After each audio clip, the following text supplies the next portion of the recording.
Success? Okay, success. We're live. We are live. I was complaining about Linux things earlier about why I was streaming from my Windows laptop in the early days. And part of it is that OBS used to have a penchant to just melt down when you push the button the first time. So I'm like always squeamish to like actually go live. Okay, so we are paused at the start of round number 9, which apparently was played on Saturday evening. I did not realize this at the time. I thought I had checked the info sheet and it said 8 rounds or day 1. Yeah, it is definitely not your fault because it has gone back and forth. Like there was a period of time where day 9 was where it was like 7 rounds cut and then 8, and then we had 8 rounds, then sometimes we had 9, sometimes we had 8, but as it turned out, yesterday we did have 9. So I think my plan will be to actually start discussing the content and pushing the button in a couple seconds as we come to the top of the hour. Sounds good. So this is going to be a matchup of Control against Landfall. Yes, Jeskai Control versus Selesnya Landfall. And we saw Akira on stream for the round 8 feature match. So his deck looks familiar. I don't know if we've seen Ray on stream. I don't believe we've seen Ray, but their deck is pretty similar to a lot of the Jeskai decks we've seen. I guess of note, this is a 4 tablet of discovery deck with 0 loots, 0 of the resonating loot card. So we're using tablet as mana development to get to our casting Jeskai Revelations and big consults. And because of that, we also see some maybe less conventional cards in other places compared to other places, as Swallowed by Leviathan as a counterspell. Yep. I'm a little surprised to see 2 Firebending Lessons, 0 Burst Lightning. I think the joke there is that Firebending Lesson, when you pay 5 for it, can actually kill a crab. Whereas Burst Lightning can go face, but can never deal 5 damage. That makes sense. Sure, so it's a concession to the Spellementals that are all X5s. Yeah, and also just Prowess lists are playing crabs as well. Yes. Yep. All right, it looks like we have kept our opening hands, and speaking of Firebending Lesson, it immediately cooks a Chocobo. Yeah, it's very funny to see Firebending Lesson C play in a deck with no other lessons, no reason to care about lessons. There's just, this is a good card apparently. Yeah.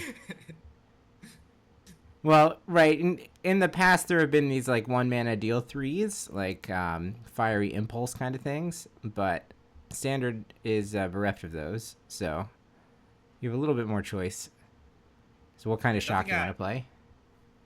Nothing at instant speed, at least. Yeah, we that's do have Impractical Joke now. But, yep. Is Ray playing any of those? Looks like no. Wait, yes. There's one copy of Impractical Joke. Hey, good evening, Christmas.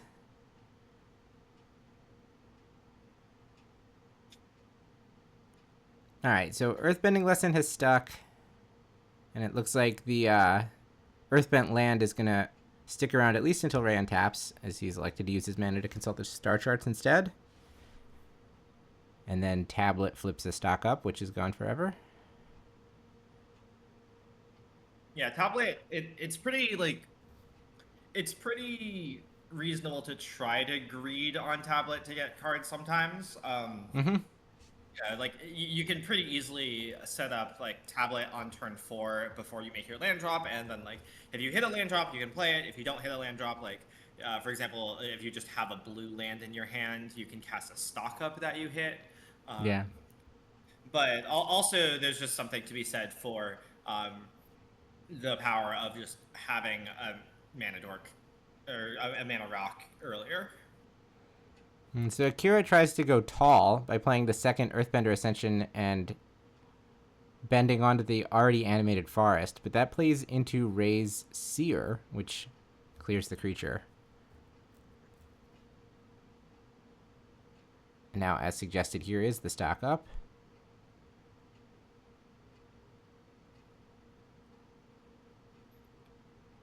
Looks like This Jeskai deck is well built to take advantage of this tablet as much as possible. We don't see any of those, like, Lightning Helix or No More Lies, like cards that are harder to pay for with tablet. You see a lot of like too generic mana cost. Yeah. The Swallowed by Leviathan kind of cards. Thunder Magic, where you have the ability to escalate it. Yeah. Stock up, Broadside Barrage. Yep.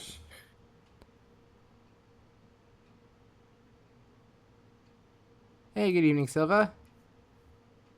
Happy to be doing it. I should admit to people as they're coming in chat that we are actually watching this round 9, which happened yesterday, but we were asleep at the wheel. Well, I was asleep in my bed when this actually happened. So we're going to fall a touch behind live, but we will catch up by the end of the day for sure. That's a big Diadrine? Is that what that is? That is what that is. X is 6. So we've got a 6/7 robot. 6/7. A construct, in fact. Yeah, good luck firebending lessening this one. Oh, I think they're talking about a missed trigger right now. I think Akira went like land, immediately cast my Diadrine, and is now asking, wait, actually, I forgot these triggers. Can I get them? Yeah. It's especially funny because, like, theoretically, like, let's say, like, the Diadrine has already resolved. Theoretically, the way you'd handle this in missed trigger is to, like, put the trigger on the stack. If, like, the opponent will have the ability to put the trigger on the stack if they, like, wanted to let you have it. But in this case, that would make the Diadrine bigger. Right. So, not shockingly, Ray decides to decline that offer. Yeah, and it looks like the Ascensions stay on 2 and 3.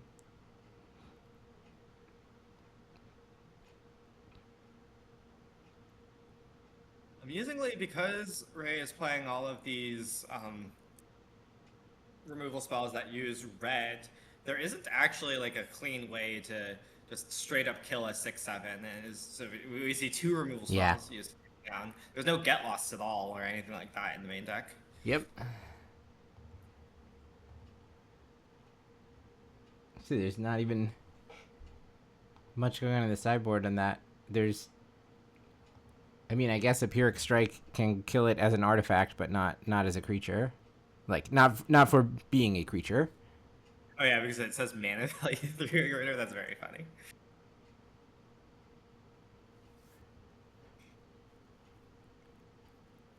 This weird card that's just been played as a Lumbering World Wagon. Coverage has the normal version, but there is a wacky alt art. As we've learned from yesterday, if there is a wacky alt art version, we probably are going to be forced to look at it on stream. Especially in the hands of Landfall players, apparently. Yes. All right, we consult to look at 5.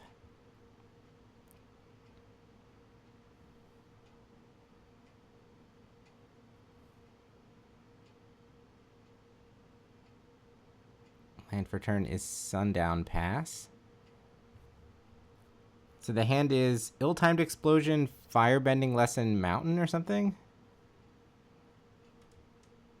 Yeah, not that much going on, but Firebending Lesson is somewhat sufficient for taking down this World Wagon, at least. I say somewhat because theoretically it could be grown with Fabled Passage. Yeah. Right, so we'll be able to clear the first one of these Might Form Harmonizers.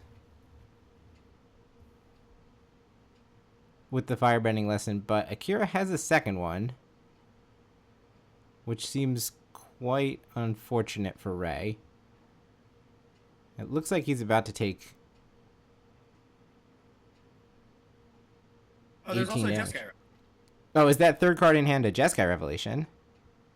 It looks like some sort of gold card. Yep, that's a Jeskai Revelation, all right. All right, is that good enough to live? Well, you can just bounce the World Wagon, certainly. Yeah, that is what is going to have to happen here. So we attack. It is right now an 8/8. We're going to get landfall triggers. Let's see if Akira decides to split up these counters. The Harmonizer is obviously going to double the World Wagon.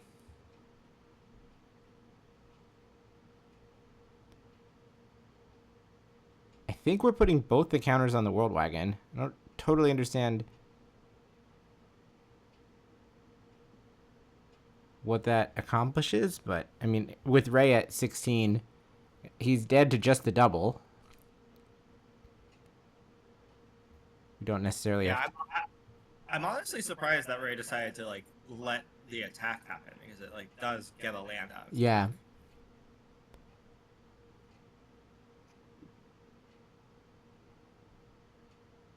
I don't know. Maybe trying to see if Akira's gonna like put more eggs in that basket before it gets bounced, but I don't think there's any need to.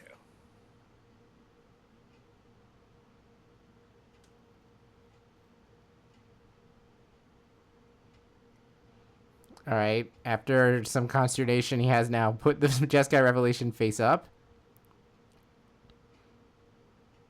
Bounce this 4 damage to the Harmonizer, and It doesn't choose to save it by cracking fetch. Interesting. I find that interesting too.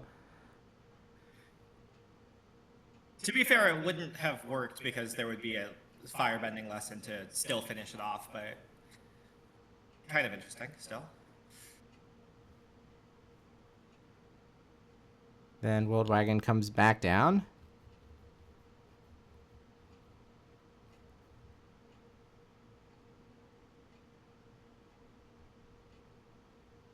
We trying to decide if the fetch is necessary? I mean... Oh, is Akira low on basics? Is that what's happening here? There's 7 in play? Let's find out. He has 7 forests, 2 plains. He has 9 total. So that Fabled Passage is actually short on targets. Though we can find 1 or 2 more. Yeah, so somehow we've drawn all basics, a Temple Garden, and this 1 Fabled Passage. We don't have like a Bossing Say to allow us to start cycling the fetches around. Yeah, I guess that's why Akira chose not to save Harmonizer with the fetch, and also why Ray chose to let Akira attack. I think both players are very, very aware of the fact that there's not very many basics left, so not very many more opportunities to trigger landfall. Huh. These like search effects. And obviously when Akira attacked with the World Wagon, he was going to fetch because that represented lethal. Oh, Bossing Say off the top.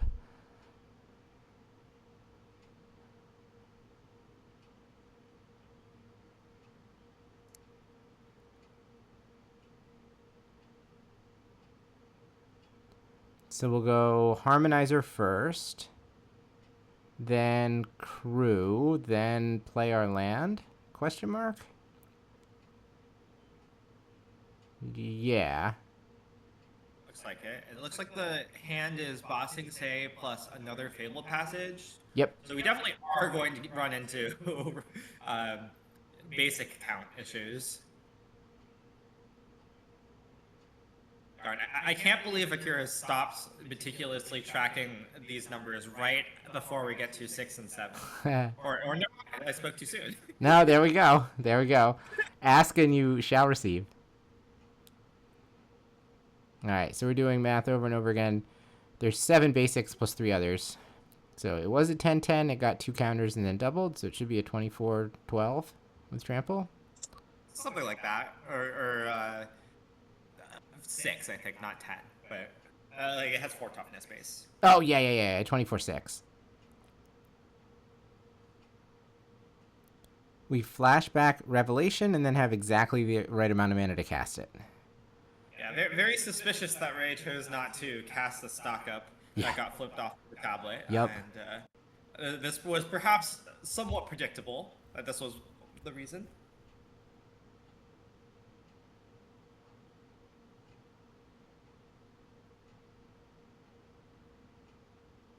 Well, suddenly we have a lack of blockers problem, as it's very possible to just get stormed out here from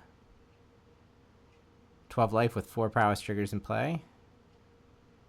Yeah, but apparently Akira's not worried about that. Could have used Ba Sing Se, but I guess maybe Akira's only hope here is to just hope that Ray doesn't have enough. But it looks like if we're using a Firebending Lesson for just 2 damage, we almost certainly do. Yeah, and then it looks like we have a big dramatic critique to finish the job. How would you like to take 9 to the face? Yeah. There's a big fireball, and that means game 1 goes to Ray.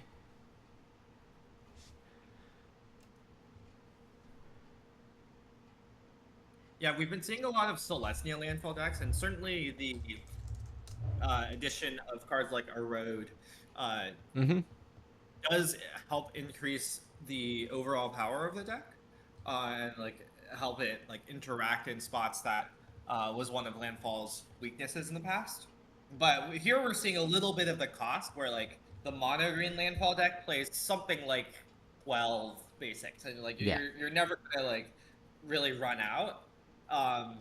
But Akira here was close enough to running out that it really impacted how the game went.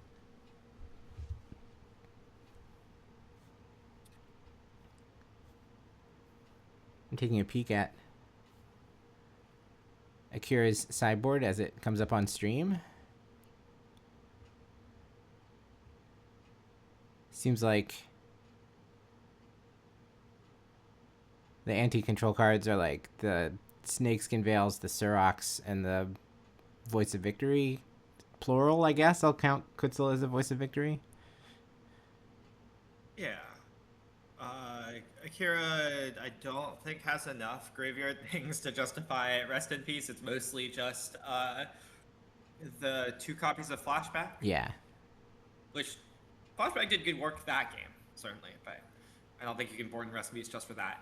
Famously, Rest in Peace does not stop the tablet card from being played because the tablet refers to, quote, the milled card.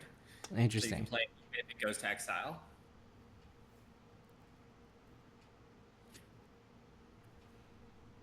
And I guess Akira is not playing... Oh, no, that's not true. I just was looking for it in the wrong spot. He has 2 copies of Ice Tail Explorer, which certainly are a nombo with Rest in Peace, but you gotta do what you gotta do sometimes. I don't think this is the time for it, though.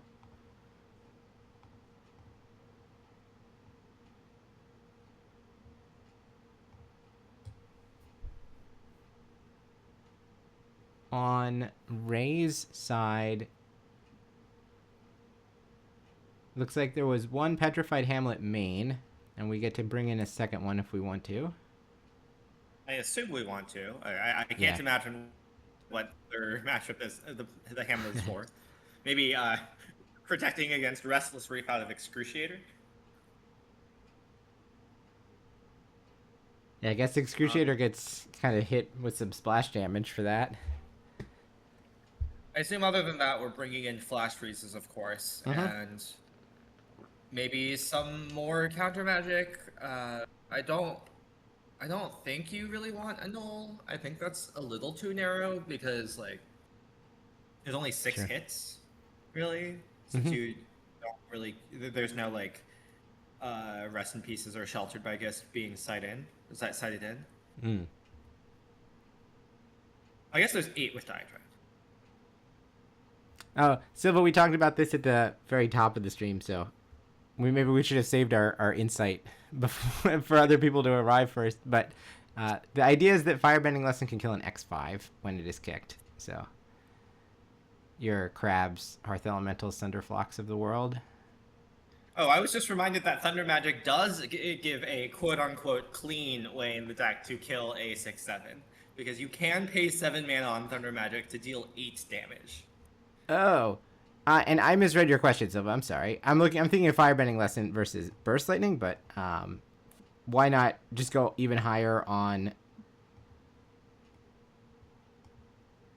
Thunder Magics instead of playing Firebending Lesson? I don't have a good answer to that. They're both shocks, right? Thunder Magic is 4 for 4, and Firebending Lesson is 5 for 5. Yeah. Like, big amounts.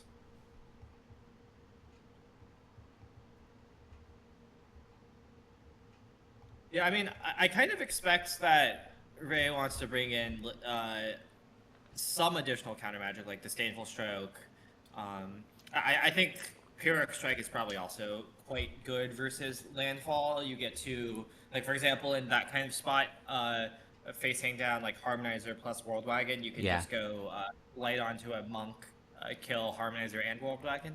I guess you're, like, a little light on creatures to let the Blight happen, but still just, like, 3 mana kill a permanent, basically, or a non-land permanent, I guess, is pretty decent here.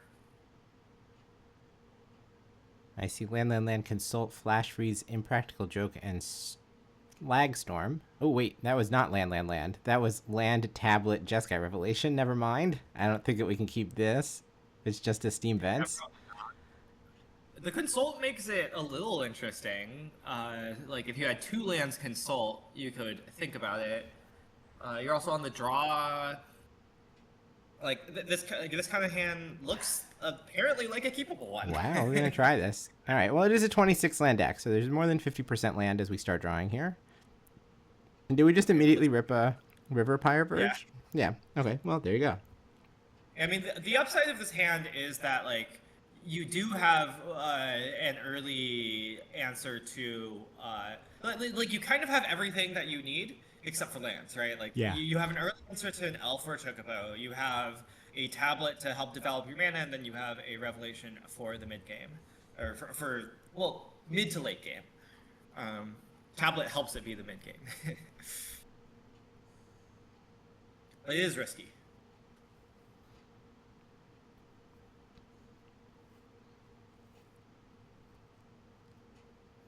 So once again, a turn 1 Chocobo gets roasted, and the next play is Surrak. We're going to see just a 2-point consult here. Yeah, definitely one of the main modes of consult, or the main reasons to play consult over some of the other card draw spells, just that, like, you can use it, it's 2 mana buyout mode. Mm-hmm. It looks like we've been bailed out. Yeah, we took the basic on the consultant, and we found land 4 as well at some point along the way. There's no white mana, though, which is a little concerning.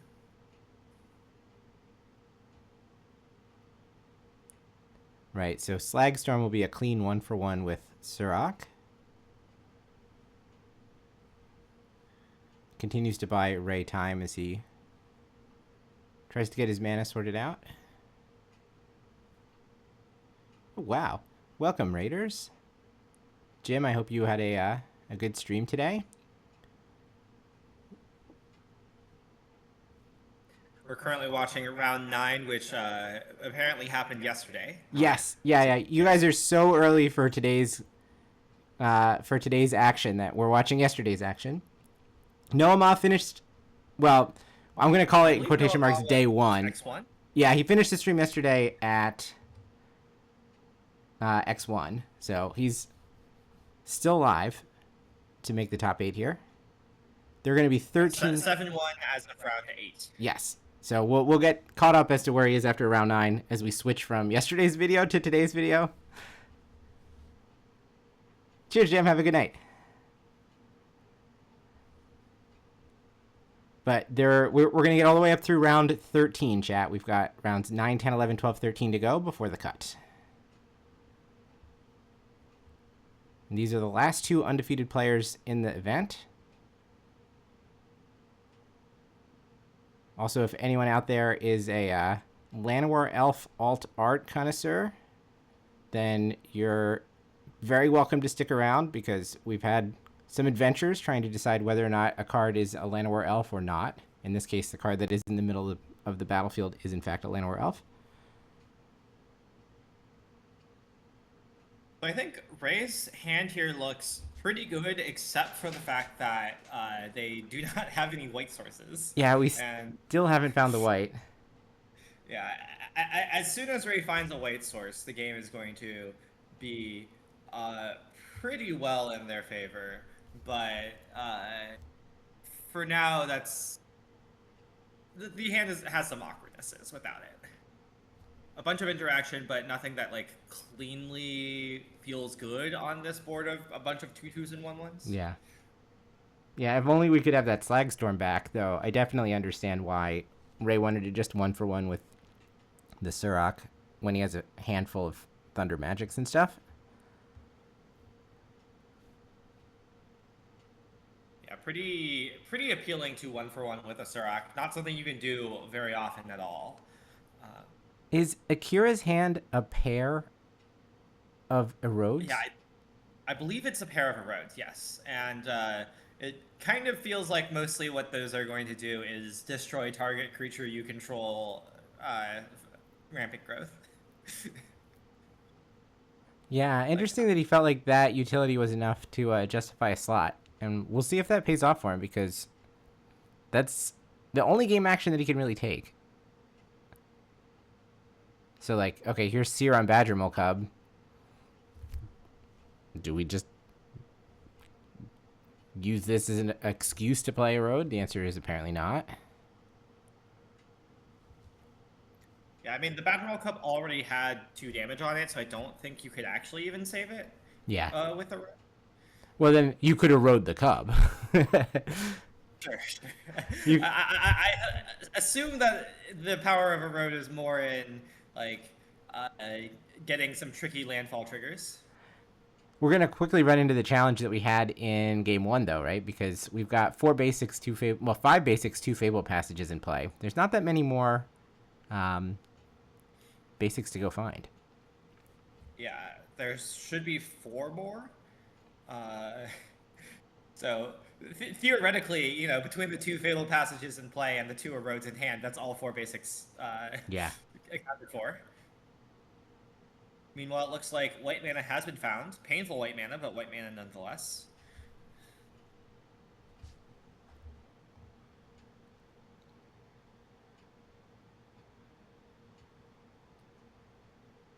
Center asks a good question about whether this is a typical basics count, and I'm looking down like other people who are 7-1 or 6-2, and it looks like the answer is yes. Most of them are playing 7 Forest, 2 Plains. Yeah, I assume that was just what Stoyer played at the Pro Tour. I can confirm that is just what Stoyer played at the Pro Tour. Sure. Great Hall of the Biblioplex, I guess, in principle, could block. True. Now we need to think about whether Ray has any basic planes. Yeah. It looks like no, so good on Ray for not taking the bait there with block, or maybe not. Oh, well, wait a second. We've shuffled the Great Hall up to the front as we untap. Okay, well... The animation is just until end of turn, right? No. It's a Soulstone Sanctuary. Oh, okay. It is permanent. So I believe that Akira had the opportunity there to really wreck Ray's day by eroding the Great Hall, but that opportunity has now passed. I guess Ray did end up drawing a white source anyways, so wouldn't have actually mattered in the long run, but...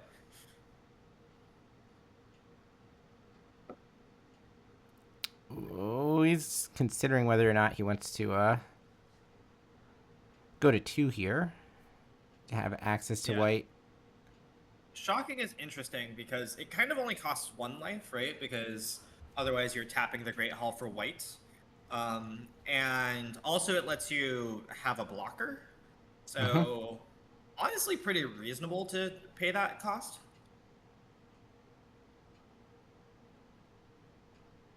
And I have to assume that the 4 life from this Jeskai revelation is going to be enough to keep Rei alive at least this turn.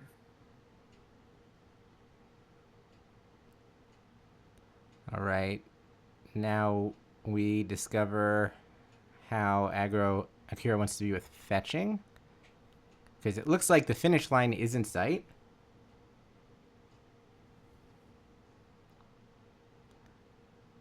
But, of course, we know there's a revelation coming.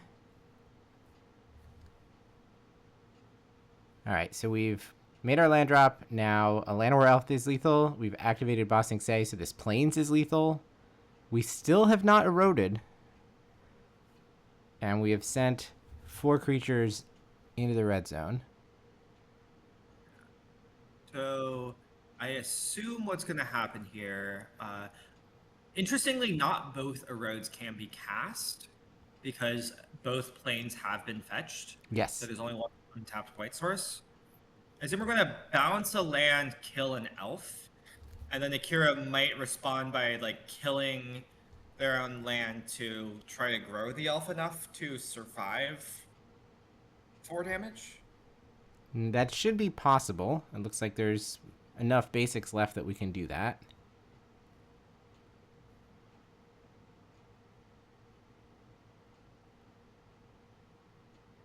Alright, so targets have been announced, and now it is Akira's turn to take game actions. So we'll start with the fetch.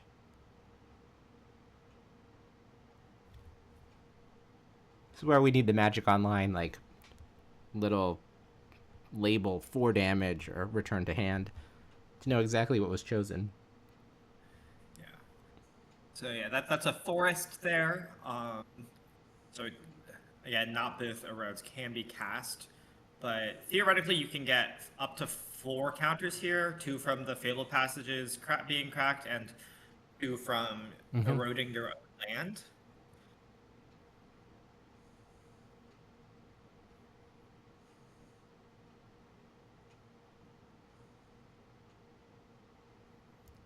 And there are, of course, going to also be 2 monks that are showing up, so we will have blockers. Yeah. Even after this Great Hall is eroded, assuming that is about to happen.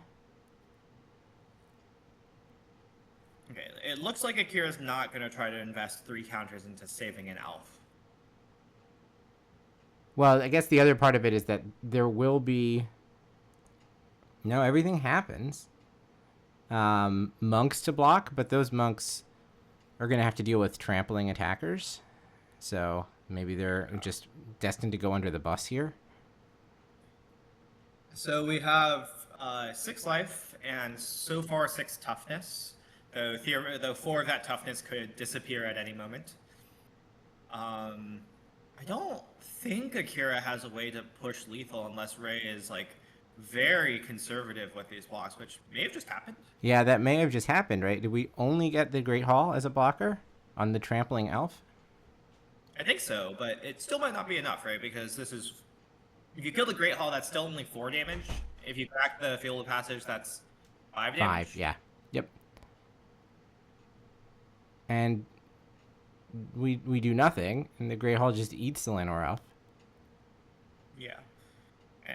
Oh, and I think the Japanese casters are helpfully reminding us that Rei does have an Into the Floodmaw in hand. Yeah, we got to look at Rei's hand, and it was pretty nice. It looks like now it's Pyrrhic Strike, Into the Floodmaw, Broadside Barrage, Firebending Lesson, and Flash Freeze. Kind of feels like Rei can deal with the next 5 threats that Akira plays pretty easily. So the main thing that I would say Akira has going for him at the moment is Bossing Say, but it's going to take a while before that chews through all of Rei's hand, and at that point Rei will have drawn another, 8 to 10 cards. Bossing Say and the fact that Rei is at 4. Yes.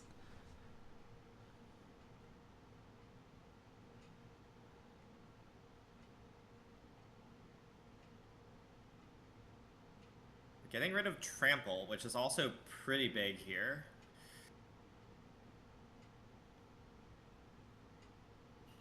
And also getting rid of the ability for Akira to play tricky with creature sizing. So we can no longer, for example, save this 2/2 from a firebending lesson. Yeah. All right, prowess count 2. And we're just going to jam. So this should be 10 damage, right? 3, 6, and 4. Yeah. I really like jamming here. You really want to get the game over with, and while you have this pile of interaction in hand. Like, the last thing to say can just outgrind you eventually, but Yeah. you have the ability to contend with it for at least a little bit. Yeah, Renato asked to chat about day 2. Day 2 has already started. We skipped watching round 9 last night, so we're watching that, and we'll use that as a little bit of a buffer. So we'll jump over to round 10 like immediately when this is done, and then hopefully we'll be able to skip some of the breaks.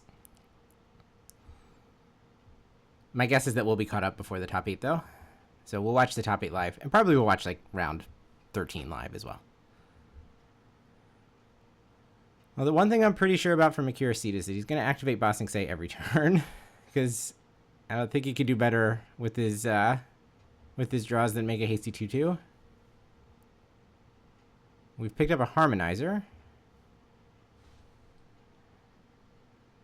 That's true. Maybe I'll I'm not going to just jump the video between rounds. I'll fast forward through it. So if we see packs getting open, we can always pause.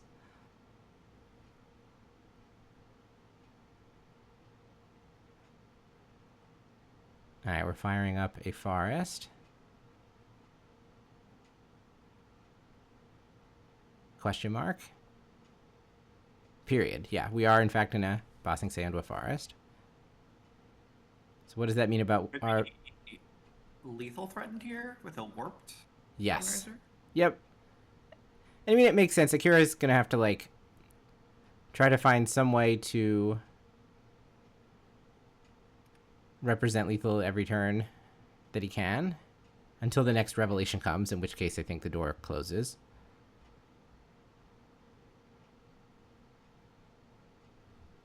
Now, you can Flood Maw an Earthbent land, as long as you don't gift a fish. Yeah.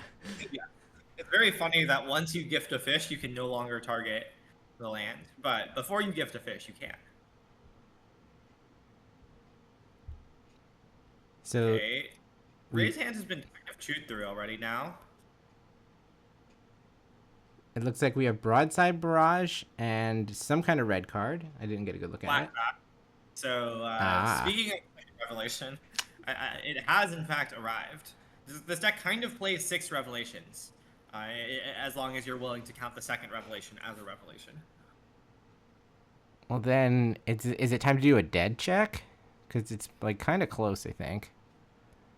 Let's see. You cast Flashback, and then you cast Jeskai Rev. Your opponent goes to 10. You have 2 triggers. You just need to cast 2 more spells. You can theoretically barrage your own token. Yeah, that's a lot of mana. I guess we're a little short. Yeah. I'm surprised to see literally no attacks. I feel like a Jeskai Rev is powerful enough that I wouldn't be this scared, but also maybe it's powerful enough that you can be this scared for no downside. All right, so we attempt to put the landfall counter on the Chocobo, and that prompts the response. 4 damage here, bounce Bossing Say, while it has not been activated this turn. And land drop has been made, so that's yeah. It basically kills a 2/2. 4 damage was on the Chocobo, 4 life comes to Ray. Ray draws 2 cards, and now the number of spells he needs is much smaller. 3 spells, I think? Yeah, 3 spells would represent 16 damage. But I think it's land... Oh, Jeskai Revelation and Broadside Barrage. Oh, okay, well, that Jeskai Revelation card's pretty good. Pretty lethal. So now we've got 8 damage worth of monks coming, and Akira is at 10 life. So now Broadside Barrage on one of these summoning sick monks seems like it's going to do the trick. We keep seeing these Revelation control decks killing their own monks. Yes. Or damaging their own monks in some way in order to achieve victory. Okay, so ends round 9. Ray is the person who has taken the number 1 spot in the standings overnight. Let's then jump to today. Whoa, let's not pay attention to what's happened yet. Let me back up the video. All right, we skip, continue skipping.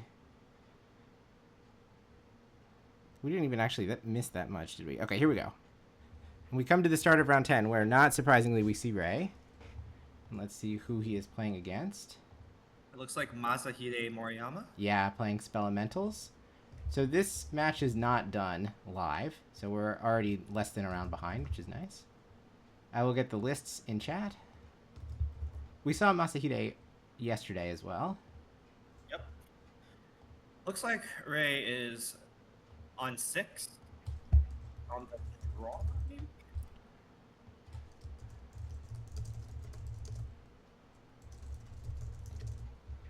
And Masahide seems to be on 7 on the play. All right, there's the 2 decks in chat. And we are underway with Hori Mountain Monastery as the first land from Ray.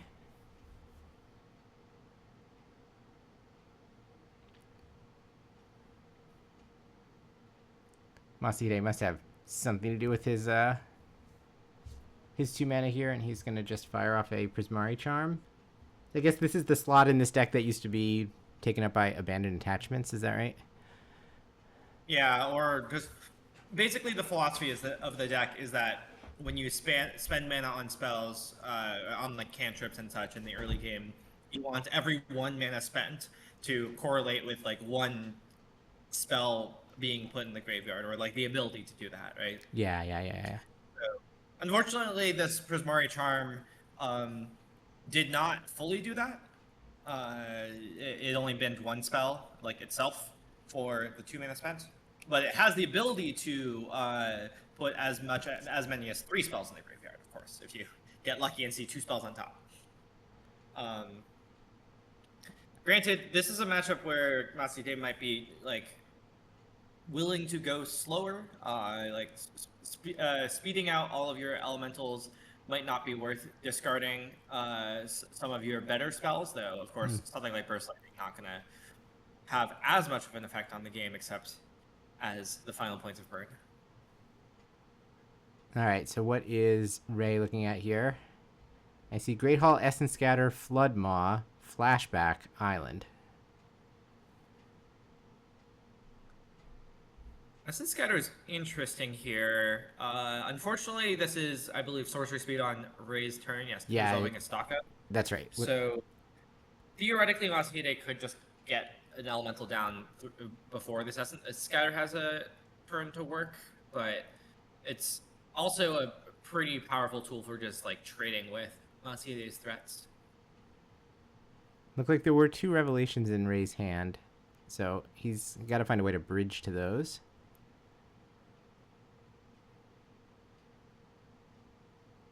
And yeah, it looks like Masahide is going to take this opportunity to just make sure that one of these resolves.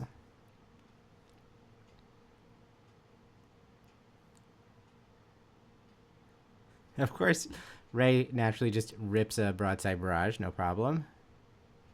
Yeah, I think Ray's hand's actually like quite well set up for this matchup, between having the Broadside Barrage and an Essence Scatter to deal with this Hearth Elemental and perhaps future threats, as well as just having, I believe, the only 1 main deck copy of Ill-Timed Explosion as a sweeper for being able to clean multiple elementals off of the board.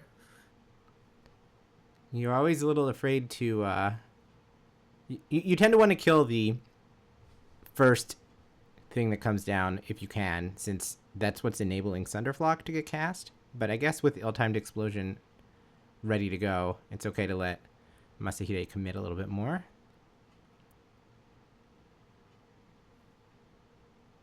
Looks like we have Spell, Snare, Sunderflock, Crab, and then 3 lands. Yeah, I assume that as soon as the second elemental comes down here, Ray is going to be pretty excited to use this ill-timed. Though I guess not casting an interactive spell here awkwardly does strand some of their mana. Yeah, so this Essence Scatter is going to trade for the Spell Snare. Shields are now firmly down for Masahide. And it's time for a rather timely explosion, ultimately. Yeah, trading the Spell Snare where you can feels good on one hand, but on the other hand, tapping out of being able to present a crab here on the end step is not going to be great for Masahide. That's just 5 damage that will never be gotten back.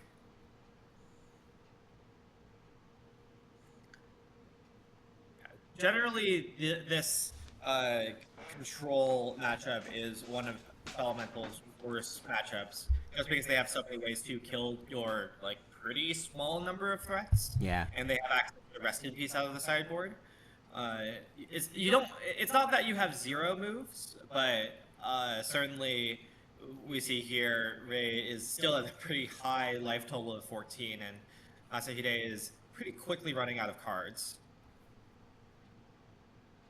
And we're just going to main phase this crab while Ray has no mana open, and use this as the opportunity to cycle hand.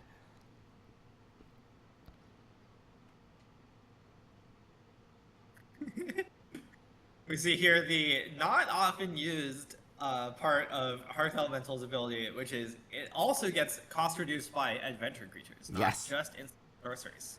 So the crab costs 3, but the Hearth Elemental only costs 1, despite no instant or sorceries having re-entered the graveyard.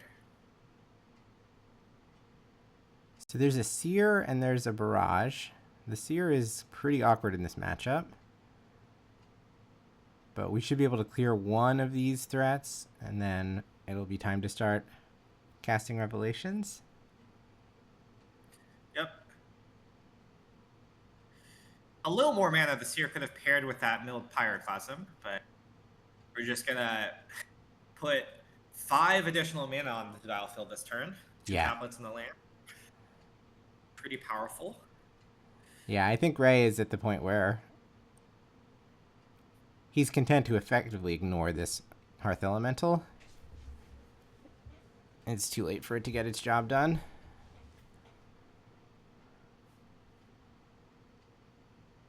Masahide, I saw how to get out in hand. I think that has 0 targets to counter in this matchup main deck.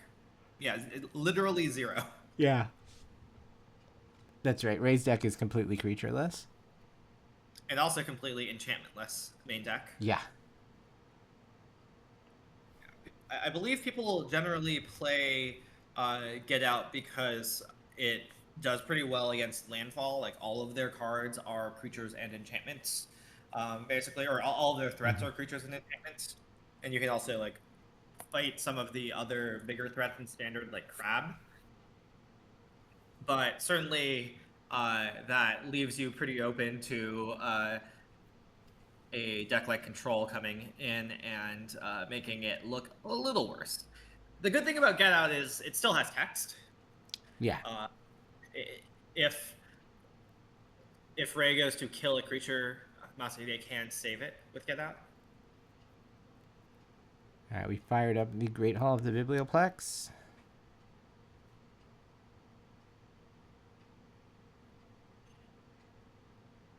And now we're looking at, a Prismari Charm. Alongside that, Get Out and a Winter Night Stories. One of 2 in Masahide's list.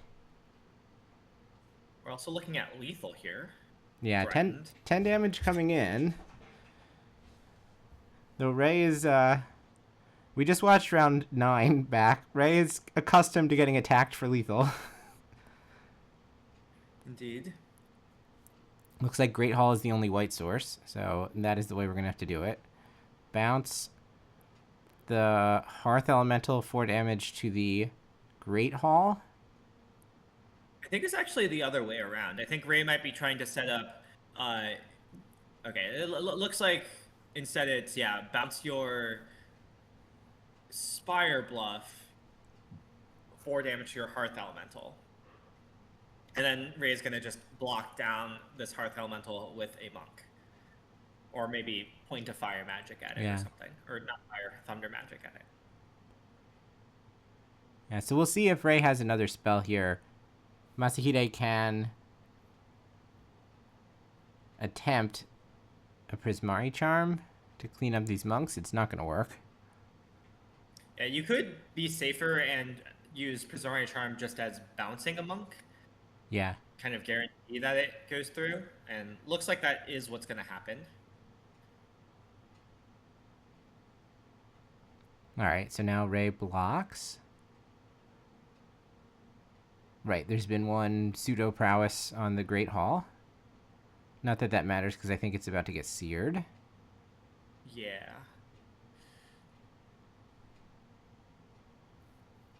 Yeah, it's Seer, Consult, and Swallowed by Leviathan as the spells in Ray's hand. Yeah, Swallowed by Leviathan very quickly just becomes Cancel Surveil 2. Yeah. There's 10 cards in Ray's graveyard. That's correct. I don't think Masahide can pay 10.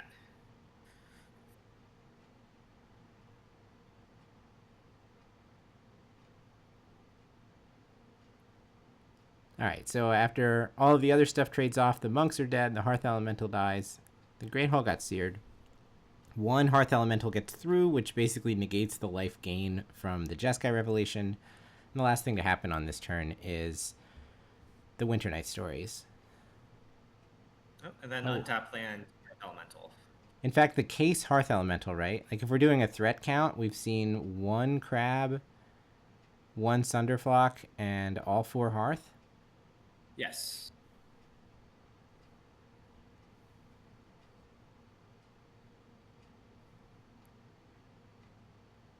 And because there was only 2 mana available, we could not Swallow by Leviathan, as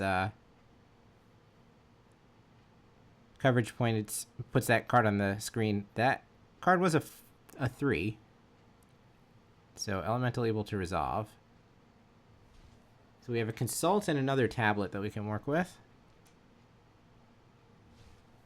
I imagine this Consult for 8 will probably find something good. There's 2 more Jeskai Revelations in the deck, plus 2 flashbacks to serve as a pseudo Jeskai Revelation. Mm-hmm. Yeah, we're looking at 8 and taking 2.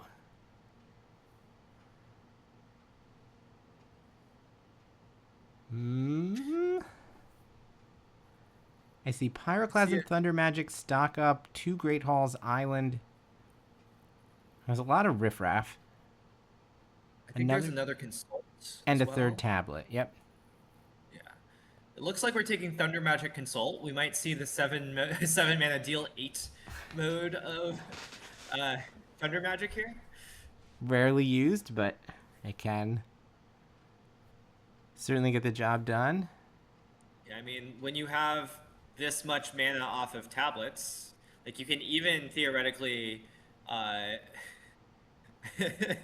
yeah, it looks like that's what's happening here. You can even theoretically play a tablet before.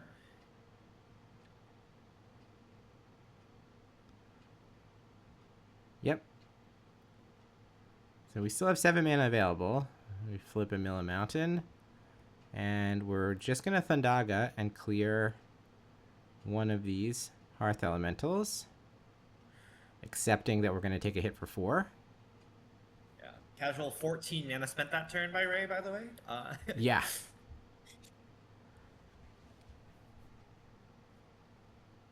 Yeah, I wouldn't be surprised to see that run back next turn as well. So Masahide has Opt and Burst Lightning. Almost lethal.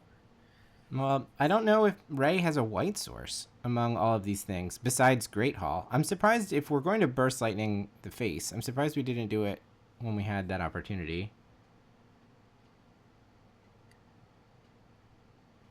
So, like, if we had taken Ray to 1, it might have cut him off from playing a Revelation for some amount of time. Yeah, and now Ray does have the ability to counter this Burst Lightning with Swallowed.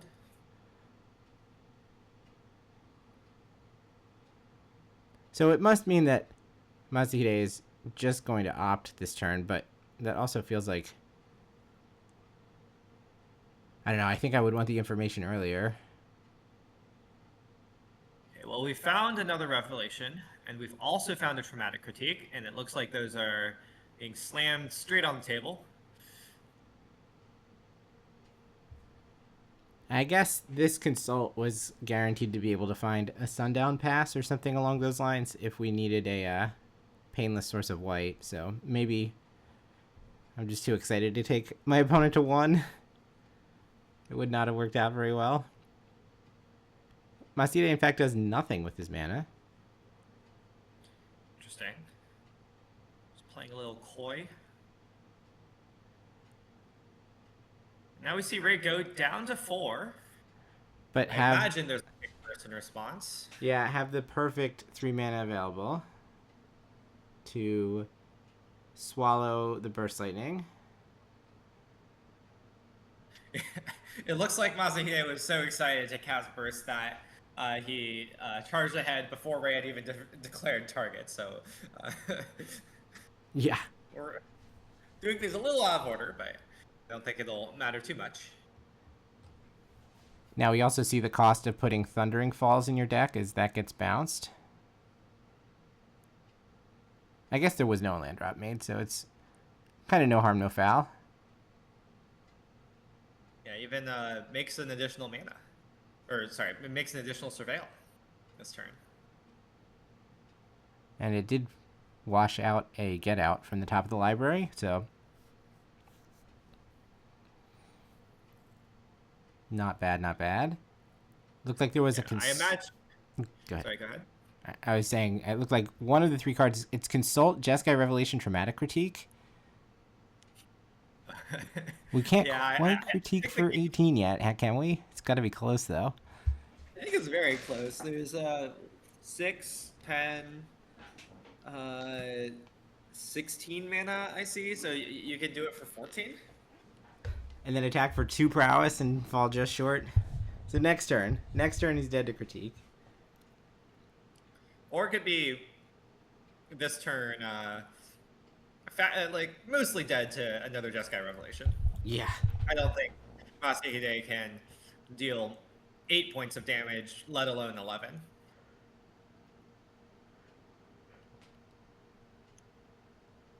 Thundering Falls once again not long for this world.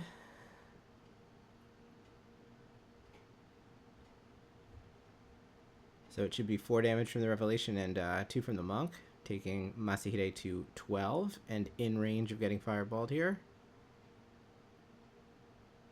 Alright, it's finally time to opt.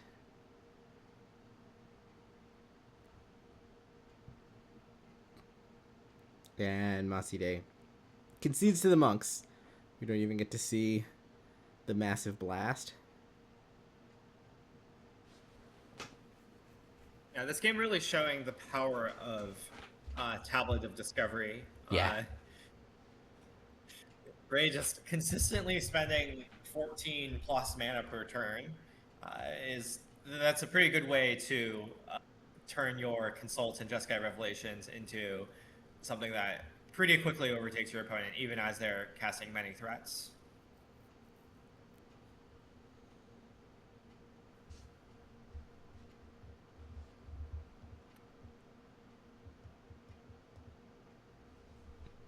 I guess I'm looking at Masahide's list, which, again, very conveniently comes up on stream from the perspective of what do I need to get out? Well, I think maybe the words you said Yes.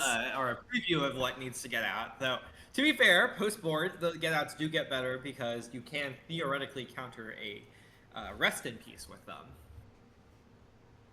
Or maybe even, I imagine actually Unagi of Kyoshi Island might come in. It's just like, a 5/5 blocker that draws cards actually more often than you might expect in this matchup. There's a bunch of cantrips that draw cards, like if you main phase an Opt or a Prismari Charm, or if you just cast your Traumatic Critique ever. It looks like Masahide basically took the approach of shuffling everything in and now is peeling some stuff out. Yeah. I imagine you just want, again, more like alt threats like Hydra Man and Color Storm Stallion, things that are going to be a little less reliant on the graveyard just in case Rest in Peace lands. Or actually, wait, never mind. I hadn't quite internalized that Ray's deck does not actually have any copies of Rest in Peace. Probably because it's relying so much on Great Hall of the Biblioplex for white sources, and that does not cast Rest in Peace. Yep.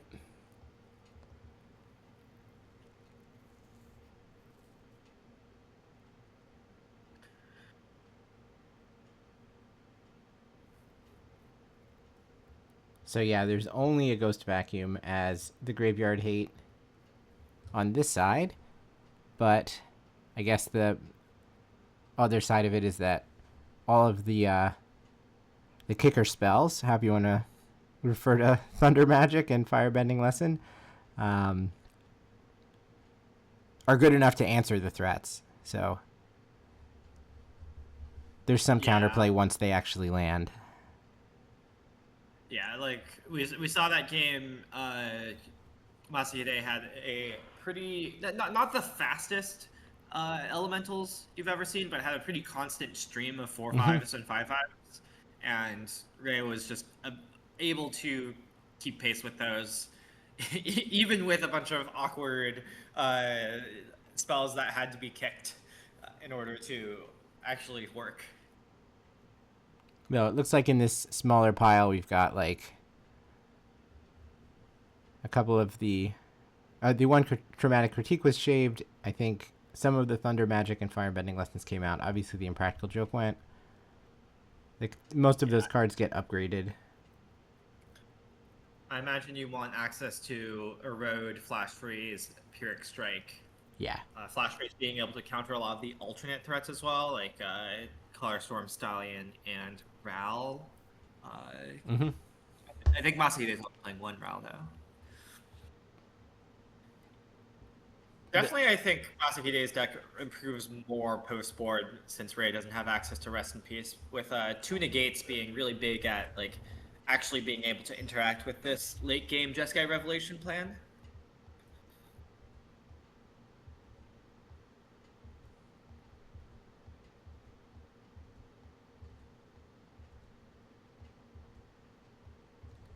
Ooh, I just realized I can fast forward.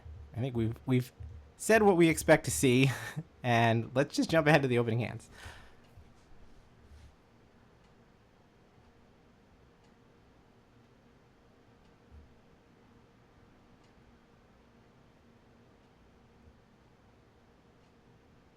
Both players have, I think, kept 7.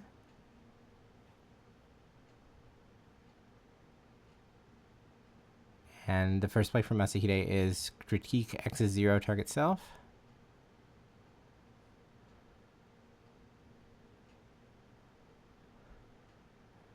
Yeah, just like in the previous game where he had to bin lands off of the Prismari Charm, it's like Masahide is struggling to wind up with a reasonable number of mana sources. Yeah, I mean, post-board certainly, I believe Masahide is going to have a little bit less reliance on the graveyard anyways, because I expect the alt threats to be coming in. So certainly we don't need to just turbo out a turn 3 elemental in the first place. Though it is nice to be able to flash in this crab here on turn 4, in theory. Yeah, Ray is going to go for the star charts and see just a couple of lands. Wait, did we look at 2 cards? I thought we only looked at 2. Yeah, the judge is like, wait a second. We're just going to put the third one to the bottom. Yeah, you must not have liked that third card without even seeing it, so... Away with you? It's like if you like miss a scry or surveil, Yeah. generally the fix is just to say, well, we're just going to assume you looked at them and kept them in the same order.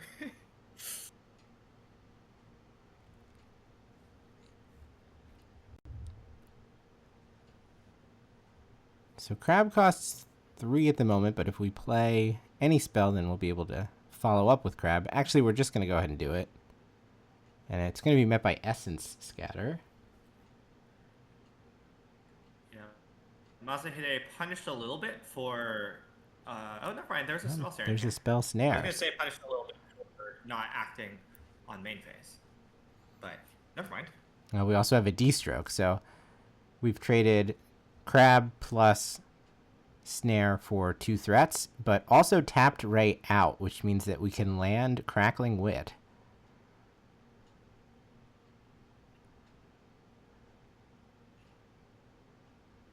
Yeah, Ray does not have very many ways to deal with Ral, but I think there's one in hand here.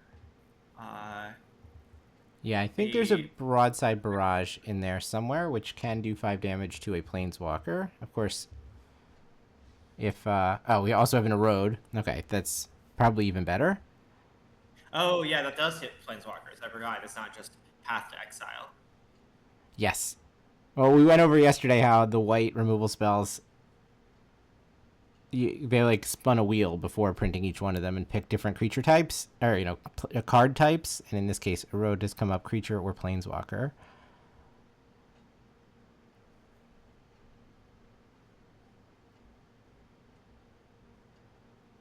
Yeah, that also plays around Masahide's Spell Pierce that I think we saw in hand.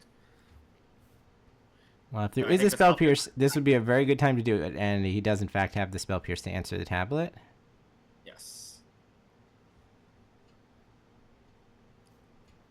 I guess if you were want to really play around Spell Pierce, you could have developed Tablet first, and then cast Erode with Tablet and a land untapped.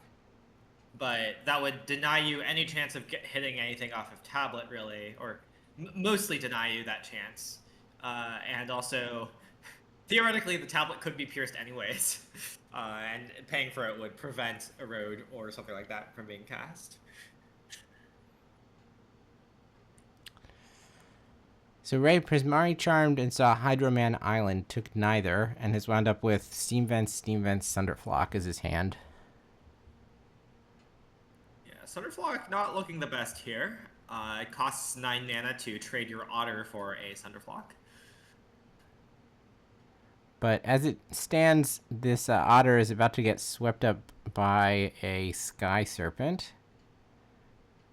Ray being very coy about it, not casting it in response to the opt. Or was that a slight? It was a slight. Okay, never mind. Not a shock that we didn't cast it then.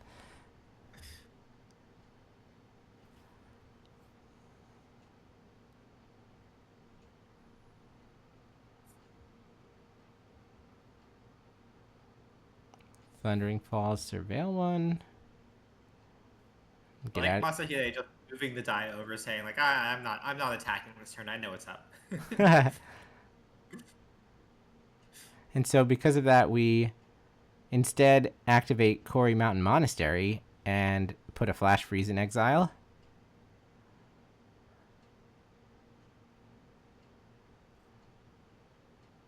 That one's not getting cast.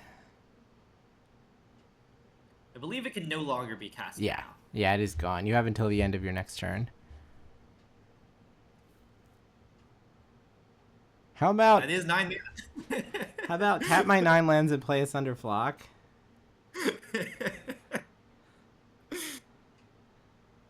So, Masahide has 20 lands in his deck. We've got 9 in the battlefield. I see... Two? 3? Yeah. Actually, I think there might be 3. There are 3. I think it's the bottom 2 cards here and this one. So there's 12 that have been seen.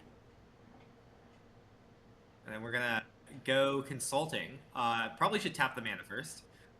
Yeah. So just Great Hall is left open.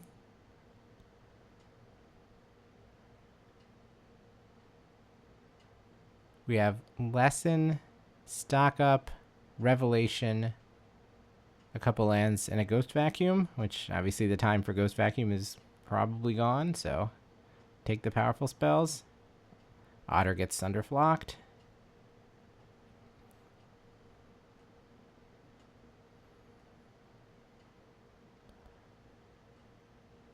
So Ray only had 6 lands.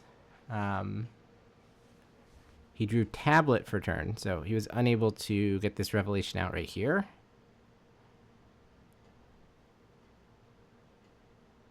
Looks like we're gonna pick up a land and maybe another tablet or a stock up. It's going to be land and Barrage. Just make sure that we have a clean answer for this. No, I don't know where we got a last second last second change of heart.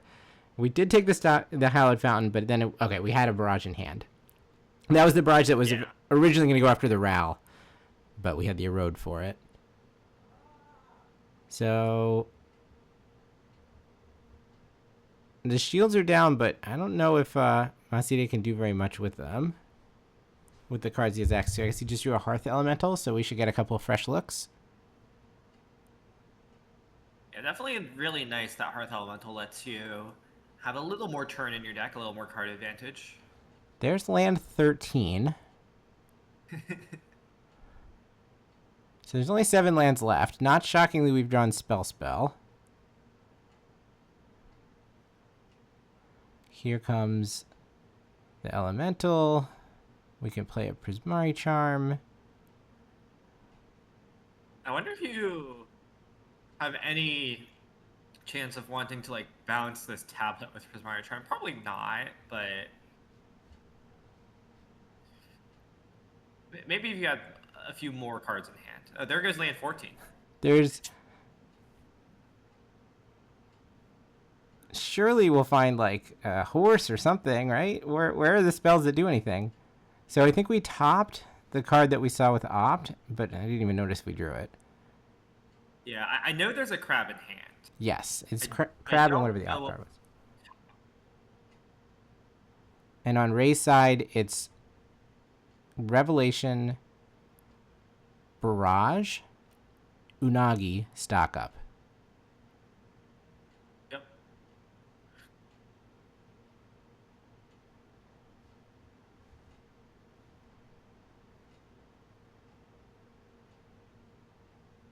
So no need to act here. Ray doesn't have the ability to... Oh, we drew another crab. Interesting. Ray doesn't have the ability to stock up and then... Oh, he did. I was going to say he can't do stock up plus Revelation, but he had exactly 10 mana. But he elects instead to do Barrage plus Revelation with his mana here. Yeah. I kind of wonder if Ray is going to upkeep Revelation. There's a Mistrise in play that does let them play around Negate, but obviously if you're going to perfect mana the Jeskai Revelation, you can't do that. And it might just be really important to let it resolve, or to have the Revelation resolve. All right. Looks like we are in combat. We are in combat, and instead of Revelation here, we're just going to cast a 5/5 and eat the Hearth Elemental. Can they go to 7? Theoretically, that's dead to a Traumatic Critique, but it's just a land. Or a Great Hall. Not just a land, I guess. The draw is Unagi too. Those don't work in multiples very well.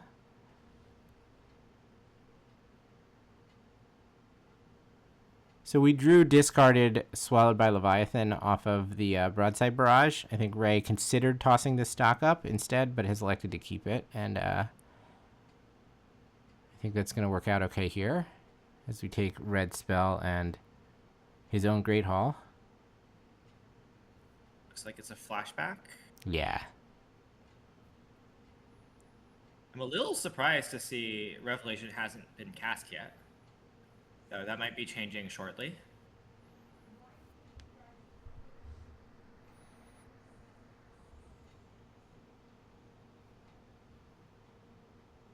We have 8 mana untapped.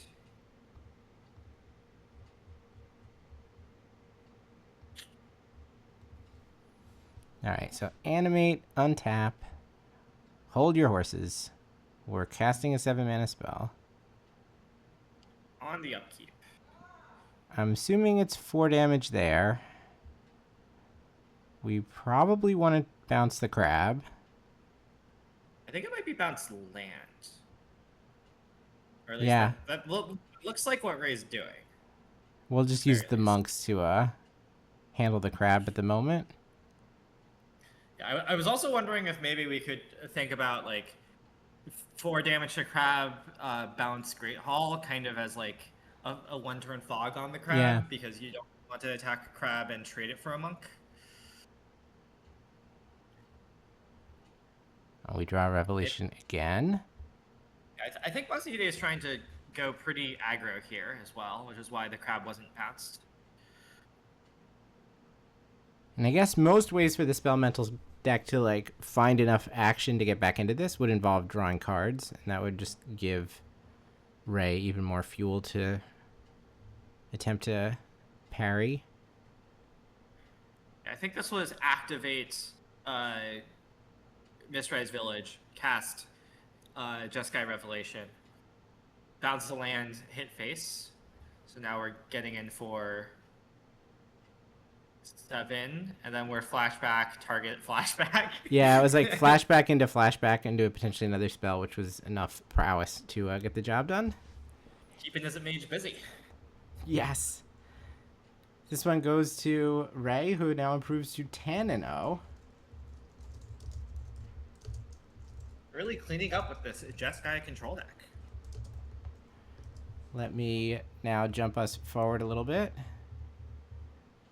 We've got a backup match where on the top we have Makoto Suzuki, who is playing Prowess, and on the bottom we have Shinya Saito, who is playing Prowess. So it's Makoto on the top, Shinya on the bottom. This is table number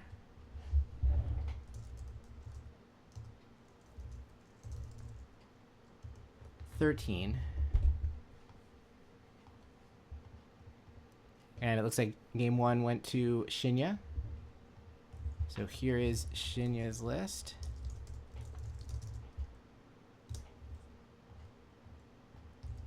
And then here is Makoto. They are quite similar. Both players electing to use Elusive Otter, Storm Chaser's Talent, Slick Shot's Show Off, and 3 Color Storm Stallions as their creature base. Horse Prowess. Not a fan of crabs, apparently. Yeah. Literally not a crab in the... well, either in the 75. So not a crab in the 150, let's say. Horse, generally pretty hard to deal with in this mirror, though there are a few 3-damage spells running around between Impractical Joke out of the sideboard, 1 copy each, and some Vibrant Outbursts as well. Yep.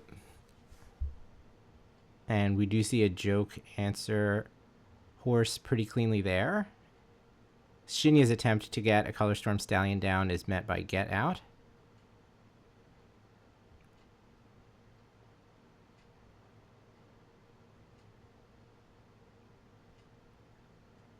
It looks like Makoto has a flow state stuck in hand that isn't currently on. There's just 1 instant in the graveyard, so we're just holding that.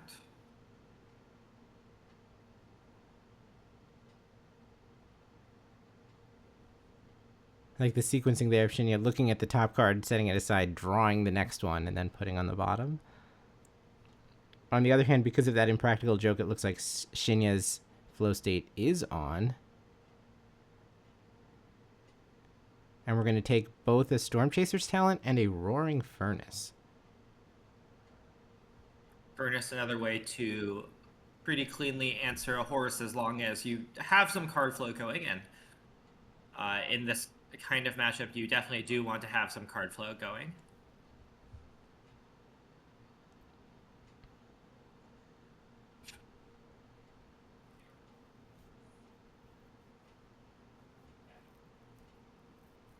All Alright, so we follow up the flow state by playing the Storm Chaser's talent. And then we're going to tap out for another flow state. Willowish Verge Opt Spell Pierce. Looks like the 2 spells are taken. Yeah. I wish I could see anything about Shinya's hand, honestly. Like, even just how many cards are in it. Alright, so Makoto uses his 5 mana to animate his Great Hall.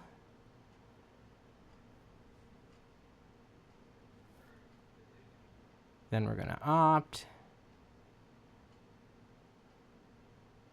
Still no sorcery for the float state.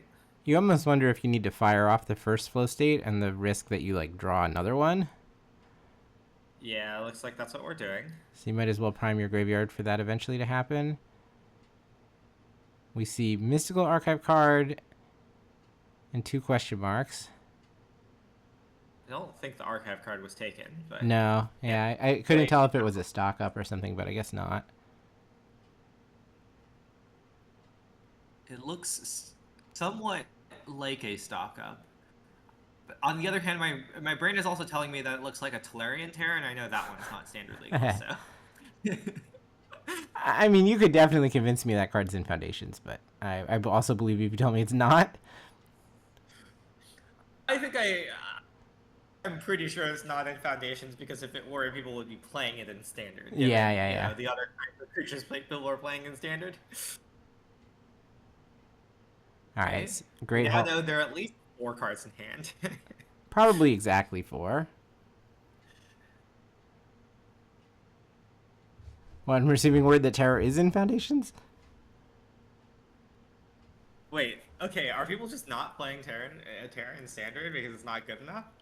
Doesn't synergize with Sunderfluck, I guess? No. Oh, I guess I forgot it costs 6 in the blue, not 5 in the blue. And it is in Foundations. Okay, never mind. I'm just completely wrong.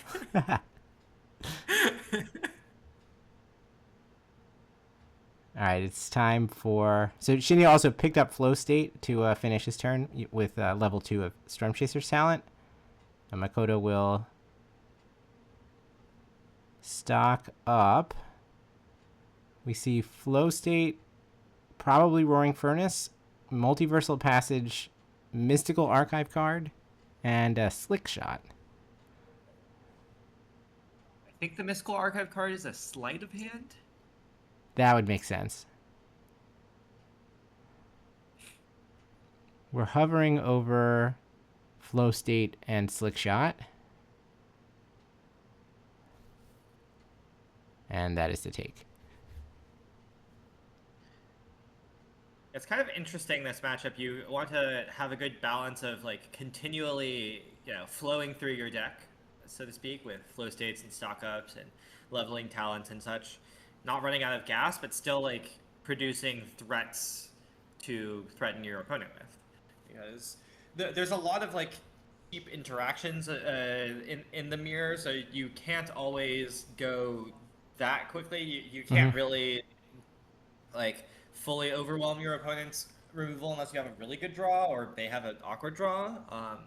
Often this will involve like basicing your talent is a good way to overpower your opponent's removal. But that also kind of is just a way to keep the cards flowing, so.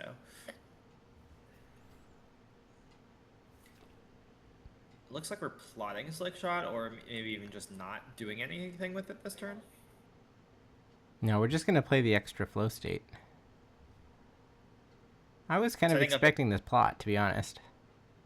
Yeah, I mean, there's some value in just not showing your opponent the Slick Shot. If you show your opponent the Slick Shot, they're like, they'll see it coming and they'll know that they need to have something up. Whereas playing this Flow State is pretty good for just keeping a large count of spells in hand. So next turn you can play Slick Shot and hope to cast like 3 or 4 spells and really threaten your opponent. We do seem to be in this phase of the game where both players are tapping out and attempting to develop. So if Shinya thinks that part of the game is still going on here, then maybe he'll get caught by something like, yeah, look, we're going to chapter, or level 3 on the Storm Chaser's talent, so if there are enough spells to back up this Slick Shot, it might just peck Shinya's life total to 0. Yeah, I mean, definitely the question here is whether Shinya has a Burst Lightning to answer this Slick Shot. A Burst Lightning would do a lot here. You get to kill the Slick Shot and maybe chump the Otter.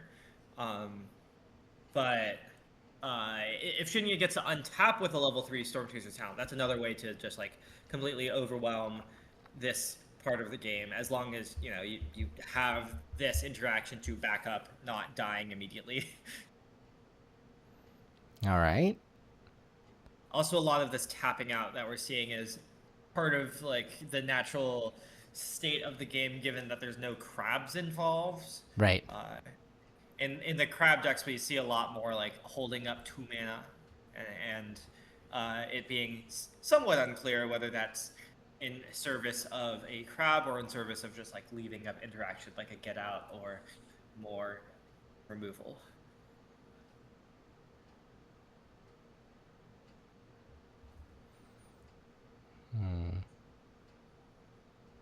So it looks like the 2 cards in hand are Vibrant Outburst and Impractical Joke, which don't pair well together, I guess. We can cast Vibrant Outburst just to tap or untap something. Is that right? No, we have to You do can both. also go face. You can go face with Vibrant Outburst. Oh, that could be relevant here. So we've cast 1 spell so far, meaning 5 damage is coming across. Looks like the 5 damage is taken, which is a little scary for Shinya, given that what might just happen here is end step, Vibrant Outburst, your face, untap, get back Vibrant Outburst, replay it. Yeah, it's kind of like checkmate, right? There's not any life gain. So Shinya can make all the otters that he wants. But short of having something like Spell Pierce or Negate. There are 2 Spell Pierces out of the sideboard, so we could see Spell Pierce helping. Didn't we take a random Spell Pierce off of a kind of mediocre flow state a couple turns ago? I think so. So there might actually be a Spell Pierce available. Yeah, but at the same time, if Makoto just has a land or an untapped land, that will be enough to pay for Spell Pierce both times the Vibrant Outburst is cast. Now, of course, that land isn't guaranteed, and also there could be double Spell Pierce, theoretically. Yes. All right. We're definitely starting to get into the stage of the game where Shinya being at 6 really, really needs to just end it in order to not die to this burn end game that can sometimes happen. Does not look like either deck has access to Wild Ride, so there's no way to convert these new otters into damage on the turn that they're played. And this definitely is the moment of truth. Shinya, I imagine, will have lethal with these 4 otters. Though, again, I don't know how many cards are in hand. And Makoto is threatening some amount of lethal with this Vibrant Outburst. Did we just go untap Otter, 3 damage to Otter? I thought he pointed at 2 different tokens. I imagine this is 3 damage to face, tap an Otter, but... I hope so, but I'm not actually sure. There's a Spell Pierce. That kind of implies a second Spell Pierce. Yeah, and there is a second Spell Pierce. Okay. Well, that's going to make this tougher from Makoto's side. Yeah. Now there are 6 otters, so any 1 Burst Lightning is lethal, or any 2 spells. The red card in hand is an Impractical Joke. I'm not sure what the blue one is.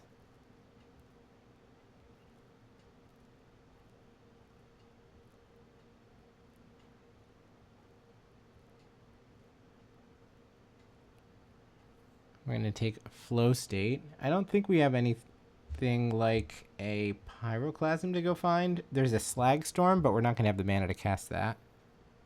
No. I kind of wonder if you had to just try to, like...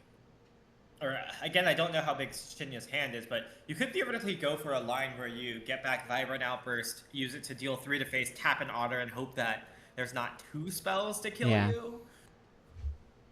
It's a pretty thin hope, though, I would say. But you theoretically do have 2 talents in order to do that across 2 turns.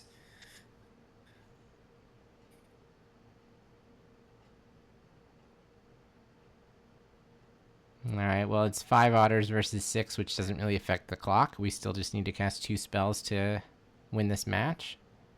Or 1 kicked Burst Lightning. Yeah. All right, Opt. That's a pretty good start. We keep a card. That's not a good sign. It is a Burst Lightning, and that's going to do it. Yep. All right, once again, we will fast forward.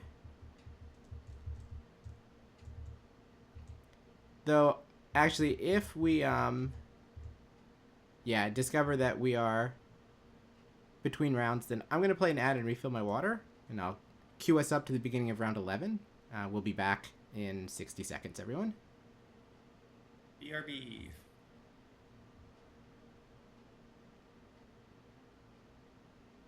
But I figure if I'm just going to be fast forwarding and trying to find where the round starts anyway, I might as well hit the 12 cent button, make my pennies. Oh, we're actually going to get pretty close to live, it looks like. Oh, we actually might get to go all the way to live. We've not busted any packs. Let me try hitting the live button. Yeah, guess what? That was it. We only, we watched an entire round and we're already all caught up. Okay, so then I will use this opportunity to get the players to watch up to date. Round 11 is paired, but we have not gone down to the feature match area yet.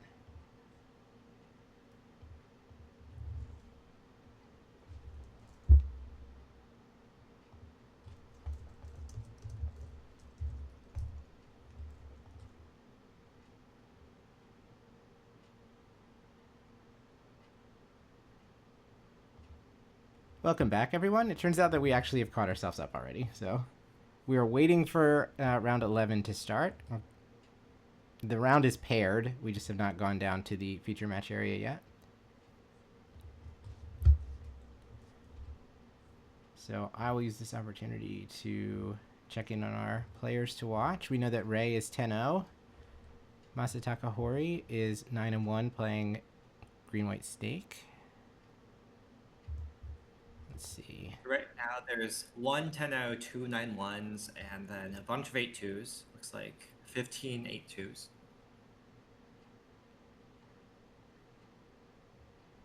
All right, It's so top 8 for top 8, of course, and top 16 for a PT invite. correct. Top 16 will get Pro Tour invites. Is there a Worlds invite for the winner? It's Both top. winner and runner-up? Both players in the finals will make it to the World Championships. So, Senator mentioned this in chat a minute ago that Ray being 10-0 should be good enough to make top 8, and I agree with that. I think 30 points is pretty safe, and then anything below that, you're going to need to hold your breath. Looks like Noah was overnight actually 6-2 and then 7-2, 8-2, so certainly still alive.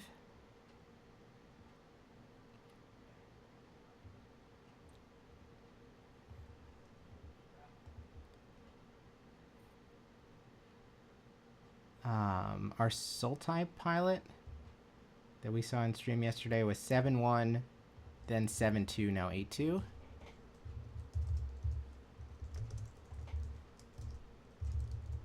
And I will continue doing this in a minute, but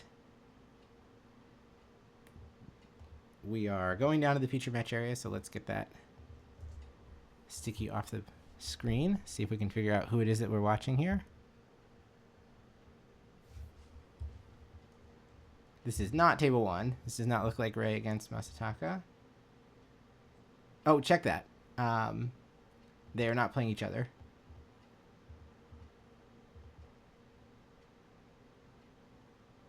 They already had played each other. They played each other at 7-0, and Ray won, so... We cannot have a 1 versus 2 matchup for another couple rounds for that reason.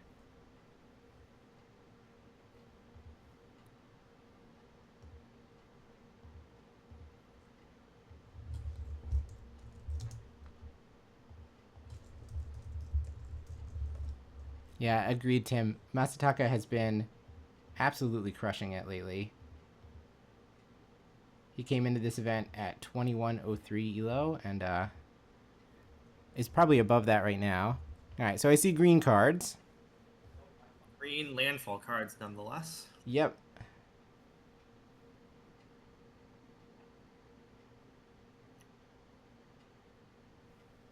Did not get to see the opponent's deck to know what the matchup is. If I knew the matchup, then maybe we could figure out. This is neither of these are Akira Ishikawa. Could this be Yukinori Ishibashi versus Tase Yuya? Oh wait, we have Daydream on this screen. So okay, yeah, this is in fact table 6. Okay, Azorius aggro. Let's see what that entails. So the Landfall pilot is Yukinori Ishibashi.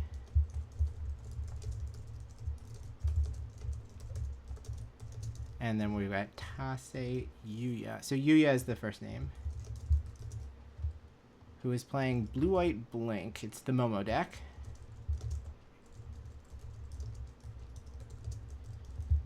Yeah. Momo deck looking to scam some Riddlers on turn 2. Looks like it might be happening now.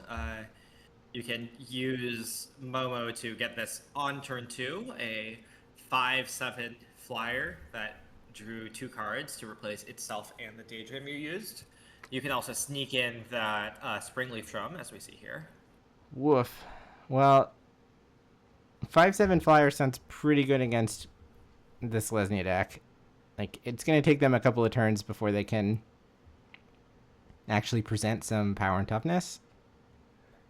Yeah, my impression has been that historically, the Momo deck, especially with Riddler Scam, is pretty good pre-board into mono-green landfall. Post-board becomes a lot trickier once they have copies of... if they have copies of Sapling Nursery. Yes. The Lesnia decks don't have the Sapling Nurseries, but they do have main deck ways of killing this Riddler with, say, a Road. Mm-hmm. So I don't know exactly how that changes the dynamics.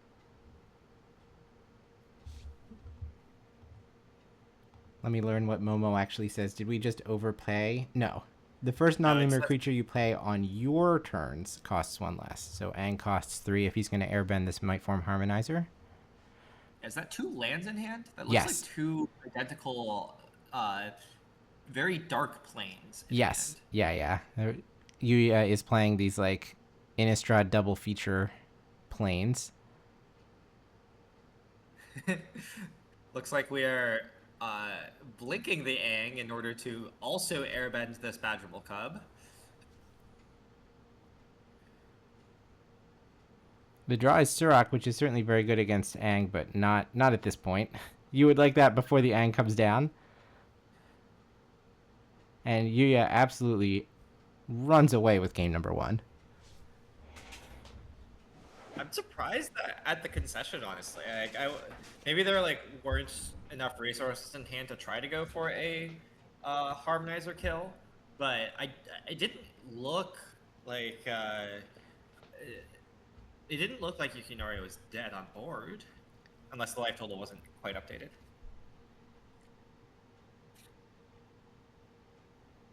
So these two players are both 8 and 2. It looks like Yuya's path here is that he started 0 and 2 having lost to Prowess and Jeskai control, and then he's run off 8 straight after that, including 2 wins over Landfall a redemption match against Control, a couple wins over Prowess, a win over Lessons, and a win over Warzov Aggro, which is just a pile of cards. Okay, I mean, when you're in the O2 bracket, you never know what you're going to see. Yeah. I imagine that the Landfall deck mostly wants to bring in some more interaction. Mm-hmm. I don't know if you go for rest. Sorry, I don't know if you go for Sheltered by Ghosts. It does get tagged by Steam Rip, but the lifelink can be very nice if it sticks.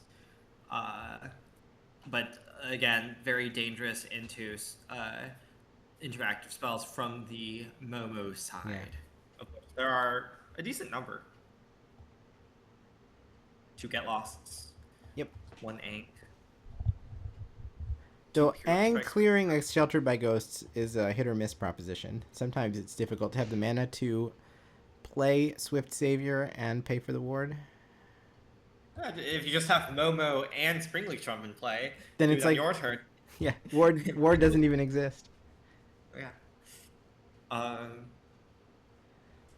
But yeah, generally this is somewhat of a racing matchup where I imagine the interaction on both sides is going to be pretty important for helping win that race.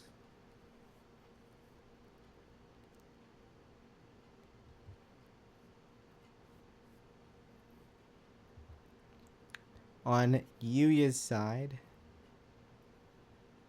there are 3 copies of Clarion Conqueror, which most certainly are coming in. That is an anti-Badger Mole Cub card.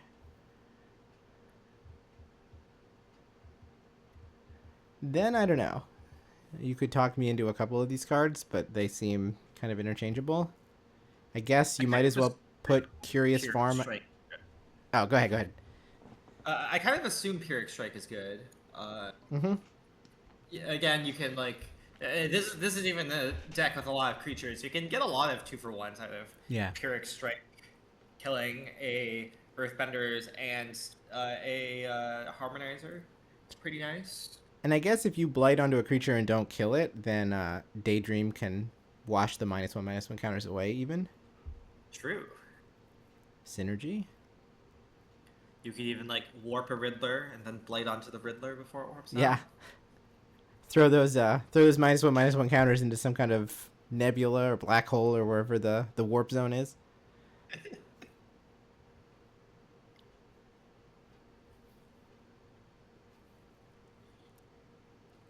Fair number of Strixhaven cards here. Besides the 4 Daydreams right next to that are 2 practiced offenses. Yeah, that card really strong and limited, and I imagine it doing a similar thing here of just all your creatures fly. You're just gonna smack your opponent in the face. 12 from a Daydreamed Riddler. After you like put a counter on it from Daydream, counter on it from practice offense, give it double strike. Even the plan B turn 2 play from this deck is to get a Sage of the Skies plus a little friend, and that's going pretty wide, so practiced offense looks good as a follow-up to that as well. Yeah, or like Shepherd into Pixie pickup Shepherd. You just get like put a bunch of Pixies into play. Looks like there's 3 in this deck. Yeah, you basically get an emblem with like you pay 1 and a white and get a Pixie out of your deck. Once per turn. Yeah. Until you run out.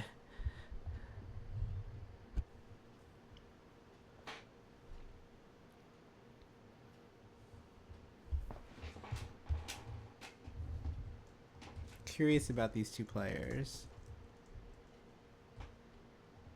Yukinori. Looks like he is 69 and 67 lifetime. Couple day 2s here and there, but no major results to 69 and 67. I think we need to stop the count. Those are very nice numbers. Yes. 6-9 up and 6-7 down. On the other side, Yuya lost in the finals of the previous regional championship. He lost to Noama. So that means that he was at PTSOS, but obviously it's not on the ELO project yet, so I can't see exactly what he's done. He has one previous PT appearance where he went 2-6 at PTLTR. I mean, he looks pretty young. His first event on the site is in 2017. Unfortunately, their record at PTSOS was only a little better than 2-6, 3-5 with Azorius Momo, but apparently not discouraging enough to prevent them from running it back. It looks like they did go 2-3 in constructed. And now that I'm thinking about it, Noah beat a Momo pilot in the finals, right? Wasn't so that must have been Yuya. Just a big fan of Momo. Yep. Yeah, mono white at the time, so obviously he's picked up the Riddlers since then, since we've added Daydream.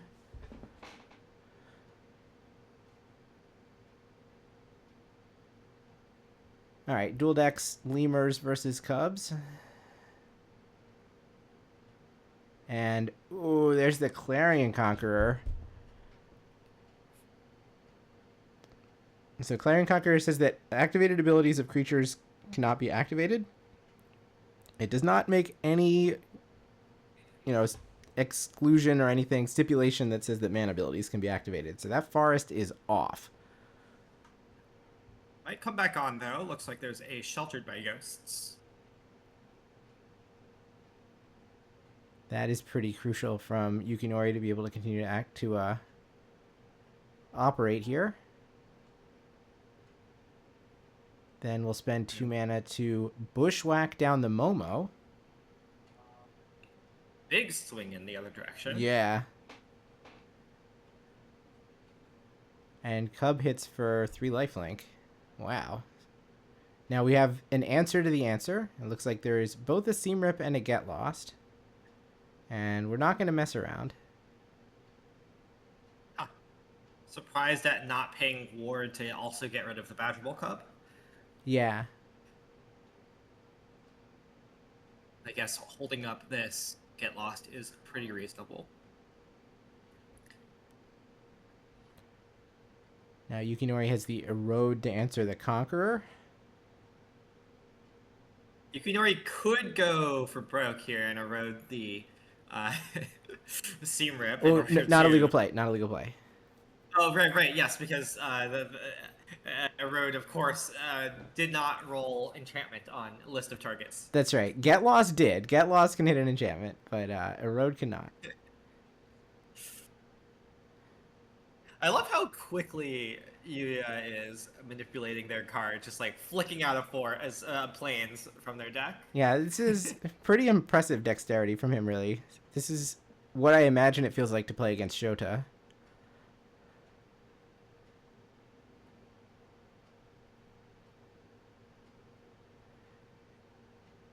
And now Forest taps for mana this turn to make a Mossborn Hydra. Both players... Like and is just a Seam Rip now? Yeah, I think that's right. And you cannot Seam Rip the Mossborn Hydra. So the question is whether or not Yukinori is on fumes as well. And woo, we have an Earthbender Ascension that might form Harmonizer. He's very much not on fumes.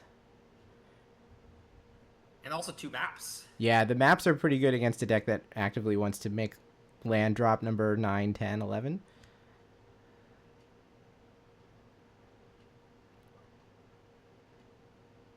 Like we're gonna Earthbend. I'm curious if we're gonna also crack a map or just get in the 3 damage.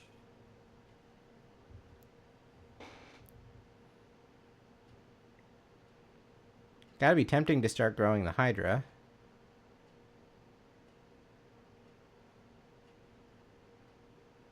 Also gotta be tempting to hit land drops. Yeah. So many landfall triggers in play and in hand. Yeah, we are going to map the Hydra. Also, if we hit a spell here, which we have with Cub, then the consolation prize is an extra counter on the Hydra, which will get doubled. Yeah, and also protects it from getting ambushed by an Aang this turn. So there is no such Aang.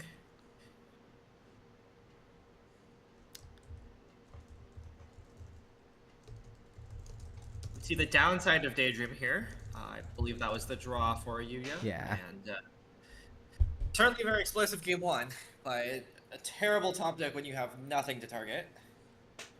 Well, this is the danger of mulligans, right? And this is why I think these Momo decks do not mulligan very well.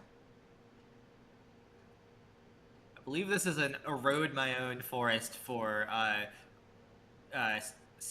16 times Yes. the count on this Mossborn Hydra. That's pretty good. And that's definitely going to send us to game 3.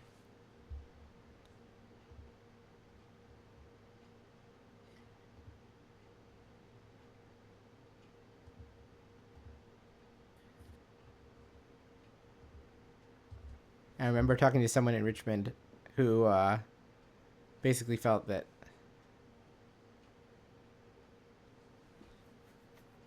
with Springleaf Drum in your deck, you like cannot mulligan. Like if you go to 5 and then the first card that you draw is Springleaf Drum, you're just, what am I doing? Why are these cards all here? I mean, on the other hand, you are a Riddler deck, so That is true. if you go to 5 and then you have a Riddler in hand, like it'll all be fine. Sure.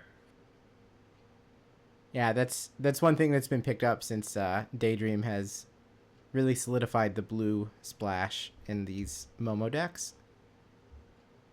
Whereas before SOS, I think there was some debate as to whether you wanted the blue splash or just to play mono white and do like Cosmic Grand Zenith things, or if you wanted a red splash for Nova Hellkite. I've even seen some Jeskai Momo decks playing both Riddler and Hellkite. Oh, wow. With the idea that Hellkite is another Daydream target, right? You can Yep. orbit it, deal a damage, and then blink it, and you can use that to like take down a 2 toughness creature. Oh, that's pretty cute.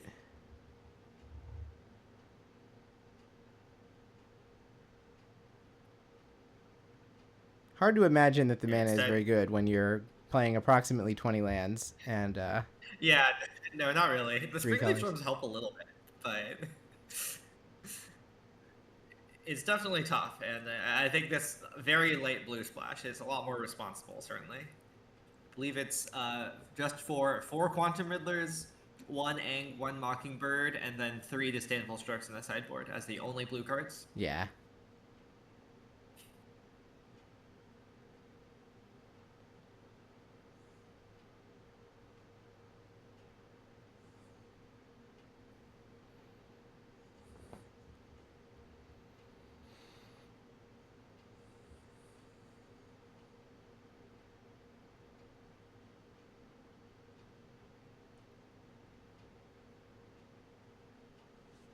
All right, with these two players at 8 and 2, I don't think that a loss just totally eliminates them, but certainly the winner is in a better spot than the loser. And Yuya's quickly mulliganed again. Whereas on this side, we've got... Go ahead. Sorry, go ahead. Look like Forest Plains as our 2 mana sources for Yukinori. We were talking about how Pro Tour cutoff will probably be somewhere around like 931, right? Yes. Yep. Theoretically, even if you lose this round, you could win the next round, try to ID last round. Yeah. Don't know how big of a cut it'll be, though.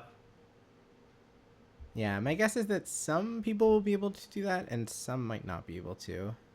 Like, it might be a couple that feel pretty safe with their tiebreakers, and then someone might get stuck between, like, win and top 8, lose and sweat. Wow, I didn't get a good look at the spells. Obviously, there were enough lands to operate there from Yuya, but if the spells did not work out, then... Yeah, I think I saw a Riddler, but like not much else in the terms of spells. Ugh. Alright, well, let's try it on 5. I mean, just mulligan to the perfect 3-card hand. Hollowed Fountain, Momo, Riddler.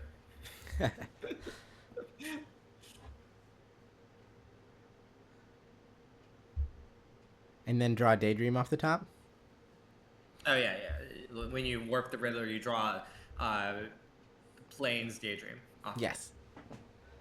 Of course.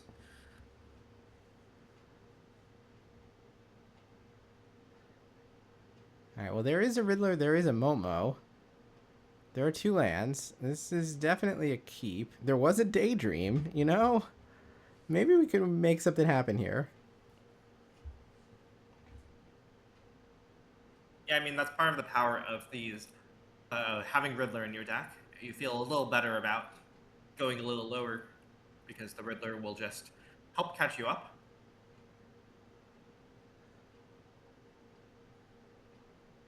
Unfortunately, land number 2 is Abandoned Air Temple, and so we could riddle this turn. Then it's going to get warped. Or we could wait 1 additional turn here and try to get the full value with the blink. Looks like we are waiting. Chocobo 2, and now do we have a play that's not just this Plains? The answer is no, so that kind of limits what Yukinori can do this turn.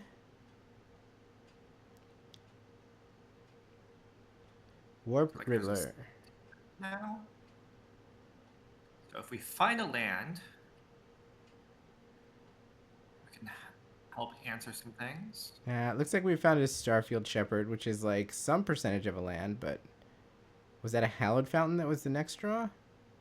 Yes. You flicks cards way too fast for me to be able to pick up on what exactly is what. Yeah, so the Riddler will give +1/+1 to Momo on the way in, and then after its little daydreaming session. So Momo hits for 3 this turn, taking Yukinori to 16. Interesting to see Steamrip not cast, but it makes some amount of sense where these Chocobos are not really getting through this Riddler this turn. Yeah. And I assume that the Steamrip is waiting in hand just in case a Sheltered by Ghosts comes in. And now Yuya learns the truth about Yukinori's hand is he does not have land number 3.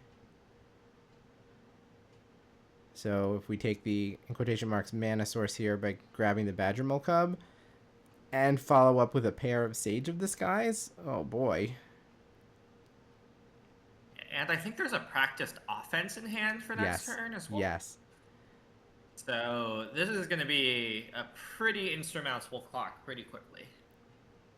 I mean, we already are presenting lethal. And Yeah. I think the practice offense will make the Riddler lethal by itself. Even if somehow Yukinori were to Dune Blast. Which he does not appear to be able to. And Yuya mercilessly wins on a mull to 5. Very quick match there. Yeah.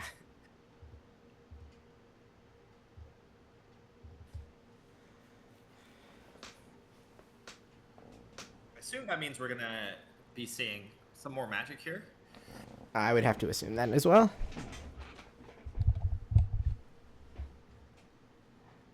Wow, that was kind of surprising amount of power that was able to make there.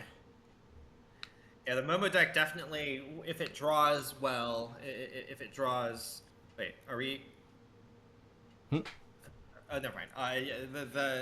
The Momo deck definitely, if it draws well, and pretty quickly end the game. But drawing well is certainly a prerequisite to that, and also not having your Momo interacted with, not having your like Riddler killed by a get lost or something like that, also pretty integral.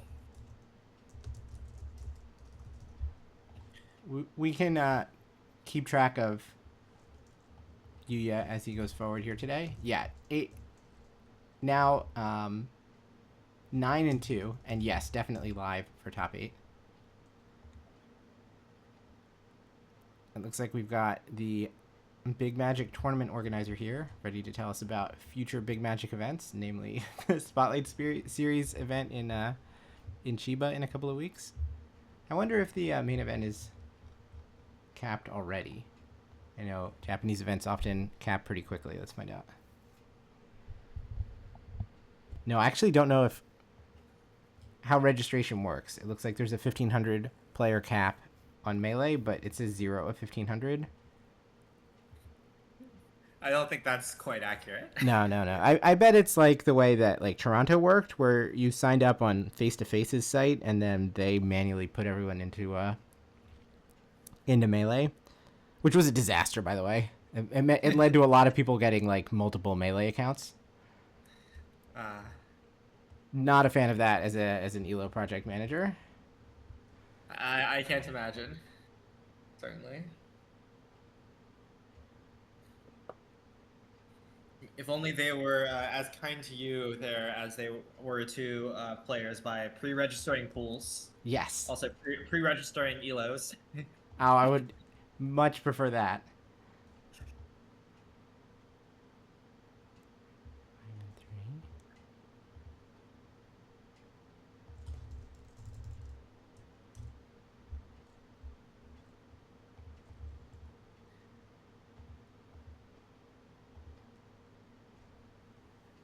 What are we seeing here?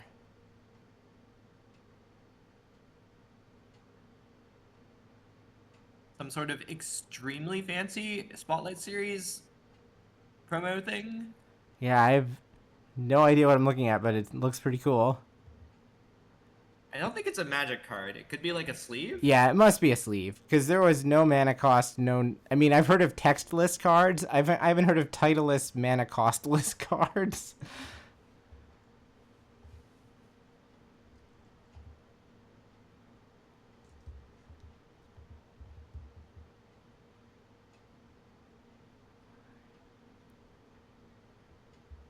So is Big Magic like the organizer for both like the Japanese and the like Chinese Magic large events, or am I No, mixing some names? the Chinese RC is organized by Kado Events, Kadou.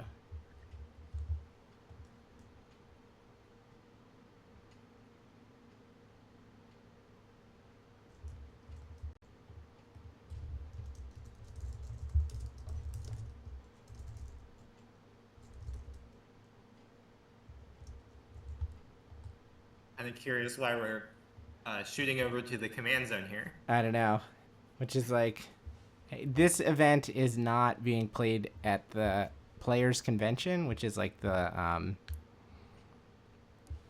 large side events hall, etc. So there's not much going on here besides the actual like main event, the RC. So like, for example, there should be an LCQ that's associated with this. That's being played in a different building. Maybe the command zone's in the same building? That's Yeah, why they maybe. keep shooting.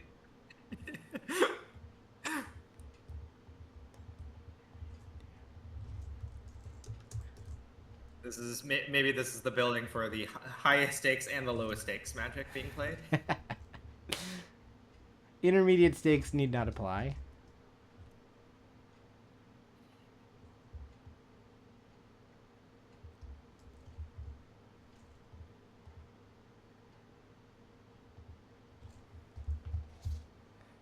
Oh, sorry, I was not paying attention to chat. The person in the center with the blue tie, that is Shota Yasuoka. Yeah, long time Magic Pro. Yeah. I think I played against Shota once and got smoked. I'm sure many people have the same story.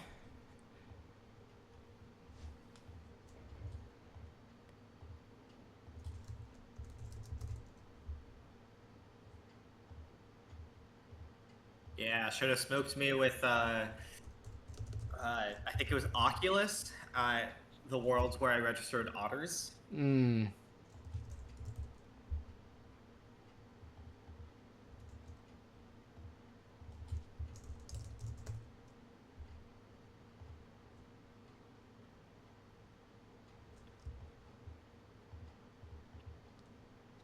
And 3, 6, and 4.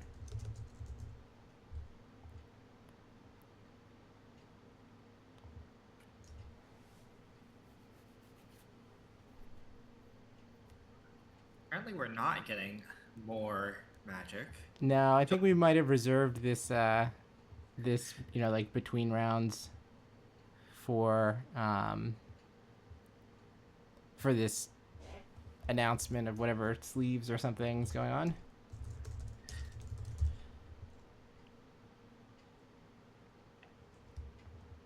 Eight and 1 lost to go to 8 and 2.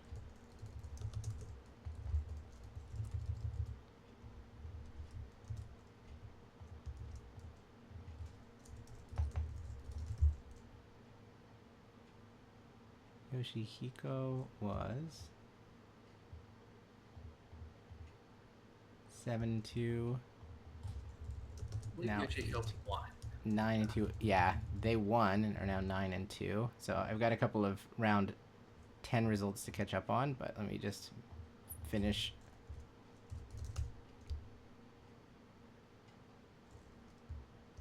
Kazuhiro is Pretty Dobbs.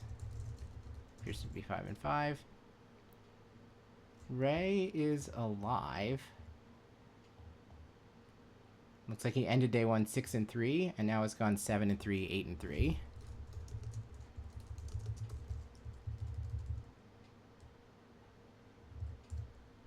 Guess we'll put that there for the moment. All right, now we can actually. Hori lost this round, so is 9 and 2 now. We do not have a result yet from table 1. What do we got here?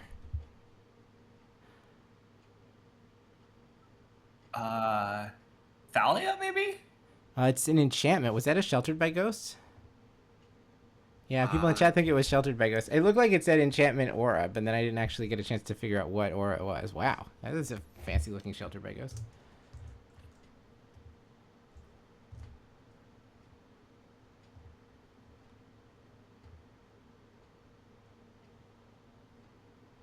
Yeah, Japan has this like Planeswalker battle something.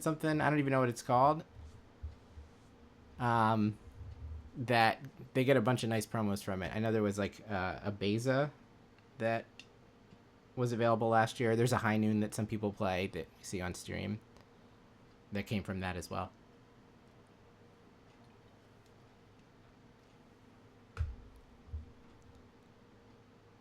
Unstoppable Slasher, the other one. Wow.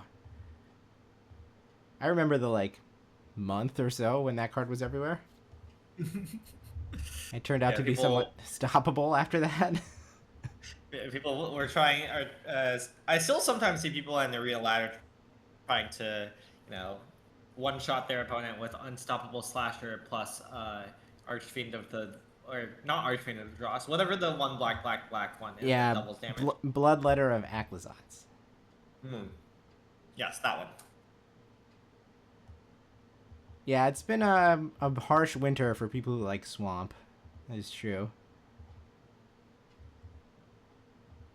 I mean, Hiroaki Kitahara is here to represent Swamps with Sultai Control. Yeah, doing quite well.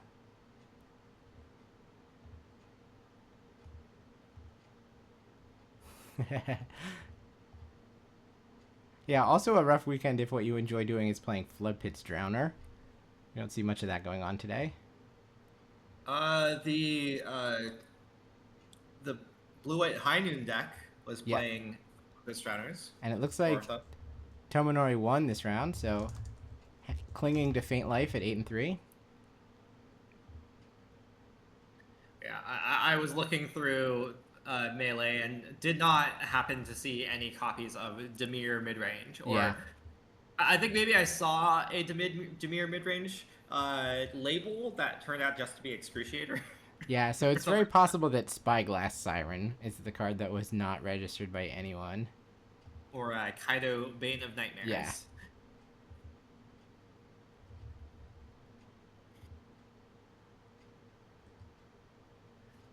Bloodletter with Pox Plague is very funny because Pox Plague rounds down. So if your opponent's at an odd 5 total, they survive, actually. Oh, that's very funny.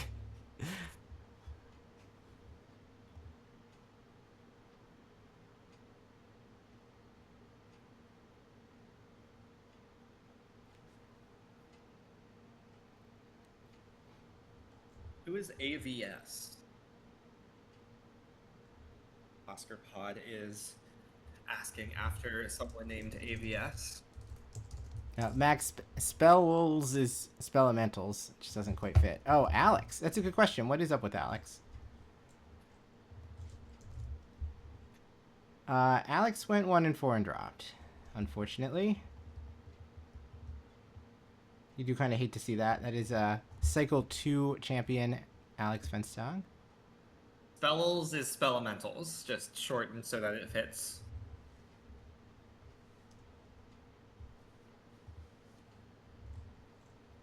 Maybe we'll cram in a T there. Huh? Spell tools, but I couldn't quite make it work with the rest of my notepad here.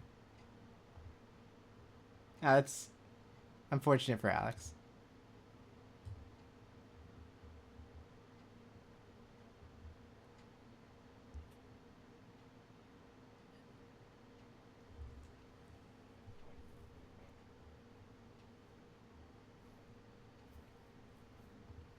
Yeah, the top tables are mostly just a bunch of Is It and Selesnya. Yeah. Kind of just what the metagame is, honestly. Though, shockingly, it looks like Masataka lost on table 2 just now to a 4-color control deck. Control is doing okay. Pretty decent. Mardu discard. No. I think the short answer is no. I haven't seen that anywhere. No, not really, no.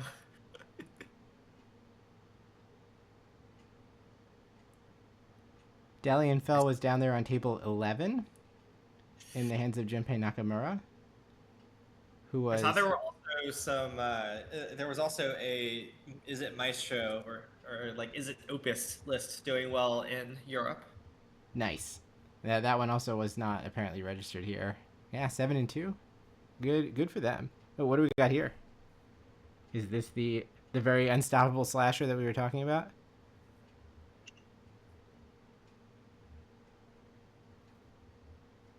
That doesn't look that much like a slasher. But It really doesn't. Looks more like a gravedigger, if anything. Nothing about a person holding a shovel sounds like an unstoppable slasher to me. But there you go.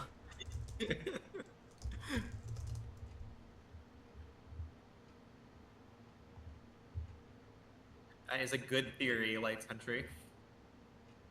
Like Gisa or like a Liliana or something.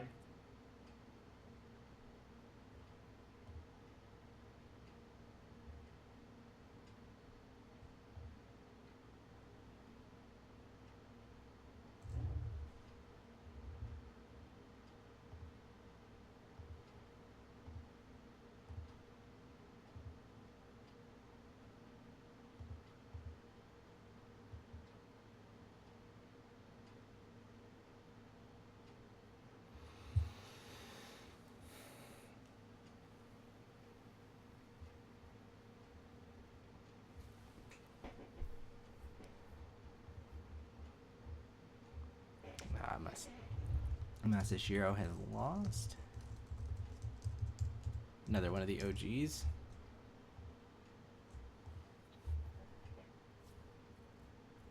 Noah Ma has won Yeah.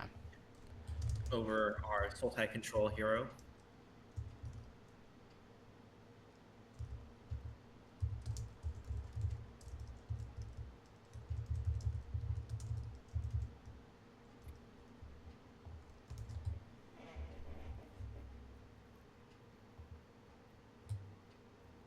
So, basically down to 17 matches left in this round. A lot of them are at high tables, honestly, Yeah. it looks like.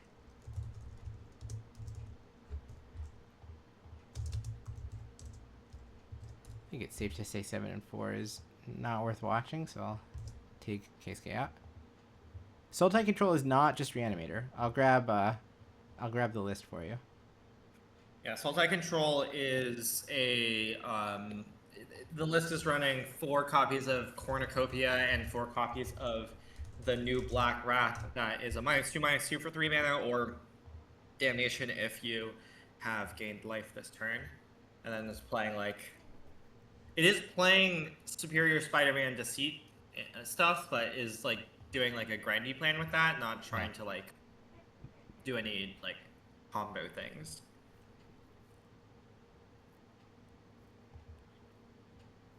I honestly think that control is like decently well positioned with tablet, and you kind of just need to like figure out the landfall problem or hope that the landfall decks like cannibalize themselves. And this might be like a good time for that because like the landfall decks are kind of not really thinking about control and how they're built right now. Like people are playing Selesnya and which doesn't have like any sideboard sapling nurseries. It's cutting ice tills. So like yeah, I think that the landfall decks in general are becoming more beatable for control, and the tablet card adds a lot for beating the other deck. And honestly, landfall. So yeah, it makes sense to see like a little bit of a control resurgence. That said, I also think that there are a lot of poorly built control decks out there. So yeah, like any control deck that is playing the card Resonating Loot, I do not trust. Maybe if they're playing like just one copy, but like multiple copies of Resonating Loot, I personally have strong doubts about that. Does seem like the kind of card that you would play low on the arena ladder, have it pop off, and then think, well, this is the greatest thing I've ever played. Doppelgang. Oh wow, now we're going deep. Hey, if you're gonna play Doppelgang, at least also play Green Emeritus to have a loop, or Storm Chaser's Talent. And then if you're doing that, at that point, just play Virtue of Loyalty and sorry, not Loyalty, Virtue of Strength instead of Loot. Clearly, Yeah. in order to really go off.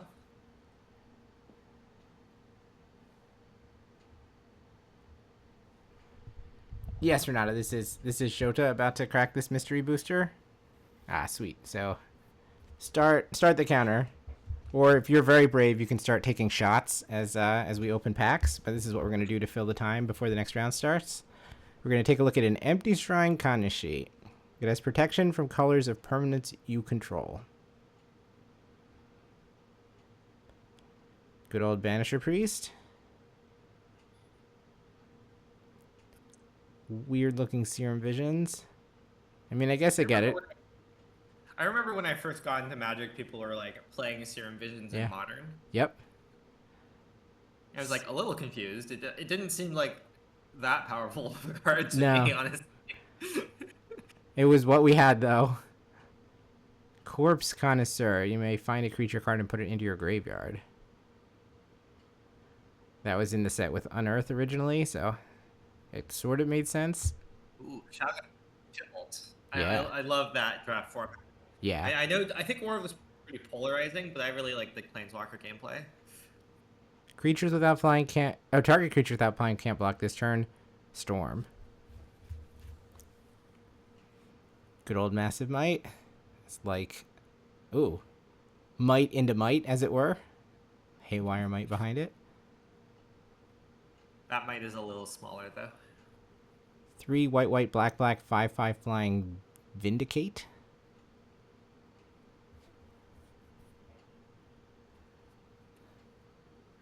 The Emissary of Trust.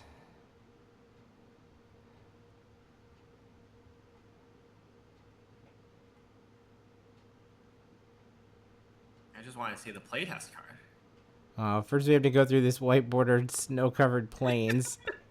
It's blinding. If only it were also foil. Oh my goodness. And our playtest card is... Oh wait, we have a future sight border card first. Namely a Goblin Charbelcher.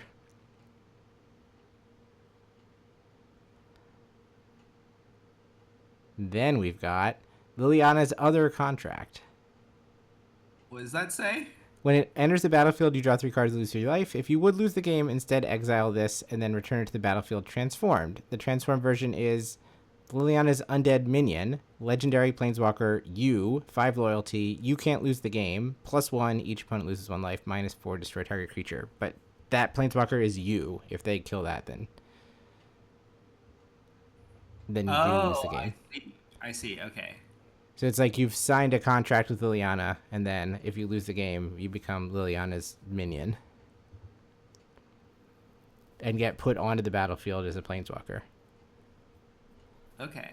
So can they no longer attack like you? That's not they could attack you. Like your life total kind of doesn't matter. The loyalty on the planeswalker is the thing that ultimately does matter. Mm-hmm. I see. I was like, wait, is this just like huge upside? Like, it's pretty big upside, but like now you could, like a hero's downfall would kill you. Yeah. I assume that the card that this is on is Liliana Heretical Healer, but I can't prove that. It's like, I mean, there is a Liliana's contract, right? Like in the story, she makes deals with these demons, and then there was like a long arc where she goes around and vanquishes these demons in order to free herself from the deals that she made. So I think that was like an M19 card or something. Like if you had 4 demons with different names, then you got to like demonic tutor every turn or something. You just win the game. Yeah. Demons with different names. Aven Liberator. When its turn face up, a creature gains protection to the color of your choice. Yeah, there's Liliana's contract. Oh, you just straight up win the game. Yeah, that's fair. I loved Consul's Lieutenant. I always wanted to play it as a one of in a random standard deck, but it was never good enough. Like, Humans was around at the time.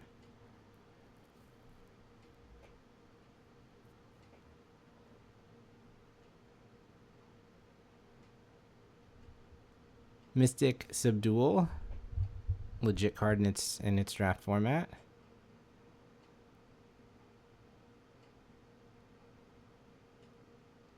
I've never seen one of these free spells reference what kind of lands your opponent control. Yeah, there was a cycle of those in Nemesis. One of them that gets played sometimes is just like a straight up life gain spell, and then there's one that's like if your opponent has a mountain and you or a plains and you have a mountain, you can destroy an artifact or something. Also sees a little bit of play, or at one point saw some play. Submerge, that's the card I'm thinking of. Oh, and it puts a creature on top of their library, right? It's kind of a nasty card. The joke of Odyssey is that they took some of the iconic creature types and switched them out. So, like, instead of merfolk, there were cephalids, and instead of goblins, there were dwarves. So they made this Dwarven Recruiter, which is like a copy of Goblin Recruiter. But there's, like, not a lot of dwarves, so it was just not very good at all. Yeah. Like, well, what am I supposed to find with this thing? No one really had an answer at the time. More Dwarven Recruiters. Yeah, exactly. I mean, the thing about Goblin Recruiter is that it was good specifically for, like, effectively Charbelcher reasons. Like, you could stack your deck so that there were no lands at the top. But it wasn't that the goblins were good. Ooh, tendrils. We're storming off. Yeah. We had Ground Rift, or whatever it's called. Yep. The previous pack. And we saw a hunting pack a little while ago, right? Yeah. Ooh, back to basics. That one uses the future sight frame pretty well.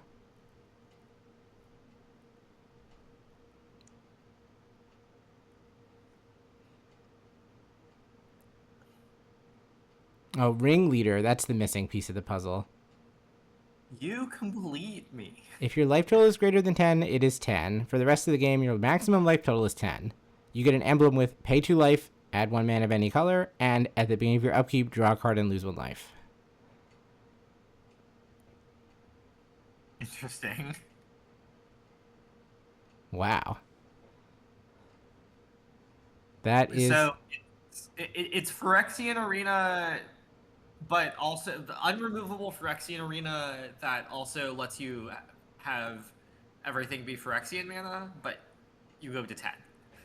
Yeah, there's another Phyrexian card that does that. Is that Phyrexian Lens? That's pay 1 life, add 1 mana of any color. But I kind of feel like that's what they're kind of playing with. Oh, but that one taps.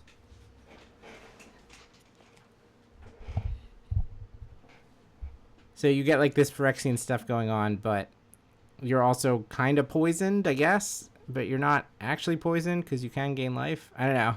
That's an interesting one.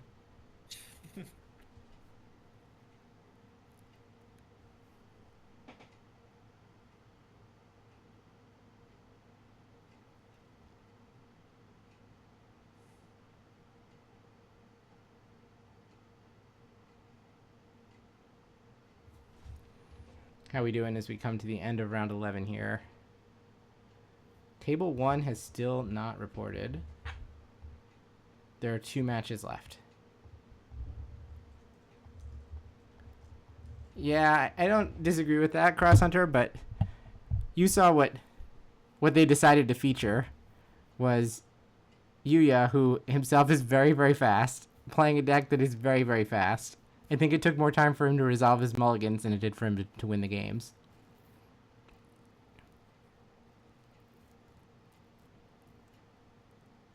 And ultimately, I think with the setup that they have here, there's only 1 backup match. So we're kind of at the mercy of how fast is the backup match going to be. And if it's too quick, then we don't actually have very much to do. Yeah, it seems like they wanted to make some announcement. Yeah.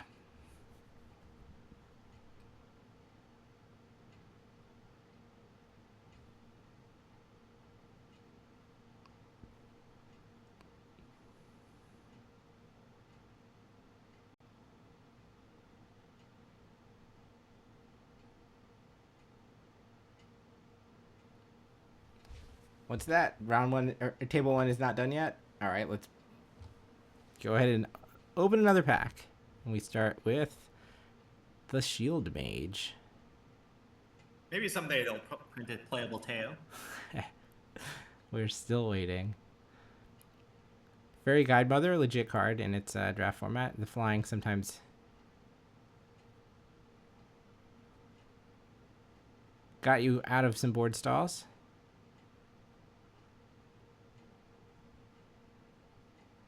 Mind Bend is one of these old cards where you should really just pay attention to the art, because the art is pretty sweet. And don't worry about the text box, because it doesn't do anything.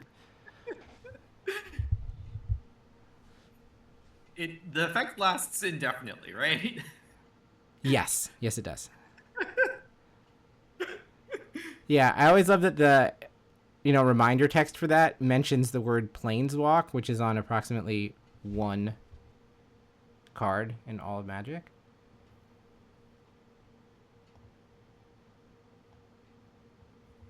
Wow, they're here with all of the War of the Spark bangers. Yeah, it is definitely a Dan card. That comes up sometimes because like you can change sacrifice if you have no islands to sacrifice if you control no mountains or whatever, and you kill your opponent's Dan-Dans.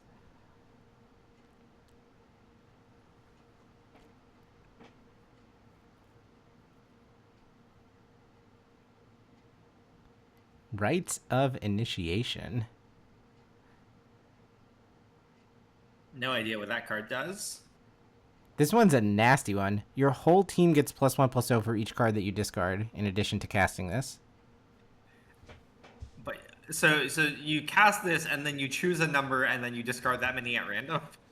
At random. So you're effectively... Oh, sorry about that, chat. You're effectively discarding your whole hand. There's not really a way to intermediate discard.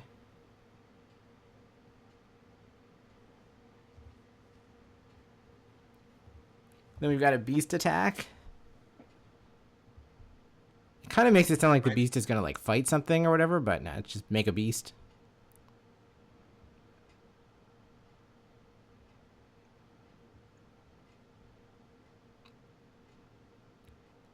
Trigon Predator, but in my mind, the fake Trigon art. Yeah, I definitely think of the art that I've seen in Vintage Cubes more than this art. Ooh, speaking of Vintage Cube cards. Balance. Fair and balanced card, certainly. Yeah. Well, it's symmetric, so of course it's balanced. Yeah, of course, of course. Just like, Armageddon. Yeah. You lose your lands too.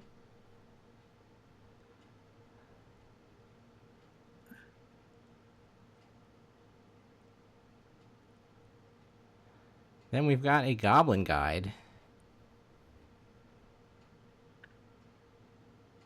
I will say, a red card with this white border does look better than all the white cards we've been seeing with that border. Chain of Vapor, there's a nice one. And finally, a Tax Taker, a Rat Advisor. Whenever an opponent pays a tax from a spell or permanent you control, make a number of treasure tokens equal to the amount of mana they paid. Cards that can tax opponents include Mana Tithe, Esper Sentinel, and Ghostly Prison. Does Quench tax your opponent? Like, if they pay? This happens each time a spell or ability of permanent you control causes the opponent to pay extra money. I think it would, yes. It's kind of funny. What card is this supposed to be on top of? I would have guessed that it was a land tax, but it looks like it's a common. And it's also a creature. Common creature. But you... I don't know what I don't know, just some random 1/2. Yeah, I guess. I mean, it has like 1 mana 1/2 just gives me Thraben Inspector vibes, but I'll think of Thraben Inspector.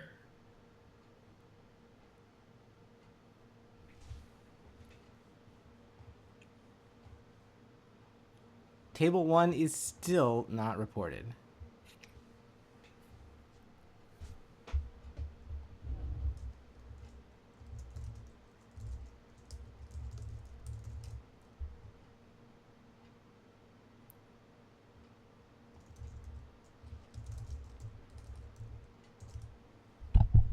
No, it can't be on top of Mana Tithe because there was you could see at the bottom there was a Power Toughness box, or the outline of a Power Toughness box. So I don't think it could. I think it has to be a creature. I was kind of hoping that Scryfall would come to the rescue and say, but it doesn't look like it does. I'm also trying to figure out we can see a bit of the set symbol for what it's supposed to be, but I can just see MO. Or M something. I don't know. Alright, it is a mystery. Someone must have compiled, what they printed those cards on top of, or quotation marks, printed on top of. Okay, I have a theory. My theory is based on looking at the very just guessing that it's going to be Mom, and then looking at the very edge of the art and seeing if it lines up. Ah. My theory is Phyrexian Pegasus, which is not flavorfully aligned at all, but I believe the art perfectly lines up with the very little that you can see. What you could see. That is super random, but I mean I guess that's fair. Sometimes you sticker over something random. Yeah, if you just pull up the Pegasus and the Tax Taker into different tabs and just click back and forth, I think is pretty obvious that the art lines up. All right, let's do it.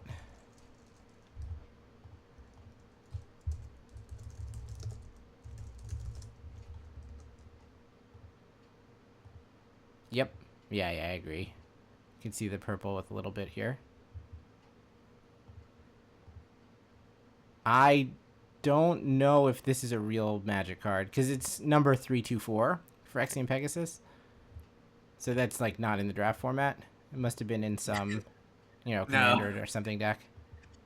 No, I think for Commander, it's sometimes they just have extra cards from some I don't know, beginner deck or something like that. Yeah, welcome deck. That's what we're trying to think of. Okay, good news. It looks like round 11 is done. Round 12 has been paired. And I need water, but we're going to get more Magic very soon. So let me run an ad and go fill my water bottle. If you want to take a brief breather, Jason, we'll be back in a minute, chat. Sounds good. 2 rounds of Swiss to go.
Just in time.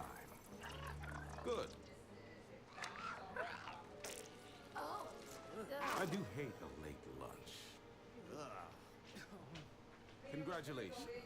You didn't disappoint me. Sure. Now for your next assignment.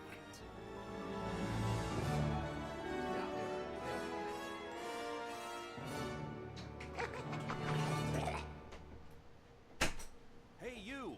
Stop contemplating your existential dread.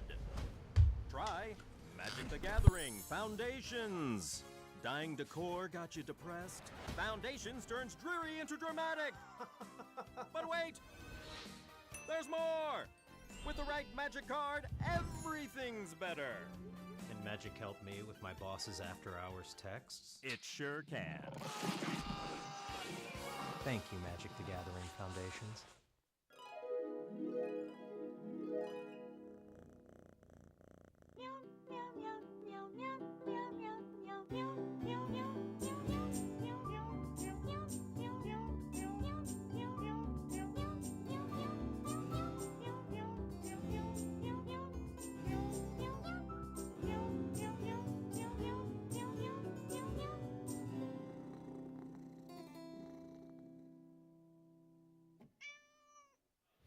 はい、皆さんこんにちは。本日はチャンピオンズカップファイナルをお送りしていますけれども、続いてのラウンドは実況私、映画、そして解説、浅原さんで。はい、よろしくお願いします。Looks like Rei Sakano stays undefeated on control. Yeah, 11-0. And now I think Ray is going to have this problem where he could draw into the top 8, but he needs someone else to draw with. And I don't know that that person is in the building. He is 11-0, and second place is 9-2.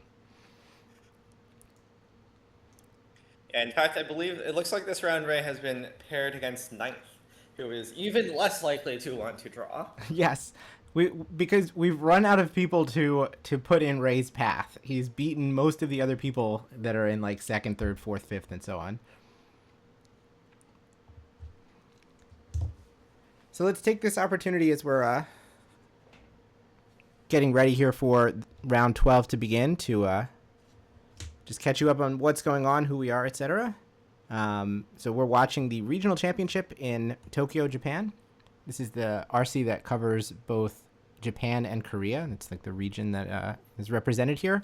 Though, as we saw, there are some also worldwide scrubs who have who've shown up. World Modern Scrubs, or whatever they were called. There was some team from elsewhere in the world that made the trip.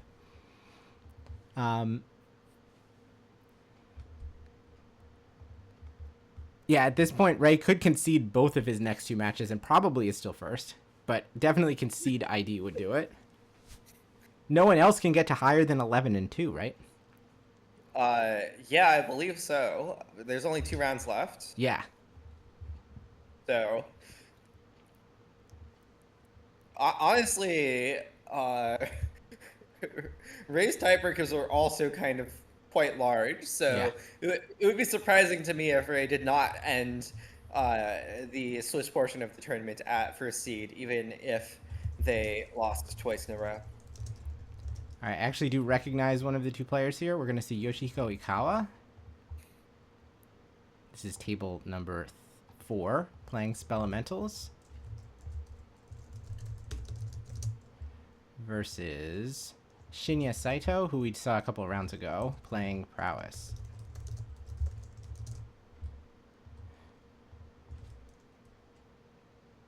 I feel like we haven't seen an Is It mirror in some time, other than the like brief glance we got at game 2 of a Prowess mirror backup feature. Backup of a backup.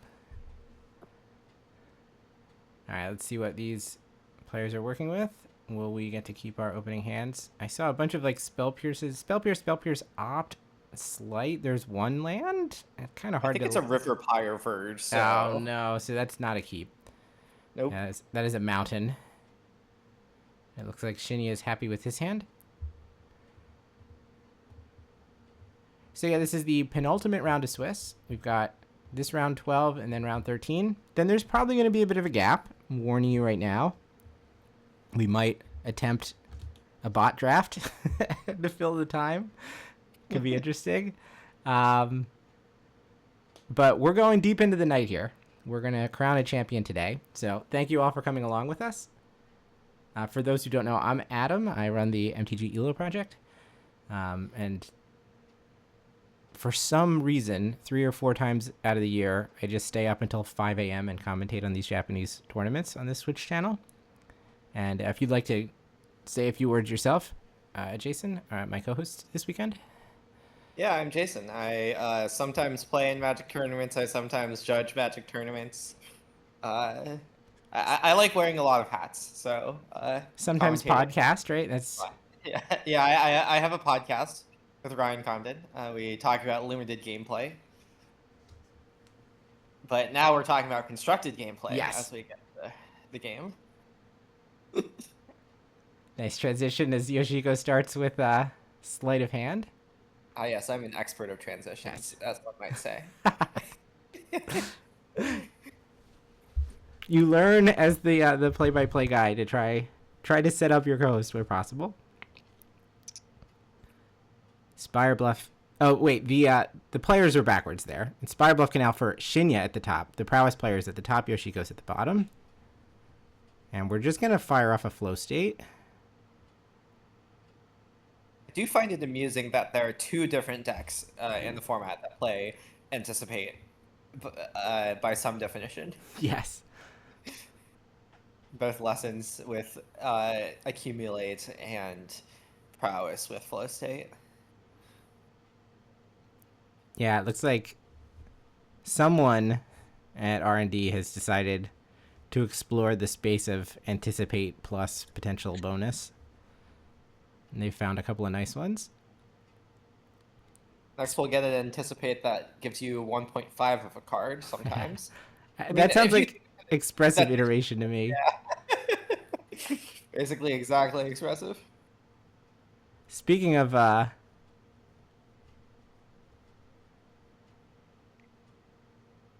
new cards from Secrets of Strixhaven, we have a horse coming across the battlefield, hitting Yoshihiko down to 15.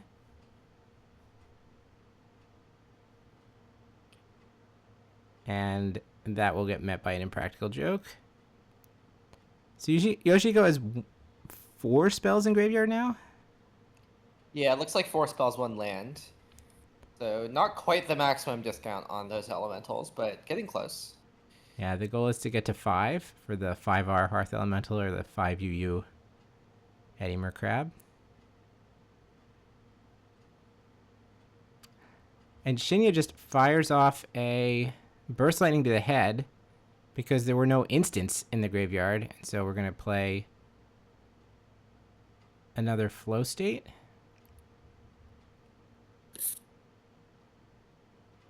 Actually don't totally know what's going on Shinya's side over there because he's playing like kind of close to the edge of the camera.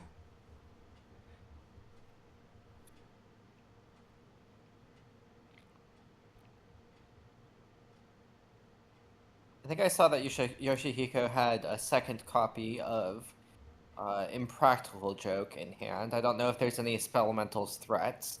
Maybe a crab on end step? Oh, looks like it. How about crab? How about a crab and its buddy? So suddenly Shinya's taking 10s of damage every turn. Kind of a spooky place to be when you start the game at 20. Yeah, the Spellementals deck can really put on a lot of damage out of nowhere. Suddenly a clean, going from suddenly a clean board to literally 2-turn lethal. With a lot of ways to clear blockers. I see. So that second flow state was met by a spell snare, and that was spell number 5 for Yoshihiko. Now I see the overlay has both players named Shinya, which is not quite right. The bottom player is Yoshihiko. They're slowly fixing it.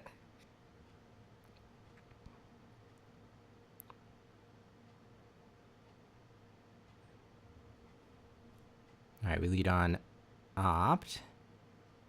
I think it drew into a Sunder. Ooh. Which will eat the Sunder for breakfast. Ooh.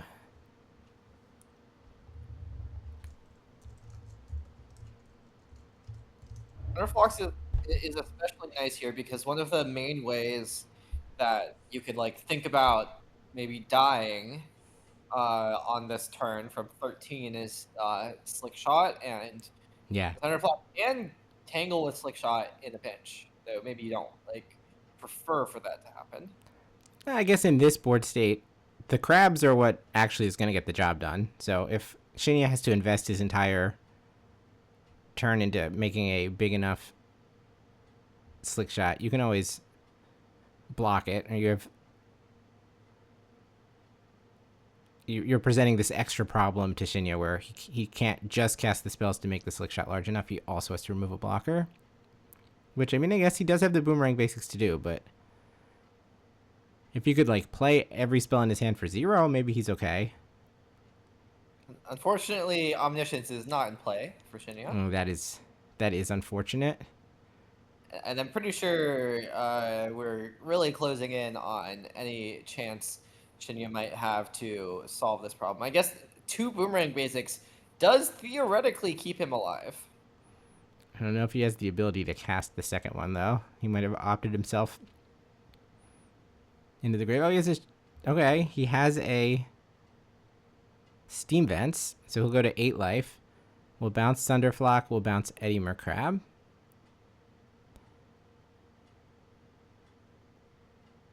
Draw for turn is Seer.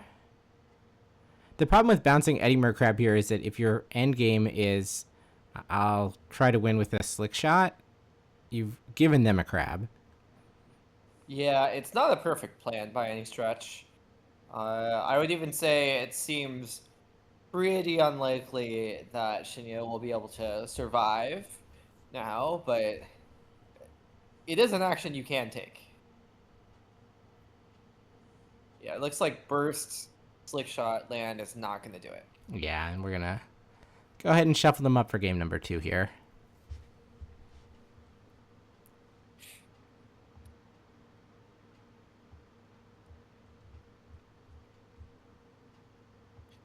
I'm kind of curious if anyone on the Japanese coverage team compiled like any like day 2 conversion rates, or I guess they don't even do like COTS, Yeah. so I wouldn't do that.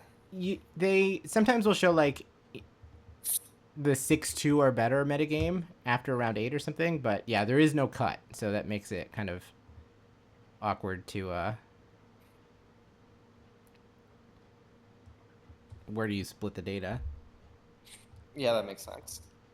But maybe we just like keep seeing the Spellementals matches instead of the Prowess matches, but I'm getting the feeling that the Spellementals decks are doing better than the Prowess decks. Yeah, looking down the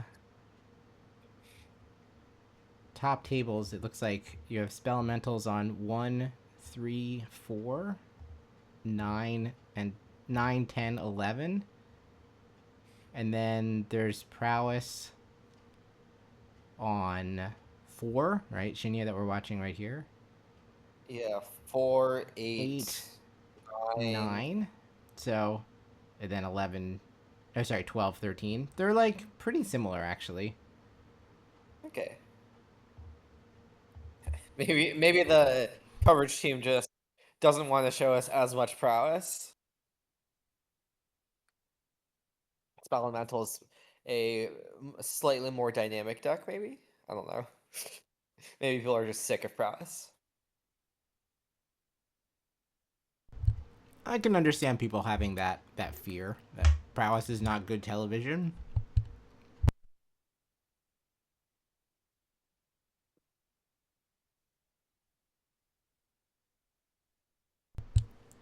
So Shinya's creature base is 4 Elusive Otter, 4 Slickshot show off, and 3 Collar Storm Stallion with the 4th horse in the board.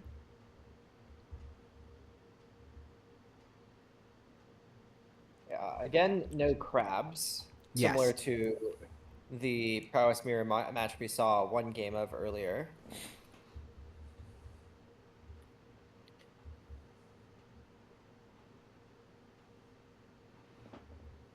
I imagine the broadside barrage is coming in, as are the ghost vacuums. Yeah. But beyond that, what exactly you want to tune your threat suite to is kind of interesting. I assume the horses are pretty good, though as we saw, Yoshihiko does have 2 Impractical Jokes main, or maybe some sideboard? Let me check the list. Stallion also, for whatever it's worth, is an elemental. Yeah, it doesn't get flocked, which can be pretty important, and it's a little easier to grow it past the X5s in the Spellementals list. Just being able to stick around with the hope that it might go wide, copy, and then maybe copy the copy, etc. You usually don't need the second copies, but... On the other side, Yoshihiko has Ashling, Emeritus, and Ral as his threat base for when we need to deal with graveyard hate. I think against 2 ghost vacuums, you don't need to worry that much about graveyard hate. And certainly I don't think you want to be bringing in the slower threats in this matchup. Maybe I'm underrating Emeritus, but it feels like the game likely to get decided a little before you get to 5 or 6 mana to cast Emeritus and use it.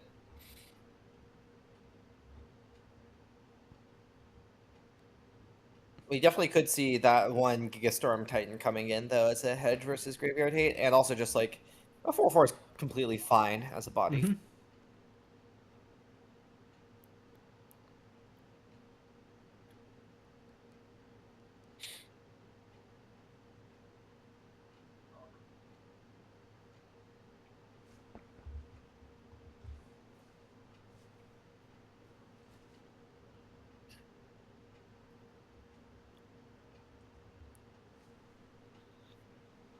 Looks like we're taking out a Get Out, perhaps, or at least thinking about it. Maybe not.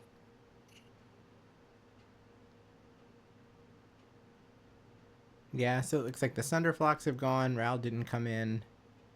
We shaved a random assortment of...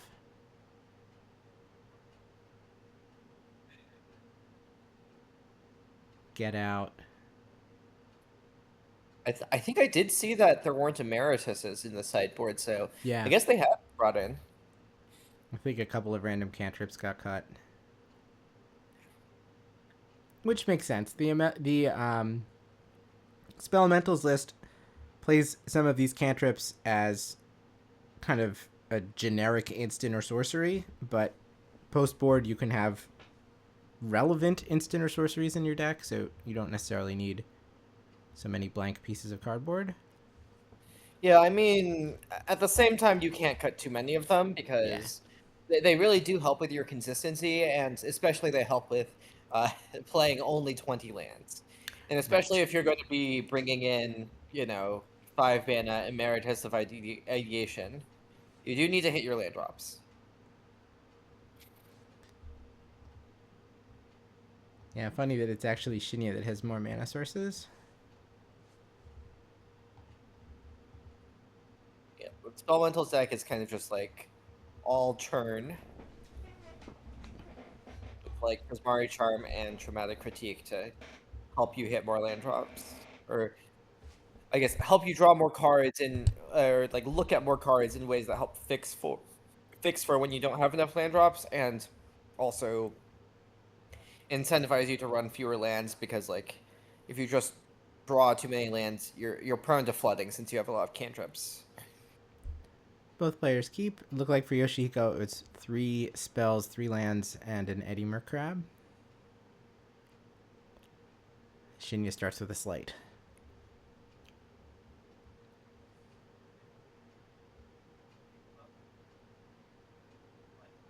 And then Slickshot is plotted. Does look like a plot. Playing around Spell Snare, perhaps? Interesting. There's Get Out. There's not Spell Snare.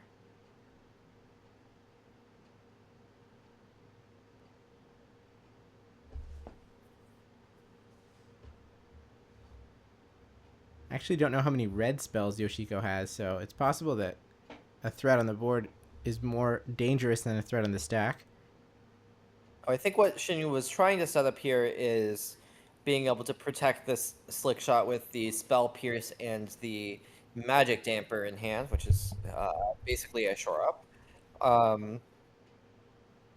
So not exposing that to Yoshihiko just going like Mountain, kill it with Impractical Joke or whatever. Yeah. Is probably why the Slick Shot went to plot.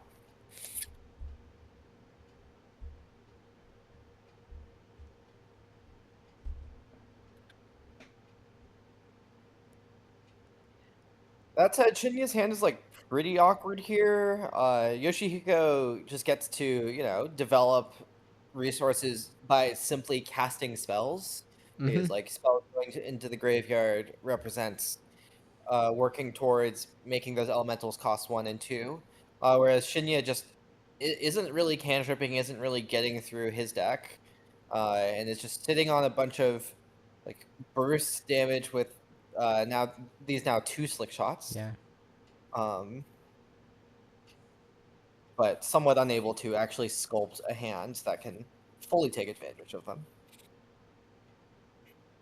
Yeah, so it looks like it's Slick Shot, Spell Pierce, Boomerang Basics, and Flow State, and then a couple of further lands.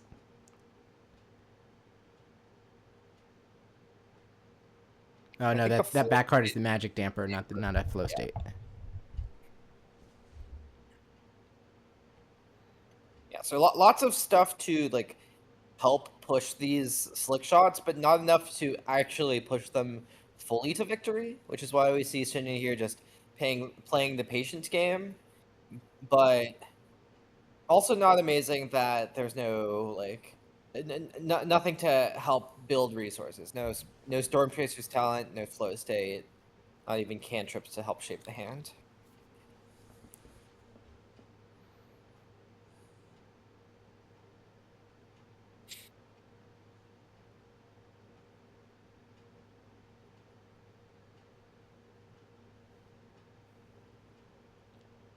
Yoshihiko shocks for an island and passes back. So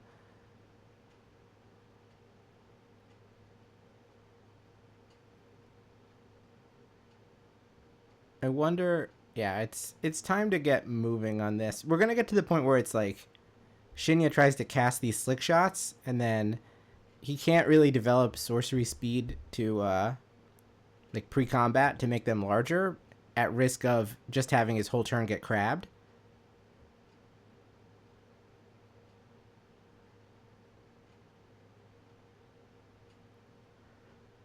Fighting over the Get Out does let the Slick Shot resolve, but means you do miss out on the Spell Pierce actually triggering the Slick Shot. All right, we have a Sleight of Hand. Okay, so that's 6 damage. I think we found an Opt, also known as Boros Charm. There's also Storm Chaser's talent, which is arguably a deal 8, whatever double Boros Charm is. Yeah. Or maybe even deal 12 with oh, there's a Boomerang Basics?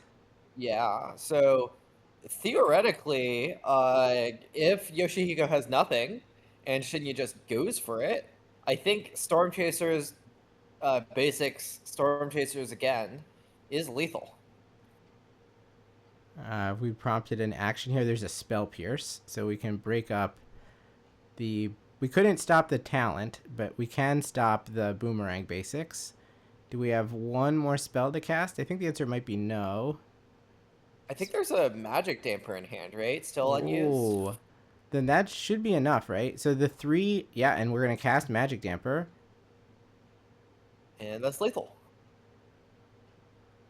That die on 3, each pip of that die represents 4 damage. So it was going to go to 4 is 16 off of just the triggers, plus 2 base damage, plus the magic damper. So that's 19.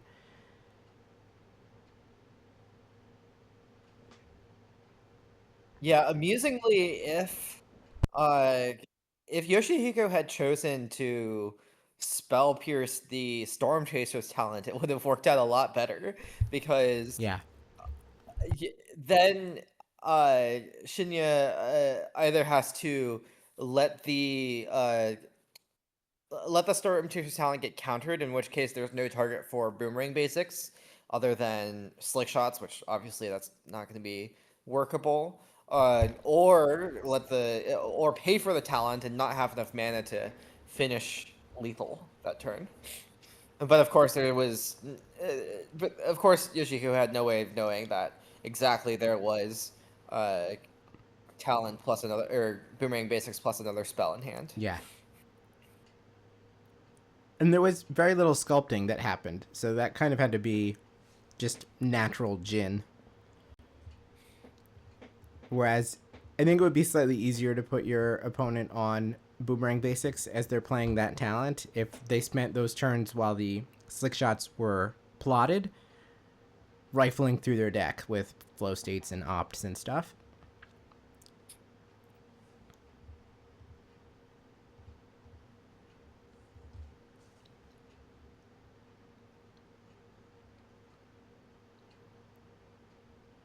All right, so Yoshihiko will get to be on the play here. Spellementals will kick off game 3. These two players are 9 and 2.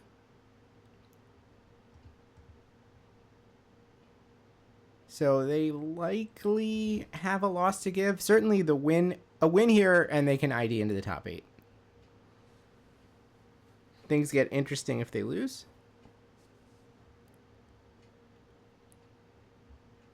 But we are starting to qualify people.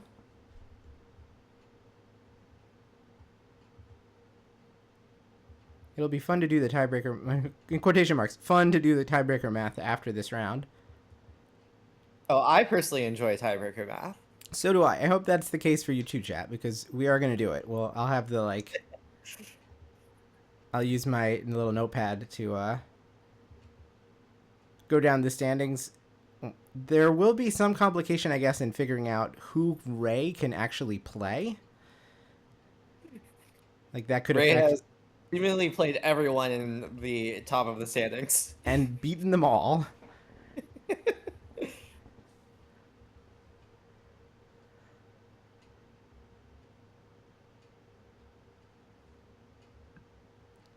So it might be a little bit challenging to figure out the pairings ahead of time, but we'll do our best.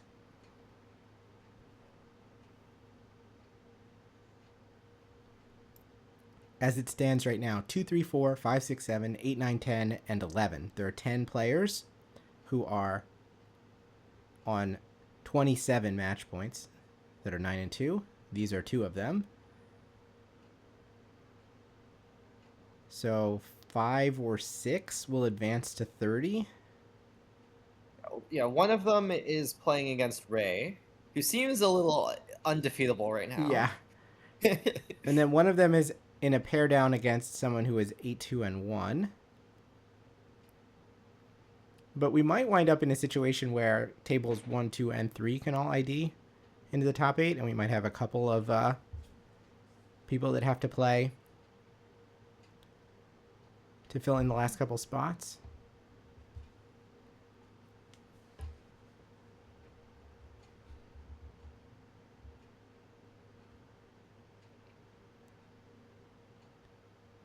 There were 2 lands in Yoshihiko's hand, but I think there was only 1 land in Shinya's. He has elected not to keep that.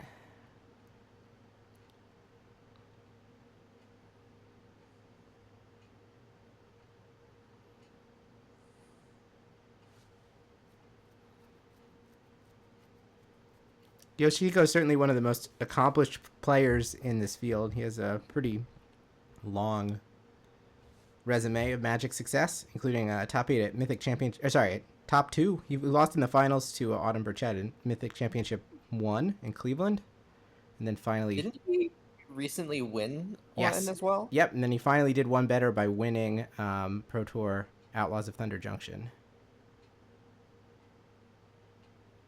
Oh, that was the one I top 8'd. Yeah, so you weren't paying too much attention to Yoshihiko since you were focused on your own matches.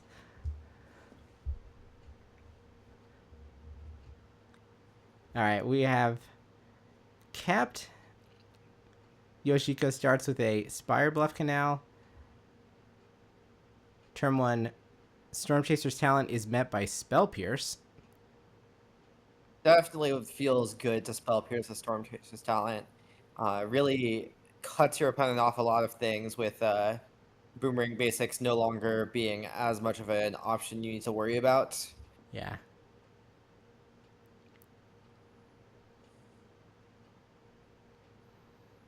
Shinya uses his two mana to plot. Yoshihiko uses his 2 mana for Prismari Charm.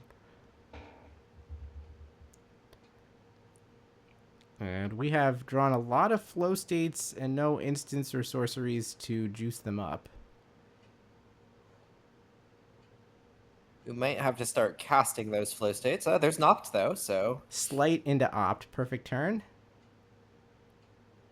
As long as the goal of this game of Magic is to just dirtle around and cantrip into further cantrips.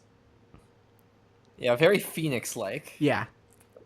Then Shinya's on top of things. But if Yoshihiko is just like, actually, now you have to deal with the 5/5, I don't know what Shinya's going to do, really. Presumably cast the Slick Shot and try to kill in the air like last game, but it's going to be a little difficult into this Get Out. And we do see the Emeritus in Yoshihiko's hand.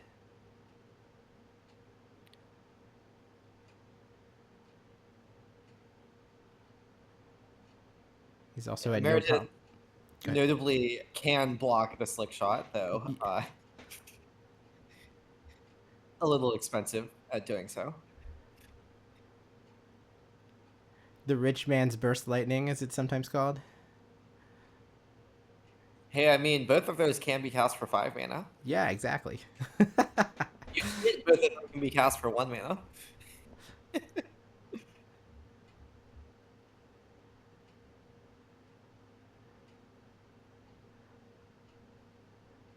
All right, so we have a horse to go along with 2, in quotation marks, active flow states. And another couple lands on Shinya's side. And we'll play the Color Storm Stallion, make Yoshihiko make a decision here. Do we want to use the Get Out on that when we have the Slick Shot face up? I think Yoshihiko might... Yeah, I think Yoshihiko was thinking about maybe not getting out the horse just to have some target for this sorcery speed impractical joke. Which is a little awkward into the Slick Shot because you have to let the Slick Shot hit you. Right. But the trade into the horse of Get Out is just pretty nice, and preventing 3 damage is nothing to sneeze at either.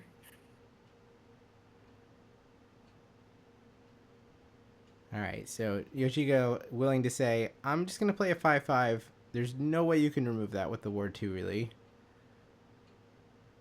You can have your Slick Shot do your worst. I do have a Impractical Joke ready afterwards. Now, having said there's no way to remove it, maybe we have the ability to take a Boomerang Basics off of this flow state and just lay the tempo hit on Yoshihiko here. Yeah, I mean, it does let you get through 5 damage.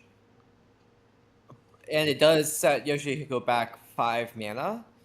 But at the same time,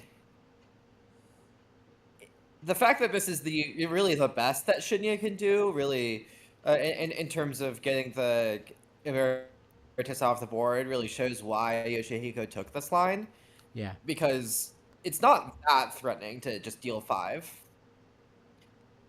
Especially when Yoshihiko can just follow that up by using Joke on the Slick Shot, and with an untapped land, maybe even just redeploying Emeritus.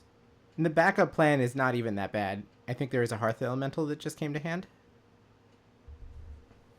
So we're going to be able to get to play a threat one way or the other.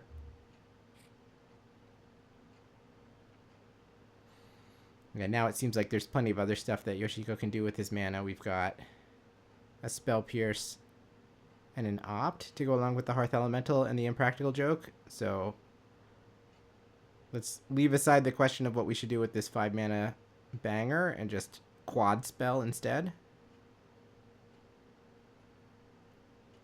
Love to just cast 4 1-mana spells in a turn cycle. And then refill with an Ancestral Recall next turn.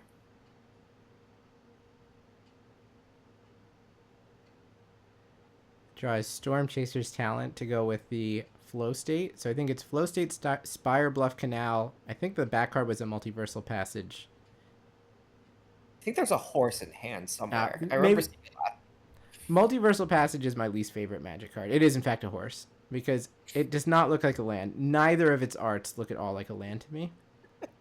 Oh, yeah. The Spider-Man art is, I think, especially egregious. Yeah, that thing is an abomination.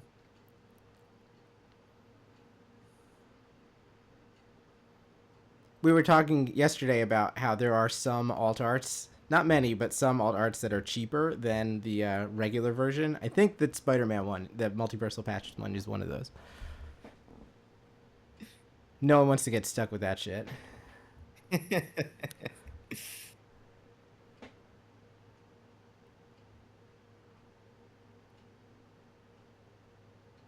Otter attempt to bounce the Storm Chaser's Talent, open ourselves up to this Spell Pierce.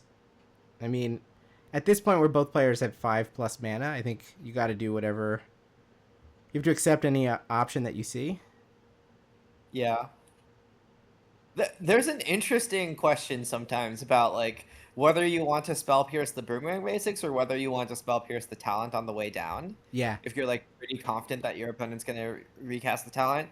Because, obviously, the Boomerang basics gives them a whole additional card, but the talent can also represent a whole additional card from it leveling up, and, in fact, can theoretically represent infinite value as you keep leveling it, getting back Storm Chaser, getting back Boomerang basics.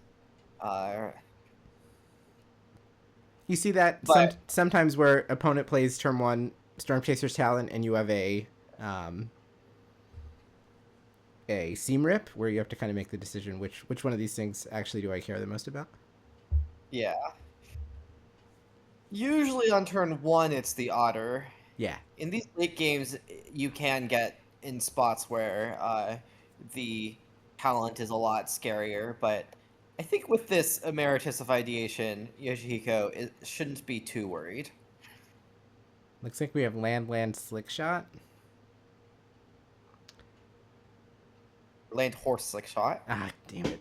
That horse is still there. So we have to make a decision between, like, how many threats do we want to play? Do we want to plot versus not? And, what are we doing with our second level of the Storm Chaser's Talent? Seems like those are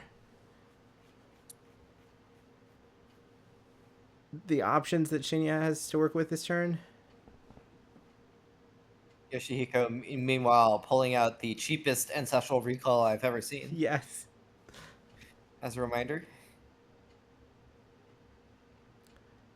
We are just going to pick up and play Flow State, which is like, you're not technically dead, but you are at 10 life facing down 9 power with just a little stuffed animal between you and your opponent's giant creatures.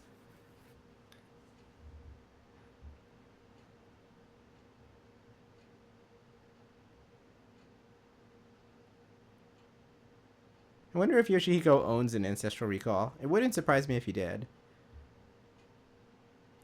Yeah, I'm still waiting for the day when someone shows up to some like standard tournament with a real ancestral recall as the token they're using for pair emeritus. I believe you are allowed to do that, but I guess I'm not 100% certain, but I think it's probably fine because ancestral recall is not a standard legal card, so there shouldn't be a problem. We are going to re-prepare, and we have the prepared overlay punch-out thing. We don't need to mess with the sleeves. We've now seen 3 ways of representing prepare. Yes.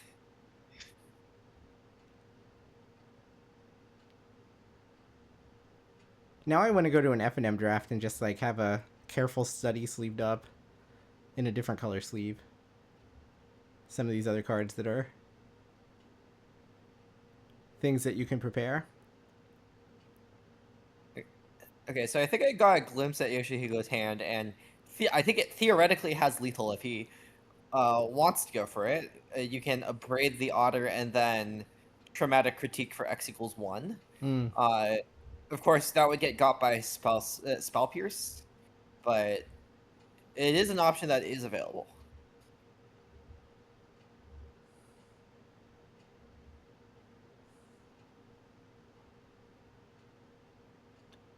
Not an option that's taken, though. Okay, you're asking how many players are in this event? We started with about 350.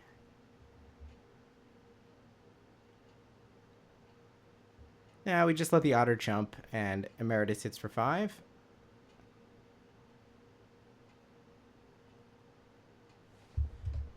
Here, if you're curious, I'll put the Melee link in chat. You can see the tournament information.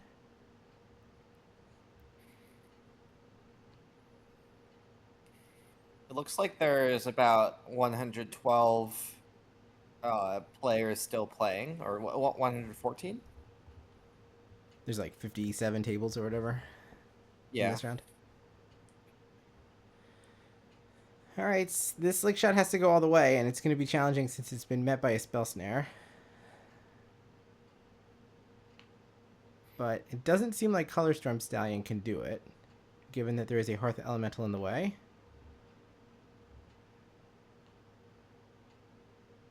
Horse, land, land. Take horse, land.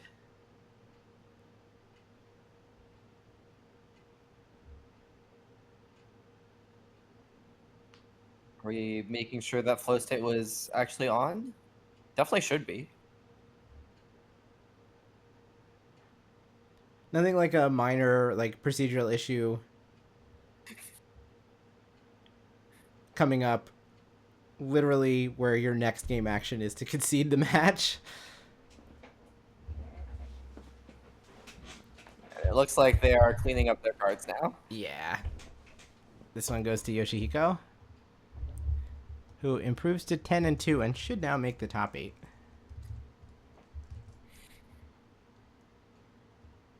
Our Azorius pilot, Yuya, not surprisingly, is already done, and he has won his match over Masataka Hori. So Masataka is going to enter the sweat phase, whether or not he is one of the 9-3s that gets to play for one of the couple remaining top 8 spots.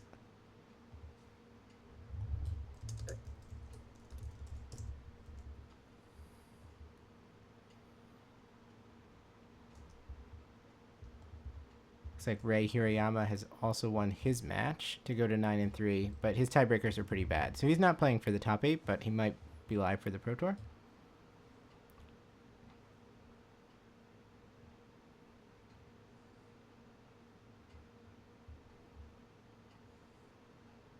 Tables 1, 2, and 3 are still out. 4, 5, and 6 are done.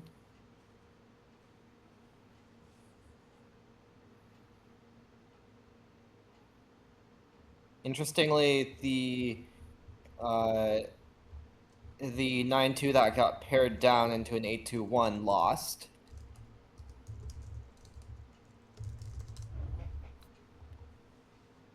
All right, so we're starting to get a picture. I don't think we quite have enough information that we can build out the standings, but we can do a little bit.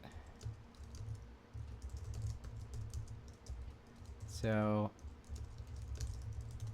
we know that Ray is on 33. Or you mean 30 or?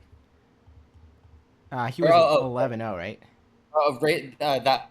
Oh, yeah, Ray yeah. Sakano, not Ray Hirayama. Yeah, Ray Sakano is on at least 33. Now we know that Yoshihiko is on 30. Yeah. Yuya is on 30. Yuya Tase is on 30.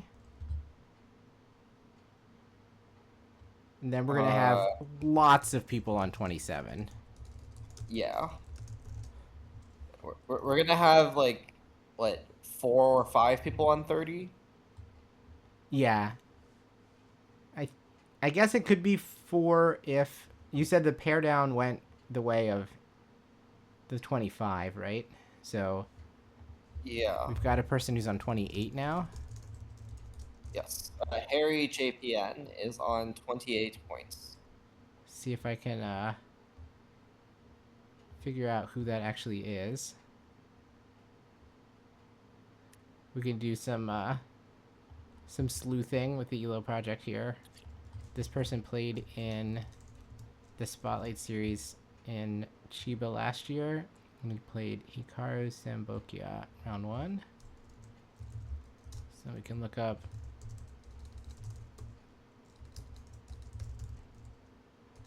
Hikaru Sambokia and the ELO project round 1 he played against Haruki Usui. I don't know where Harry comes from. I mean, I guess his name is Haruki, Haru, so I can sort of see it.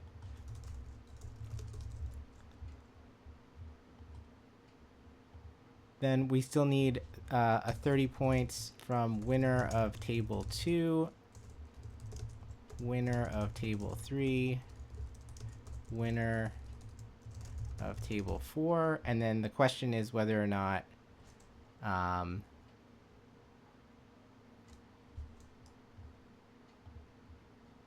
Table 4 was the Yoshihiko Ikawa table. Oh, yeah. Will the person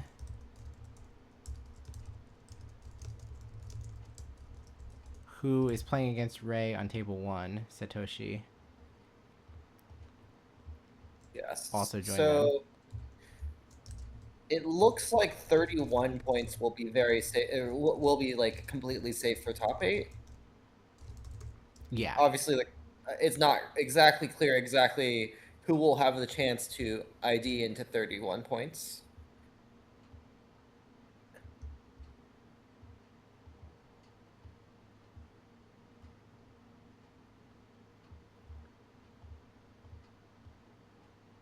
This like that. So we'll need a couple more pieces of information to come.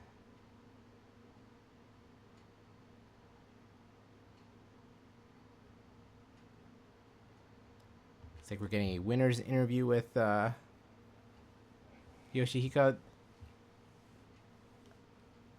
I don't know if that means we're going to see a recorded match for our backup or not, but sometimes when they go to an interview that indicates that the coverage round is done, but I'm not sure yet. So 1 ID, 2 IDs, potentially 3 IDs here. Haruki cannot ID. There's going to be way too many people who go from 27 up to 30. So whether we have 2 win-and-ins or 4 will be determined by how table 1 plays out, I think. Yeah.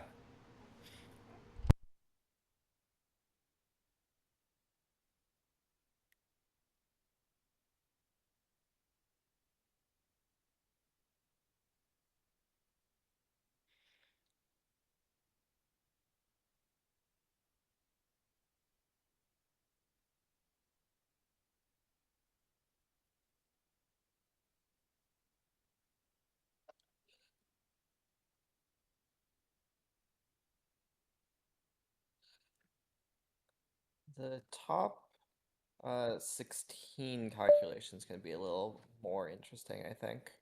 Also. Figuring out top 16 is probably going to be tough until we know exactly how many people wound up on 27. Yeah.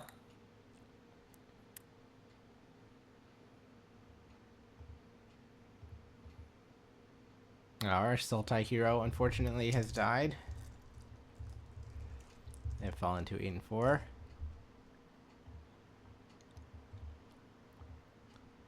So, in terms of our players to watch, we still have Noah Ma, who is out there at table 2, playing for 10 and 2 and a guaranteed top 8 spot. Masahide Moriyama, who is playing on table 3. And then our Flash pilot, Tomonori, is still alive, playing on table 7. There are 13 matches left.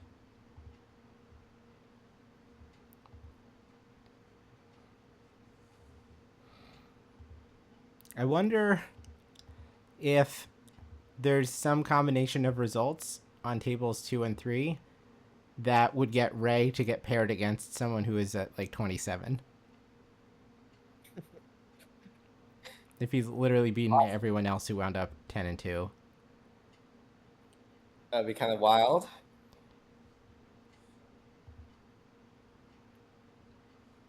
It looks like the 24-point matches go down to table 19.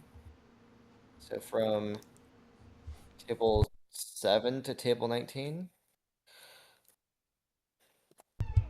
So that's 12 people who are going to win their way up to 27, and then there are some people at the high tables who are going to lose and fall down to 27. Yeah, I think it's 13 tables.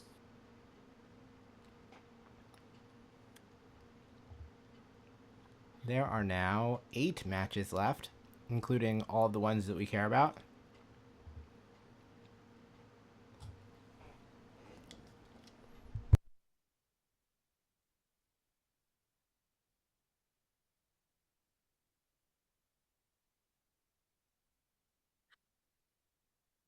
Center points out in chat that Ray has not played either Yoshihiko or Yuya, which makes sense because they were 7 and 2 starting the day today, so they would presumably have dodged Ray unless they randomly got paired against them in round 2 or 3, but it would have been pretty random. Looks like we're going to let Yoshihiko open a Strixhaven collector booster. Yes, top 8 is tonight. We've got one more round of Swiss after this, and then there's going to be a brief break. I mean, we're not going anywhere, but there won't be live Magic for a few minutes, and then the top 8 will start. Terrafractal. Imperious Ink Mage. Still going through the comments here. Oh, not anymore.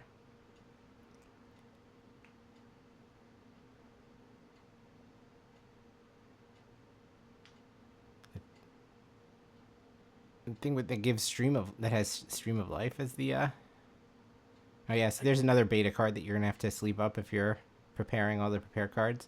Wow, hop to it. I don't think I've seen this art. Yeah, and some nice Japanese art. That's very cool.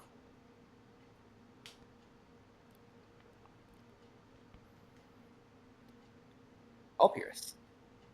It's also some nice art. Yeah, good foiling on that one.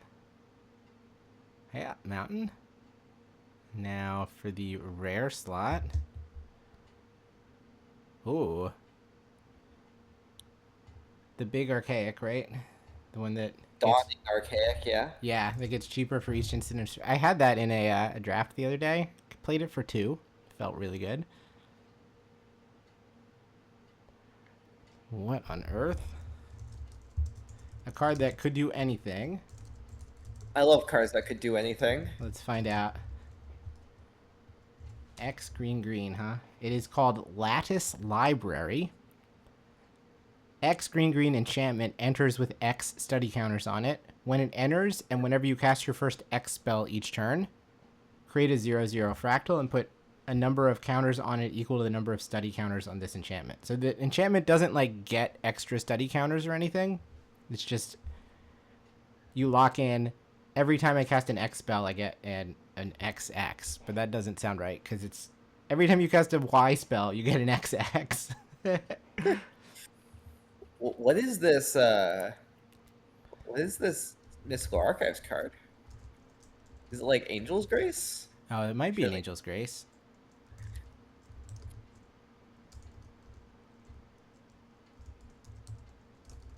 Let's see.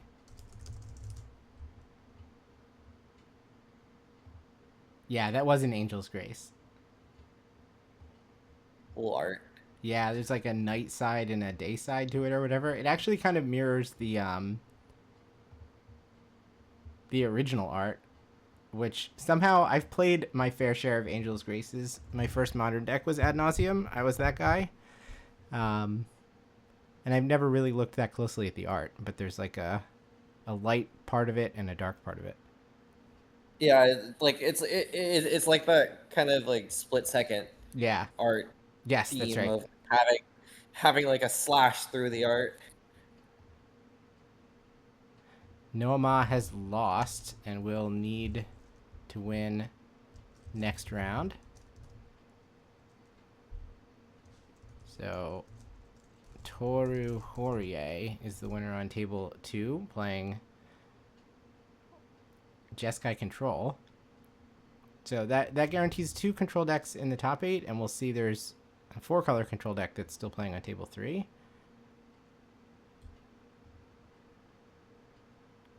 And there are now 5 matches left to report, including 3 that we care about.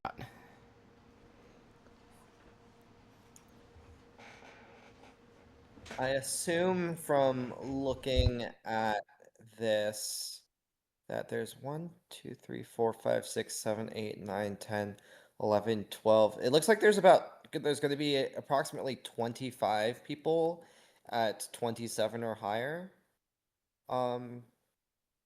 Going into the final round. So I kind of assume that the cutoff for top 16 is just going to be around 30 points. Yeah. Ray won again.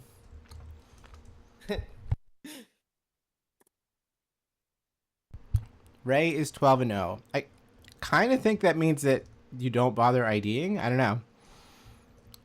Yeah, you could just play for seeding, or wait, does that even make sense? No, I mean you could just try to randomly dream crush somebody, but I want to see someone run the table. Damn it. Yeah, I mean, Ray being 6 points ahead of everyone means that they will have first seed no matter what happens. Yes. So, yeah, they can do whatever they want, really. Oh, and excitingly, Keiichiro Matsumoto, who is playing the 4-color control deck, did win on table 3. So we do have now the complete results for round. There's 2 matches that left that are way down at the bottom, but all the matches that matter are done. So since Ray won and the pair down lost, that means we should get actually 4 matches that matter. Yeah, it should be, unless there's weird like pairings due to people having already played. It should just be the top 6 players paired into each other. They all draw. Maybe Ray plays for some reason. I don't know. Yeah. And then below that, everyone plays to try to make top 8 and also top 16. Mm-hmm.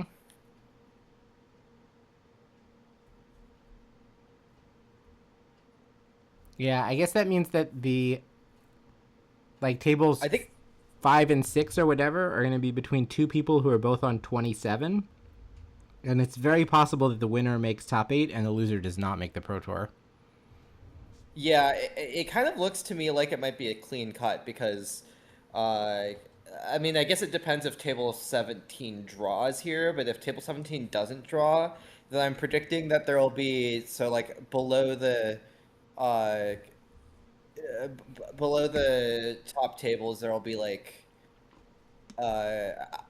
I expect like 6 people to be locked into the top 8, or actually no, it might be 5 people locked into the top 8, which makes the math less clean. But below that, there's like approximately 20 people, and so if they all play, then half of them win and make top 16, and half of them lose and don't. So yeah, it'll be 10 plus the 6 that are locked. Right. Yeah. But I think it's actually only 5 that are locked, not 6 that are locked. So that makes it more interesting. It's like close to a clean cut at 30 for top 16, I think. Oh, pass down situation's also a good point. Yeah. Which I don't know. Let's see. We looked at Noah the other day or yesterday, which feels like a long time ago now. That was Friday. This is Sunday. And we weren't sure based on AMPs whether he had a invite already.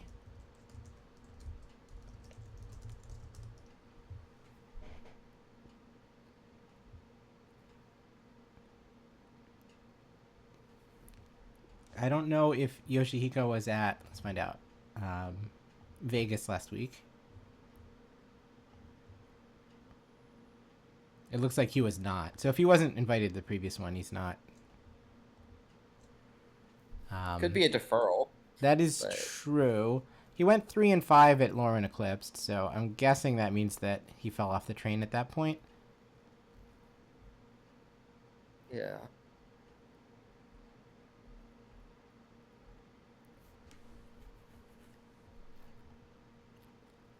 I'm not sure if anyone else. Masahide might.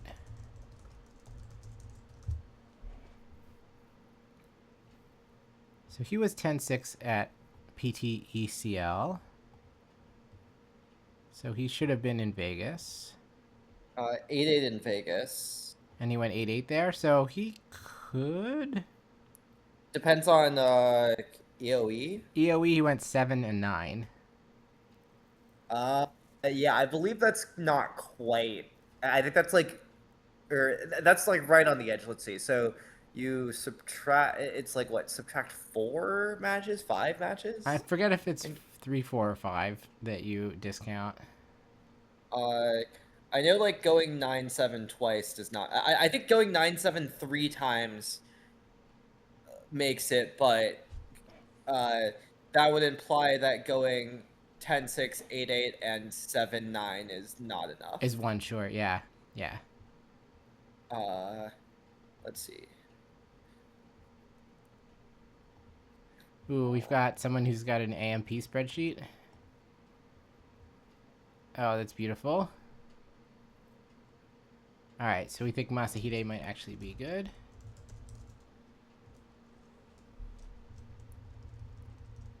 After a player's first... Oh, no, you subtract 3, okay. 3 matches, not 4 matches.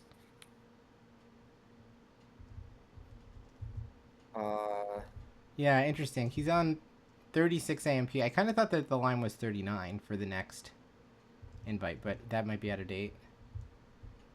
The line is definitely 39, I think.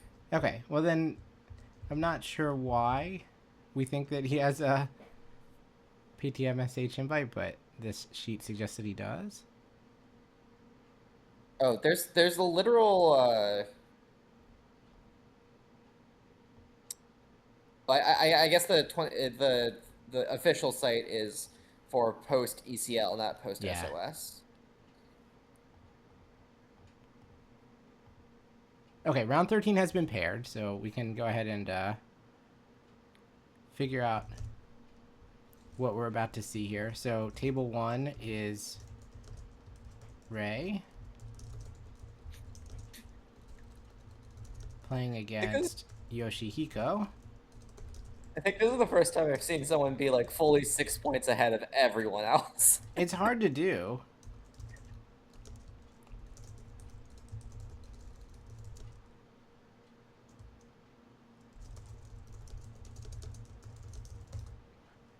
Often tournaments are big enough and don't have enough rounds for that to happen.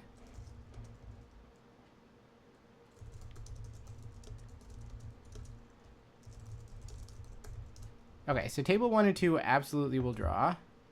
Yeah, table 3 can't draw, I don't think, unless, yeah, I don't even.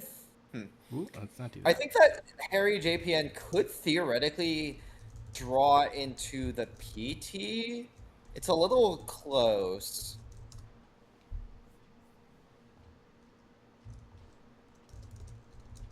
Then we have Masahide. I guess the other person that we can check on is Ray, as to whether or not they have a Ray Hirayama.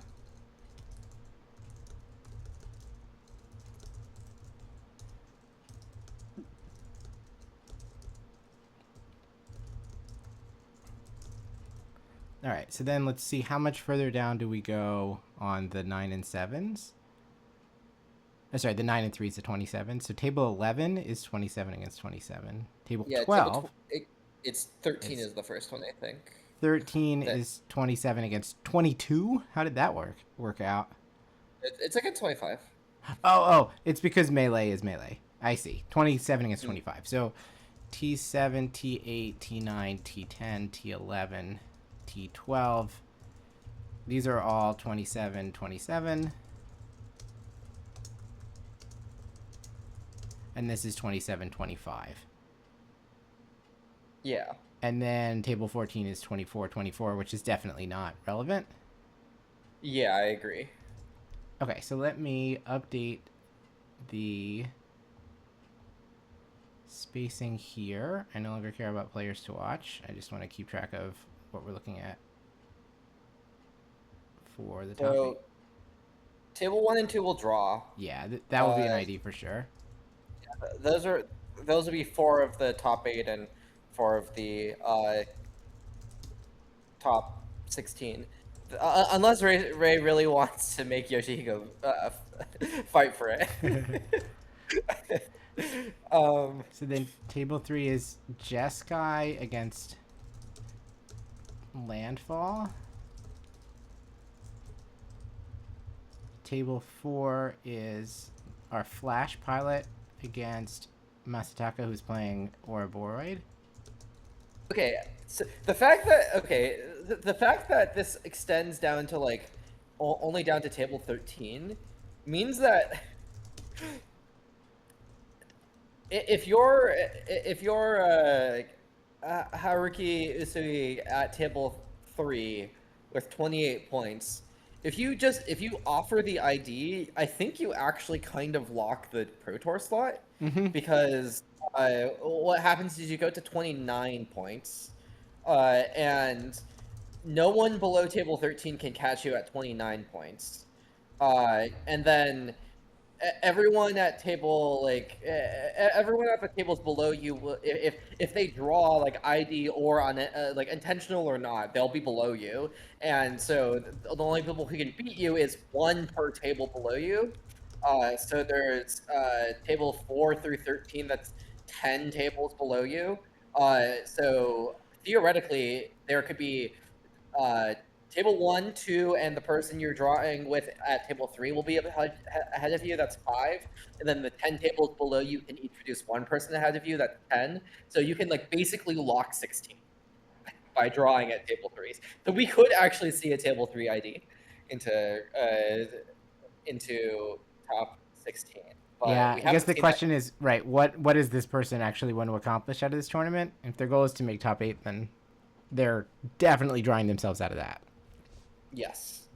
Yeah, 29 will not make top 8 unless like people do unhinged things that they will not do. Yeah. It looks like tables 1 and 2 have already drawn, by the way. Yep. So then we expect that tables 3, 4, 5, 6 are the 4 that are playing for top 8. I'm checking. Depends on breakers, but yeah, I'm checking the tiebreakers now. So Toru actually doesn't have the worst tiebreakers, the way that the top couple of tables got paired around. Yuya has atrocious tiebreakers compared to everyone else who is on 30, but he luckily got paired in quotation marks up, so that he has the ability to ID. So Toru might, almost certainly not, but might be able to escape with a loss. Seems pretty unlikely. It actually might be the case that if Haruki wins, then like Toro fall all the way out, and then for these other people, it's 65, 64, 64, 62, 62, 60, 60. So the difference between Yusuke on table 6 and Yoshitaka on table 7 is minuscule. So it is definitely possible for the table 7 person, the table 7 winner, to sneak into 8th place. Then there's another big jump down, 57, 56. So I would not expect table 8 is live. I think that it's going to be 4 of these 5 tables that will make it. Yeah, obviously though, weird things can happen with, like, maybe one of these tables accidentally unintentionally draws. Yep. We haven't seen very many unintentional draws though. No, there's only been a couple that are involved in any of the people who are playing for these top spots. But literally just 1921 here at the top, and that was a round 1 unintentional draw. Yeah. All right, so we are going to watch table 4. This is Tomonori playing against Masataka. This is definitely just a clean win and in. Yeah. So let's get this out of the way, and we'll come back to our notes later if we need them. So Tomonori is playing Flash, and he is playing against the green-white Ouroboroid deck.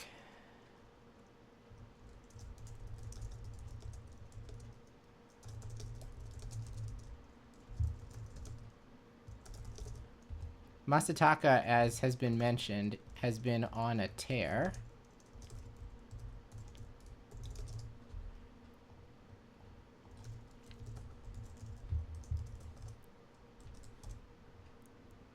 He went 10-3 at the previous regional championship to queue for the Pro Tour. 9-5 at World Championships last year. 10-3 at the previous, Japan RC before that. So he could go 10-3 into 10-3 into 10-3 here, which is quite a 1-2-3 sequence of results. Tomonori, on the other hand, won GP Nagoya in 2016. Wow. Wonder what the format was. It looks like it was Oath of the Gatewatch Limited. Ooh, level limited expert. That is pretty sweet. He has he came into this event with an 1894 rating. Quite good. He has some number of Pro Tour events in his history here. Let's find out exactly how many. 1, 2, 3, 4, 5. 2 of them last year,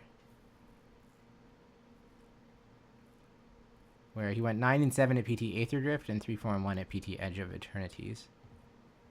So no stranger to the Pro Tour either. So this is not like uncharted waters for either of these two players.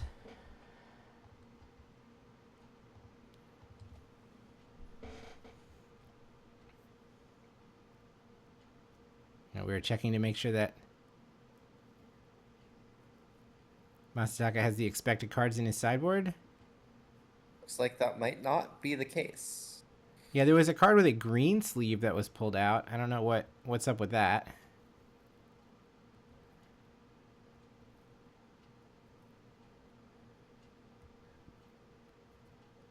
Well, if there was a problem, at least it was fixed before the game began, but... Yeah. Failure to D-sideboard. Unfortunate. But shouldn't be a big deal.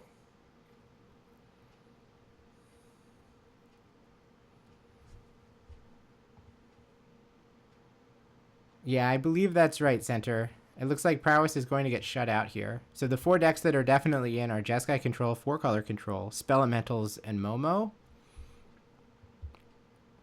Then we've got multiple other Spellementals players alive in the win-and-ins, another Jeskai player, a couple of people playing. Landfall player. 2 Landfall, 2 Ouroboroid, And then Yusuke Takaoka, who's playing what is described on Melee as blue-red aggro, and it is legit blue-red aggro. It's basically a mono-red deck, like Hired Claw, Fanatical Firebrand, that kind of thing.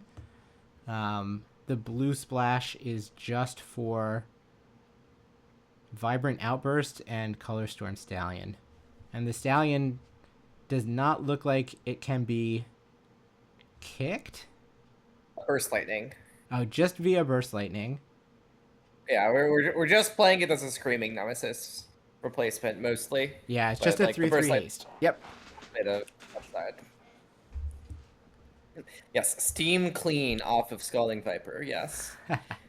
As well as some sideboard counter magic.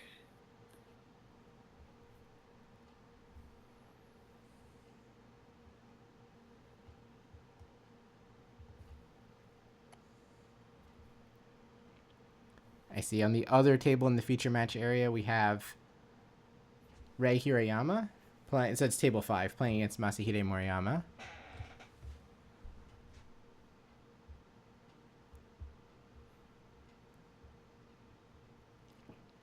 So I'm guessing we'll see some amount of that. I don't know if we'll see it now while this long judge call happens, or if it'll just be recorded, or we'll watch it based on whatever we see afterwards. All right, we are ready to go. We start with a tapped Hallowed Fountain. And Masataka plays his Crazy Llanowar Elf. High Noon is the follow-up. And definitely worse against this Celestia Ouroboroid deck than Celestia Rhythm, or like the banned Rhythm decks that we've seen. But still, it goes down to a team rep. And then we'll play a pair of Paw Patch Recruits, which is a lot of power and toughness to have to face down at this stage of the game. Yeah, I believe that Tomonori's plan for this matchup is generally going to be resolving an Avatar's Wrath at some point. There's the full 4 in the main deck. Just find a way to reset the board, slow your opponent down. So it looks like we have Surok. Is that Rhythm, Ouroboroid, and another Seam Rip? Are those the 4 cards that Masataka has?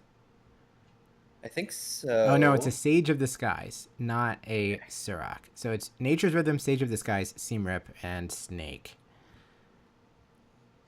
Oh, yeah, there's no main deck Suroks. So we're going to Rhythm X is 1. Go find, I guess, Gene Pollinator. Find a Painless Source of Void or something. Or just a Llanowar Elf to just as a mana source in general. Yeah. Definitely Rhythm is a risky play into a deck that has 8 ways to just take that card off the stack in a way that basically counters it. Aang and Interrupter both theoretically let you recast it, but only for X = 0. Masataka wisely does not attack into what could be some flash 2/3, though Aang would be a pretty awkward one to have to play. You don't really want to airbend anything when 2 Paw Patch Recruits are in play, but now we also have access to Stagecoach Conductor, whatever it's called, Sky Coach Conductor. So just a 2/3 with no interactive ability. Exactly what you want against Paw Patch Recruit. Yeah, and nicely interacting with things on the stack, with this Aven Interrupter that's in hand, does not trigger Paw Patch Recruit's ability.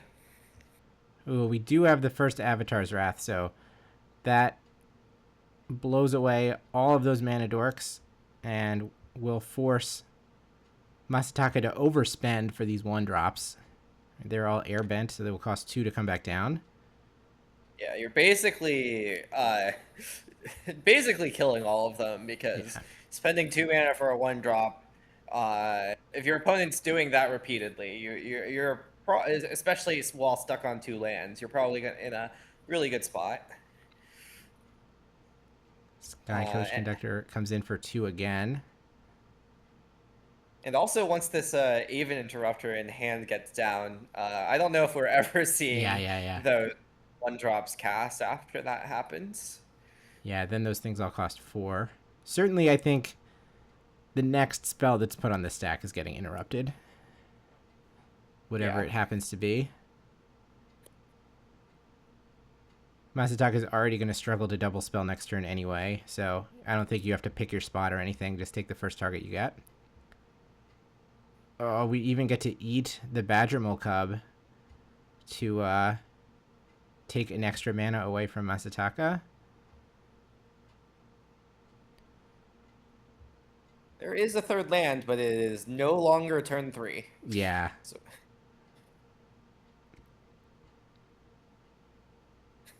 2 different exile piles over there. Yeah, I had to spend a bit of time thinking about how to organize the exile zone, because there is a plot overlay, but there's no warp overlay nor airbending overlay, so I had to make my own.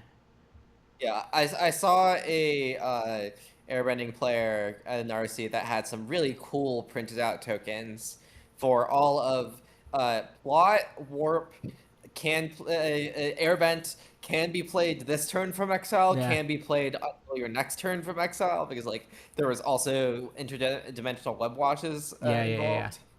That's nice. I actually opened a Aang art card, so I use that as my airbending zone. Like I have a little I like ripped a little piece of paper and put a rules explainer to make it a real art card, or like a real tooltip. All right, we've drawn some 1-mana plays, so there's that. Unfortunately, they're all white, so they're going to ding Masataka for more damage. But we have access to Erode and to... Wait. Masataka attempts to play Llanowar Elves. That costs 4. I agree that costs 4. Well, theoretically... or there is a Llanowar Elves that does cost 2. Yeah, it's not that one. It's the plotted one. It's not the one that's airbent. Unfortunately, we do not have anything of a line with the... Ooh, nasty response from Tomonori as he lost the Seam Rip. So this threatens to put a High Noon back into play, where Masataka's only play this turn is going to wind up being Llanowar Elf. Yeah. High Noon also puts 5 points of burn on the battlefield, notably. It does, and Tomonori has a starting town, so he's able to... Now we attempt to erode the Sky Coach Conductor, but we can blink the Aven Interrupter and plot the Erode, and that's enough for Masataka to concede. Too mean. Too prison. Indeed. Certainly what you want to see as a blue-white High Noon deck is to see your opponent missing land drops. Yes. And playing a bunch of dorks that just get wiped away by your Avatar's Wrath. Oh, table 3 did eventually draw. Interesting. Okay. So, yeah. Yeah, I mean, makes sense to me. It's possible they even, like...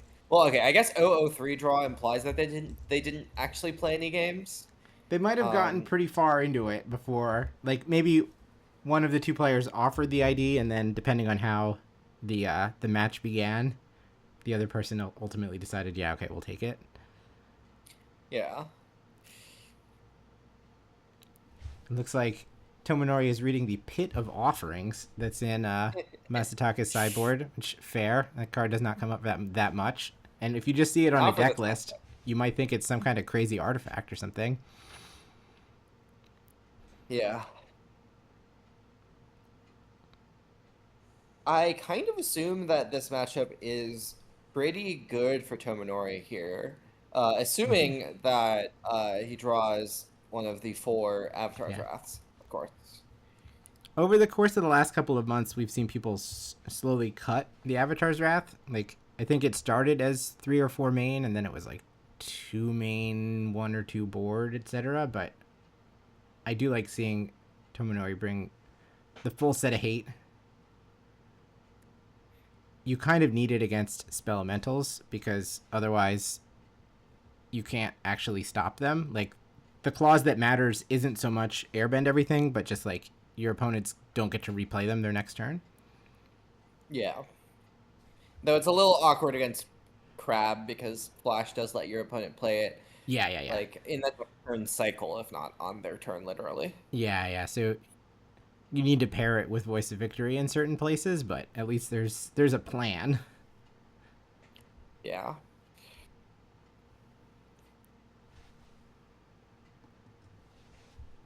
Zevin Faust, champion of the archetype and top eighter of last PT. Yep. Was only on 2 Avatar's Wrath in the main.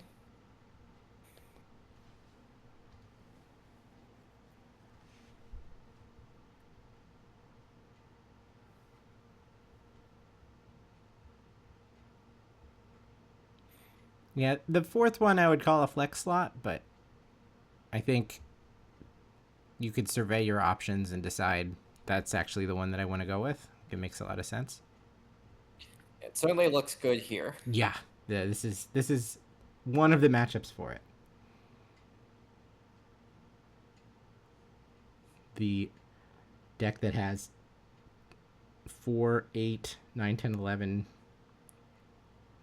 12 1-drops, of which 7 are mana dorks, plus Badgermole Cubs, where you get to unset the airbent, the airbent land.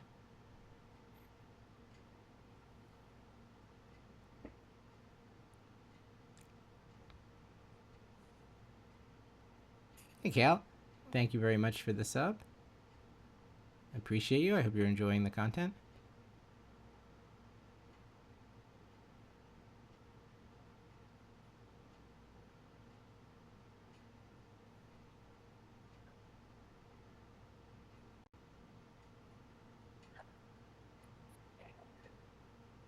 So I can assume that Tomonori is going to be bringing in these flash freezes, maybe also the disdainful strokes to tag Ouroboroid, Nature's Rhythm, and Break Last Gear Hulk. Yep. Looks like we elected to take out the voices, which makes plenty of sense because Masataka does not play at instant speed. Yeah, except for like some roads, perhaps. But Yeah, that's that big of a deal.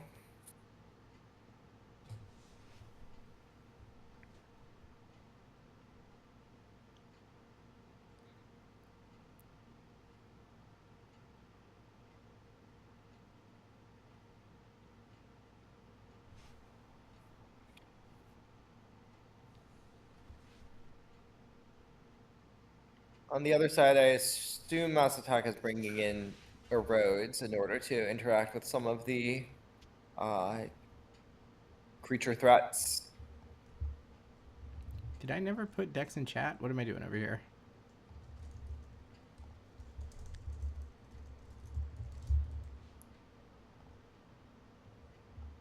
Yeah, it's there.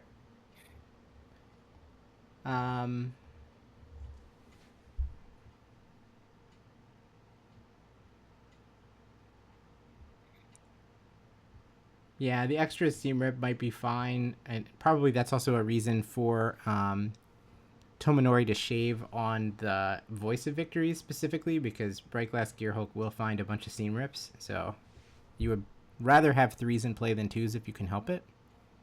Yeah, though the seam rips can also just tag your own seam rips. Yeah. Certainly. I assume that Masataka's not going to do the like transformational sideboard into more of a rhythm deck. Given that like Nature's Rhythm itself is pretty awkward into Aang and Aven Interrupter. Yeah, you don't want to have those things wind up in the exile zone since you can only cast them X0 in that case. Yeah. Also, fun fact, Aven Interrupter does tax flashback spells, I believe. Yes. Yep. Anywhere other than your hand, it costs 2 more. I see Forest double Abandoned Air Temple. I mean, I guess that kind of plays. Yeah, also an Elspeth, I think. Fancy Elspeth. Makes sense. Like, just having more individually impactful Yeah. cards is good against the deck that's trying to like force you to only play so many cards per turn. Yeah, and really trying to punish you for playing these like setup synergy cards or whatever. If you could just have a trade binder of bangers, you would be in great shape against this Azorius deck. Yeah. Looks like we're upkeep tapping the forest. Could even choose to shuffle it next turn. Would not be surprised if we did that. That would run into the Erode. And Masataka plays his Abandoned Air Temple tapped before we discover that. No, actually, we do have a basic. It just has a lot of ornamentation on top of it. Yeah, honestly, I kind of expect this Erode. I guess it's really awkward to play the Erode anytime while there's mana up for the Flood Pits to shuffle. But you could just use the Erode to both ramp and also like have your basic actually untap next turn. And we've got the full complement of 3-drops over here. There's another Flood Pits Drowner, but then there's also Sky Coach Conductor plus Ang plus Aven Interrupter. And they are all at the ready. Masataka accepts the trade and lets the GW Cub go. And then we're going to attempt to erode the forest. I don't know if we want to fight over this and put our shields down for the next turn, but... I would guess not. Like, the Erode is kind of just being a rampant growth. You can just fight over whatever comes afterwards. Yeah, so after a long pause, we decide to let Masataka do it. I also don't love the idea of having this Erode just kind of float around in the exile zone for the rest of the game. Do you ever get to a point where... Yeah, I mean, you could choose to fight over it by anging the fourth. Yeah. Yep. That, like, kind of half fights over it. You do let the forest untap, but you don't let them get a land.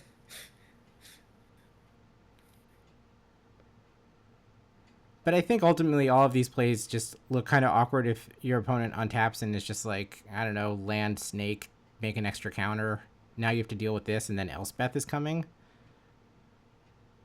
Yeah, and in fact, here is the snake. So this demands an answer at some point. We're going to interrupt it. It makes sense using Interrupter to get that stacks effect onto the battlefield. You always want to interrupt before Ang, because then when you airbend it, then they will need to pay 4.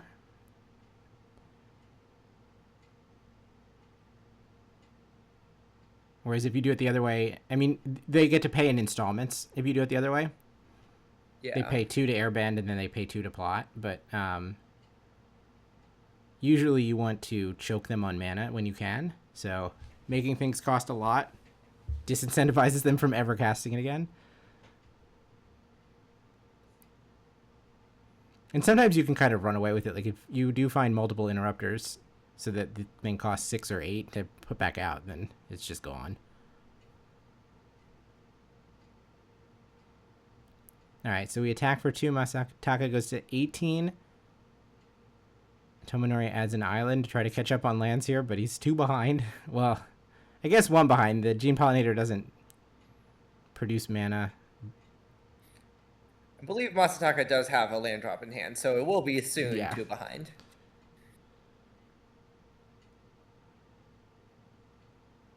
All right, we try to cast Elspeth.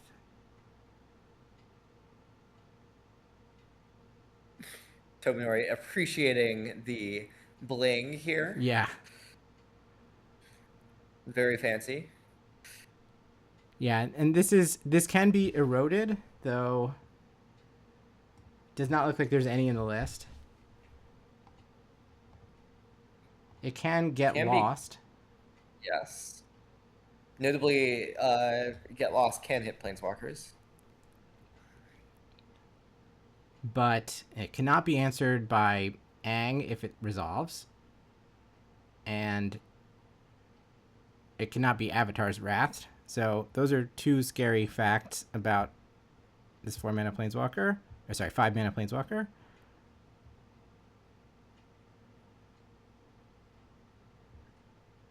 So of course we do have to answer... We have to spend our 3 mana to answer the Elspeth for right now, but that leaves open an opportunity to have the Aven Interrupter get eroded. Yeah, and without the Aven Interrupter, it's a lot easier for Masataka to try his hand at casting spells. Yeah, notably this plotted Ouroboroid now costs 0, so we can just put it back on the battlefield.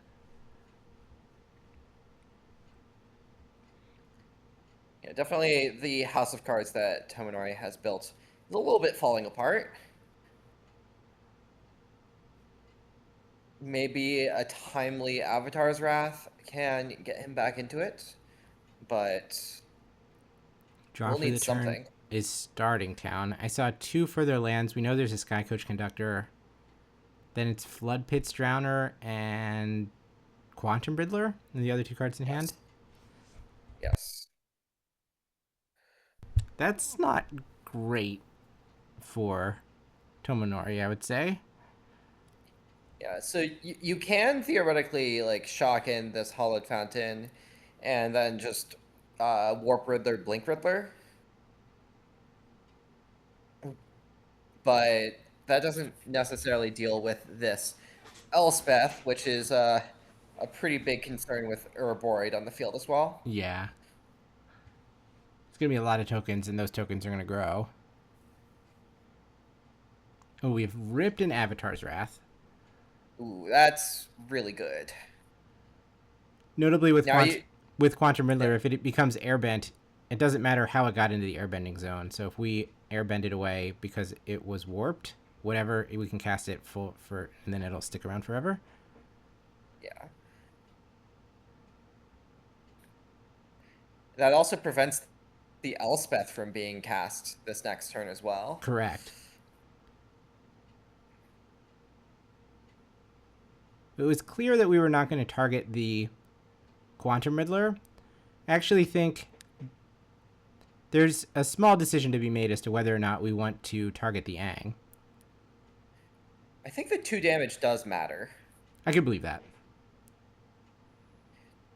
And if you want to re-trigger Aang, you can always flash in your Sky Coach Conductor. Yep. Alright, so the hand is Sky Coach, Aang, Starting Town, Flood Pit's Drowner. Aang connects, and Masataka goes to 14. Yeah, the tempo might be good at this point. We've got 6 power of flying, and Masataka's at 12. He can play a bunch of Riffraff out of the airbending zone, but that Riffraff does not fly or have reach. Yeah, and theoretically the Elspeth could 0 to make the Riffraff fly, but then the Riffraff can be tapped down with Flood Pit's Drowners and Sky Coaches blinking those Flood Pit's Drowners.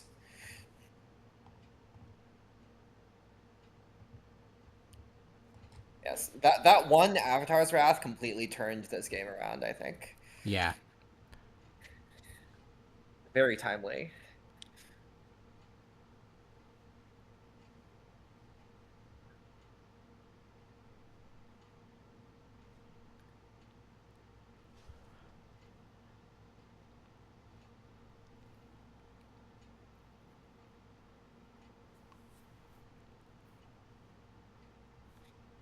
The decision here whether or not to shock a Hallowed Fountain.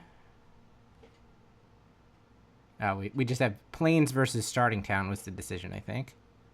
Yeah, 5 mana can be theoretically playing both the Flood Pit's Drowner and one of your 3 drops, probably Sky Coach.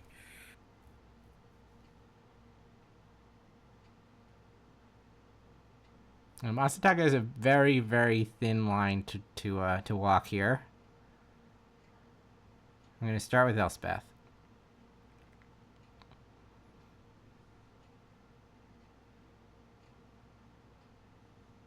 Resolves. Elspeth comes in on 5. So we can plus to make 2/1/1s, or we can 0 to give a +1/+1 counter to the whole team and grant flying.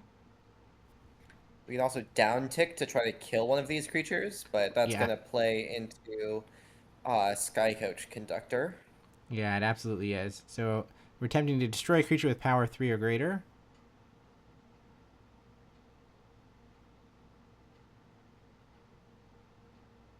Notably, Tomonori now has 7 mana.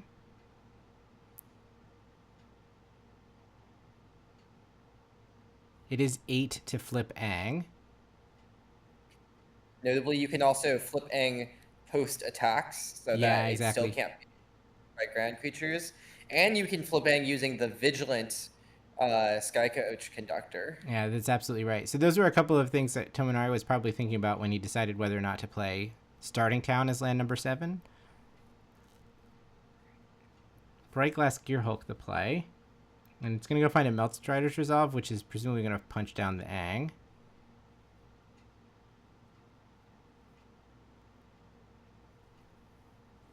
Presumably, but still there's going to be a 2-turn clock here. And also the Elspeth is going to go down.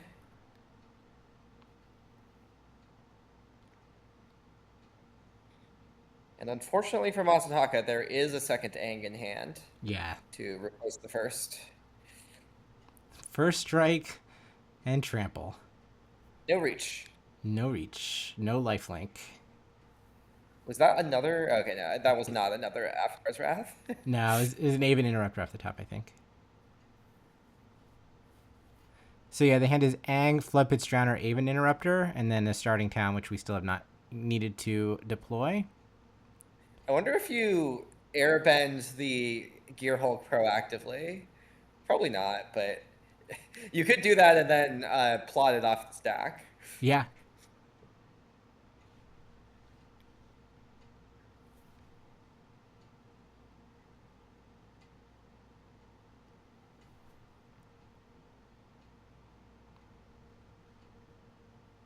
All right, we attempt to play the snake. I assume this one's getting plotted.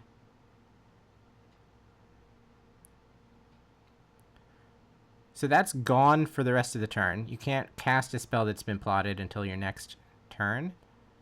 And note that if Tomonori doesn't like one of the other spells that Masataka plays, he can airbend the Aven Interrupter and plot again. Like interrupt a second time. Or he can just tax for another 4 by airbending the spell off the stack. Yeah, letting the Pixie resolve is pretty reasonable. So Pixie now targets Meltstrider's Resolve, and I think that's probably also fine. I guess we can try to airbend away the Gearhulk and make the Meltstrider's Resolve fall off. Yeah, and then the Gearhulk would cost 4. And we decide whatever, you can have a Meltstrider's Resolve.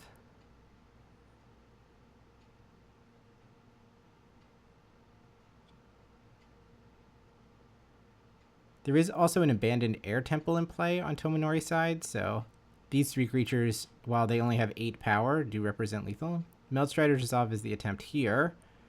Now it's probably time to Aang. Airbend away the Gearhulk. That costs 4 now? Yep. That costs 4. You can't play the Gene Pollinator either. That was airbent, so that's 2+2. And Masataka sees that there's 10 power on the other side. There is a Pixie, which I guess is allowed to block, but it appears that Masataka has conceded. Okay, it looks like there will be another Azorius player in the top 8.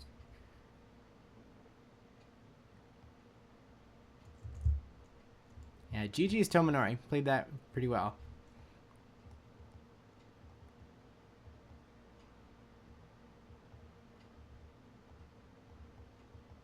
Yeah, it's definitely one of those games where it's like, what are you talking about? I'm having a ton of fun. What do you mean there's no fun?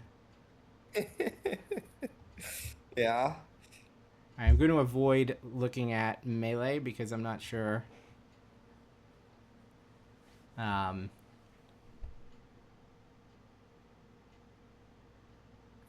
If we're about to see one of these other matches. But we now have 6 people set for the top 8. So we've got Jeskai, Spellementals. Oh, here we come with Ray. Jeskai, Spellementals, Force Control, Jeskai again, Momo, Landfall. Sorry, Momo and Flash. And then this is game 3 that we're coming in on between Ray and Masahide and a Spellementals mirror. And it looks complicated. Masahide has a horse and a Ral. On the other side, we have an Emeritus, an Ashling, and a Hearth Elemental. I believe we just saw the Emeritus draw 3 cards. And Ray is at 5 life, which is the one thing that I would say Masahide is going for him. Yeah, overall, Ray does seem to be ahead in cards and such, but being at 5 when Masahide, or both of these decks really have lots of burn, is not the most comfortable place in the world. Oh, also of note, there is a Hydro Man hiding with the lands, currently as an island. All right, so this is kind of a crab check here for us coming in on this game, because another thing that's scary about being at 5 life is that there's a flash 5/5 that taps all your blockers, but it does not. There is a crab, but it's not going to get past the Emeritus. So I guess Masahide needs a couple of turns to try to set that up. Yeah, so if there's a land, you can go for something like crab, tap down 2 blockers, a Prismari Charm, bounce the 3rd, and get in for a bunch of damage, but certainly that's unlikely to work into 4 open mana. All right, so no play from Masahide, and Ray goes ahead and bins 2 cards. It looked like a Stormcarved Coaster or some kind of land. Maybe it was a River Pyre Verge and a Hearth Elemental. Then we toss Sleight of Hand and take something else off the next Prismari Charm. And Masahide points out Hydro Man is now Hydro and not Man.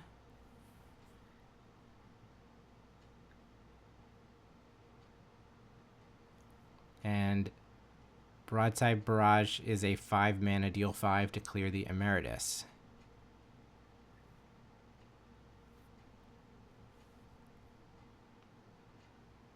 So Ray has a Braid and Spell Pierce among the cards in his hand. Yeah, a Braid can take down this horse pretty nicely. Yeah. Spell Pierce maybe helps against some of the burn options. It makes Traumatic Critique harder to cast for lethal. Looks like there's also a there was a Crab. Never mind. Crab also quite a nice one. The real question from my perspective watching Ray is, at what point does he think that he can take a step forward? It's a lot harder without the Emeritus on the table. Yeah.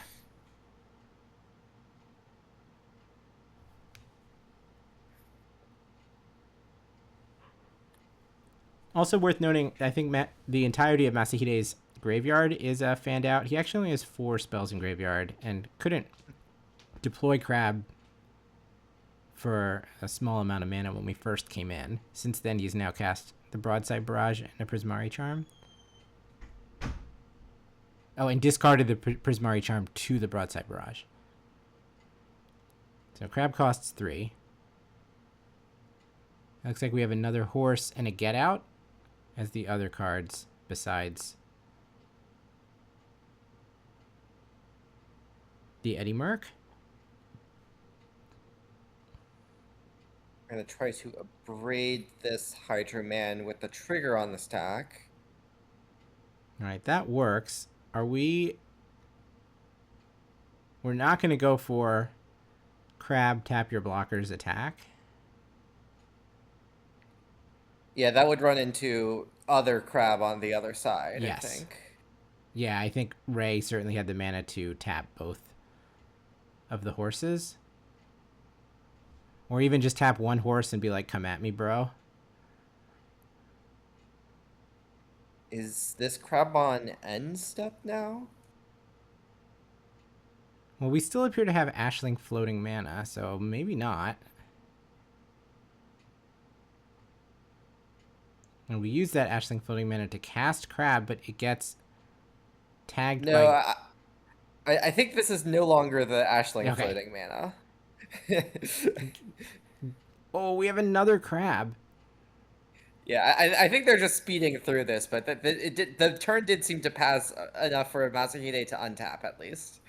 Yeah, so that's why those crabs came in tapped, because they were like played on upkeep. Yeah. And now...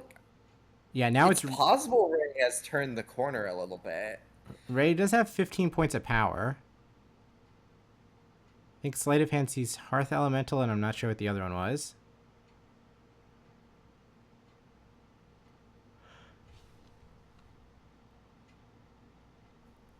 Traumatic critique is the other. Oh, interesting. So are we going to play I Hope You Don't Kill Me, and then I'm going to try to fireball you?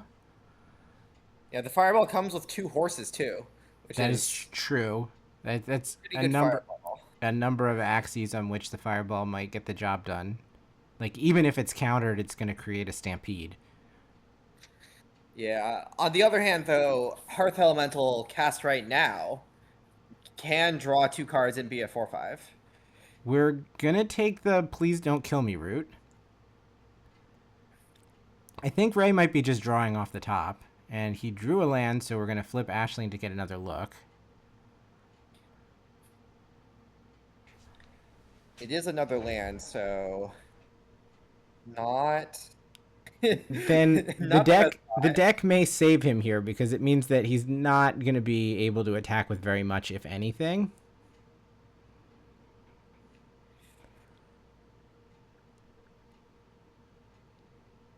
Okay, so attack for 5 is interesting. There's 3 blockers back.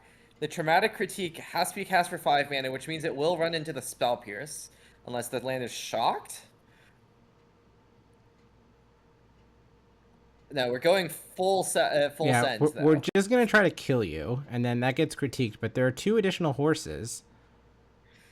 So we have 4/3 horse, 4/3 horse, 3/3 horse, 3/3 horse. I think that's just lethal. And a crab against 3 blockers, right? Yeah. So 1 card in hand. That's enough for Masahide to take it down.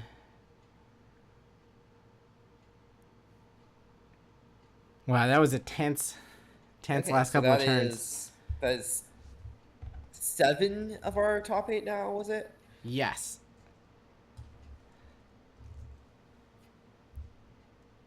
Or at least with a tiebreaker's asterisk. Yep.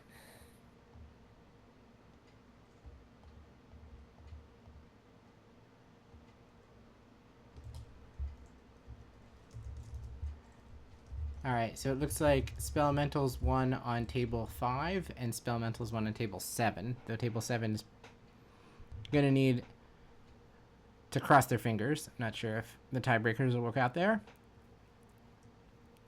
To be fair, it would be pretty hard for Spellementals not to win at table 5. Yes, that was a mirror. So we have one Spellementals player has ID'd in, Yoshihiko. So we have Jeskai control, 4-color control. Spellementals 1, 2. Azorius Momo, Azorius High Noon. That's 7 decks. And then we need the result of table 6, which is ongoing. As Noama on Celestia Ouroboroid versus Yusuke Takaoka on Is It Aggro, which is the actual close to mono red aggro. Yes. Not Prowess. Yeah, I mean, I would be happy if Noah continued to kick ass and take names, but I'm kind of rooting for Yusuke mainly because we haven't seen that list and I want to see what it does. I think mostly what it does is kill the opponent. Yeah.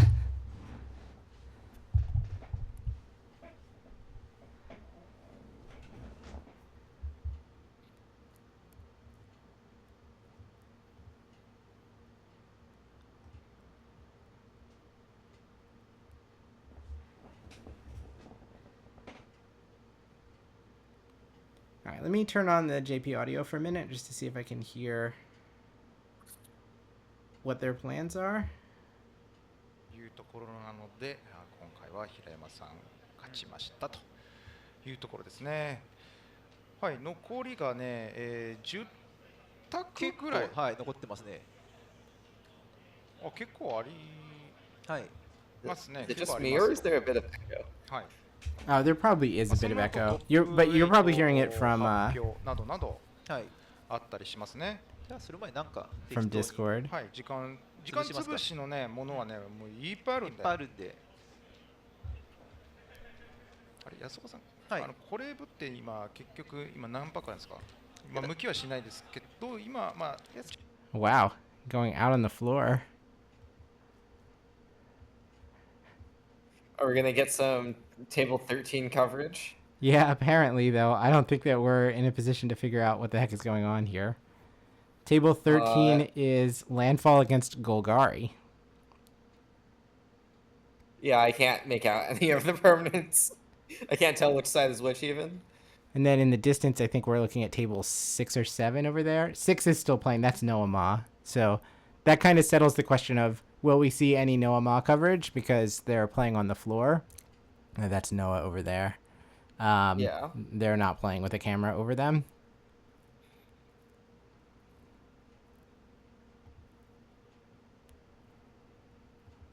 Oh, and we're back to the desk.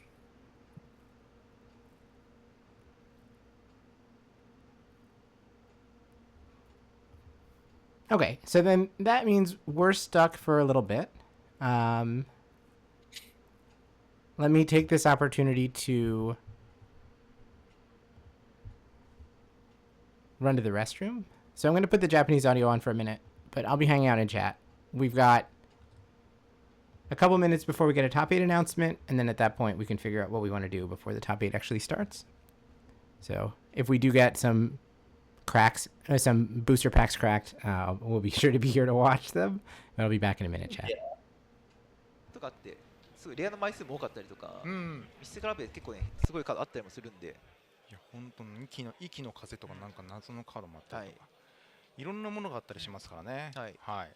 なんかスペシャルゲスト枠もねあったりとかでもういろいろ知らんカードよく飛んできますね。視野外からいろんな飛んできますからね。じゃあまあもうね向きましょうかというね指示もあったのでいいですか？もうそう言われちゃうとね、まあ1パックぐらい全然いいと思います。そんなにゲスト別に向きたいわけじゃないですからね。はい。向きましょうが言われちゃったんで。そう言われたらもうやるしかないんで我々は。さあお祈りいいの出てくれ。頼む。Well, speaking of Mystery Booster 2 pack パック向いちゃうぞなんつって。お願いします。I think Alan's still out, so alright, I guess this is a collective booster. So I can keep chat entertained a little bit. So far just commons and uncommons. Ooh, it's Flage! Kind of. 6 minutes, 6 deck, deal 3, drain 3. I assume that's a disdainful stroke. That one's a bitter triumph. はい、どっちもいるし。No, Dina's guidance. That's the creature tutor slash entomb. Unfortunately, I think too expensive to do anything in standard. That one is a commander card. I think it's Augusta or something.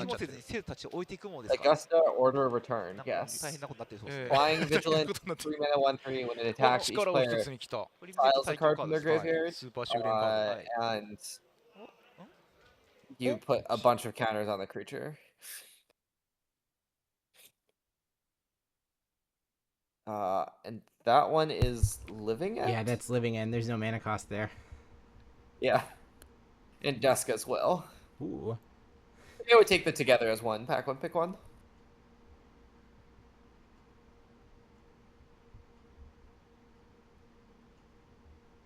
It's a pretty nice looking card. I wonder what this one goes for. What's your guess, chat?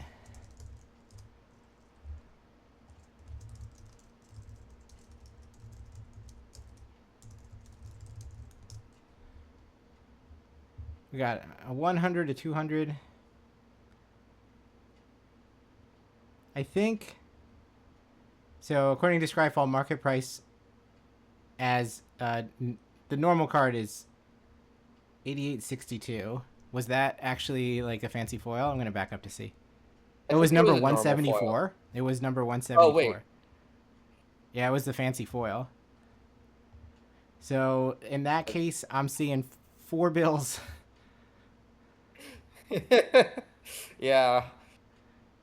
I do not understand expensive Magic cards. No, me either. But yeah, cheapest listing on TCG Player is $436. Wow. I do not know what happens to the cards that they open. I mean, I think that they are provided by Big Magic, so I think they wind up in, the Big Magic ecosystem somehow. It's like that's the store that sells those cards, but I don't actually know. Yeah, I assume that's the case. Get Shota to sign that one or something. Oh, another pack? Yeah, let's take a look at a Trap Runner. Awkward card in this set because it was not a Rebel, so you couldn't tutor it with the Rebel tutors. I do love blocking creatures. Yes. No blocks, you say? Sir Alan.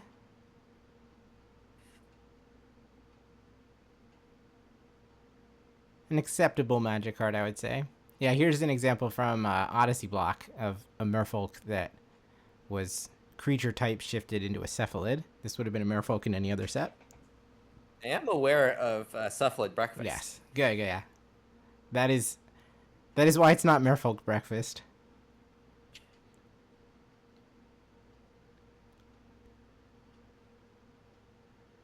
Some kind of bargain bin thrumming bird.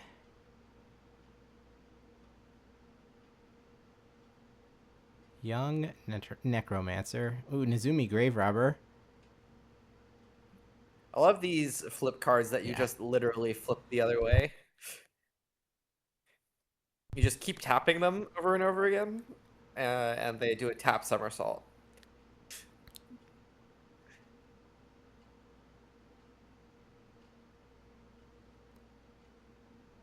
It's pretty good for an uncommon to have the line of text 4B, put target creature card in a graveyard into play under your control.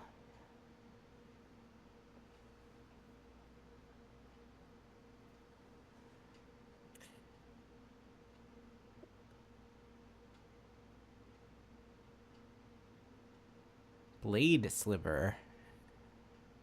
2R to give all slivers +1/+0.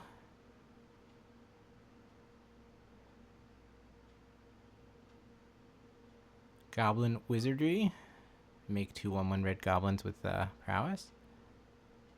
I didn't play the set, but I heard that this card was pretty good in that set. Yeah. Red was already quite good, and then you could make a lot of those tokens. They kind of stack well.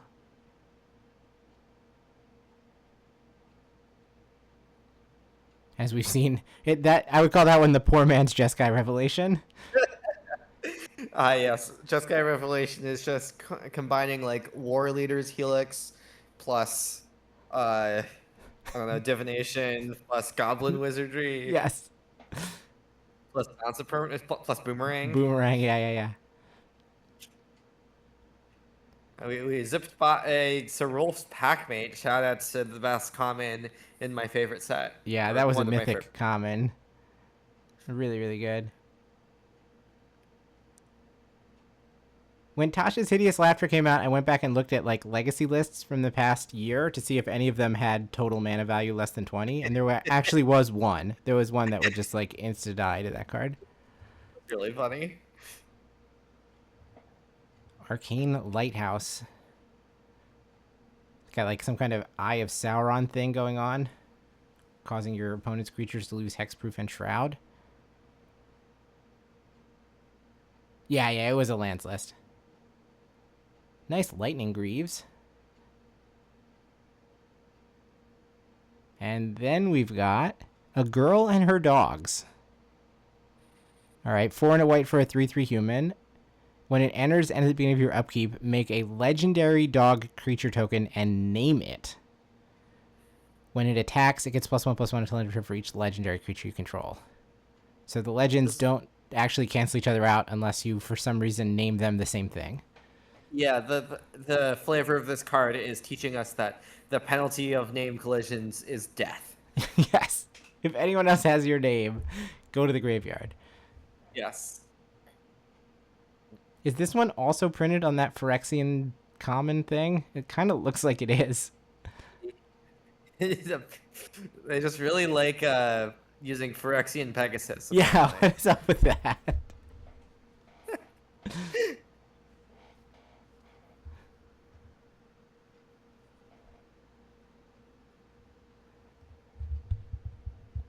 Yeah, that does in fact look like the same background. Or same sliver of background.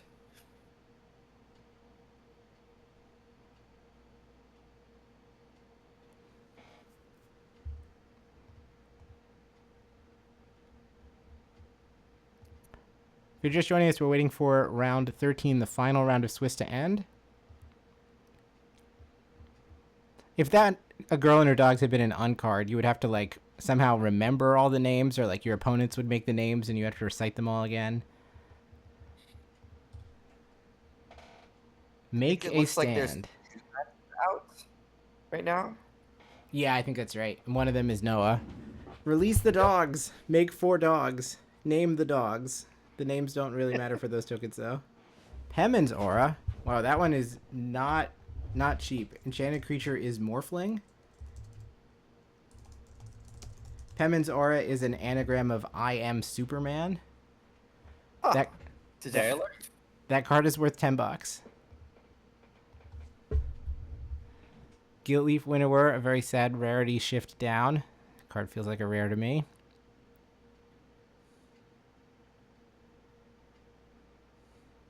I don't remember why I think that there was a meme involving Young Red Dragon, but I remember memeing about Young Red Dragon when talking about it. It's just such a bad card. Wood Elves? They would. Also some nice Rebecca Gay art. The Planar Chaos Charms have some random abilities. Like the green charm gives target creature flying until end of turn. Oh hey, it's what's it called? Allurin combo. Yep. Yes. The only reason why I know what that card is. Then an Archivist of Agma. Whenever an opponent searches their library, gain 1 life and draw a card. The poor man's Wanshitong. Hey, Wanshitong doesn't gain life. No, it's true.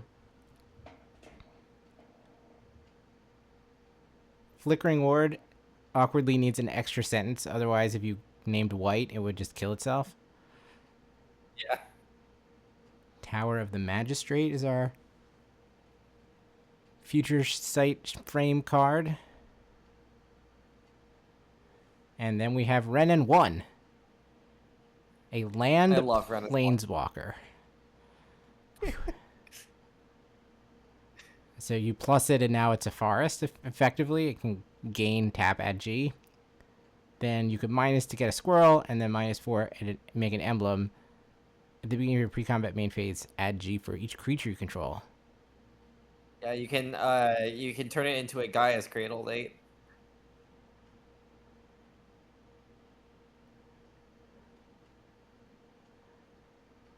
Nothing like playing a planeswalker with your land drop for the turn. Yeah, it seems pretty insane.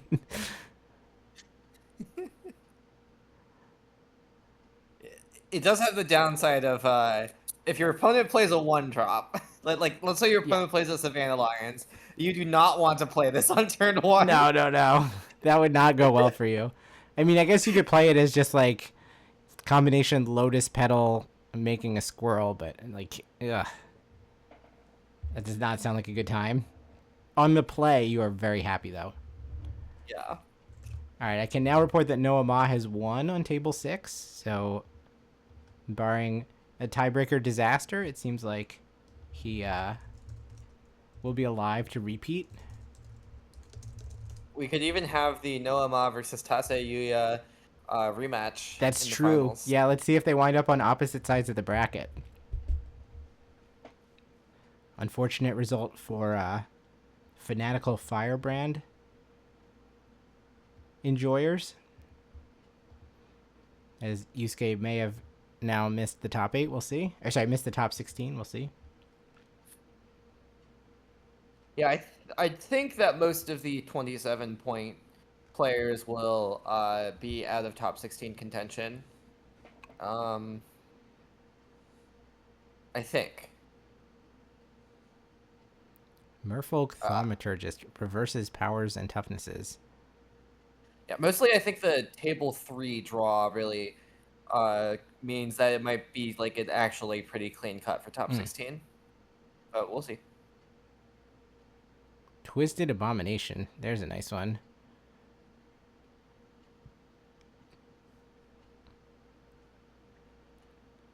Discard a card, then draw a card, a rebound.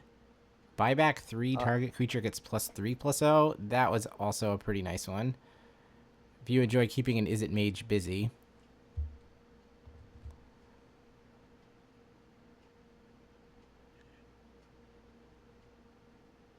Tainted Wood. Becomes a dual land, but only if you control a swamp. It's kind of like a Verge. Yeah, I agree. A Bad Moon, which for some reason people go apeshit over, like Crusade, Honor of the Pure, and so on, and then Bad Moon, and there's even a blue one called Sunken City that I've never... It's like buried in the annals of Scryfall. I don't see people playing those. Madness Zero. I never really got the flavor for like why like random like root wallas or worms have madness. Yeah, I can't answer this one. Our future sifted card is Death's Shadow. Or, future sight frame card. Pointing out that it is a 1-mana 13/13. Let's just ignore all this text. I actually heard a funny story. Oh, I'll answer. I'll finish that story in a second. Let's take a look at these.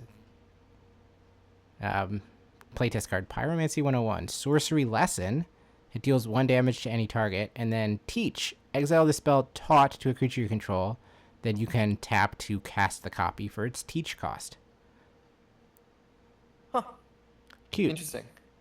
It's printed on the card Start from Scratch, I believe. Which is a lesson that deals 1 damage to any target, among other things. I remember hearing a story, I think it was from Eric Froelich, that his wife had sat down to just play a Modern League with his Magic Online account, and the hot deck at the time was Grixis Death Shadow, and she hadn't really read all of the cards apparently, because she just went turn 1 Watery Grave Death Shadow and it died, and then she was like, wait, where did my creature go?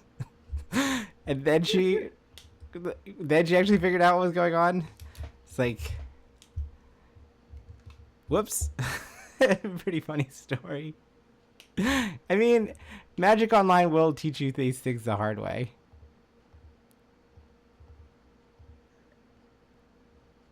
Extra confusing for someone who thought they were playing against Eric Froelich, probably.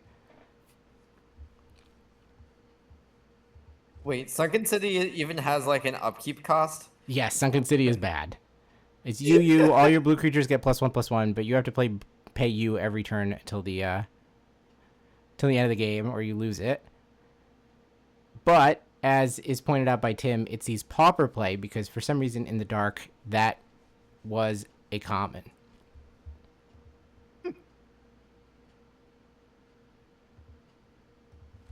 Yeah, they did in fact get a balance at some point. Still no standings after round 13, though. It looks like all of the matches are complete. So there is that. 2 arms! ! Presumably a disaster for everyone who maintains card databases. There's an exclamation point in a card name. How must those people feel about +2 mace being... That is a bad one. Minsk and Boo having an ampersand is also probably a disaster. Blood Knight. Color shifted White Knight. So first strike protection from, or Black Knight. So just protection from white.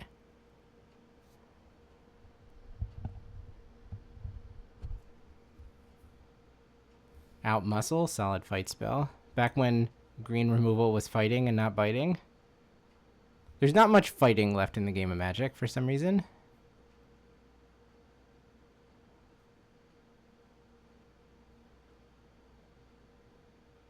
Yeah, even some of the red spells have been punching lately. Yeah. Like a giant ball. Chromatic Sphere, basically cycle one, like filter one mana and it replaces itself. Pernicious Deed. There's a nice one.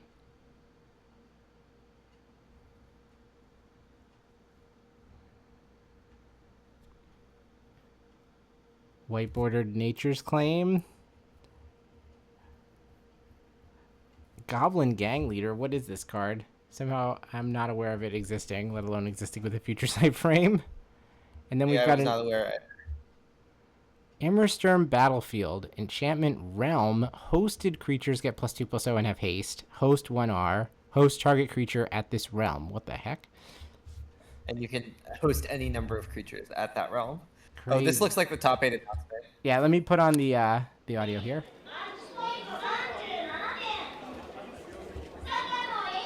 強すぎ。めちゃくちゃおめでとうございます。12-01ですからね。負けなし。すごい。このまま勝ち進むのか、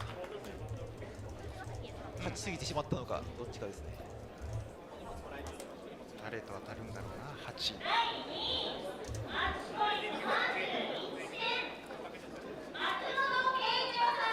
おめでとうございます。松本圭一郎さん、4色コントロール。コントロールってきたわけですね。そうですね、ここはマンツー。確かに。お、先ほどのインタビューに来られた川さん、見事トップ8。トップ8。プロツアーも確定しております。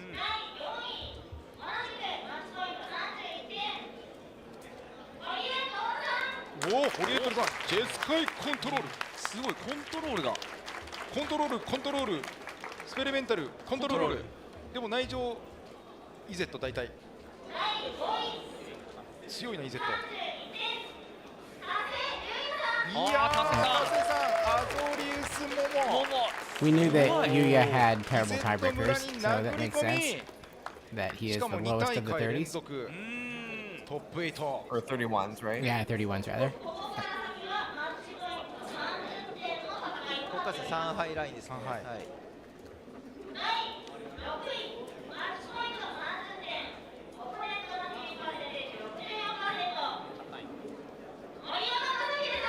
おお、森山ジャパン。総帥権利取り来てますから。世界選手権は私が取りに行きましょうと。井川とか初戦これ。ああ、なるほど。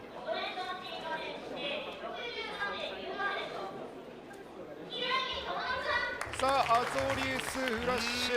Alright, so then it's between basically Noah and Yoshiki for the last spot. そうですね。相性悪そうなんですけど。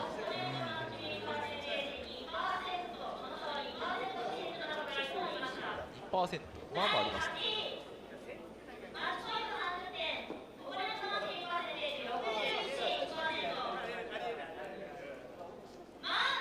おお、やはりこの男がトップ8に残った。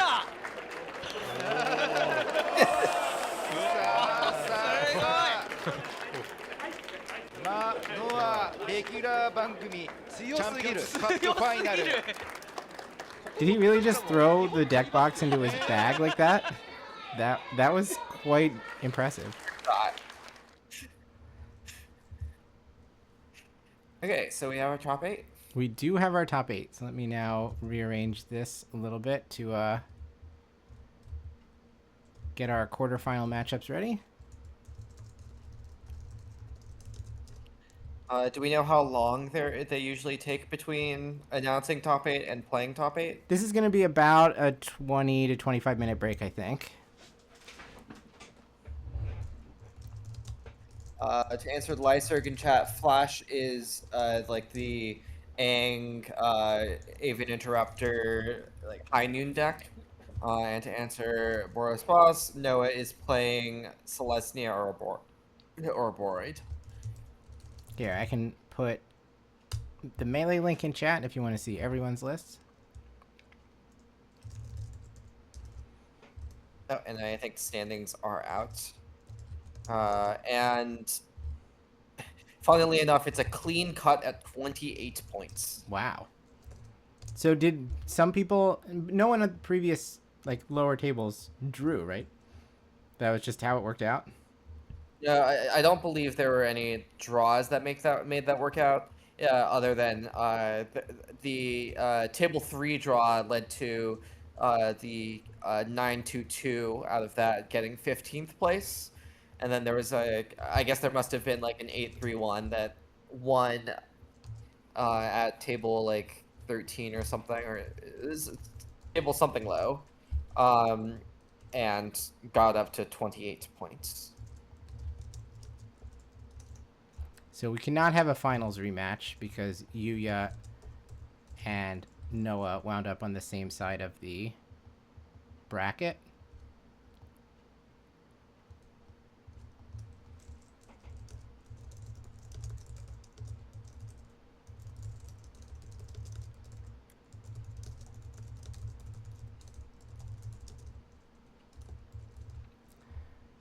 Curse you, Spellementals, for having a long name. So having many characters in your archetype name. Alright, so I can do this. I can do this. I can do this. I can do this.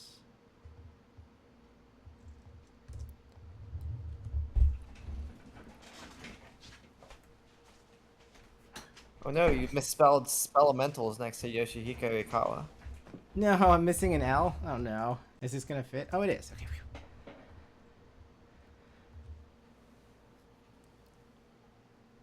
All right. What do you feel in chat? Should we just hang out and watch them take top 8 pictures? Should we do a bot draft or something? We do have some time to kill.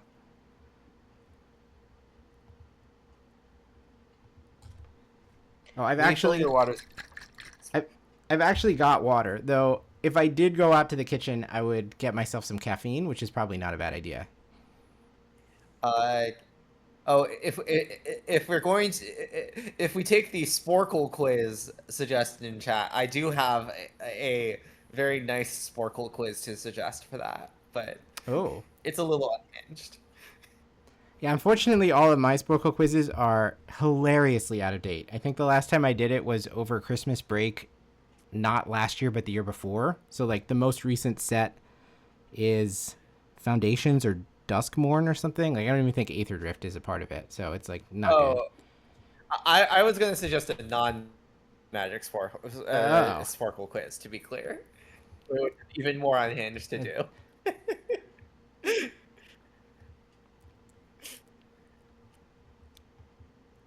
That's what I meant by unhinged. I understand now. Literally, that's that unhinged.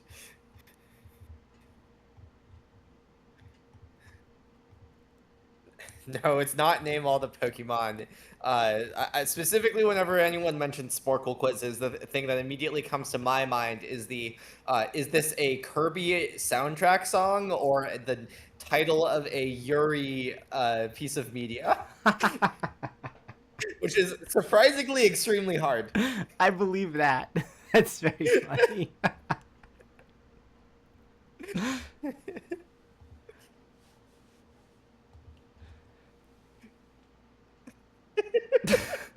Eve knows what's up.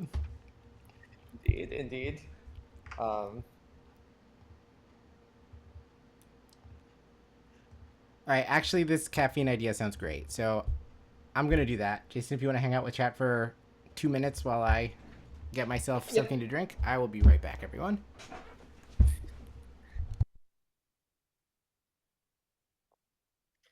Hello, chat. I've been told to hang out with you. I don't know how best to keep people entertained.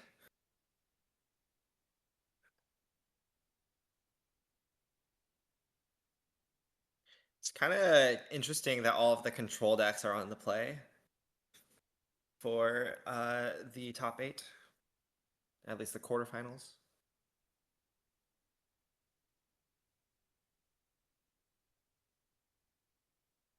I kind of expect that Jeskai control is going to be favored against green-white snake. I also expect it to be favored against Momo, so we might get like a control mirror in the semifinals if those go both according to what I think is favored. Would any of the control decks choose to draw? No shot. Is Control a better deck right now than Excruciator? I don't have a particularly high opinion of Excruciator as a deck, so I might say like always has been or something, which is a little unfair. Excruciator was, I think, better when it first debuted.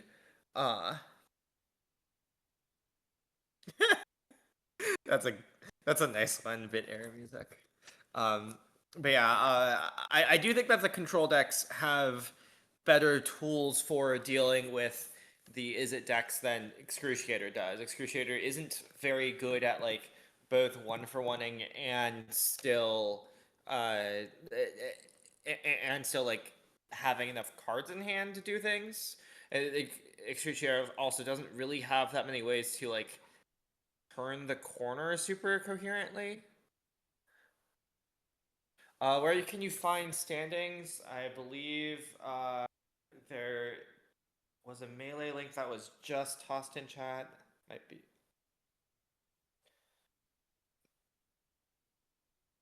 Yeah, there we go.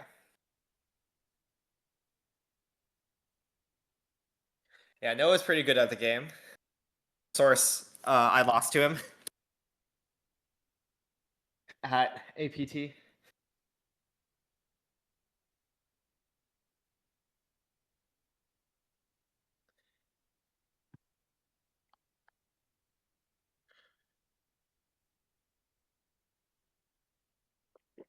Yeah, Excruciator's in a weird spot, I think. Where like I have to imagine that like Prowess is not a great matchup for Excruciator. Like I think it's less about the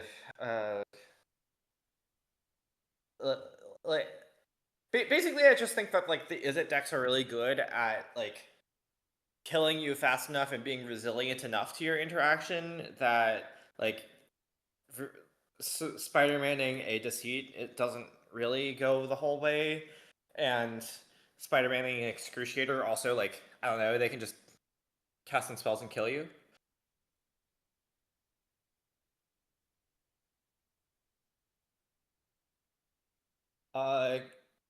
To answer a question about PT Qual, I believe top 16 is PT Qual, which is currently a clean cut at 28 points.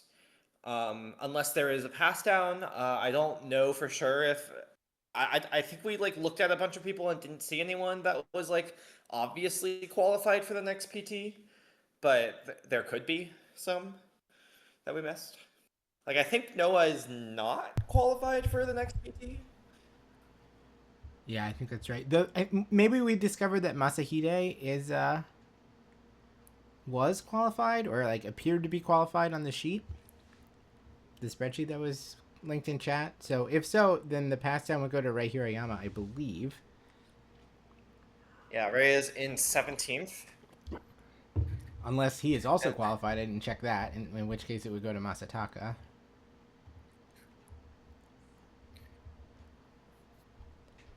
Yeah, that's Caroline.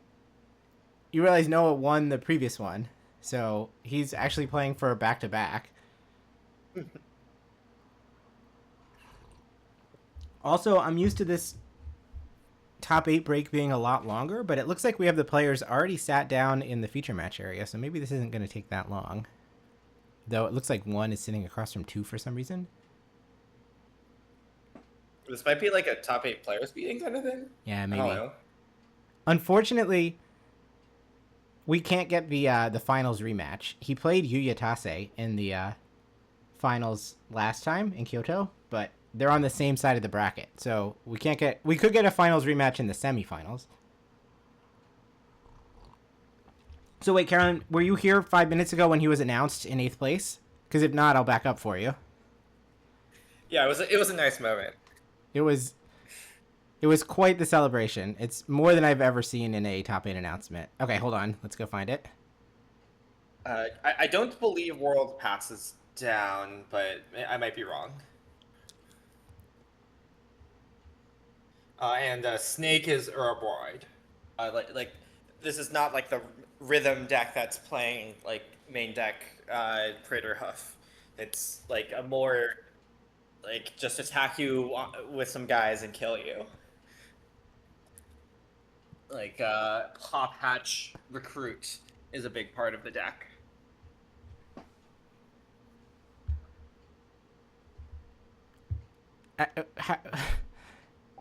I still don't understand how he got the deck box to go into his bag. Does he practice that? Is that what he does? While he's waiting for his opponent to sideboard on a Magic Online or something? Oh, Worlds passes down in the US? Okay, I swear at some point I heard that Worlds does not pass down, but I guess I'm wrong.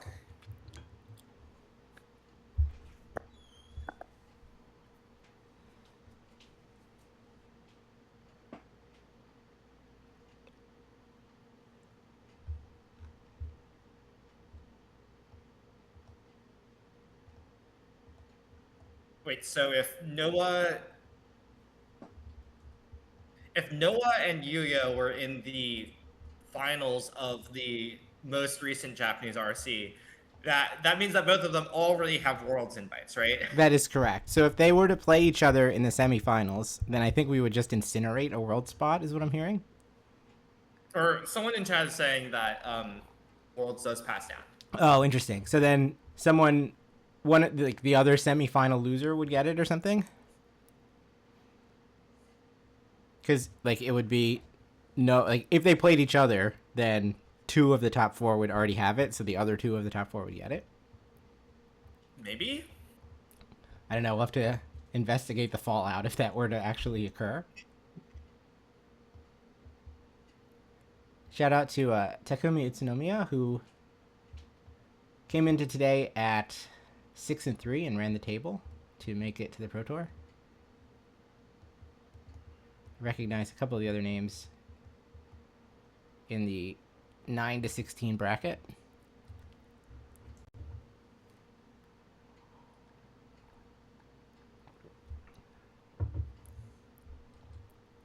The top 16 is what? 3 Prowess players, 1, 2, 3, 4 Spellementals players, 1, 2, 3 control players of various persuasions. Also, shout out to Junpei Nakamura, who snuck in on 16th. So he made it to the Pro Tour playing Golgari cards, Tragedy Feaster. Cards indeed. Yeah, this is the Unholy Annex deck that's playing also 2 copies of Furdark Core. Yes, you got to get your demons somehow. Yeah. Yeah, none of you. Is Tragedy Feaster a demon? Let's find out. Yes, it is. Okay, there you go. So you can stack. Yeah. Because of how the Tragedy Feaster trigger is worded, you can stack your end-step triggers to first gain life off of Annex and then resolve the Feaster trigger and not have to sack. Kind of cute.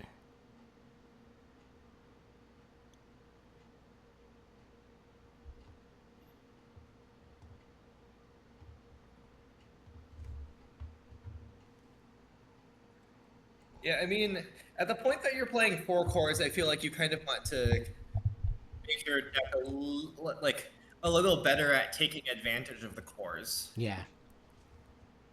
Like, I don't know, play more Emeritus of Eminence, maybe? It's not the most coherent with core, I guess. But there's just some way to, like, spend your mana more. If you're going to play more mana sources.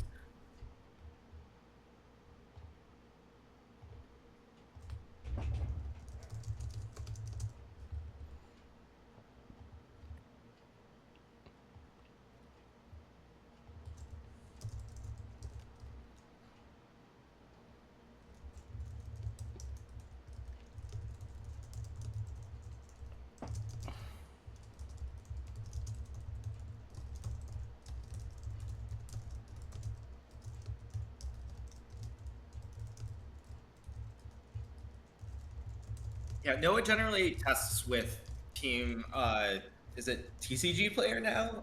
The like, team that has, like, Matt Nass, Sam Hardy,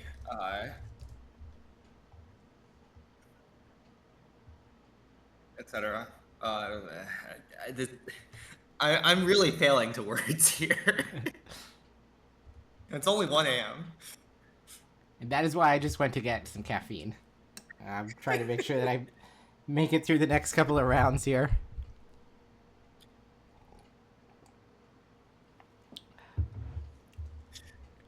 The other thing that I sometimes will look at during this break is the, like, competitive history of these players. I think we know Noah, Yoshihiko, and Masahide.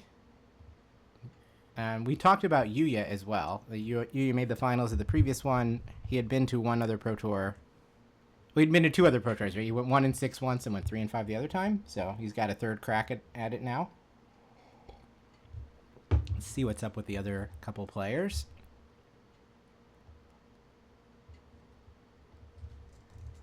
Ray, who dominated this tournament, ran out to 12-0 before IGing. Has 1 PT under his belt. He played at Pro Tour Aether Drift and went 9-7. Unfortunately, not quite enough for them to re-queue. Yeah, missed. Lost a win and re-queue in round 16.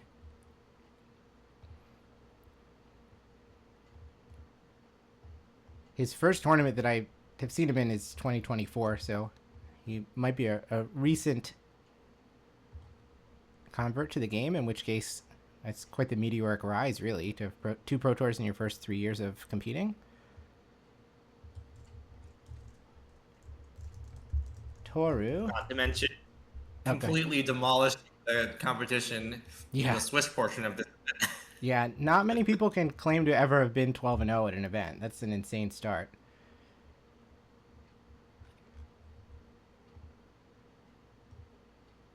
Toru has a 1762 rating. It looks like he got a PT invite right before COVID, and so he played at one of the online players tours and went 10-5. But Toru has a couple of other tournaments to note on his resume. He's played in 2 of the arena championships. Not the easiest thing to qualify for. No top 8s or paper Pro Tour appearances before, so as far as on the tabletop, this is one of his best results. Personally, one of the difficulties I have with qualifying for such events as the Arena Championship is I never really want to play any of the arena events because I'm really starting to hate how, like, I don't know, exploitative all of the pricing structure feels, honestly. I totally feel you there. But I respect people who do put in the time there, certainly. Our 2-seed Keiichiro has no PT experience before this, so this will be his first trip to the big show. Looks like he went 11-3-1 at the Spotlight Series event in Chiba last year, played at single-digit tables for most of day 2, which is a pretty solid thing to be able to say. Since then, he bled out a bunch of elo, so he was in like the high 1600s, but this will definitely get him close to 1800, if not higher. And then we talked about our high noon player, Tomonori, a little earlier, that he actually has a Grand Prix win under his belt. He won Grand Prix Nagoya in 2016, which was an Oath of the Gatewatch limited event. And he has been to 5 Pro Tours, most recently Edge of Eternities, where he went 3-4-1. Missed day 2 by losing rounds 7 and 8. Womp womp. Yeah, it looks like he went 8-2-2 at a previous RC, and I think those were smaller. They used to be like 220 people instead of like 350 people, and I think 8-2-2 was enough to make it to the RC, get top 16 for qualification. So we've got a pretty good top 8, like accomplished top 8. Several people have multiple PT experience.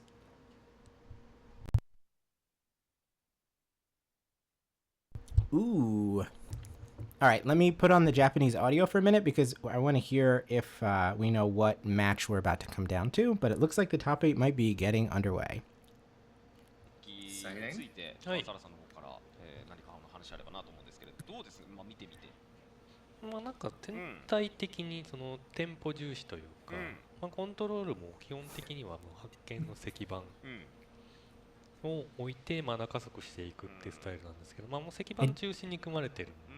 I do love that Akira Asahara just has cards in his hand, like he's got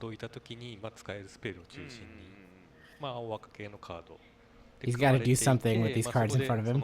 Do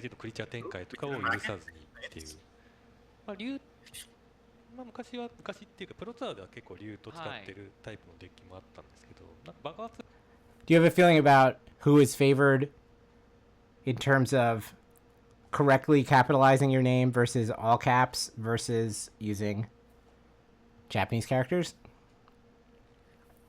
Well, I think that the fact that there's only one person using all Japanese characters implies that they're going to win. Yeah.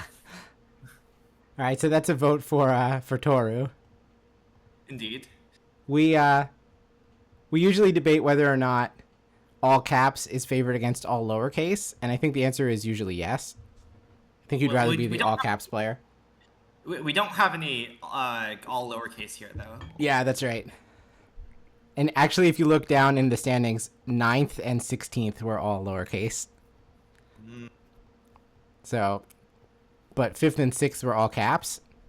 Another data point for all caps.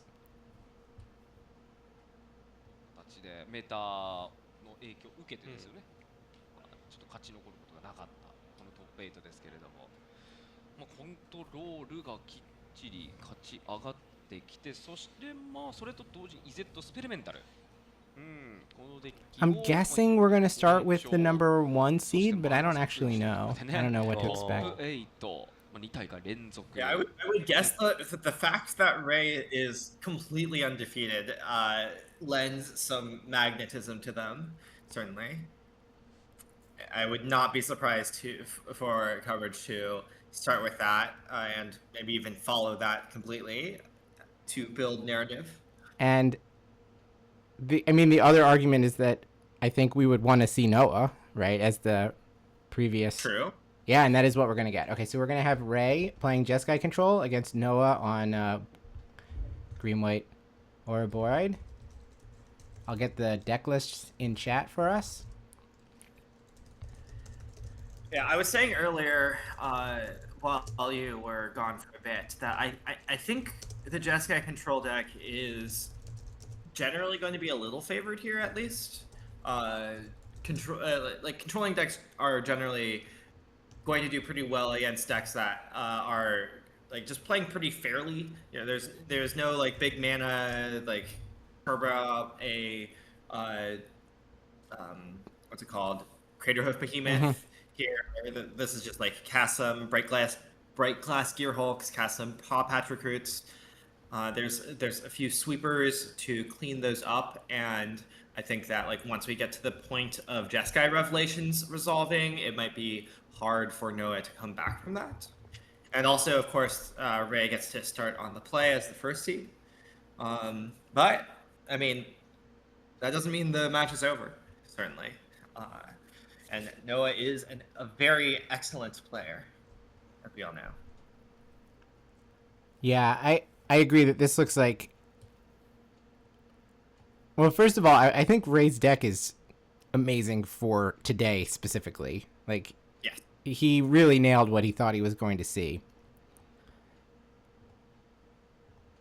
And the fact that he's got these small sweepers as well as big sweepers, right? He's got 2 Pyroclasm, 1 Ill-Timed Explosion is like really nice. He's sort of pre-sideboarded for this.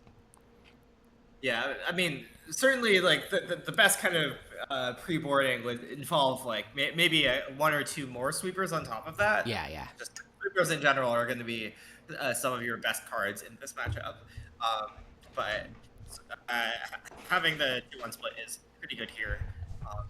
And you know, once you get to the 7 mana range, Jeskai Revelation starts looking like a sweeper as well. Ritual asks, did these 2 players play against each other in the Swiss? That's a good question. I was just checking that. Ray knocked a lot of people out. So the people that he has played against are Masahide Moriyama, who's on the other side of the bracket, and Tomonori. So he played one of the Spellementals players, and he played against Tomonori, who's playing the Azorius Flash High Noon deck. Also drew against Ikawa, I guess. Yeah, they were paired round 13, but then ID'd. I guess Ray did play against Masataka Hori in round 8, who is also on Celestia Ouroboroid. I assume that's a pretty similar build, if not like, yeah, it's not exactly the same, but pretty similar. Corey asked about the other decks in the top 8. I'll put the sticky back up until we're ready to start, but you can see what the bracket looks like, and then also, Corey, I'll give you a link to the Melee page.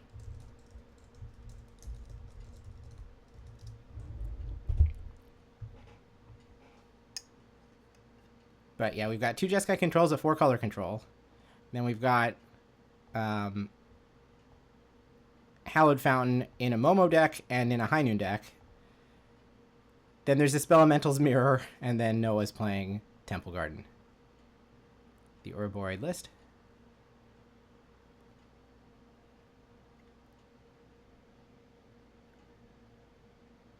Looks like... Are we actually going to go see the Spellementals Mirror first? Or...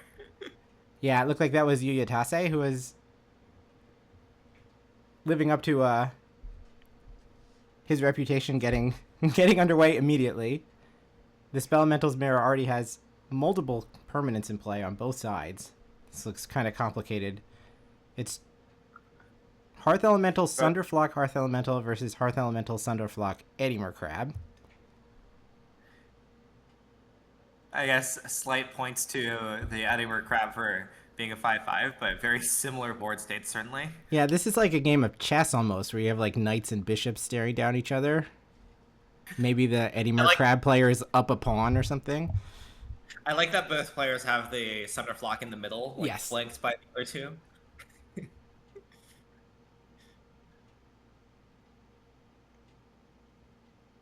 All right, Noah has presented.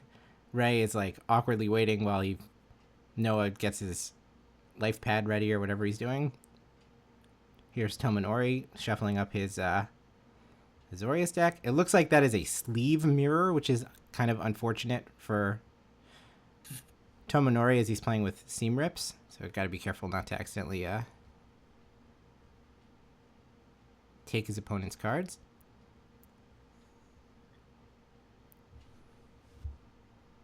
Okay, looks like we're about to begin our main match. Yeah, so as you could see, all of the quarterfinals are being played simultaneously, but the semifinals will not be. We'll see one semi and then we'll see the other. So after this round, we'll see every spell that's cast. Looks like 3 lands for our Jeskai control player, and I think it was also 3 lands Manador, Keen-Eyed Curator, Sage of the Skies, and Breaklast Gearhulk. Pretty acceptable hand for Noah as well. Just 1, 2, 3, 4. Yeah. About. And Sage of the Skies is not the best 3. You kind of need something else to go along with it. Noah just vomits out a Forest and a Gene Pollinator, and then immediately puts it in the graveyard, though it hasn't been killed yet. Yeah, there we go. It's met by... When you're across the Steam vents, that's... You're pretty sure you know what that means. Yeah, what are you supposed to do? Why is it tap? I mean, certainly the Steam vents can be tapped now, but I don't think it actually has to be tapped now. All right, Keen-Eyed Curator, the follow-up, and Ray is going to leave it alone and stock up instead.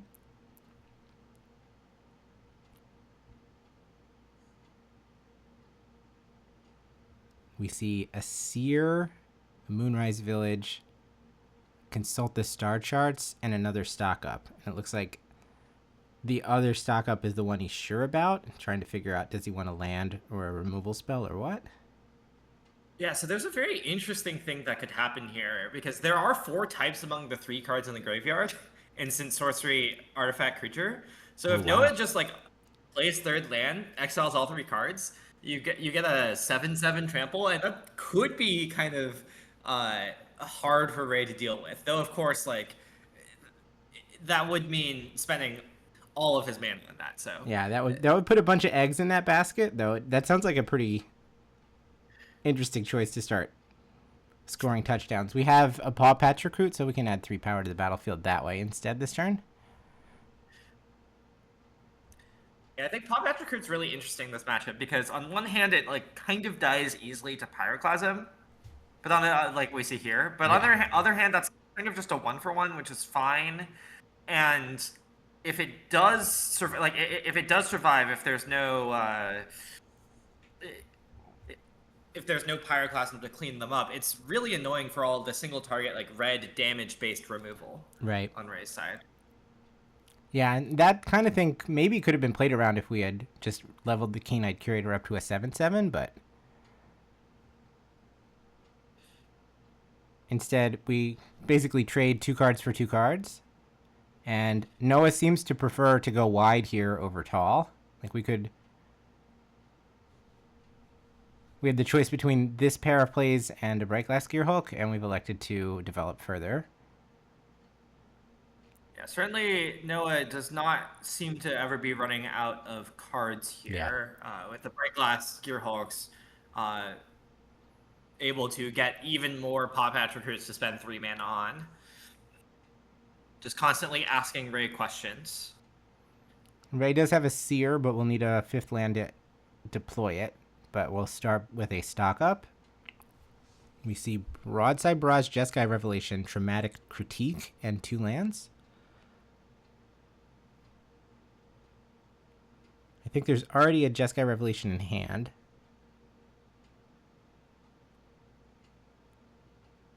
One card that we've talked some about as we've watched Ray's matches is the tablet, right?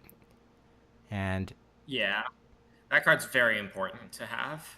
Ray has not found or deployed one in the first 5 turns of this game. Yeah. Just going to be a fair getting to 7 mana for casting Jeskai Revelation, which could be good enough. The clock isn't that fast here. I assume a Seer is going to go after one of these Sage of the Skies.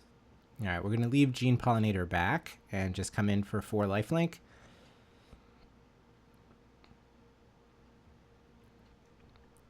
Ray takes out the real one so that there is 1 into the Flood Maw.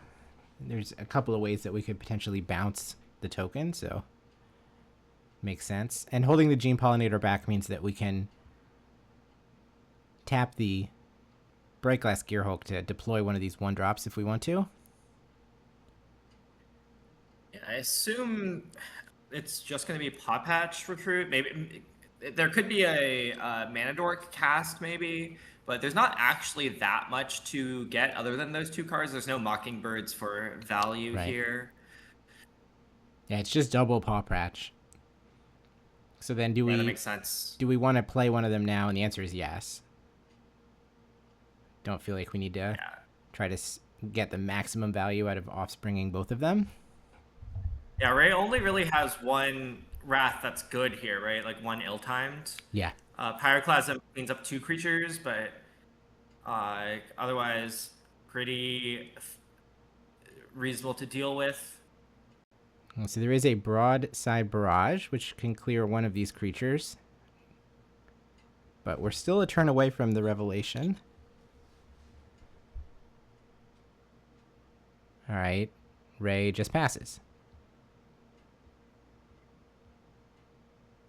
Yeah, and the revelation is going to be good when it arrives, but at the same time, if there's 3 Paw Patch recruits in play, yeah, I believe that those trigger off of each target of Jeskai Revelation, not just one target, or like one trigger for both targets.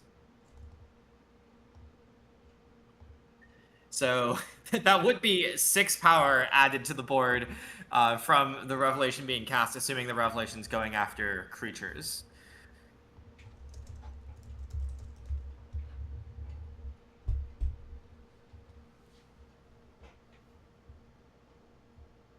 Hey there, good evening, Nicole. So do we just start with an attack here, or are we going to add a Paw Patch recruit before we do? Try to force the action here.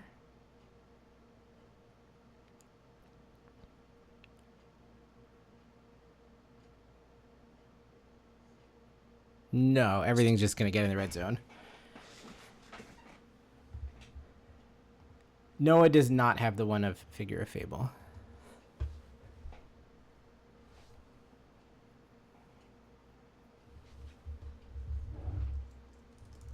Looks like we're thinking on the target for this counter. I assume the Broadside Barrage is going after the 4 power creature. Yeah, you'd have to think. Yeah, awkward to put it on the Sage of the Skies, given that it can be cleaned up by the bounce mode of the Jeskai Revelation. Like, you can't really outgrow that part of it. Oh, it looks like we went to damage, wrote down life total changes, and then now we're remembering that we need to actually resolve this loot. Yeah, it's 1 block attack, so if you do the 5 damage, you do have to draw and discard. Yeah. And it's not a May on the draw and discard, so it does have to happen. Yeah.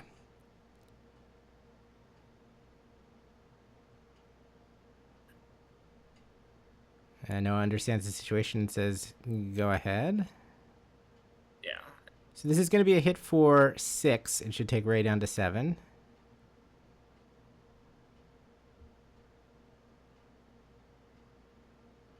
Looks like we're thinking about something else now. Noah trying to figure out what the heck this pixel art mountain is, but the answer is mountain. Maybe he thinks it looks a lot like a plains, which does not exist in Ray's deck.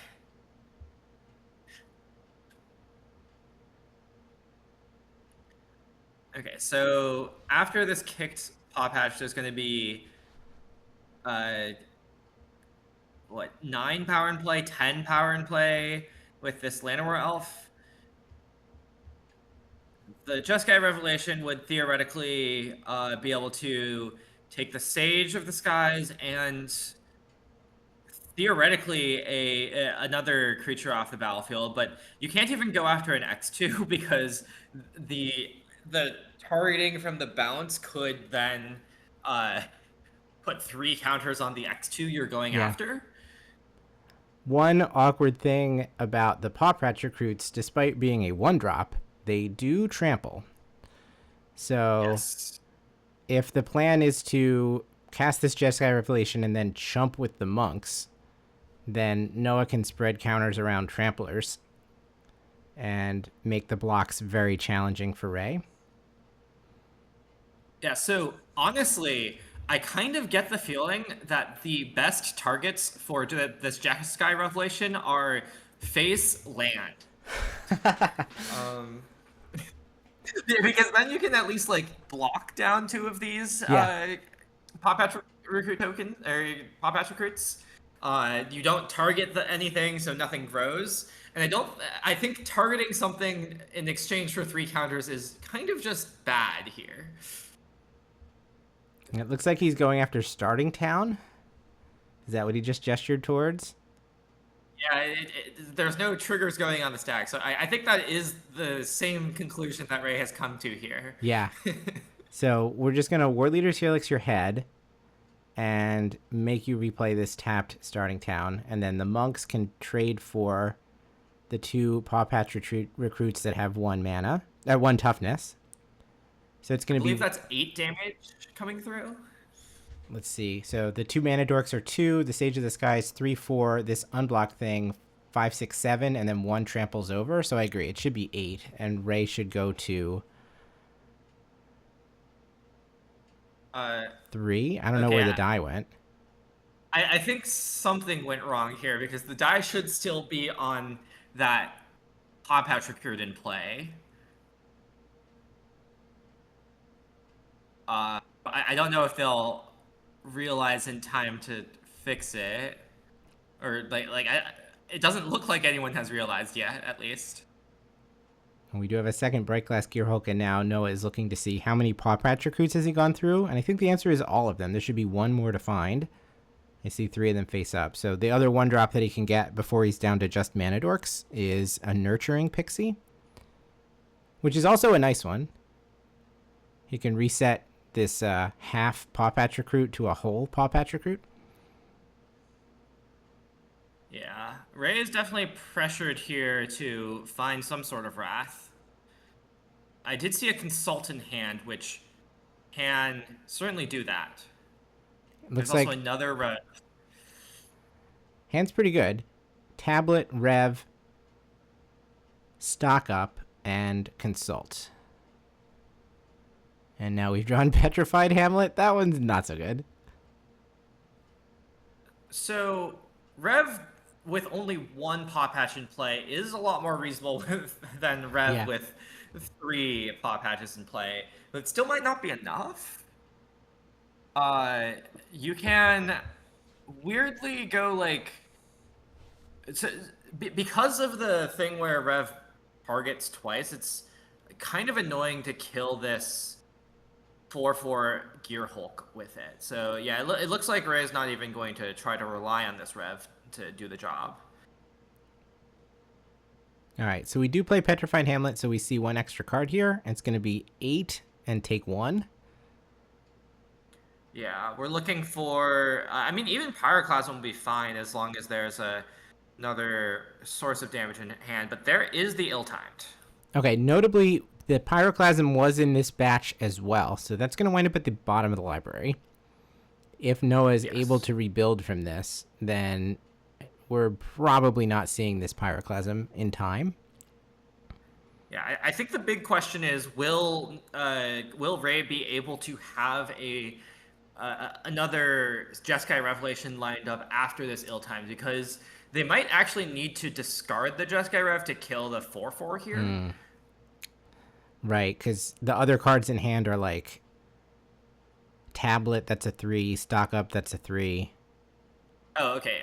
The Thunder Magic helps a lot, because now you can just go tap 4 of your mana to Ill-Timed, discarding Stock Up. Yeah. And then use Thunder Magic to finish off this Gearhulk.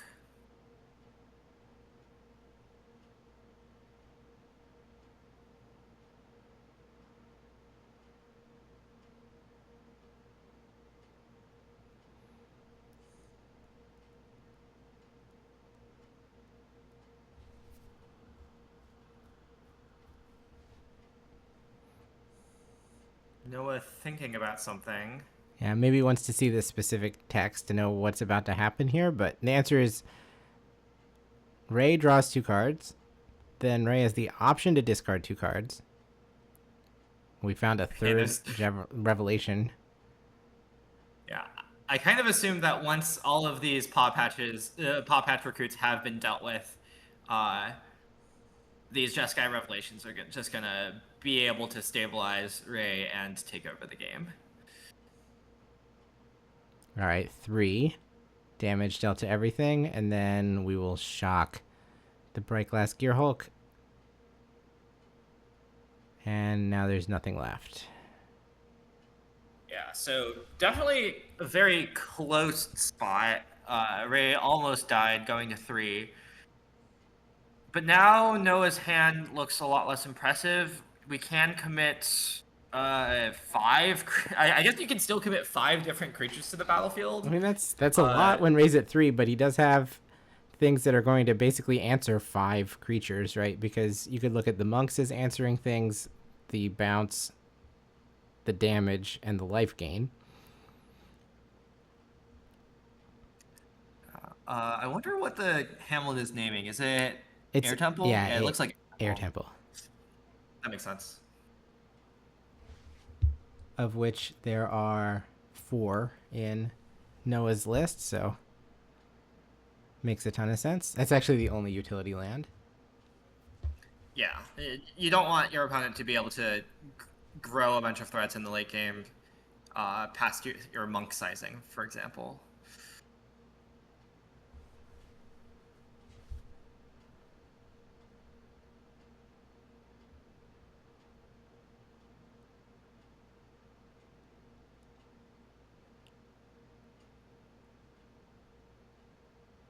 So I guess there's a line that, wow, that's a lot of bees is noticing here, that we could like Badgermole Cub and then Nurturing Pixie and then re-Badgermole Cub, earthbending onto the same land twice to attack for 2 haste. Unfortunately, Ray is at 3. Yeah, and unfortunately that line is going to be worse against the Jeskai Revelation in hand because it lets Ray cast a Jeskai Revelation targeting a bunch of creatures without having to worry about Paw Patch formation. Or, sorry, Paw Patch recruit. Yeah. It seems like Noah needs to put at least 1 recruit in play here. So now we have access to 5 mana. Looks like it's the Pixie line, though. I mean, like, putting Ray to 1 with 3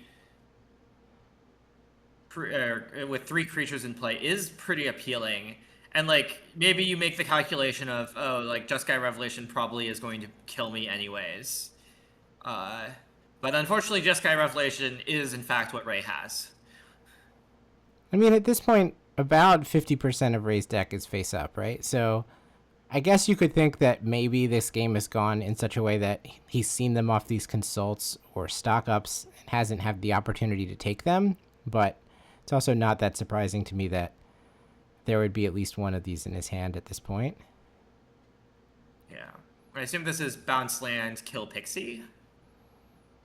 Yeah, the Pixie is certainly a scary card since it avoids the monks. So that thing's got to go. Ray comes up to 5. And at this point, it's starting to look a little grim for Noah, certainly. We have found a Seer and an Into the Floodmaw, as well as a Stormcarp Coast between our draw step and the Revelation.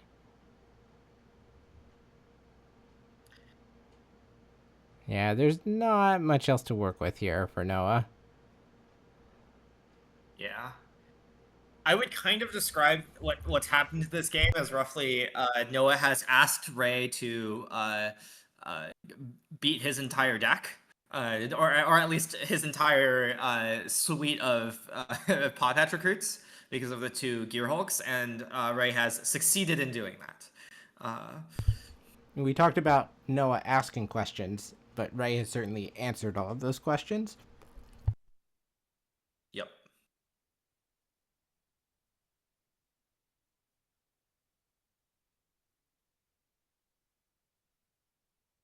And certainly the game's not literally over, but with Noah having no cards in hand and Ray having 1 more Jeskai Revelation to close things out. Yeah, now that we're down to just the Paw Patch recruits, the Revelation can answer it. The problem was in the situation where there was other riffraff that could pick up these counters.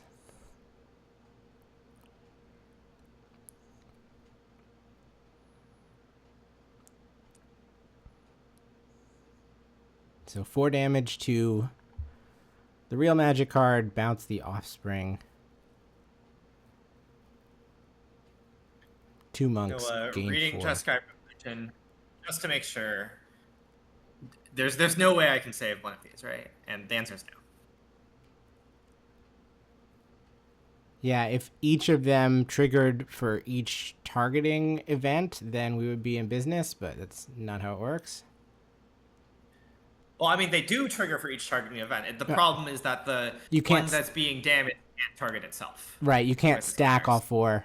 You would have to split them 2 and 2, and then you still lose all of the creatures. So now the chip shots with monks begin.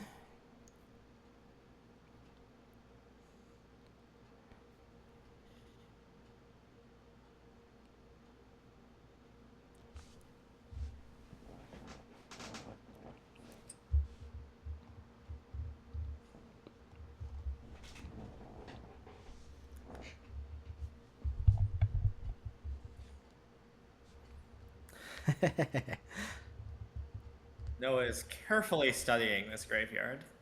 Kind of curious why. Maybe just making some notes before the next game. I guess. I mean, he certainly read the deck list ahead of time, but... Yeah, I mean, there's limited time to take notes, so... It makes some amount of sense to use this time while you're like, okay, the game's probably over, but I just want to, like, go through a bit of what happened this game, take a breather, and, like, make sure I'm set for next game. Maybe kind of thinking about what...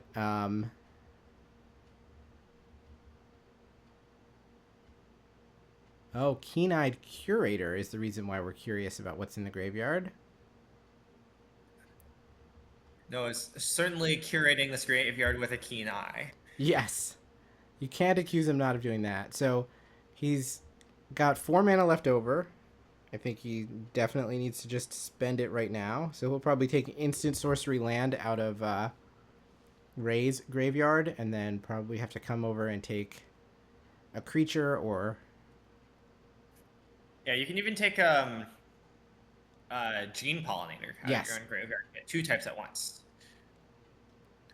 And it does actually matter which cards are taken out of Ray's graveyard because Ray does have the card Flashback. Yep.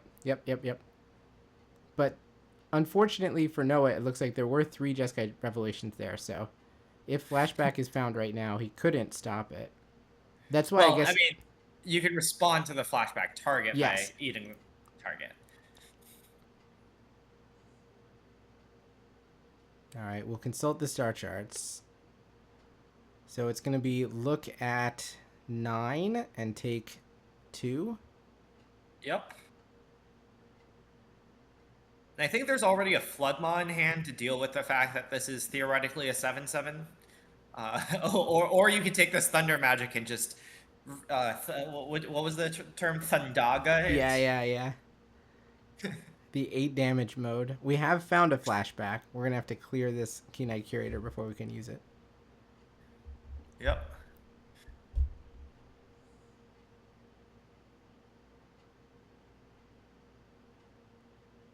Alright, 8 mana to escalate this Thunder Magic all the way. And Noah agrees that that is too much to beat. So we will go to a game 2. Yeah, certainly in most decks, you would look at like the 8 mana mode on Thunder Magic and think, oh, well, when is this ever going to happen? When are you going to like pay 8 mana on your 1 mana spell in order to just like kill a creature really dead? But when you have access to multiple copies of Tablet of Discovery, that certainly is a lot more realistic. Yep.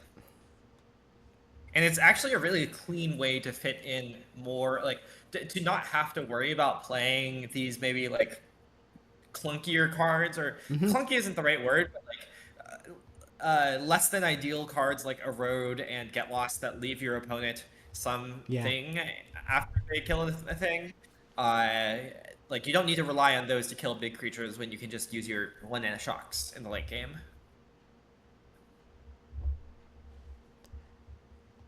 So Noah's sideboard is pretty compact since he's got 4 Nature's Rhythm, 3 Spider Manifestation, 1 Craterhoof Behemoth. Which are all kind of a package deal.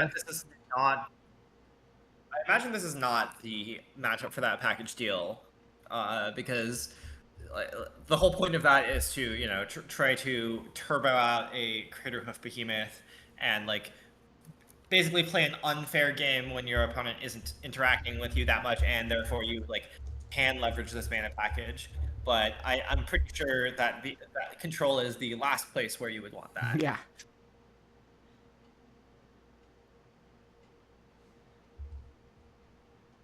It does leave Noah with not that much sideboard to speak of, though. Like, I could see you bringing in the Nature's Rhythms anyways, just as, like, you know, this represents 2 creatures theoretically in the late game.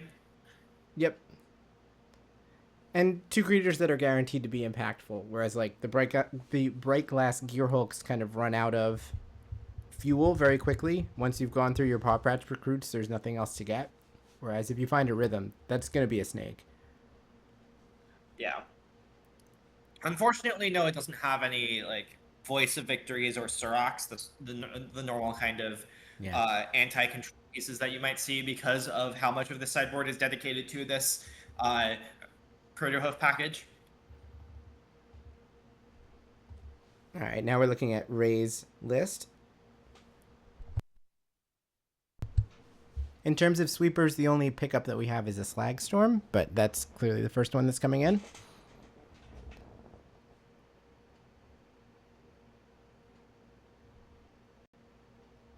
Yeah, 3 damage doesn't quite pick up Ouroboroid or at least most Ouroboroids or Gearhulk, but it does clean up Sage of the Skies a little better. And just having more things that can just wipe away multiple resources at once just lets you helps you chew through those Paw Patch recruits until you get to the stage of the game where they're fully gone. Yeah, having a way to kill stuff that doesn't target seems pretty useful. A strong card to dig towards with something like Consult the Star Charts.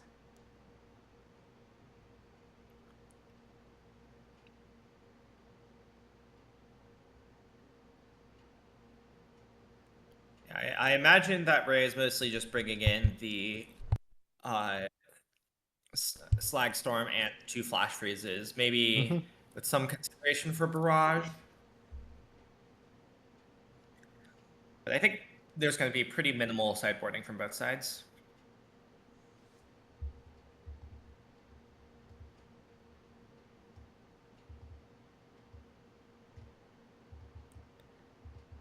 Looks like we have our first quarterfinal result as the 4-color control deck of Keiichiro Matsumoto has defeated High Noon player Tomonori Hirami. Rip High Noon. Yeah.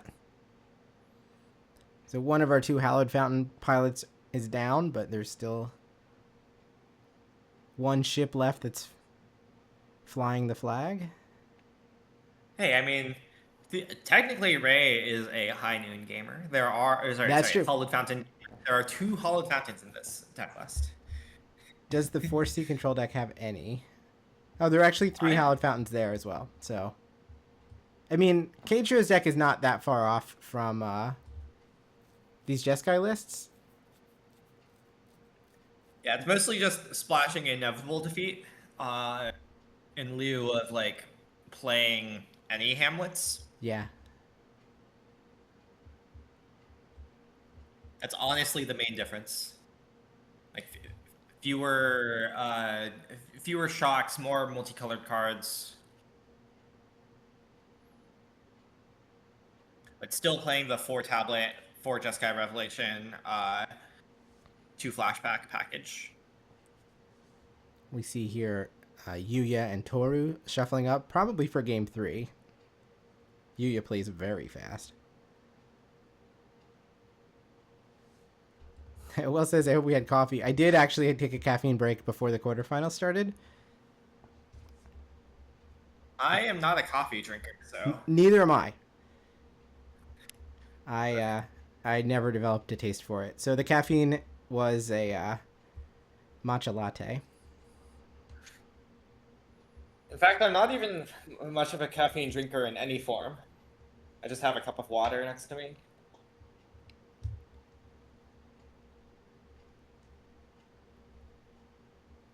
I don't think Jeskai versus Forsey will be that bad. At least from what we've seen of Ray, I think they don't seem to be a slow player. All right, Ray's not going to keep his hand. Noah seems to have accepted 2 starting towns as as how he's going to make white mana, which is like a little unfortunate, but what can you do? I couldn't quite get a full glimpse of his hand, but it looked like mostly cheap stuff, not much like big payoff. Yeah, I think that's right. I think there was a Badger Cub and a Keen-Eyed Curator in there. As well as a Nurturing Pixie, I believe. Yeah.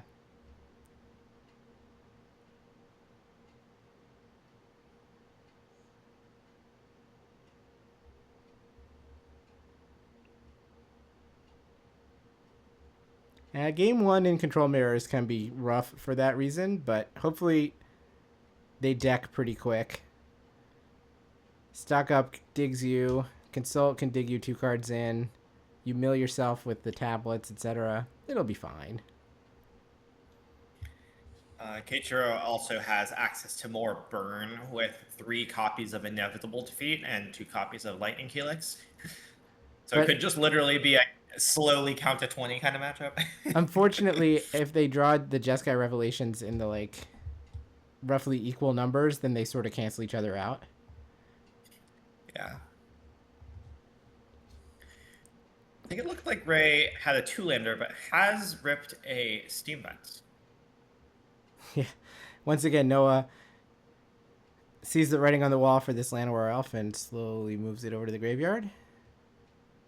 Yeah, there's only so much a shocked Steam Vents turn 1 is going to be, and it's probably not going to be a Goat's Vacuum in this matchup.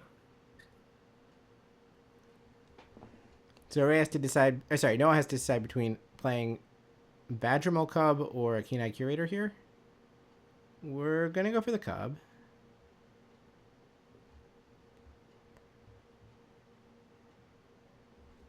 So that leaves him with a hand of Pixie, Curator, I believe Elf, and Land. We have drawn a Gene Pollinator. Might be a Paw Patch Recruit, which would be a lot better than Elf here. Yeah. Though, if it were a Paw Patch Recruit, I would expect that we would be trying to Offspring it or something, so... Instead, we just rumble with the Cub and its animated land for 3. Ray should be at 15? I believe 15, yes. Yeah, there we go. And it looks like we have an Essence Scatter, a Tablet, and 3 lands. Oh, 2 lands and a Consult. Essence Scatter, Tablet, 2 lands, Consult. No white mana yet for Ray.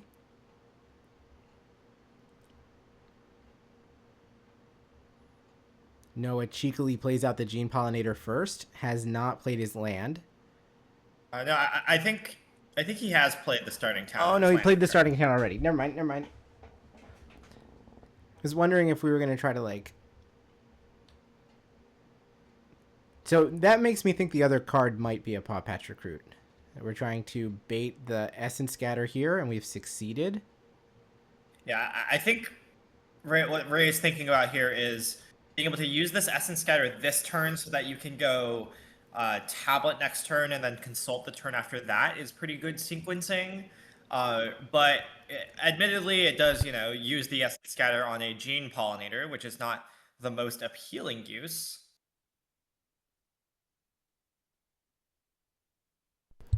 No, that card really was an elf.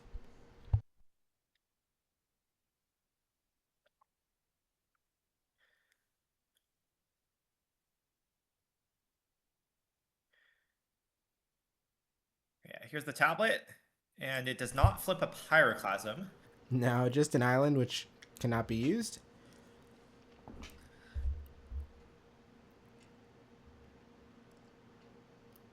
And we've drawn a bright glass Gear Hulk. That's a big one. It's a bit of a puzzle to figure out how Noah's mana sources can actually get this thing on the stack, but I think it's possible. Yeah, we can tap white, white, green, green, like that, and you'll have 2 green mana left, with which you could cast the Curator.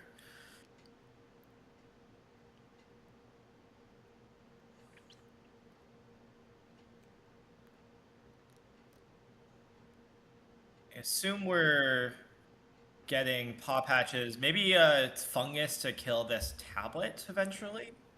I think that got thumbed to the front. Yeah, that's a Duskmourn card at the front of the deck. So we are getting an Insidious Fungus. That's 1 to cast and 2 to crack, or 1 to cast and 1 to crack? 2 to crack. So unfortunately that can't be done this turn. I don't think there's a land in hand. No, I think we've drawn a Paw Patch Recruit. And we're just getting in for 3. I like this, not committing more into a potential Wrath.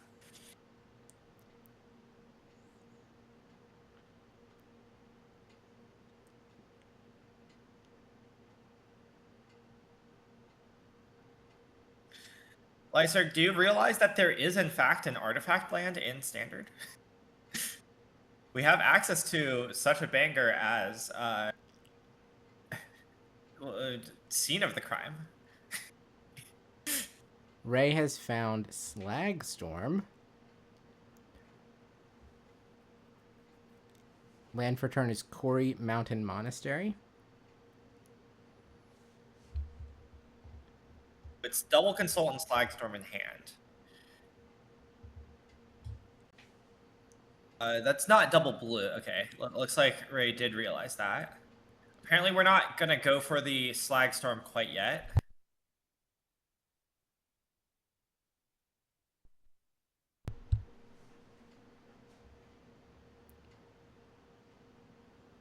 And we're looking at a Disdainful Stroke and a Jeskai Revelation. I think the cards put down are the cards that are going to be taken, which are Pyroclasm Consult. Yeah, so we're saying goodbye to these other 2 cards. Yeah, that makes sense. There's no white mana yet, and your tablet might be about to be killed by a very rude Insidious Fungus. Yeah, so here's the Pyroclasm. There goes all the dorks. The 4/4 still stands, though, which is a pretty annoying card for Ray to deal with right now. Unfortunately, everything else that he could play is going to get swept up by this Slagstorm. There's not really a way around this. It's just a question of how much can he meter his threats. Yeah, I kind of imagine that you might want to just get rid of this tablet now while you can, honestly. Because, I mean, obviously, we know that Ray doesn't have White Source Jeskai Rev in hand, but Noah does not know that. And it would make sense for Ray to be sandbagging it, since there's not that many white sources, so if he could potentially play his lands out in a way that it's a surprise. I think Noah was thinking about casting one of these creatures, though, instead of just using the Fungus. I mean, it does feel a little bad to like crack the Fungus and just not have much board presence. Or, like, have not added to the board. Yeah. It's an interesting decision, regardless. Okay, there we go. There's the tablet gone. Or not. Yeah, do we just throw the Paw Patch Recruit out there? I think that's the answer. Yeah, I don't think you want to just let...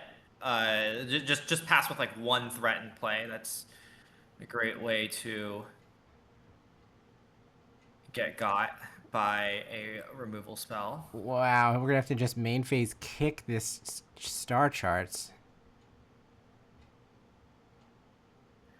We're gonna find land Thunder Magic, so we can take down this Paw Patch. Woof.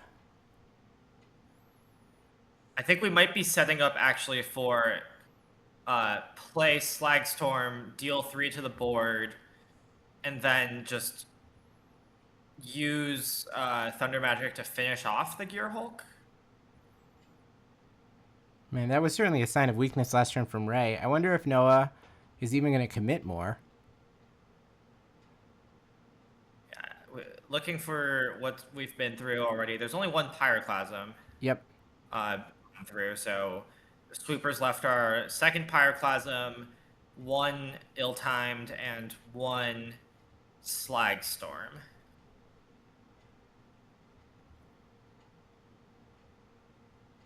Oh, he does have a land drop, but he doesn't have triple white. So, unfortunately, we can't just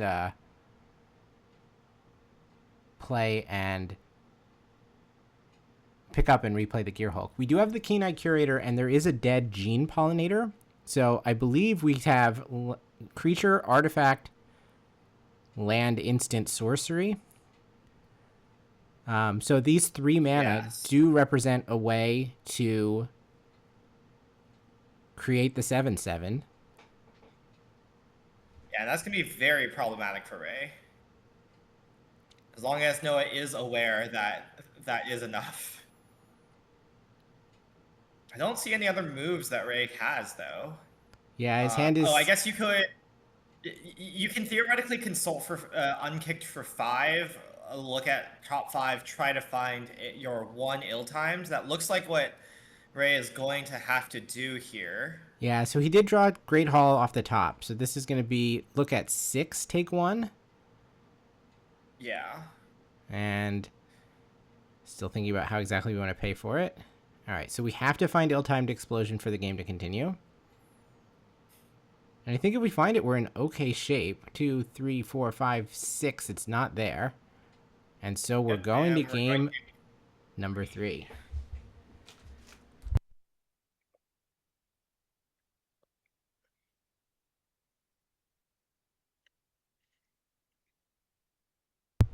These have been tight games. Yeah.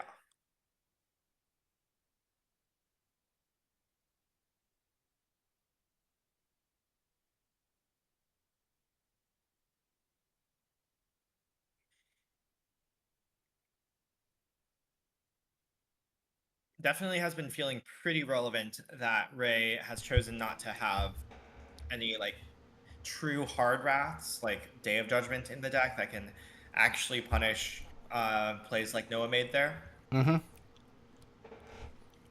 Yeah, I think I saw the 4-color deck that's in the top 8 has an Ultima in the sideboard. Kind of funny with tablets. All of your tablets. What are you doing? Yeah. And the other Jeskai control deck has nothing of the sort. Yeah. Also, that game a little bit awkward that Ray on the draw could not line up a Essence Scatter against the Gear Hulk because Ray really wanted to just get down the tablet on turn 3. And that was going into the Gear Hulk turn for Noah.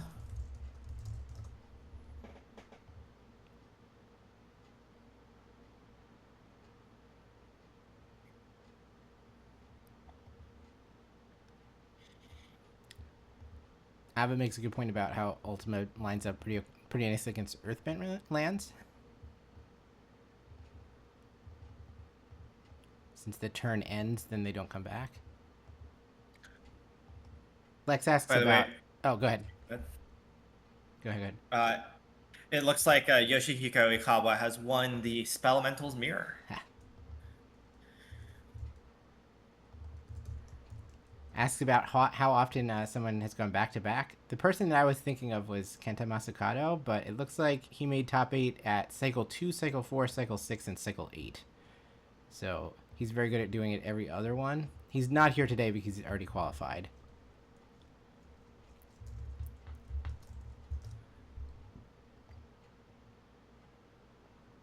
Ray Sato did it. Went back made top 8 cycle 2 and cycle 3, and it looks like he actually won cycle 2. That was when he was playing Toxic in Standard, and then he made top 8 in Pioneer and lost in the quarters. I'm not sure if anyone else has gotten closer than that. If you're just joining us, Ray, our Jeskai pilot, has not lost a match all weekend. So he is on the play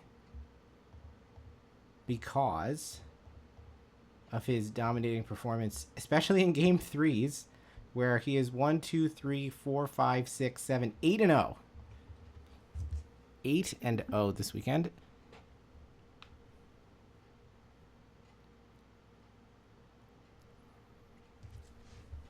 The other region I can think of where something like this may have happened is actually Taiwan. There was a guy... I know of a few people who are like very consistently in like not top 8, but like top 32-ish of like the US RCs, but I don't know if I don't know off the top of my head if anyone's been like back-to-back top 8. The guy that I'm thinking of in Taiwan is named Sakano, and looks like he top 8'd cycle 1, cycle 2, cycle 6, cycle 8, and cycle 10, where he finally won.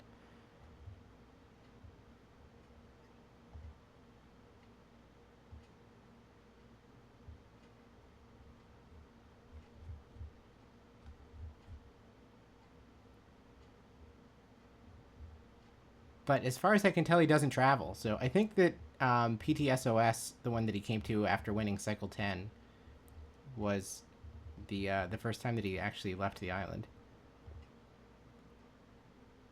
Okay, looking at opening hands.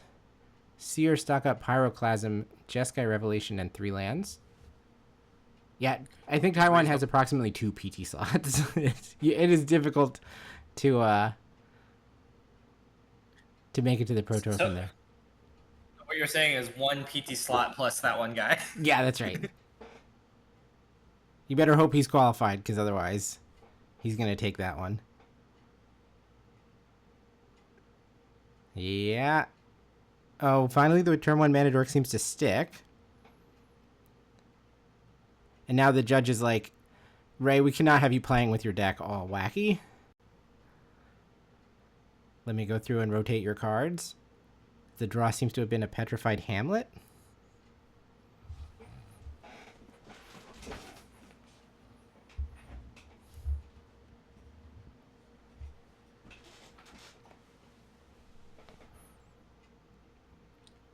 I do not know if there has been an undefeated regional championship winner. That's another thing that you might think would be easier at some of the smaller regions where it's a one-day event. But I see we're unboxing the deck over there. Yeah.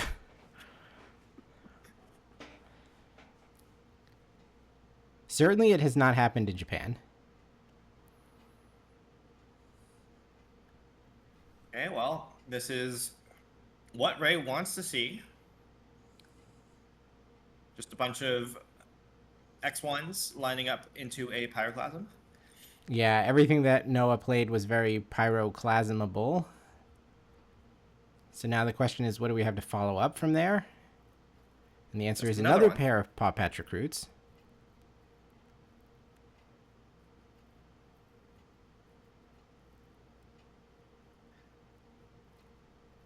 I assume this is, again, going to name Abandoned Air Temple.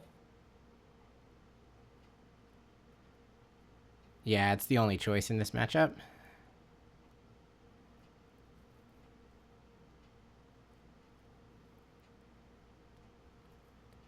And that's all that Ray does. Here come the Woodland Animals for 3. I'm honestly a little surprised not to see Well, I guess it doesn't matter to fire off the Seer right now. It would still be 3 damage. But I would be surprised if Ray does not fire off a Seer by the end of this turn. I wonder if Ray feels like he needs to consult. Oh, is there a consult in the end? I thought it was a painful stroke. No, I'm not actually sure now. If there is a consult in hand, then you would think that you have to do something to get him not to use it if possible. 4 mana. Very juicy for a disdainful stroke. Nature's Rhythm X's 2, and we will stroke that.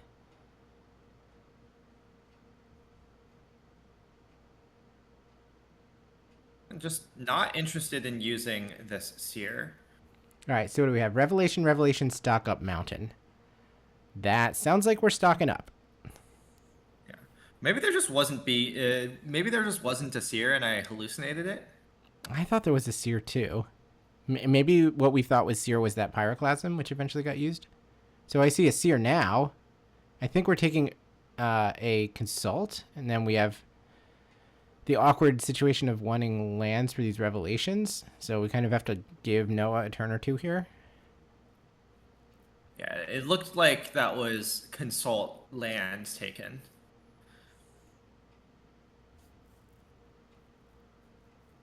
Yep, so Consult... No, there is a Seer. Consult, Hallowed Fountain, Revelation, Seer.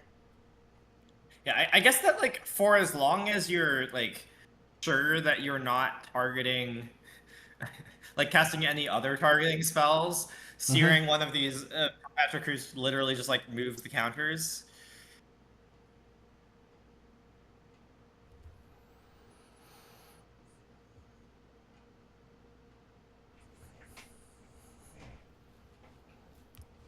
All right, again, the critters get in and take Ray down to 14. Our hand is Elf, Gear Hulk. Here it comes. And what was the third card? I think it was a Curator? Yeah, I think that's right. I think it is Curator. And given that we haven't found a Gene Pollinator yet, the Curator doesn't threaten Turbo 7/7. I assume you can't get a Gene Pollinator for that reason. Probably the Bright Glass Gear Hulk is going to die. And we can use that as our artifact creature. We're shuffling Insidious Fungus up to the front. I mean, I guess it makes sense to take a utility creature first.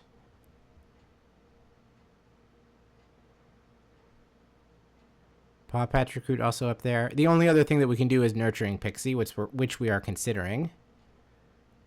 Yeah, it helps loop this Gear Hulk a little bit. Right, if there's nothing else going on, it does make sense to show Pixie.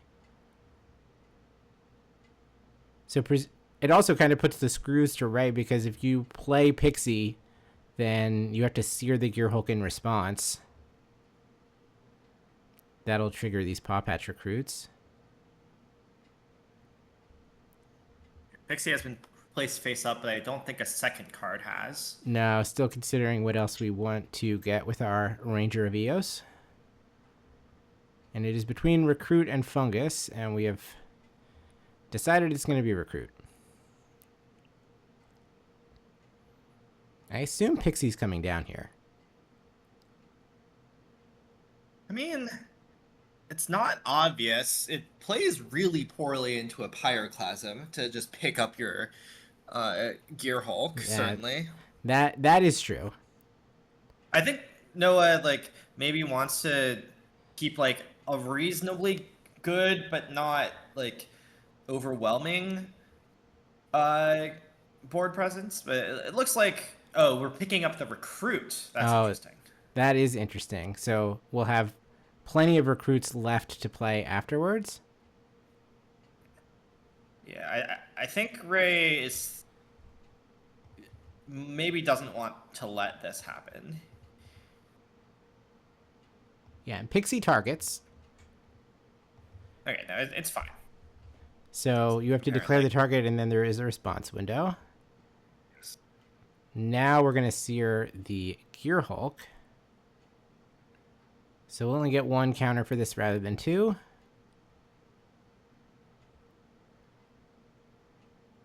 But we could grow the Pixie out of range of Firebending Lesson, Thunder Magic Unescalated, etc. The draw is a Steam Vents, so we do now have the mana necessary to cast these Revelations.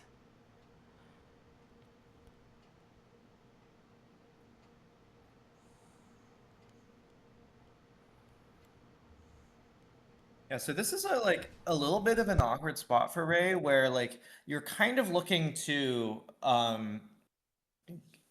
cast a Revelation next turn, but again, that's going to be a little awkward into all of the pop patches. Maybe you can make a similar play as in game one, where you just deal damage to face and bounce a land, so that you don't actually trigger these pop patches.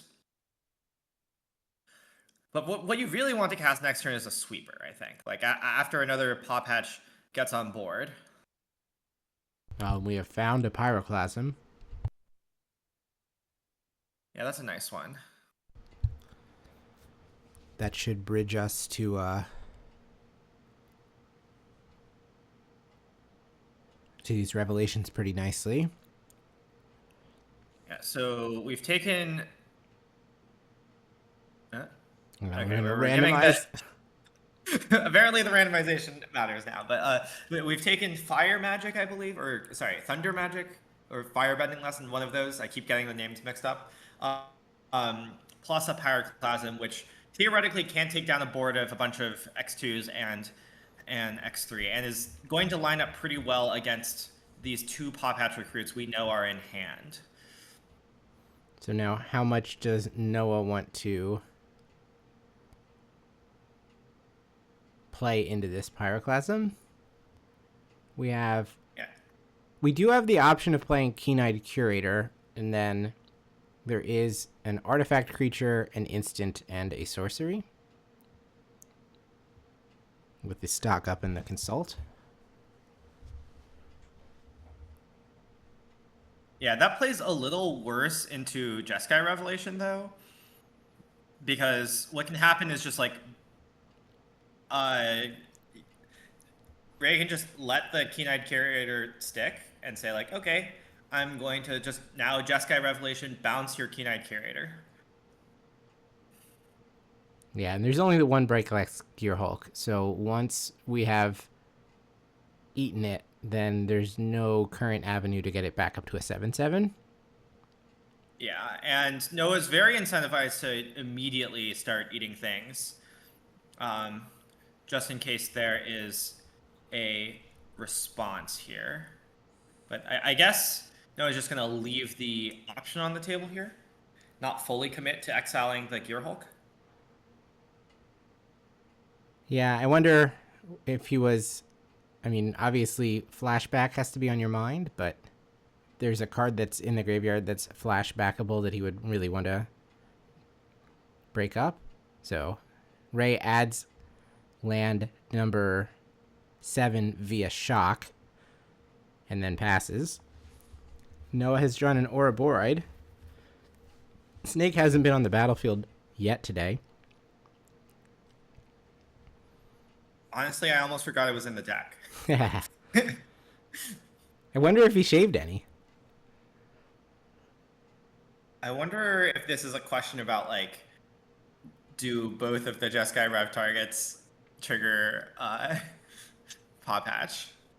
That'd be a funny question.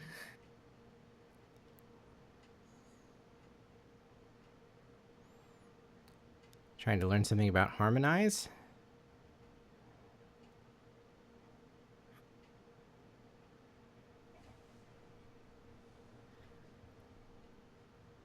Yeah, I kind of think that this Jeskai Revelation is unfortunately going to be, unfortunately for Noah, going to be quite good for Ray here. And even if not, the second one is going to be a lot to fight through. Yeah, you can get 2 counters off of the Pop Hatch recruit, but it's just going to buy so much time here. Yeah. I imagine the second one will be even better. All right, so we don't just commit a 4-mana spell onto the stack, which would have gotten bounced by this Jeskai Revelation. And we also... To be fair, I don't think you can bounce the 4-mana spell, because I think you have to bounce the 7/7. Yeah, or you just die. Yeah. We also don't commit the Offspring to combat so that it doesn't get eaten by a monk. Yeah, you could imagine a world where, like, you do get 2 counters off of this, so it would be a 3/3. But theoretically, Ray could just go bounce your Key Knight Curator, leave your Pixie alone, and block the 2/2. Yeah. Or the other way, kill your Pixie, leave your Key Knight alone. All right, so it was 4 damage to Pixie, bounce Curator, gain 4 life, draw 2 cards. Make 2 monks. And these monks are going to be maybe an issue for the future, because now Ray can even present walkers in combat, and that's going to start making life really difficult for Noah, because being able to interact in combat is really not what you want to see when you have Paw Patch recruits on the battlefield, where those are just X1s.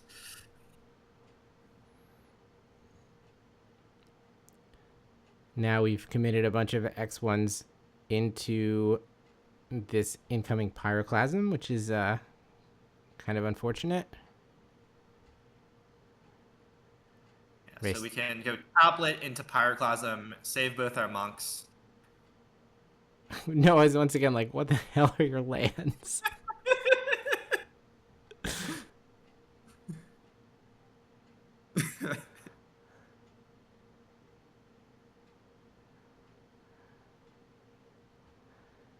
Tablet 2. Okay, so now we can Plasm away most of the board. Firebending Lesson to finish off the Paw Patch recruit. Attack for 10? 10? Yeah. Prowess count 3.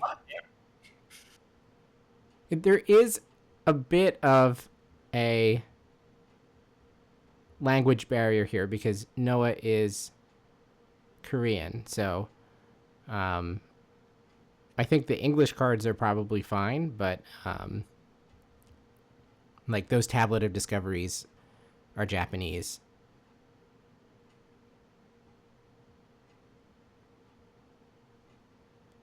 So any card of that sort, he's asking a judge for the Oracle text. Yeah, that makes sense. And in come the 2 5/5 monks. We're going to erode one of them. Tough way to do it.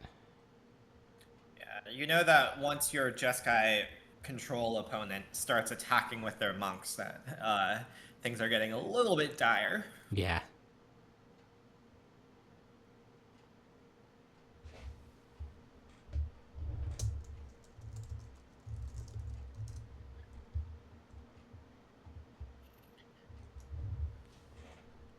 And it does seem that this Jeskai deck is just very good at continuously having copies of the card Jeskai Revelation. Yep.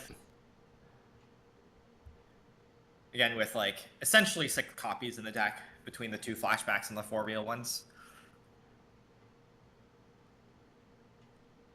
And just a lot of ways to dig really deep.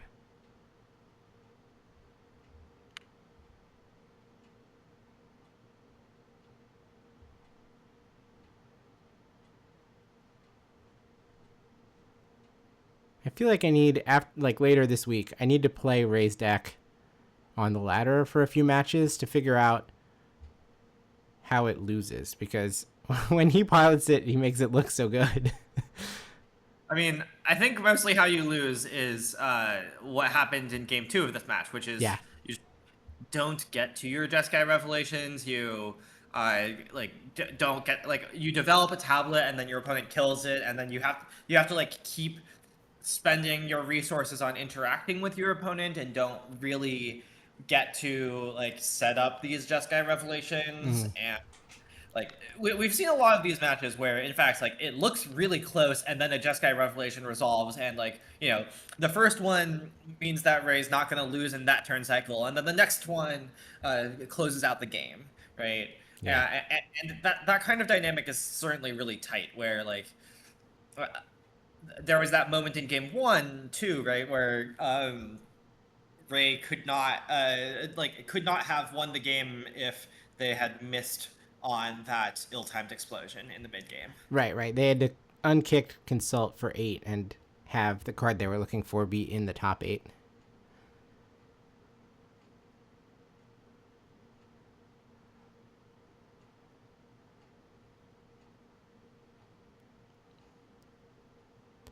Considering a firebending lesson here. Yeah, the Pop-Hatch Recruit trigger stacking is kind of funny because you could think like, oh, I'm going to firebending lesson this Pop-Hatch Recruit, and then maybe two counters are going to like go on this Keen-Eyed Curator, and then maybe like I'll try to act in response to that in order to let my Jeskai revelation resolve. But if you act in response to that, the first recruit isn't dead yet, so right. Like, so you could accidentally blow out your own firebending lesson. Yeah. All right, so the 2 power from the Pop-Hatch Recruit has moved over to the other 2 creatures on the battlefield.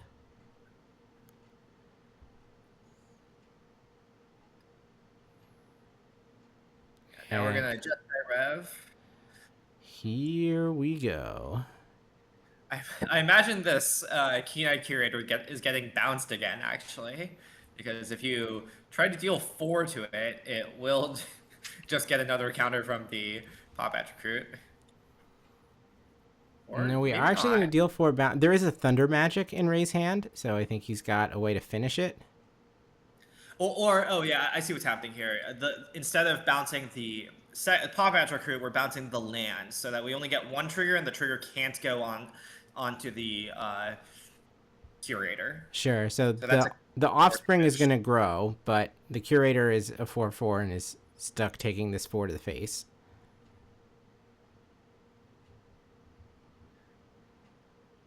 Yeah. Pop-Hatch Recruit certainly a very interesting card to play with sometimes.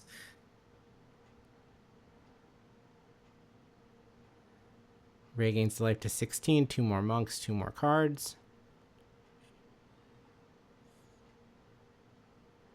So there's 1 monk that can attack this turn, and it is a 3/3. And we've kind of lost track of which one it is, but a monk is getting in there.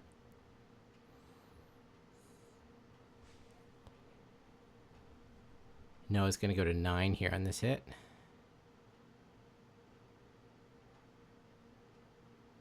All right, so what is left over for Ray? I don't know what he's drawn off of this Jeskai Revelation. At the very least, there's a Great Hall in play that can be animated this turn. We've got another Pop-Hatch Recruit and an Ouroboroid, along with a Bright Glass Gearhole question mark? Oh no, it's the Starting Town that was bounced. Yeah, unfortunately, Starting Town, a lot worse of a card. You rarely want to go back to the Starting Town later in the game. It looks like Ray was maybe preparing to kick a Consult there to look for a counterspell for the Ouroboroid, but instead is maybe choosing to save the Consult for their own turn for some Prowess triggers.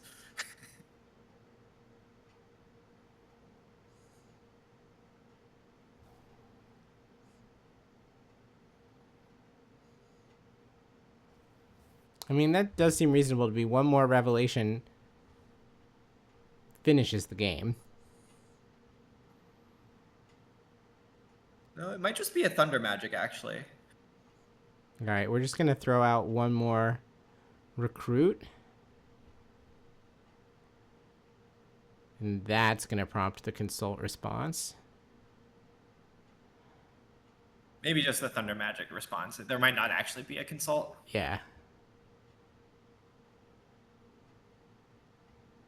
Yeah, Ray has 4 cards in hand, and I'm not totally sure what any of them are. 2 of them are pretty fresh off of the revelation that he cast, so I don't think we've gotten a view on them. They've been face down for most of this turn.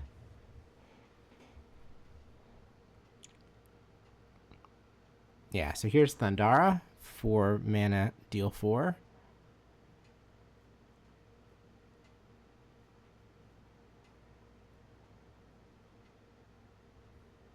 Oh, and there's still this Nature's Rhythm in the graveyard, so I believe Noah's out of cards in hand, but there is that one last flashback spell. Meanwhile, Ray might actually be out of spells. Yeah, it just tapped Steam Vents Go.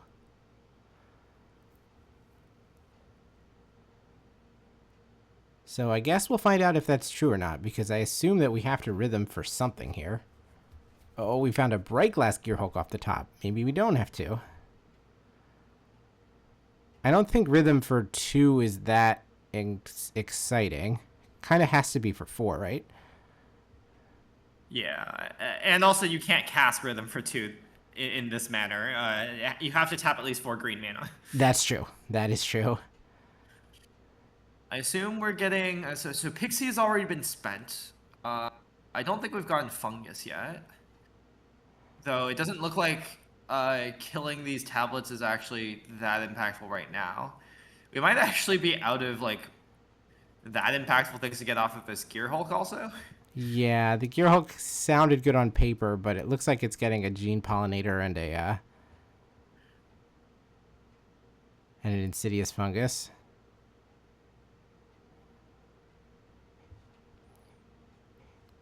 Elf versus Pollinator doesn't look that different right now, but I wonder if having an additional artifact creature around could matter for Keen-Eye Curator reasons.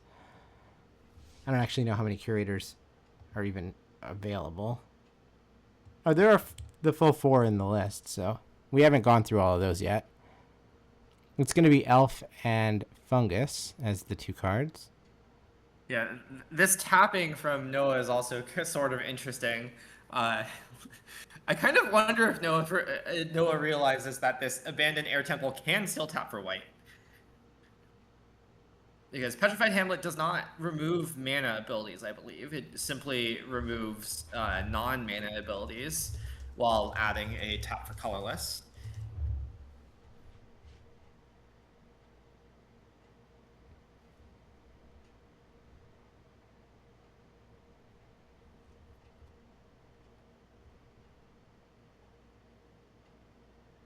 So Noah can only cast one of these 2 spells, and also has to pay a life to do so. Chooses to cast neither of them, in fact. And Ray animates the Great Hall. We have a Wizard 2/4. And we'll stick onto that. Draw is another Great Hall. So yeah, it's actually 4 lands in hand for Ray. So Great Hall pass.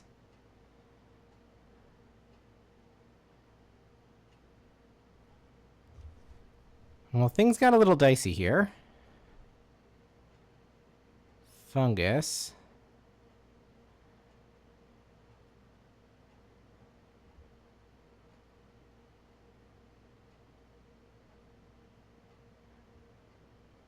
Elf. So casting 2 green spells does mean that Noah cannot cast this quad green spell from the graveyard. Yeah. One of the downsides of playing 4 copies of Abandoned Air Temple is sometimes you just don't have your quad green. I'm a little surprised not to see him go for it. Ray rips a Flash Freeze, which kind of shuts off the next threat from Noah, which is unfortunate because I feel like Noah needs something else to happen. Yeah, theoretically, this Gear Hulk could try to get into combat. It would just kind of end up trading for a Great Hall, though. Looks like we are just sacrificing the Insidious Fungus to draw a card, cycling it as like a clue token. We found a Keen-Eyed Curator and then a Sage of the Skies. Both of those pretty relevant here. Sage being something in the air that can attack through this ground defense, and Keen-Eyed Curator being theoretically a 7/7. It might need to be flash frozen. Yeah. All right, let's find out. But on the other hand, maybe Gray can't let Noah resolve an Ouroboroid. This is actually pretty awkward for Ray, given that he only has the flash freeze. I mean, I don't know if Noah's ready to put all of his other cards in hand as lands, but I mean, he certainly hasn't done anything the last couple turns. Yeah, I think the other big thing about this Keen-Eyed Curator is that it makes Flashback no longer a really good draw. Mm-hmm. We've gone through 2 revelations so far, right? That's why there's more than 2 monks in play. Yes. So 2 of the other revelations in the deck are flashbacks. Yeah, Disdainful Stroke is a reasonable thing that Ray could have. It looks like there's actually only 1 in the list. So I don't remember if it was played this turn or this game or in game 2, but...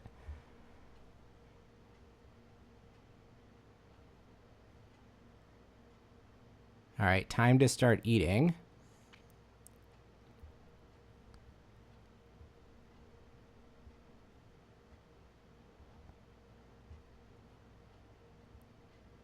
We'll take Revelation, we'll take Pyroclasm, and then I assume we're looking for the other Gear Hulk to go for the 7/7. Yeah. I'm surprised to see Ray not playing out lands. I guess probably 10 lands or 12 lands in play is enough to make Consult basically Demonic Tutor anyways, but... the mana value of a Harmonized Nature's Rhythm is whatever 2+ whatever X is. Like it is just the same as a normal Nature's Rhythm.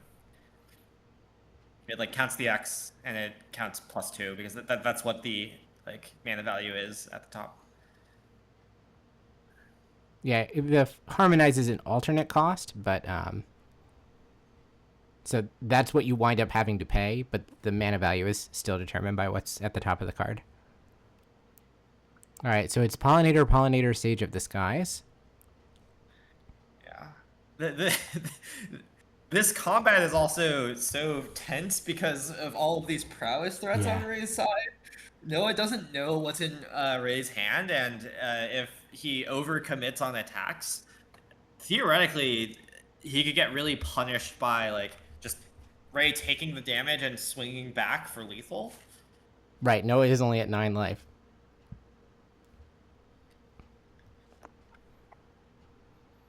It does look like this attack is forcing out an Erode, though.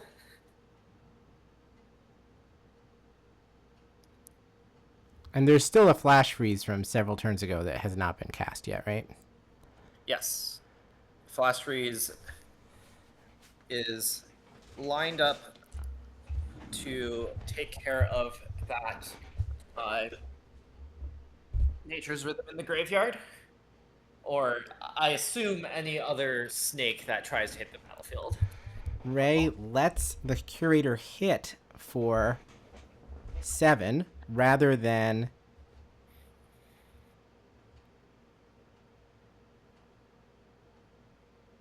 erode the Keen-Eyed Curator. And we have drawn an Impractical Joke. Somehow we've managed to draw runner, cards that don't find other cards.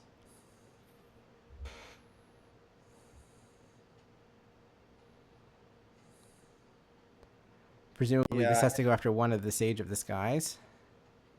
But now the fact that there's 2 Paw Patch formations in play is going to be very annoying. This is a difficult choice for Noah here because obviously putting it on the flyer would let it get through, but it does also seem like putting it on a first striker could be annoying.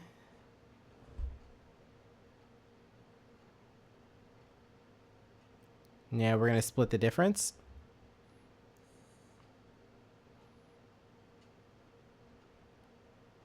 I've lost track of how many sweepers have been played this game. We have not yet seen the Slag Storm. I don't think we've seen the Slag Storm, and I don't think we have seen the Ill-Timed either. Yeah, but we've seen both of the Pyroclasms? Question mark? So. Just one? I think we've seen both. There was one really early on like turn 3, and then one in the mid game to team up with a Fire Magic and yes, I keep calling it Fire Magic, a Firebending lesson.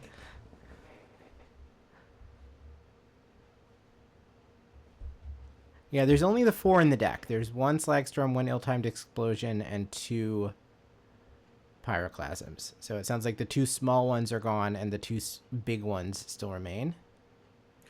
So this attack is going to draw out the Erode. Yeah, we're going to go after the 8/8 Trampler, but that's going to put another couple of counters potentially on the flyer and reduce the clock to 1 turn.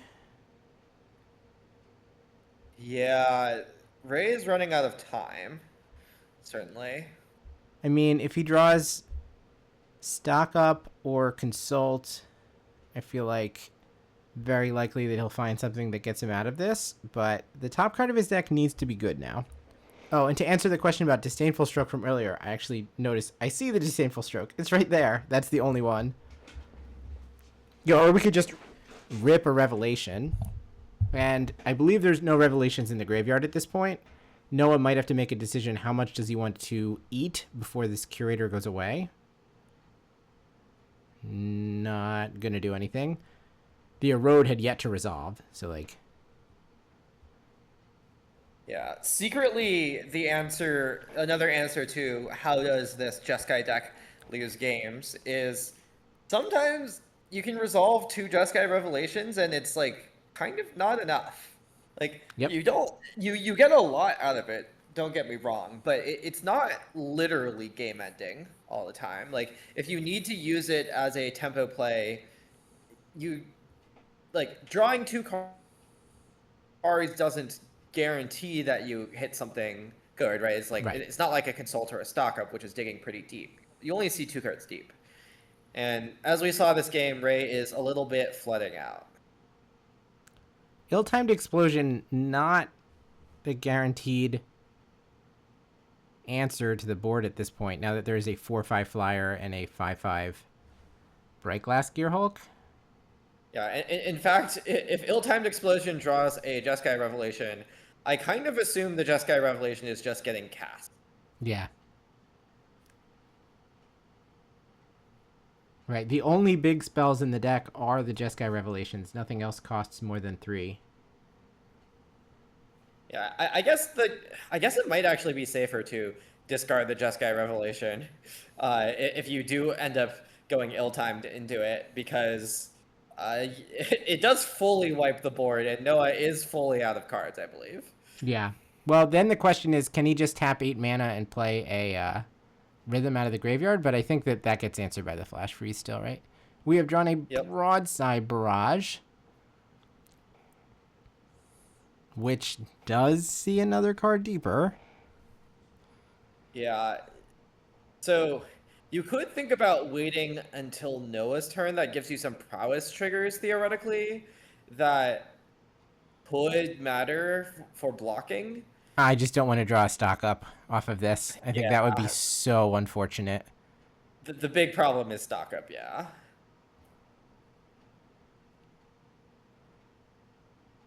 Critique might have been lethal if he had just ripped it right now. I don't know if the 1 Traumatic Critique is still in the deck. But with 2 tablets, he has a lot of mana. We've drawn a Revelation off of the Broadside Barrage. Okay. That, I assume, will at least mean that Ray does not lose on the spot here. Whether that's good enough to finish the game is actually another question, because again, we're in this slightly awkward spot of you kind of want to target some things to kill them, but that would give a lot of counters again. Yeah, it's extra unfortunate at this point. The Bright Glass Gear Hulk is large. Like in the earlier game, we could have maybe shot down the Gear Hulk and bounced a token or something like. But at this point, you can't answer both of these creatures with the Revelation. My guess for what's going to happen here is that we're going to bounce the Paw Patch Recruit and deal 4 to face. Because I think that, like, it's better to deal 4 to face than to, like, kill a random creature and just like, allow 2 counters to be distributed.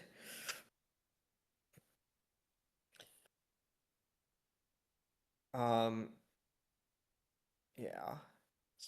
Alright, it does look like bounce token. And I didn't see another target given. Yeah.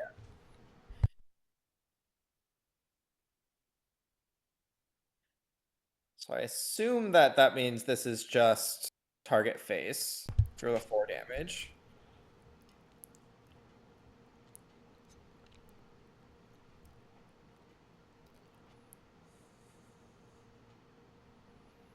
Well, now I'm very curious whether this Traumatic Critique is still in the deck, because we've dug pretty deep into it.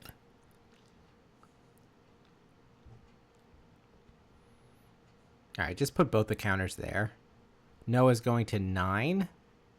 Ray is going to 9.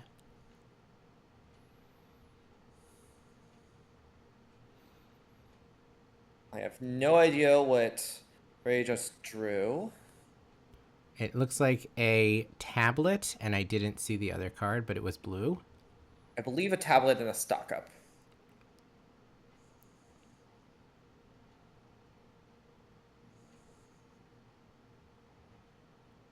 I think you just cast the stock up here.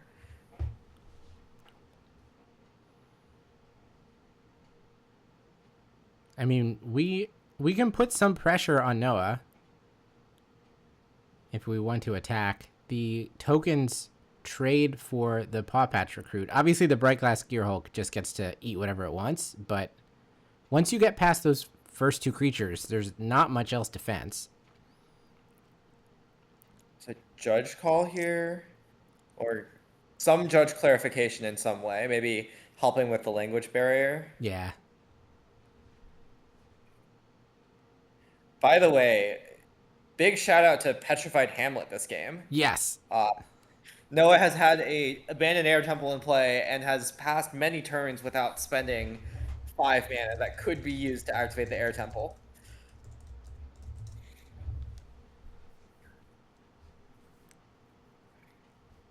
Yeah, the post-its on the Great Halls say Wizard 2/4.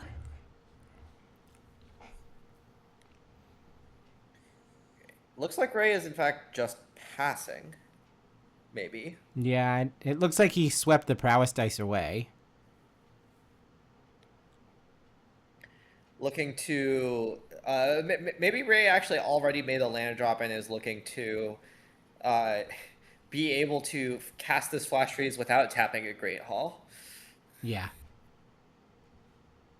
That's the only card that I believe that Ray can cast here. The Great Halls that are active up there can cast the Flash Freeze, but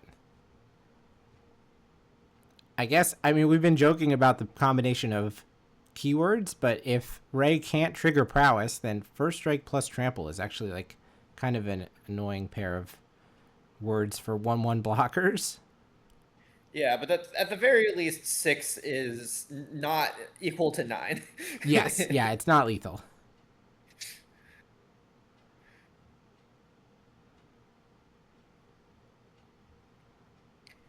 I think it looks like we're counting some mana for rhythm purposes. Will thinks that the card that was found was not stock up. It was actually Star Charts. Oh. Which, if true, is a lot stronger. very, very good for Ray. Guaranteed to find whatever's left in his deck at this point, I feel like. Basically, yeah. Okay, there's a Badger Mole Cub in hand. No, it looked like he tapped all of his lands as if he was going to harmonize the rhythm. Then they just count mana to see like how much. Like maybe there's even a Crater Hoof in the deck. Yeah, there's one in the sideboard. Like Wouldn't the be game's that- going long. It makes sense that you might want to just have a Crater Hoof, even if you're not super committed to this plan of harmonizing for it. All right, we do ultimately attempt finally to cast the rhythm. I think that was X's 4, and it gets flash frozen. Yeah, I agree that is X equals 4. And no, now I don't think that it was Star Charts because I think that would have gotten cast unless Ray has forgotten that his wizards make mana. Though maybe he does want the Prowess triggers. It was a stock up. And it's time for us to stock up. Land, Broadside Barrage, Flash Freeze, and a Consult. Yeah, I imagine this is going to be lethal here. Just there are 7 attackers on Ray's side, and there are 5 blockers on Noah's side. You don't need to cast that many spells before you don't even need any removal spells to be lethal. Yeah. All right, there's card number 2. We flip a Seer. We could Seer one of our own. Oh no, we can't. The Great Halls don't gain power, toughness, right? They get +1/+0 for each spell you cast. No, but at this point, you don't really care about how large Noah's creatures are. You just get some bodies out of the way and attack. Yeah.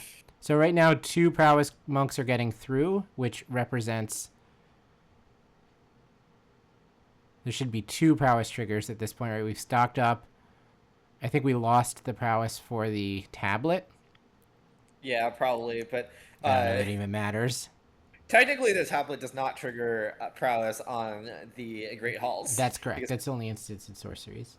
Yes, but that's not going to matter here. We're going to take down one of the blockers. There will be 4 left to 7 attackers, and all of the attackers have at least 3 power. Yeah, so we're going to get 3, 6, 9 through at this point, even if nothing else happens.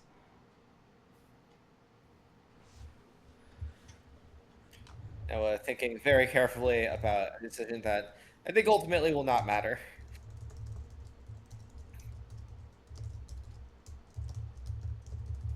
All right, well, I'll use this opportunity to get ready with what the semifinal matchups are going to be.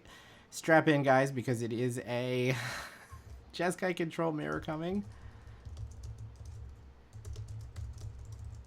Yeah, it looks like all 3 of the control decks have won their first round, so our semifinals are, well, assuming that Ray wins here, which I assume will happen unless they decide to concede for some reason.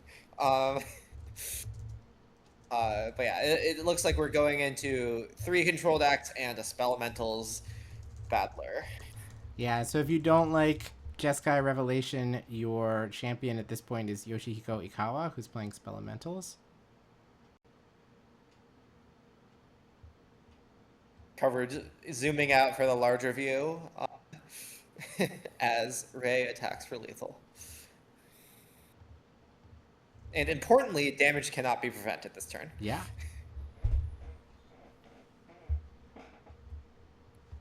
And GG's, Ray. The undefeated run continues.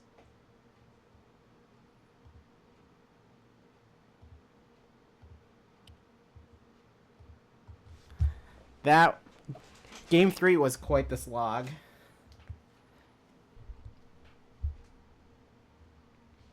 I wonder if on those turns where Ray had no way to do anything except flash freeze, and there was some awkward passing back and forth,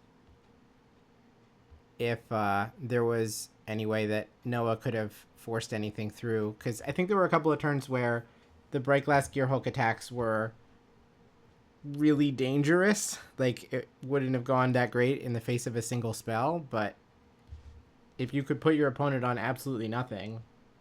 Yeah, I mean, it's it really hard. Attack. Especially since, you know, the natural inclination of any deck with Consult the Star Charts in it is to always play all your lands, right? Yeah, exactly. But I think Ray was even holding like 3 or 4 extra lands in hand there, which must have certainly freaked Noah out. Yeah. Also, you could pretty believably put Ray even on like a sweeper that like it just wasn't necessary for Ray to cast for a while. So I think there was even a turn where Noah decided to sandbag a Sage of the Skies. Like the first turn that Noah drew Sage of the Skies, he didn't cast it, and like that could have made a little bit of difference if it just got down a turn faster. Yeah. But yeah, definitely having imperfect information is a big part of Magic, and it's easy for us to see the hands of like, oh yeah, Ray doesn't have anything. Like it's so clear that there's a bunch of lands in hand because of course we get to see that, but Noah does not.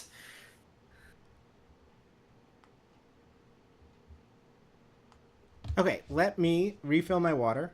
We've got 3 more matches to go, and we're going to watch them one after another now. So we'll have semifinal 1, semifinal 2, and then the finals. I assume that we're going to do the other side of the bracket first, because I hope they're going to give Ray a break after that marathon, but I guess we will see. So don't go anywhere, chat. We will be right back. I'm going to run a quick ad and run to the bathroom. See you in a minute.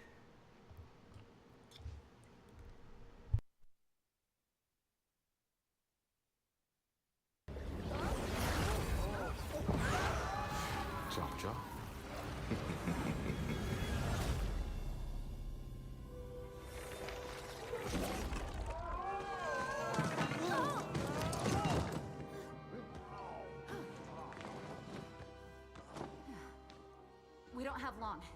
We better... Huh?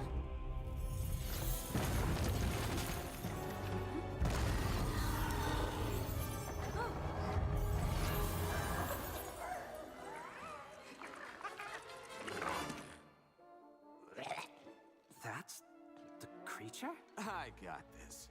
For Lord! Whoops. Don't let them get away!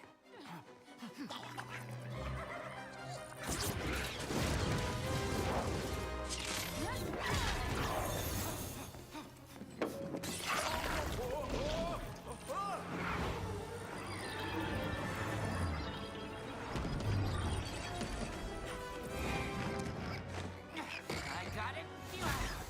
Wait. No, I don't.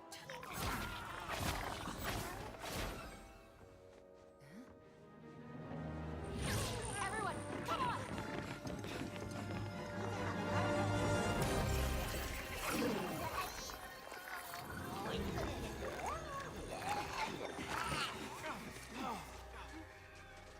We're running out of time. Fortune favors the bold.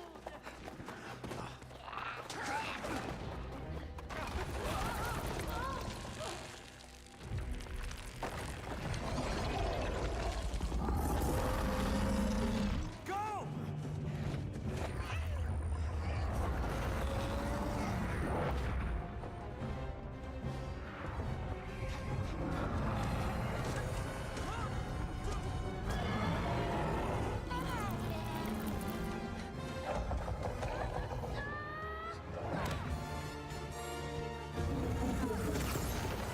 Hold on!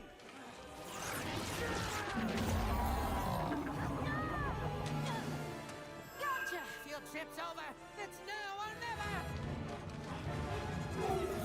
The border.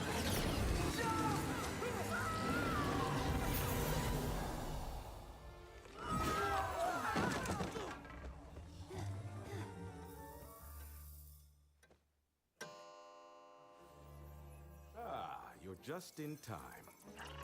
Good. Oh.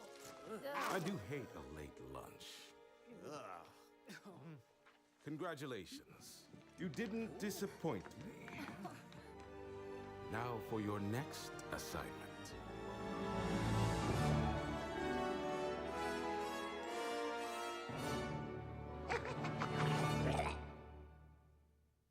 皆様お待たせいたしました。チャンピオンズカップファイナル準決勝の模様をお送りいたします。実況私。All right. Whew. Let's get right back into it, huh?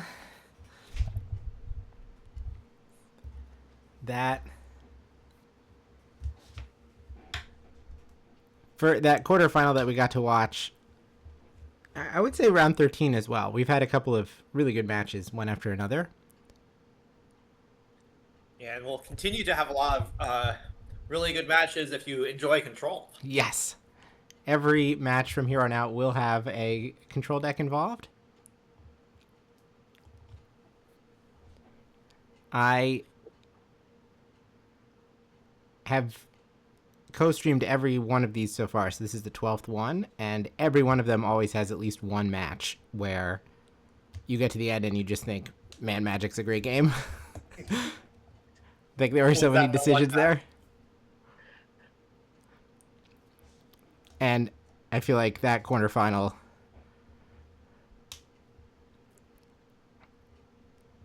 was definitely a really good one. Like, there's a lot of subtle things going on. Yeah. A lot of back and forth.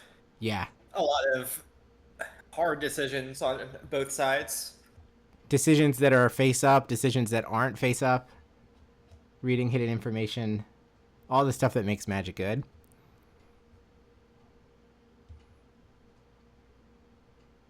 So I'm assuming that we are going to see Keiichiro next, which somehow we haven't had him on stream yet. There was a 4C control deck very early on. That was the kid? Yeah, that was Toya, the kid. But we have not seen this version, which has made it all the way through to the semifinals. It's not that dissimilar from the Jeskai lists that we've been looking at, but there are actually a lot more white spells involved. Besides the inevitable defeats, which is the reason to be splashing black in the first place, but there's also a couple of lightning helixes, a main deck Day of Judgment, an Ultima in the sideboard. Yeah, these Jeskai lists are kind of like just blue-red splash white. Yeah. They're really like leaning on red removal and playing like close to like 10 or 11 white sources only. Which is like just enough to cast those Jeskai Revelations at the top end. Whereas this 4-color control deck is kind of just like not just one more color, but 1.5 more colors, because you're also playing those, No More Lies, Lightning Helix, Day of Judgment, more white intensive cards. I mean, it's some kind of arcane science. Okay, if we're seeing inevitable defeat, then I'm just going to go ahead and put the decks in chat so we can take a look at them. I don't know what mad alchemy goes into creating a mana base that lets you play 4 Jeskai Revelation, 3 Inevitable Defeat, 2 Flashback, 2 No More Lies. Like, there's a lot going on here. I mean, mostly what I would say is it involves 4 copies of Great Hall of the Bibliopex.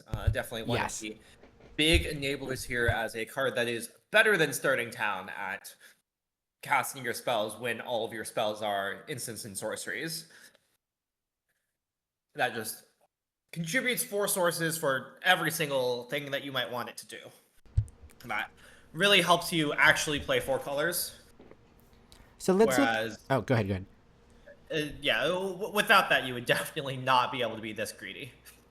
Let's look at this 4-color control deck in the context of playing against Spellementals.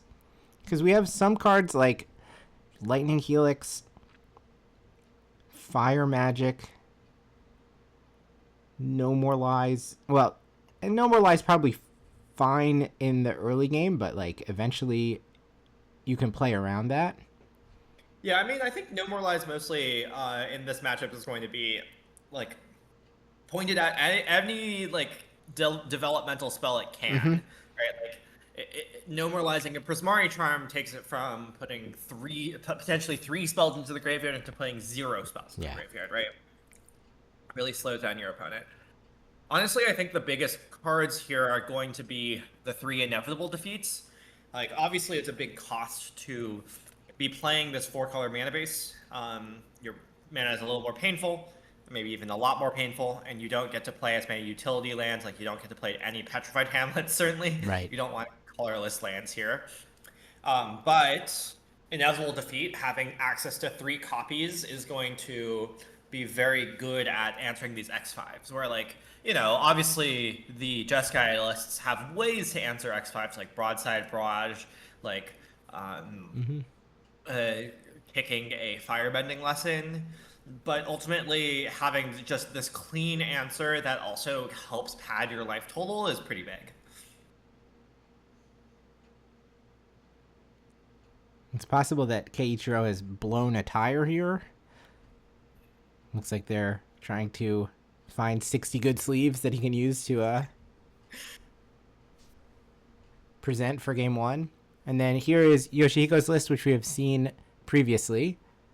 The glaring issue here is Get Out, which has 0 targets. Impractical Joke has effectively 0 targets. So these things kind of need to be surveilled to the graveyard with Prismari Charm or somehow pitched. Yeah, I mean, you can kind of treat Get Out as counter target inevitable defeat. Yeah. Well, with this can't be countered written on it. It's a little more awkward because, you know, obviously you need to then redeploy your elemental, but it can sometimes work. You know you've got a brew when the deck photo that they put up goes onto the 4th row. I mean, that's just a control deck. Yeah. Lots of 1-ofs and such.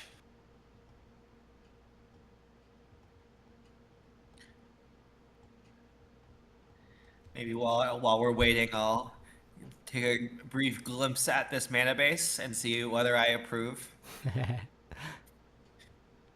Well, we'll be waiting another minute because Keiichiro has looked at his opening hand and snap rejected it.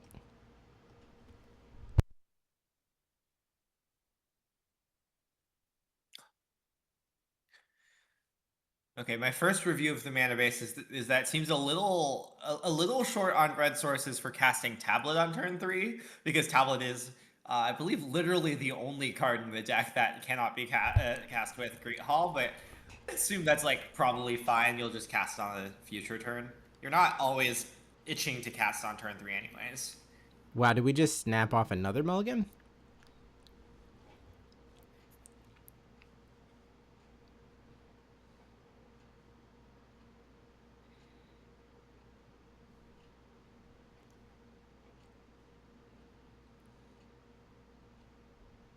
That die is on 2 in the middle of the battlefield, so apparently we did.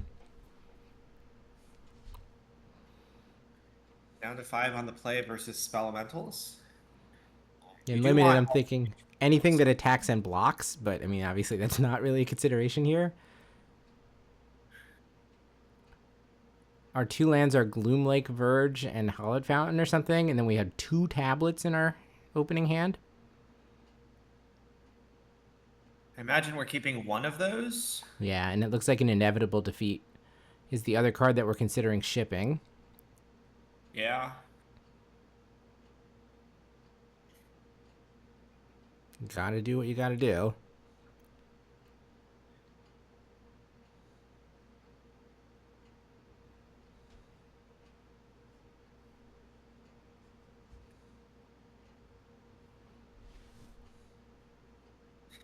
Now the match has actually started. Yoshihiko is writing down what he's learned from I wonder if he was just like reciting things in his head, what cards are in Keiichiro's deck that he cares about.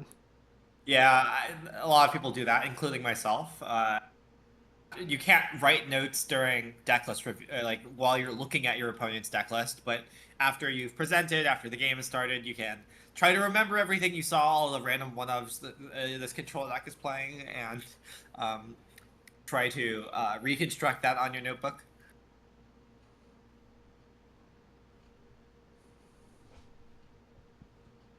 Does Keiichiro have land number 3 to play? And if so, is it a red source? The answer is no and no. So we're going to have to go mini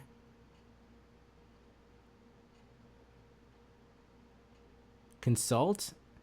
And then are we going to do any work to try to hide the fact that we just took a meticulous archive? The answer is no. We've been an inevitable defeat. I think the main phase consult already gave the game away. Yeah, it's probably true. Yeah. Unfortunately, not a great start for Keiichiro, especially since would have been nice to at least have end stepped the consult to possibly have 3 mana, though given it found a tap land that wouldn't have cast either of our 3 drops anyways. Yoshihiko hits the perfect Prismari Charm as he bins 2 spells off of it. So suddenly the engine is revved and we can start casting chonkers.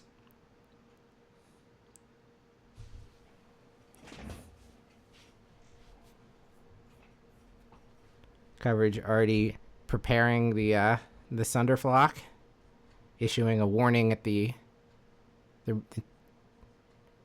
coast. There might be a tsunami coming.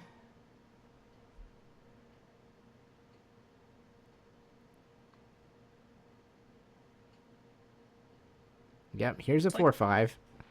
Just a Hearth Elemental, not bothering to reduce it by casting a Burst Lightning or anything like that.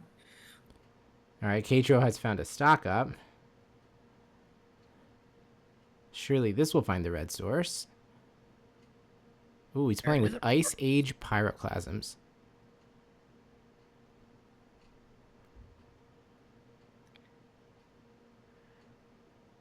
And we found a Great Hall of the Biblioplex, as well as a Sundown Pass. The Great Hall does not cast the tablet. I think Sundown Pass plus Jeskai Rev were the takes there, setting up to play tablet this turn, and then or is it tablet next turn, and then Jeskai Rev the turn after that. We add a Godless Shrine. So still no red mana. Looks like there's a Crab and a Sunderflock. We did not Burst Lightning, so we're still only on 4 spells. Holding this Burst Lightning makes me think that Yoshihiko is trying to get maximum value out of all of his spells here. Like, really going for example, kicked Burst Lightning at base. Giving up some early tempo to do so, but seems to have deemed it worth it.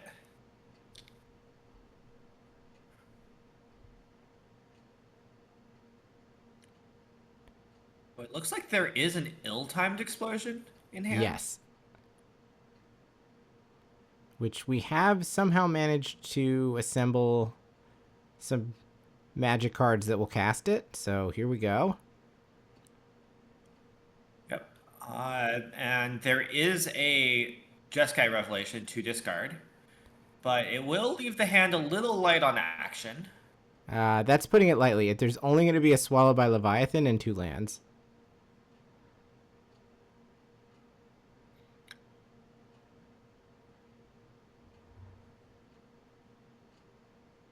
Draw for the turn is a Sleight of Hand. Alright, looking at a creature and a land. Pretty easy decision. I think there's a pair of crabs, a pair of Burst Lightnings. 2 pair and a Prismari Charm and a Critique, which are kind of like a pair. Yeah. That they do similar things. A fair amount of burn, as well as a fair amount of chonkers. Draw for the turn is Steam Vents. We'll play Hori Mountain Monastery here and pass back. Yoshihiko does not run a spell into the Leviathan's Maw. We've drawn a Hearth Elemental. He passes, and so we just activate Quarry Mountain Monastery and flip. Who the hell knows, but it's a land. Oh, no, it's not. It's a Day of Judgment. Yeah, I was saying, I figure out what kind of land it was. It looked a little colorless, honestly. Yeah. It's a Day of Judgment, which we are not going to cast. And now that we've missed our window to cast it, here come the crabs. The first one gets swallowed. Counter it unless you pay, like, 8 or something. Kind of flavorful.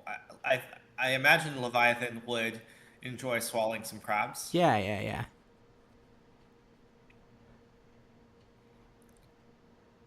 Are we casting the second? Yep. Here comes. Resolves. I think it's going to score a hit. I'm calling them touchdowns, but they're only worth 5 points. What sport thing is a 5? Is there a try in rugby that's a 5-pointer? I'm the wrong person to ask this. I don't know anything about sports. Maybe someone in chat can help me out. These Corey hits not the best. Now, tries are in fact 5? Okay, American football enjoyer knows the very first thing about rugby. Oh, there is a Jeskai Revelation, though. Ooh. So that can't pair with the Seer in order to take down the crab.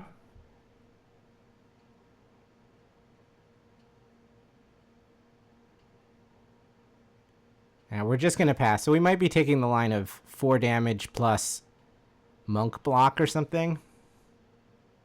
Yeah. If we're paying attention to threats, Yoshihiko does have the full 4 of all 3 types. 4 crab, 4 hearth, and 4 sunderflock. So... Go ahead. I suspect that the judge call here is asking whether this Seer can be cast on end step, which is an interesting one.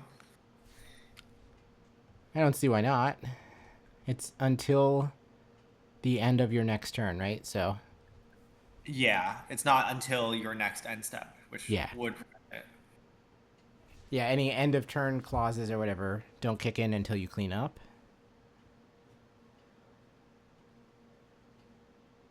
Though, all right, I guess I'll ask since we have a judge here. If you somehow got into a situation where you got priority in a cleanup step, like you discarded an Ulamog to hand size or whatever, at that point, could you seer? That's something I'd have to look up.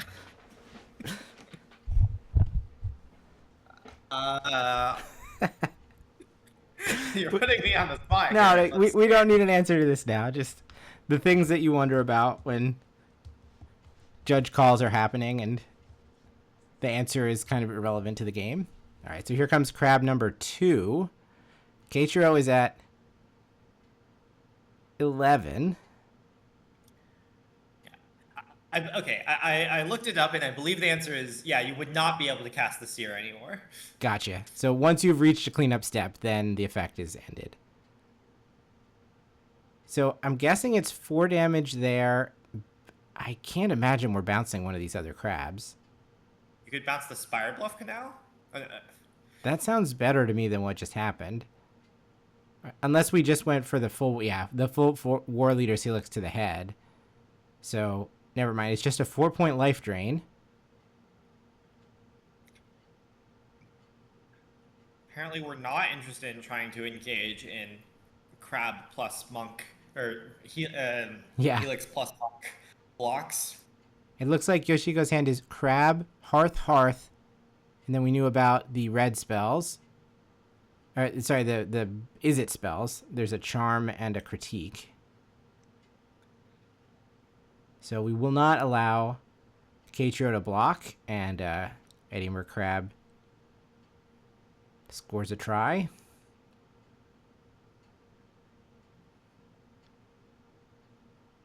Yeah, I'm not sure what Keiichiro's plan here is.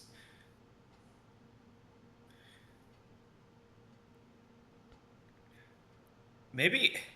Okay, actually, I think maybe what's happening here is that Keiichiro is trying to be quite aggressive, because like not spending like sending the 4 at face, not trying to, not even trying to engineer a block on the crab makes me think that Keiichiro is trying to just point a lot of burn at Yoshihiko's face, which is not like unmanageable certainly for Keiichiro's deck, given that it does contain roughly 5 copies of Lightning Helix, as in addition to the 4 Jeskai Revelations and the 2 flashbacks to re-Helix. Sure, counting the inevitable defeat as Lightning Helix plus exile target permanent or whatever. Yeah. All right, so one of the cards that we took off of that stock up was a flashback, and we did just play land number 8. So we will be able to flashback Revelation here.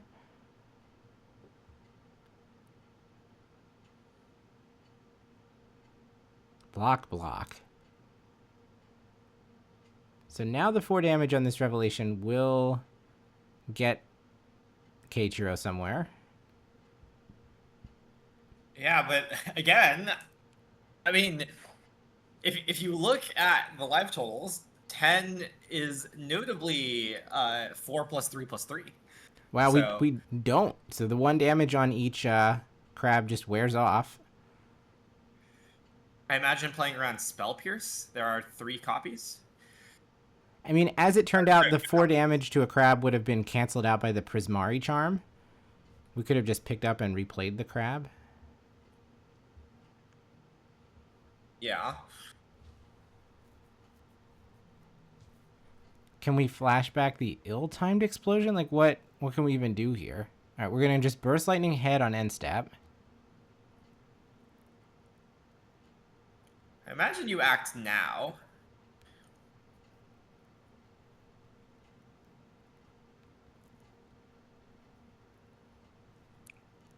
I think is there an inevitable defeat in the graveyard as well? Yeah. There was one that was pitched very early on in the game. So we can now get one of the crabs that way.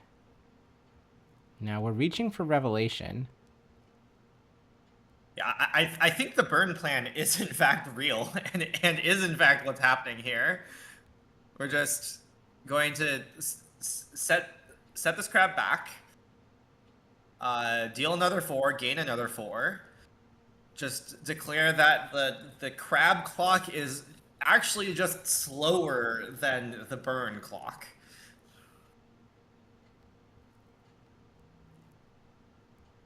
I kind of love this playstyle. It's kind of savage. There is a Swallowed by Leviathan still in Keiichiro's hand, I believe, that we're not... I think even... Oh, we are going to use it to stop this Swallowed... stop this Burst Lightning. I find that... I didn't know if we were just going to ignore it. We could just shrug it off. Well, I think Keiichiro just doesn't want to die this turn cycle randomly. Yeah. And being at 14 instead of 10 does help in that regard. And I think I saw a third Jeskai Revelation put to the top. So honestly, I think this plan might be working. It's kind of goofy, but if it works. A Prismari charm is a perfect, whatever, Chandra's Pyro Helix or something that pings both of the monk tokens. Yoshihiko deploys 1 Hearth Elemental and his left, I guess, Get Out up. We've drawn Revelation. So what can happen here now is, I believe we do have 12 mana. There's a Critique in hand. Yes. So you can go Jeskai Revelation, Dome for 4, Critique, X equals 2, finish you off.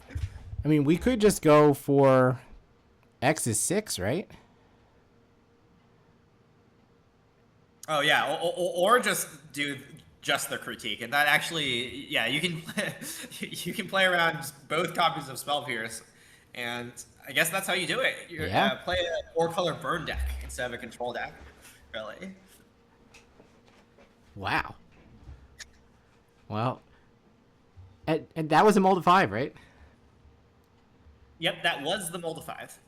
And I would say a pretty questionably functional mold of 5, too. It took a while to find red mana. We had tablets that we couldn't cast, etc.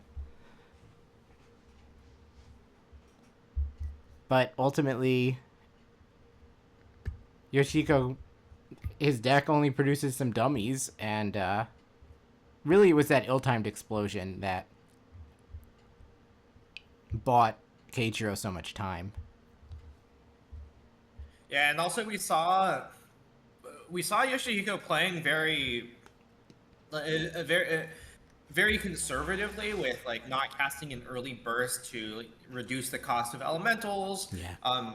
Trying to like play like somewhat slowly, even though he was missing land drops, and that was really punished by Keiichiro's playstyle here of just, I'm going to be a burn deck. I'm going to drain you out of the game. I'm just going to race you. And like, certainly racing works a lot better when your opponent is missing land drops, but Keiichiro certainly capitalized on that. Bouncing crabs back to hand, just buying more time.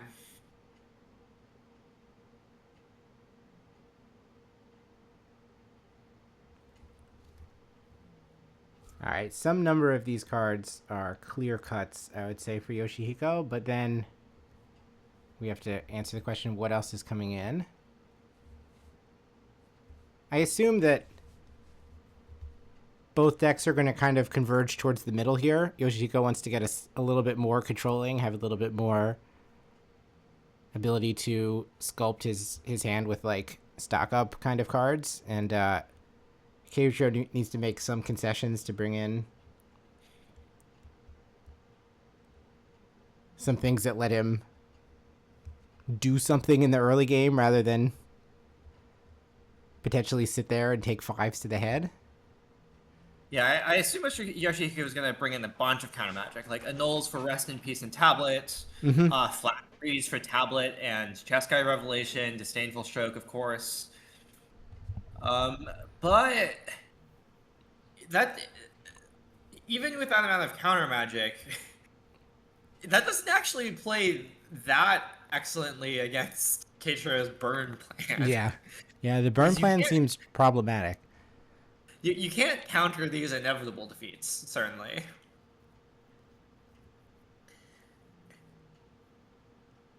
And we could even see Keiichiro bringing in High Noon as a flop axe. Yeah. I don't know if that's... I would not say I know if that's how you want to play the matchup, because I certainly have not played Keiichiro's deck.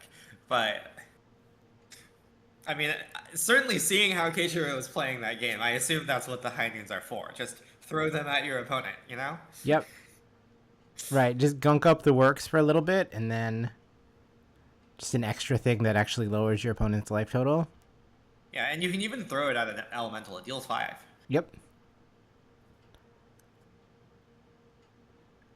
Yeah, on Keiichiro's side, we have a couple of cards that are utter blanks that we get to take out of our deck. The Pyroclasm is gone. I'm sure the Fire Magic is also gone. Sears might be cut also. Yeah. I imagine Lightning Helix stays in as, of course, it can go face. Yeah, like I remember we were talking about Rei Sakano's deck, and they had Firebending Lessons in very clearly for the 5-mana deal 5, and we were talking about how that lines up against Burst Lightning. It seems to me that Keiichiro would rather have Burst Lightning. But, yes. They don't have any of those either. Yeah, the first one of that effect in this deck is Burst Lightning.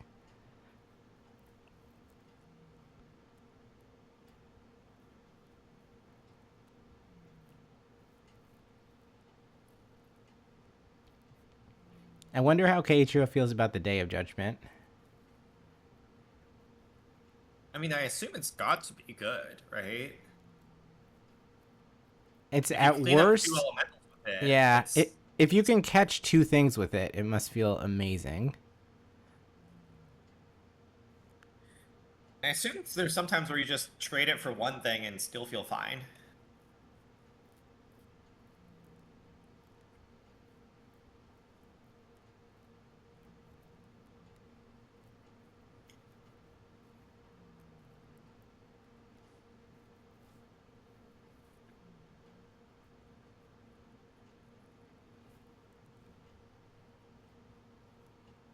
Well, it looks like the players have sat down for semifinal number 2 over there, but they may be waiting a long time. I don't think that they're allowed to start. I can see like the decks piled up.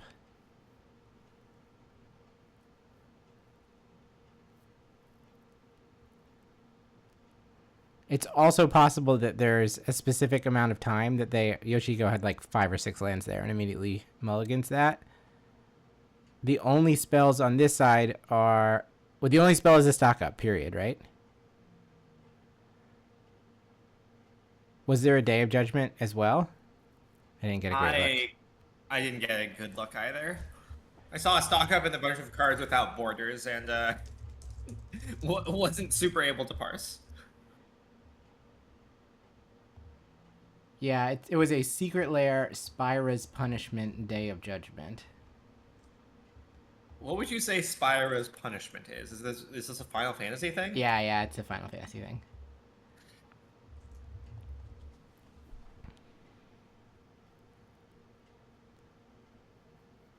After some Sin thought... appeared 1,000 years ago, a raging demon intent on reducing Spyra to rubble.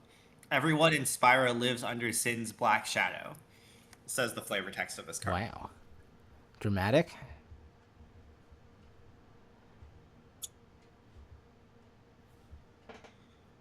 It's also possible, now that it's 3:30 a.m. here in New Jersey, but I think that makes it like 5:30 p.m. in Japan, that they have to clean up the tournament hall before a certain time of day, so maybe the semifinals will be played concurrently after all.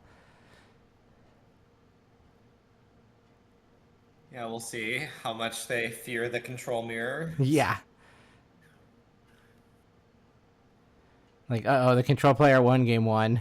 That might mean that we already know there's a control mirror in the semifinals, and then there might be another control mirror in the finals. Well, Rest in peace. On one hand... Oh, sorry, go ahead. Rest in peace met by Spell Snare, so the first hurdle for Yoshihiko is cleared. Yeah, I mean, good exchange for Yoshihiko, certainly. But unfortunately... already, Yoshihiko has given Keiichiro 4 free points. Yes. Burn. All right, land 3 is a River Pyre Verge found off of Prismari Charm, and we elect not to leave the Emeritus on top. Too early for that one. We're gonna make it 6 free points.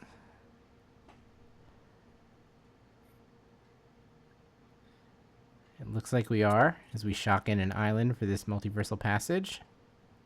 14 is a lot lower than 20. Yeah.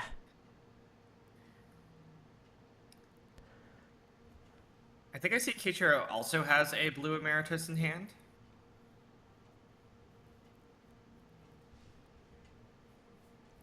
Dramatic critique, X is 2 at your face. Both players getting into the burn game.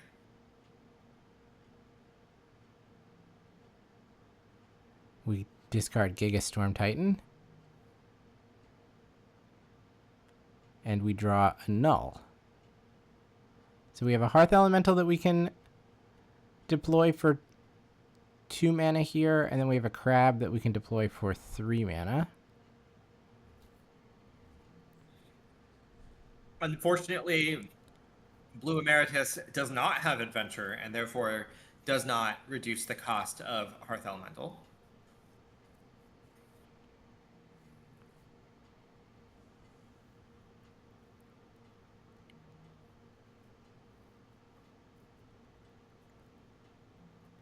Alright, we play Sundown Pass for turn. So we could just slam an Emeritus here. I think we've got like a No More Lies that we can hold up instead, so it'll be a little while probably before we see. Yeah, we'll stock up plus No More Lies as the plan this turn. Makes sense. Does Yoshihiko want to try to run out a crab here while the shields are partially down? Yes, it doesn't work.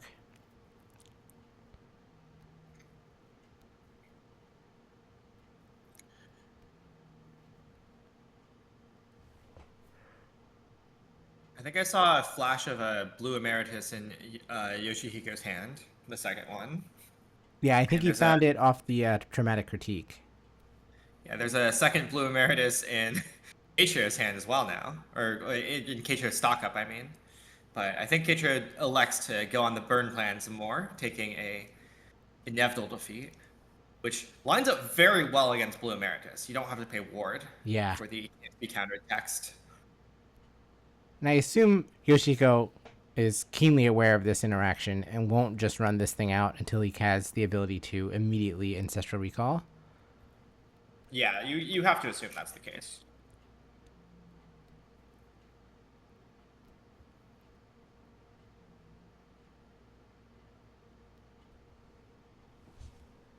And so given that, we just throw out 8 power worth of dumbasses with a couple of Hearth Elementals. I suspect Spira is about to be punished. Yeah.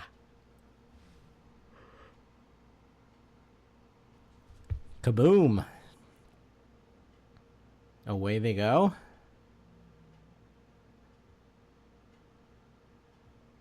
That was the Day of Judgment, and now it's tomorrow. And Yoshihiko apparently immediately just passes back. Yep, no land 5. No land 6.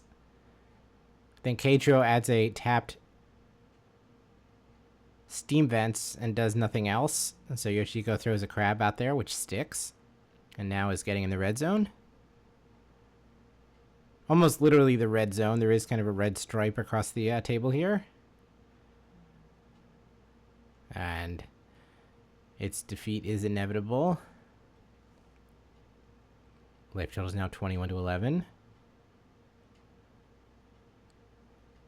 So we know of 4 more points of burn in Keiichiro's hand from the Jeskai revelation. Yes.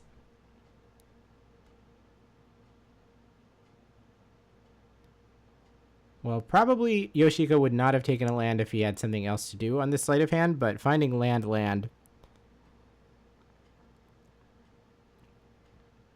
means that his hand is forced here. To be fair, 6th land is something that is pretty appealing here for being able to do that play of Emeritus immediately Ancestral. Yeah, absolutely. There's actually 3 more points of burn. I think we have a Lightning Helix in hand now. And I think even more points of burn than that, given that I think I saw a Traumatic Critique as well. Ooh. Yoshihiko's probably dead if Keiichiro gets to deploy all his cards. Yeah, the real question is whether Yoshihiko will be able to find interaction for those burn spells before they finish burning him.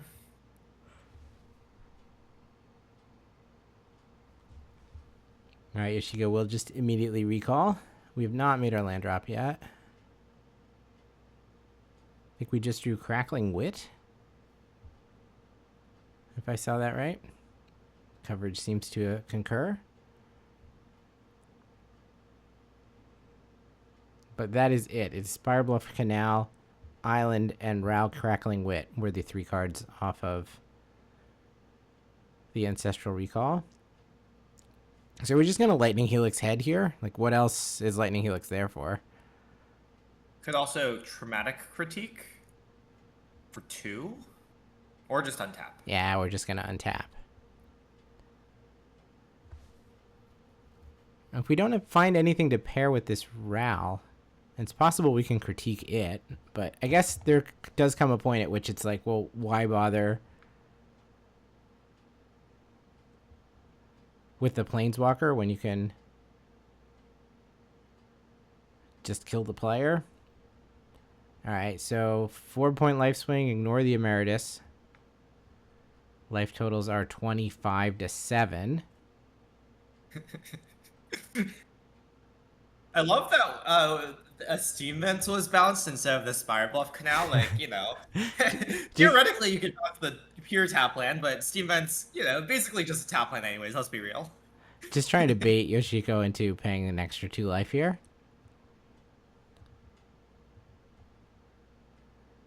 Alright, we were going to Ancestral Recall for a second time. So Emeritus has now drawn 6. We found the one consult the star charts that was in the sideboard. It looks like a lot of lands, honestly. Yeah, agreed. I don't think we have any real ways to filter them out.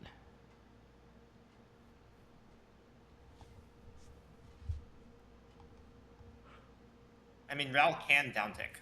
That's true. You could go Ral minus to draw 3, discard 2. Yeah, but part of the problem is that also, now that you've exiled most of your graveyard, crabs are going to be pretty expensive. Yeah, your cards kind of don't work. I mean, I think we had to do it. We didn't have any gas.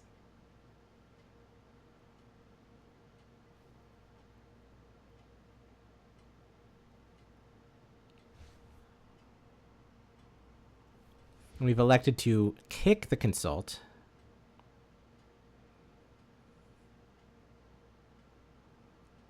That seems to... That much left.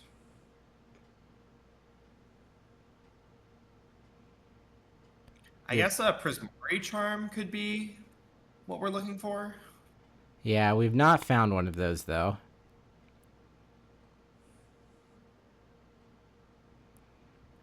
Right now we can critique X's 6 from Keiichiro's seat. So just untapped land threatens to burn Yoshihiko out.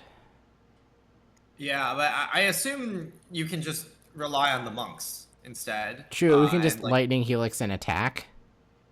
Yeah, that even threatens lethal, and Crab is not actually on the table right now. No, Crab costs 3 mana very awkwardly, as we only have 2.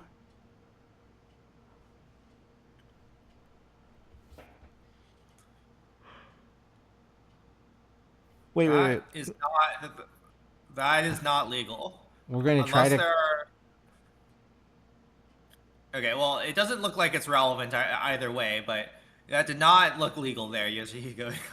Yeah, I agree. That was 1 mana off from what I think you could do, but in any case, Keiichiro does take it down. Maybe there were some other instants and sorceries off screen. It's possible things weren't fully being captured by the camera.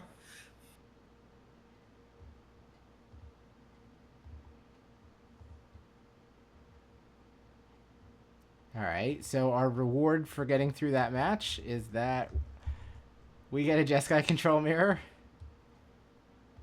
Indeed, and then another control mirror in the final.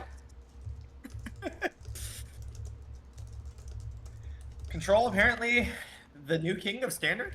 Question mark?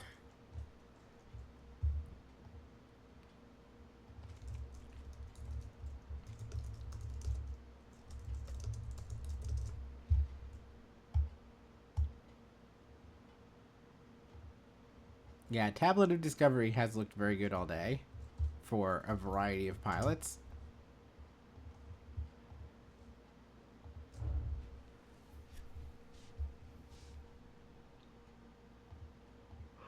Certainly, I'm starting to have a few worries about how the US RC round times are going to go. Yeah. That is right. If people start playing Control poorly. All right, so we've got the decks for our second semifinal. We've certainly seen Ray. We have seen Ray on camera many times, so we know what's going on in his list. It looks like Toru has taken a pretty similar approach with the firebending lessons, the broadside barrages, etc. He's got 2 Slag Storms main rather than one of the Pyroclasms, one of the ill-timed explosions, but also settled for 3 Sweepers. Only 1 flashback to go with his Jeskai Revelations. But the big shock to me is that there's a creature. I briefly accidentally lost connection due to my computer dying, but Oh no. That came up for us at work. There was something that was mission critical that had to get done, and a coworker was sharing their screen, showing us what they were doing, and everyone else on the call was like, "Please plug in your computer. You seem to be at like 4%. If you die, we're in a lot of trouble." Yeah, this one creature in Torm's deck is not mostly actually a charring bite. How do these decks kill each other? That is a good question. Amazingly, notice that Toru has 1 copy of Mathemagics in the sideboard. Is that the control mirror breaker? Yeah, I mean, that was sort of what the plan was out of the Is It Maestro deck that Sanctum brought to the PT against Control. That paired with Mistrise Village. Mm-hmm.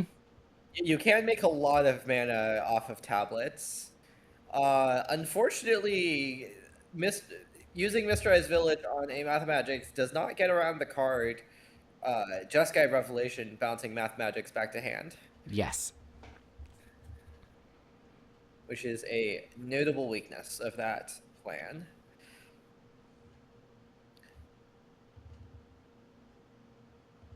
I imagine it's still good, though.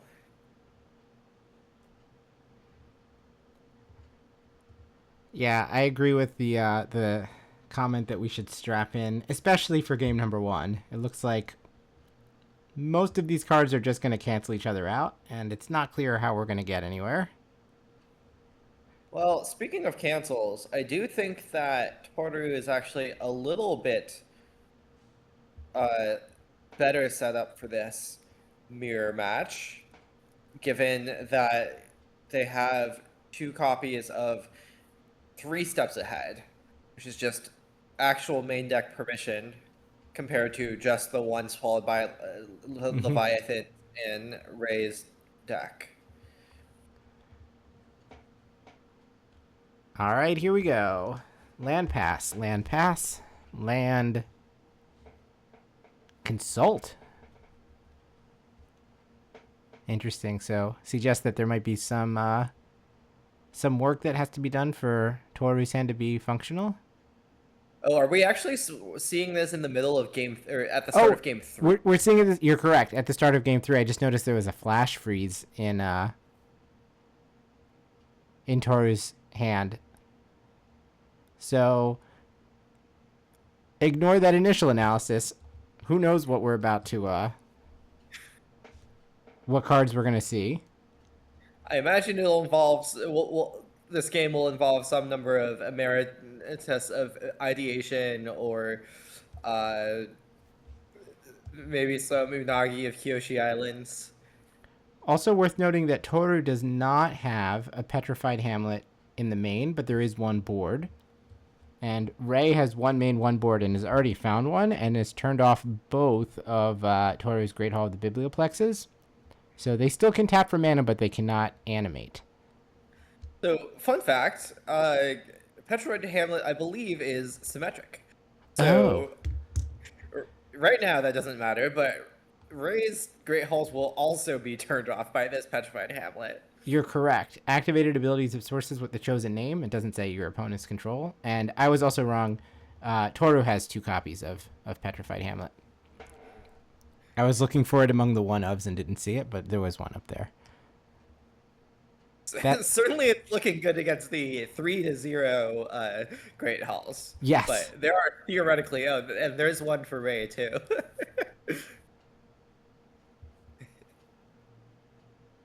Got it.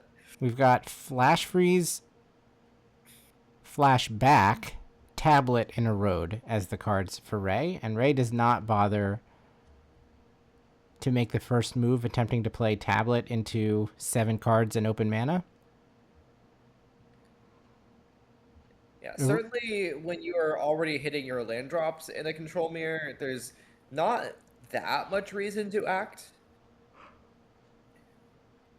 Like, mostly it's about who can assemble more mana in the early game. These card draw spells matter a little bit, but honestly, you're kind of relying on your draw steps to draw most of your cards anyways, because you are going to be playing a pretty long game. And the card draw spells cast early are mostly in service of hitting land drops. Looks like 3 lands, 2 blue cards for Toru. I think one of them was an Emeritus. Interesting to see Erode in Ray's hand. He's got the one in the side that he's brought in here, presumably specifically for Emeritus. Yeah, you do need some amount of creature interaction for these like 5 mana haymakers on both sides. But no one's going to develop these haymakers until they feel confident that they have enough resources to actually fight over things, actually resolve things. Wow, so we play Mistrise Village. And then while we can get this done before Toru plays a Petrified Hamlet on it or anything, we're going to use that to jam a Tablet through.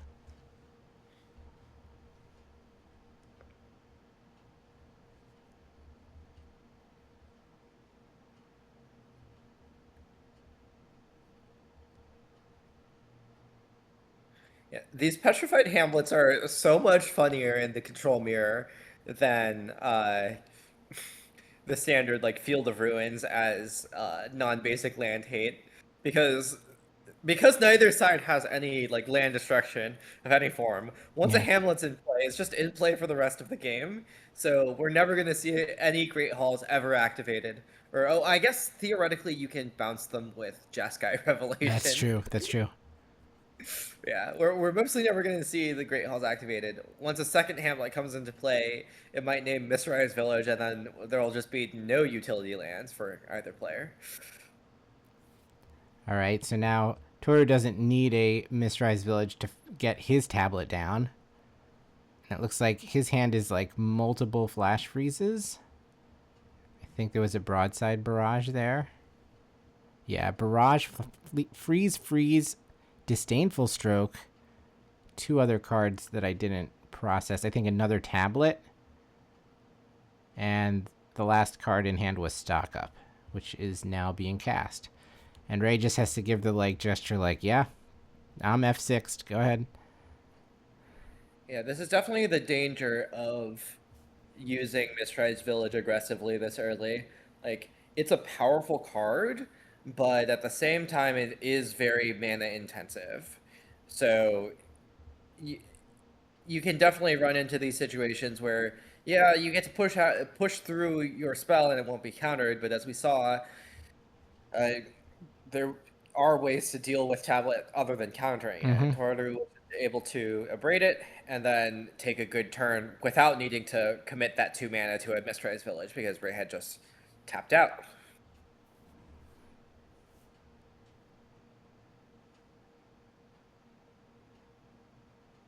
Tap Steam Vents go. Certainly at this stage of the game, Toru is ahead. I don't know how good his hand is. He's mainly reactive at the moment, but that's fine for the next several turns. Petrified Hamlet comes down on Toru's side. Yeah, so basically all the utility lands are gone now. I guess there's some Kori Mountain Monasteries, one on each side. Yep. That's certainly the next one to get petrified. Neither player has found their copy yet, though.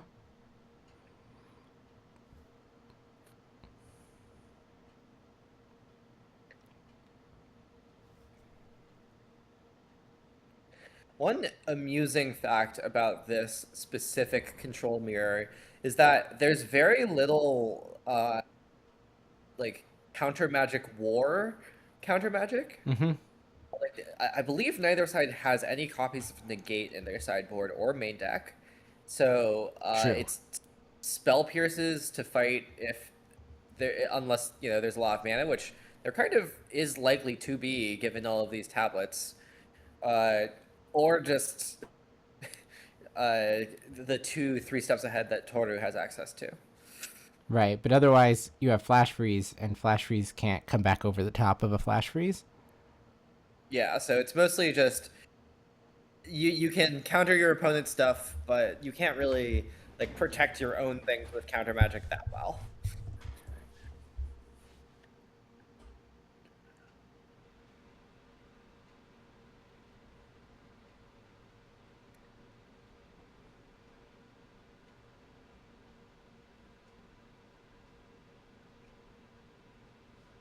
Players have paused for a moment.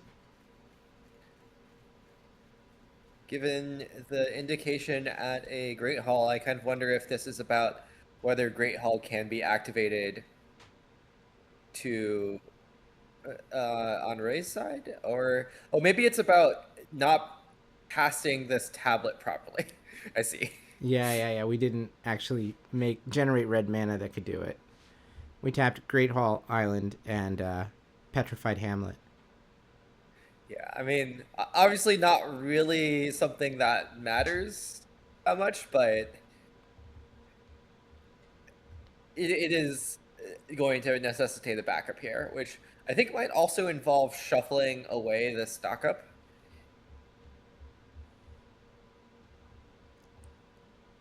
I'm sure Ray would say yes to that if that is the cure that is proposed.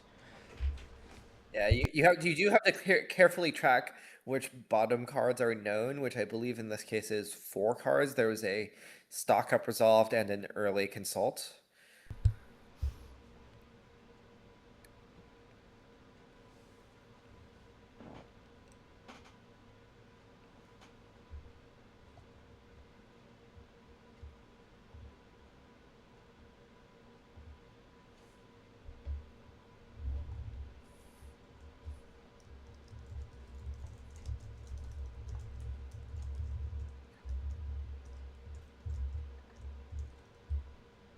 We'll see how the judges want to handle this.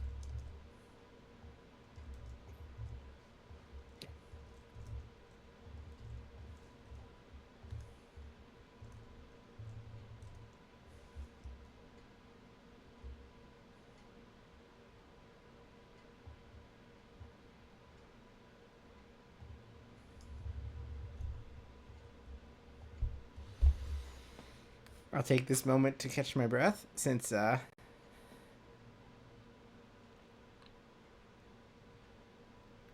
we haven't had a break here in the semis.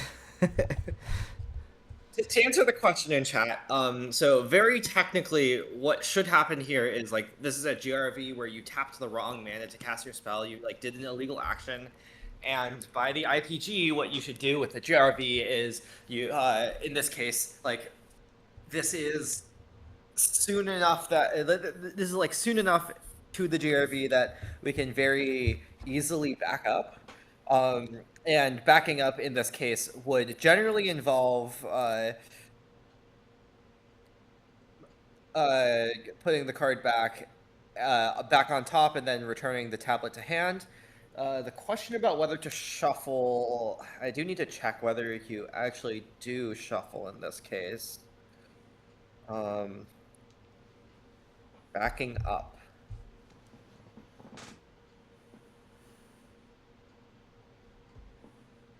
Yeah, now we are definitely doing the how many cards are on the bottom of your library that you know question. Yeah, so the text in the IPG that tells us to shuffle here says actions that caused a player to learn the identity of cards at a specific location in the library are reversed by shuffling those cards into the random portion of the library unless they were subsequently drawn. Cards being returned to the library as part of the backup should not be shuffled at that stage if their identity was known to only one player. But in this case, the card is known to both players. It wasn't drawn, and basically you can think of this as like the top card was revealed or something like that. And so in that case, we do want to shuffle due to the backup, and it like feels kind of bad theoretically. If you're Toru, certainly, because like you were going to hit a stock up, now you don't know that you're going to hit the stock up, but theoretically it is still like random. It just feels kind of bad, and I think a lot of players are like are gonna feel that and like argue against it, but it is what the IPG says. There was a moment where I thought Toru was going to use the same 3 lands and cause the same error, but we did replace with a Sundown Pass. Yes. And we flip a Broadside Barrage, which we cannot cast. Yeah, and this is the kind of spot where like it's pretty. I think it's pretty good for the judges to just go with what the IPG says. And in general, that's good because, like, you know, obviously in this kind of spot, if you're Toru, you really don't want the stock up to be shoveled away, and if you're Ray, you really do want the stock up to be shoveled away. So, the IPG is like a impartial mediator here, so to speak. Ray takes his turn, immediately land go, and so now Toru finds a different stock up, or maybe the same stock up. Who's to say? Was the previous one foil? This one looks a little shiny. Yeah, I don't know if they're all foil or not. The light on the one in the graveyard makes it difficult to tell if we're just seeing like the shimmer of the sleeves or if it's the card. But like many of these Japanese decks in this tournament, both sides have some bling.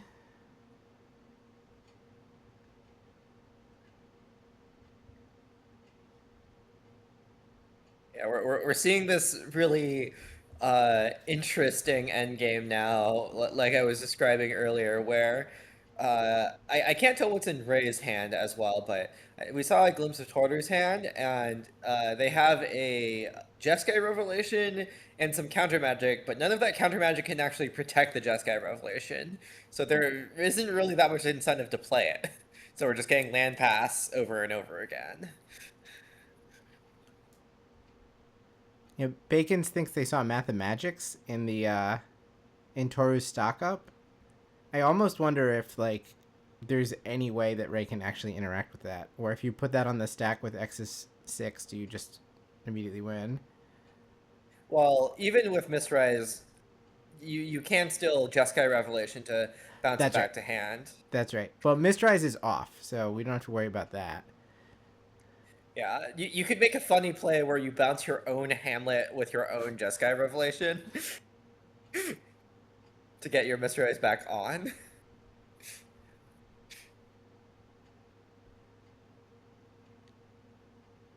All right, we've tapped 7 mana and then bumped the table and made the camera shake. So I'm assuming this is Revelation incoming. Yeah. Theoretically, Toru does have a copy of Flashback in hand, which, if you squint, is kind of protection for Jeskai Revelation.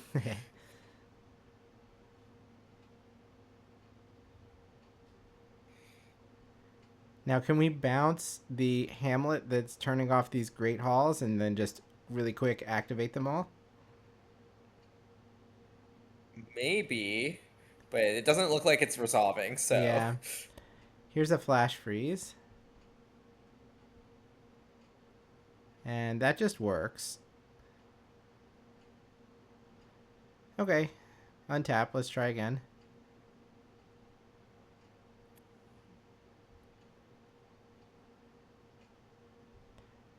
Two Flash Freezes in hand, a Flashback, and a Jeskai Revelation. Yeah, I think we're just gonna brute force our way through some counter magic here. Yeah, Platypus, this is a Jeskai mirror, and if you enjoy Jeskai Revelation, then hang out, because after the semifinal is done, there's going to be another Jeskai Revelation deck waiting in the final for the winner here. Yeah, that one is built at least quite differently. Yeah, it's not a true mirror.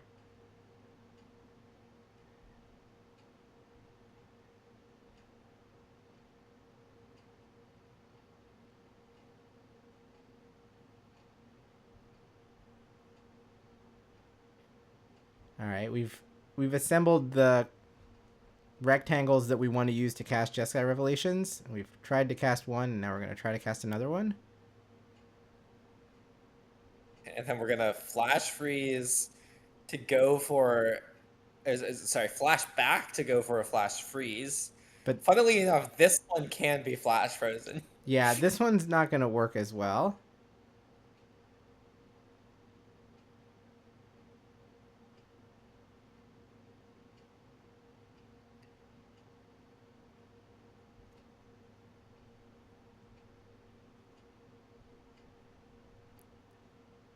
So this was all in response to Ray trying to cast Consult the Star Charts, is that right? Because I believe that was all at Porter's end step also. Yeah. So the Consult has now gone straight back to hand. We have like Spell Pierce, Flood Maw, Consult, Revelation, Erode.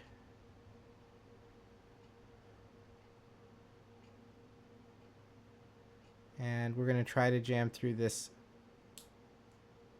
Consult. I think this might work. I guess Toru might be able to tap out to cast another Revelation if he has one, but he has 7 mana. Yeah, I mean, at this point, like, the main reason... I think the main reason why Toru wanted to fight over the previous Consult was because it had tapped Ray kind of low. Yeah. And also, like, just tempoing Ray by 4 mana is pretty nice here. We're getting to the stage of the game where, like, Toru just really wants to capitalize on the mana advantage of having 2 additional tablets in play compared to Ray. And just pushing threats in a way that forces Ray to spend all of their mana every turn. Wow. Lets you do that. So Ray saw like 10 or 11 cards on that Consult, and one of the cards that he took was Essence Scatter, which I understand the fear of Emeritus and the need to have some counterplay for it, but it's possible that this game could develop in a way where that thing never becomes relevant.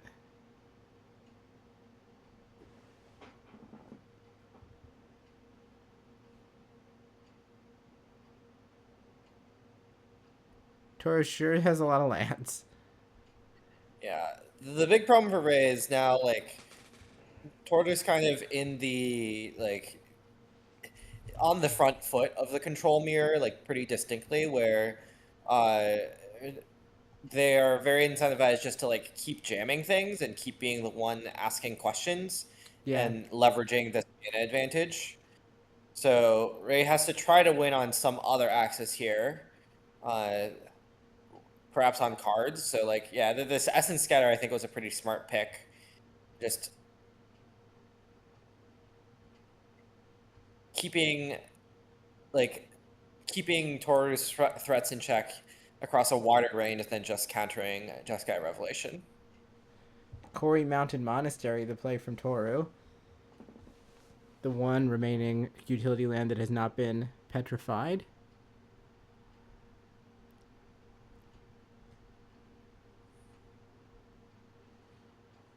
And Toru will start activating. I mean, it doesn't sound that impressive to say he's drawing 2 cards a turn, but given the axis that Ray was attempting to fight on, that is kind of annoying.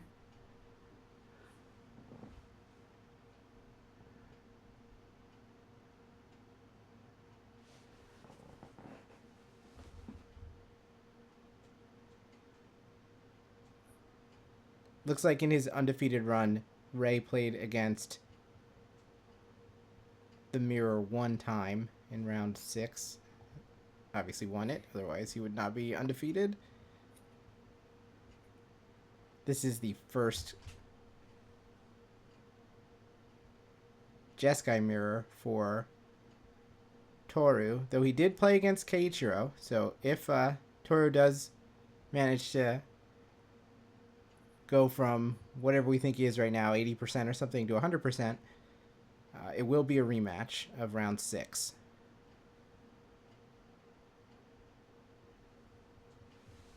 Like we're casting a huge consult here.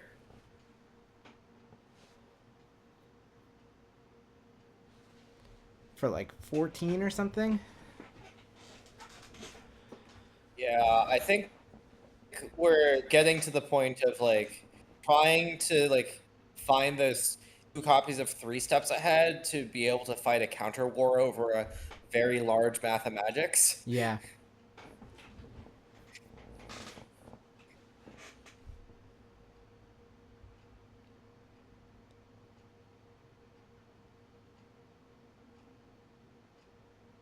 Yeah, I think Toru would be very happy to go 6 steps ahead with this. There's 3 of them. Looks like we're only taking 3 of them, though. I'm not sure what the other card was.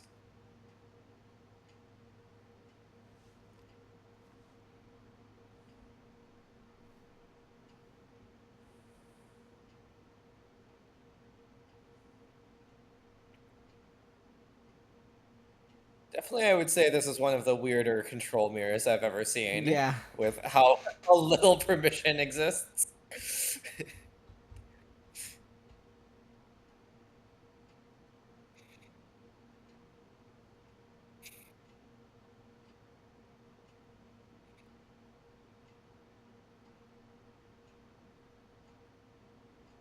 I don't know if we have the mana to finish the job right here. It kind of comes down to whether 2 to the 5th cards is enough to mill Ray out, or if he needs 2 to the 6th. I mean... 2 to the 6th definitely will do it. Surely there is enough lands in play on Ray's side that, like, to suggest something about the number of cards that must be in circulation. Yeah. I mean, I guess we can see about... Wait, do we have to ask how big the Leviathan is here? I think the answer is no, but not totally clear. Certainly, we do not. I can't even see what the swallow is trying to fight over. Is this like another consult?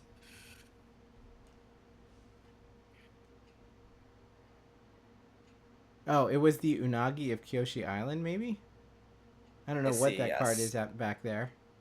Yeah, that's Unagi that they've pulled up. Yeah, we're gonna use our 3 steps ahead to answer it, so that it doesn't get swallowed. 3 steps ahead is a very nice Japanese name. 3 steps ahead. The 3 characters are one after another. And then we're gonna Jeskai Rev. We don't have enough mana to pick up the Swallowed by Leviathan and then immediately recast it. But it feels really bad to give Toru back this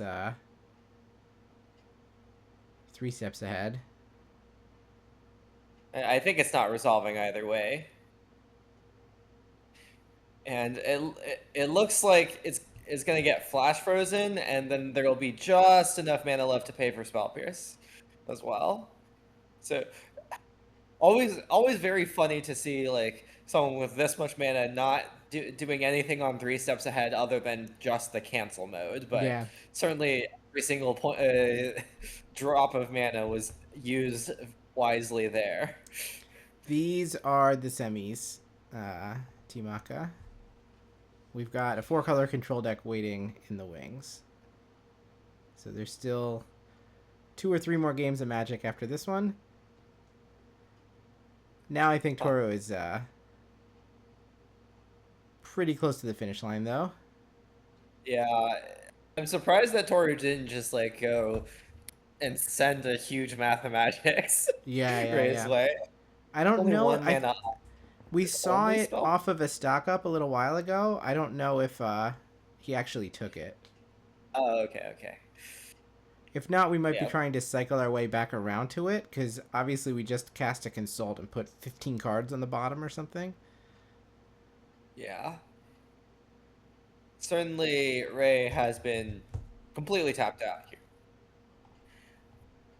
The double tablet has been making a huge difference here with both players. Basically, you saw there on the end step, both players spent all their mana, basically. Yeah, this game kind of spiraled out of control on turn 5 or 6 when Ray attempted to jam a tablet through, and it got met by an Abrade. Yeah.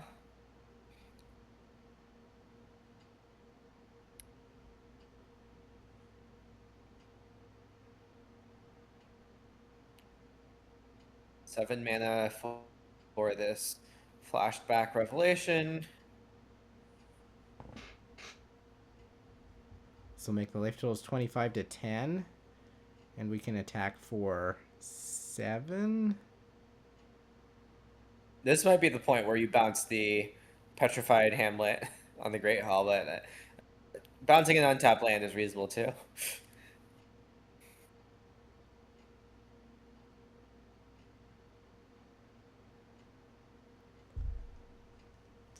We're actually attacking for 8 or 9. We just need one more spell. Surely there's one more spell. How about another That's revelation? Yep. And Ray Sakano finally defeated. Yeah, he unfortunately picked a poor time for it. Maybe you should have played round 13 and just taken a loss to break up the streak.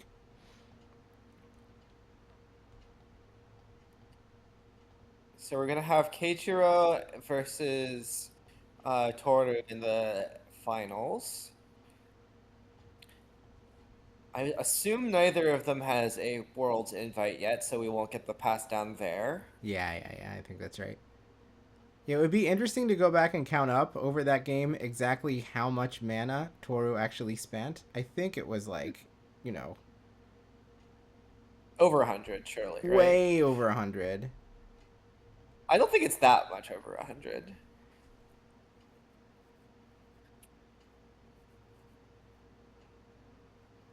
The last couple of turns were like 15 to 18 a piece, but maybe there were only a couple of turns that were like that.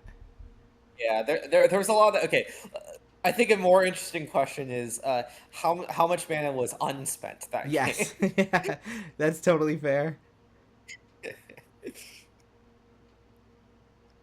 How much mana did we pass back and forth just making land drops?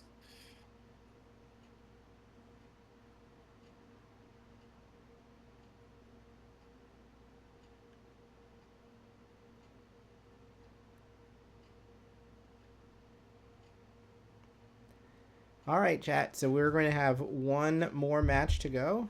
It is another Jeskai Revelation Mirror. We presumably need to give Toru a couple of minutes to catch his breath. But I will get the finals deck lists ready. I'm going to run an ad while I do that. So we will be back in 60 seconds with the end of the road. A dead line. Please, Professor Fell, I can't fail. There has to be something we can do. Perhaps.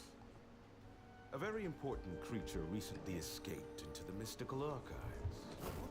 Retrieve it for me by noon, and I'll reconsider. You won't regret this, Professor Fell. Is it dangerous?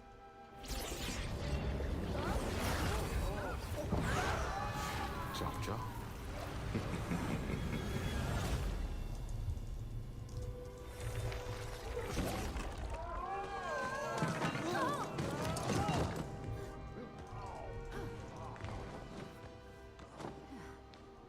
We don't have long. We better... Huh?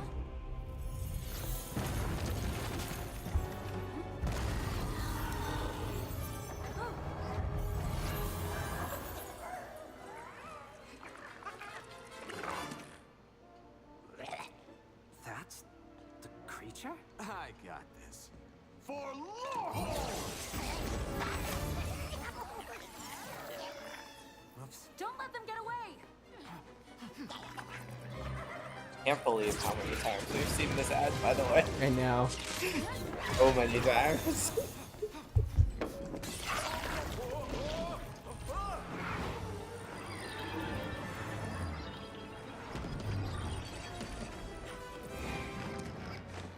I got it. Wait. No, I don't.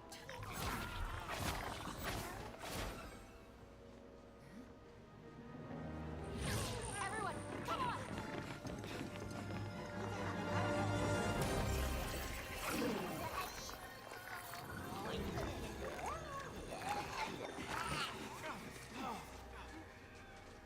We're running out of time. Fortune favors the bold.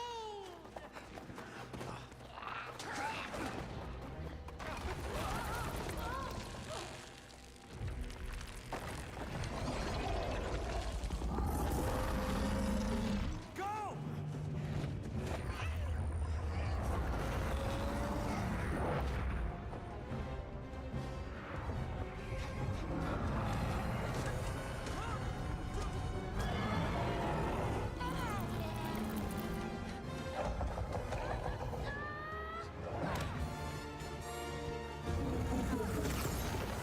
Hold on!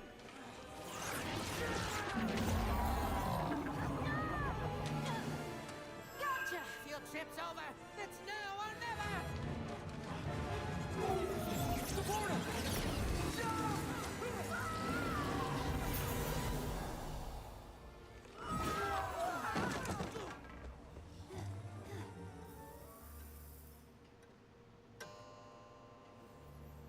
Ah, you're just in time. Good.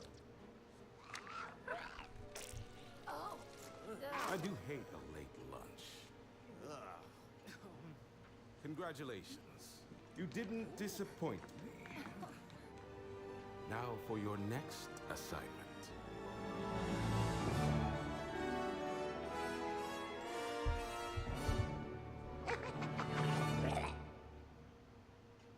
Hey, you! Stop contemplating your existential dread. Try Magic the Gathering Foundations. Dying decor got you depressed. Foundations turns dreary into dramatic. But wait! There's more! With the right magic card, everything's better. Can magic help me with my boss's after-hours texts? It sure can. Thank you, Magic the Gathering Foundations.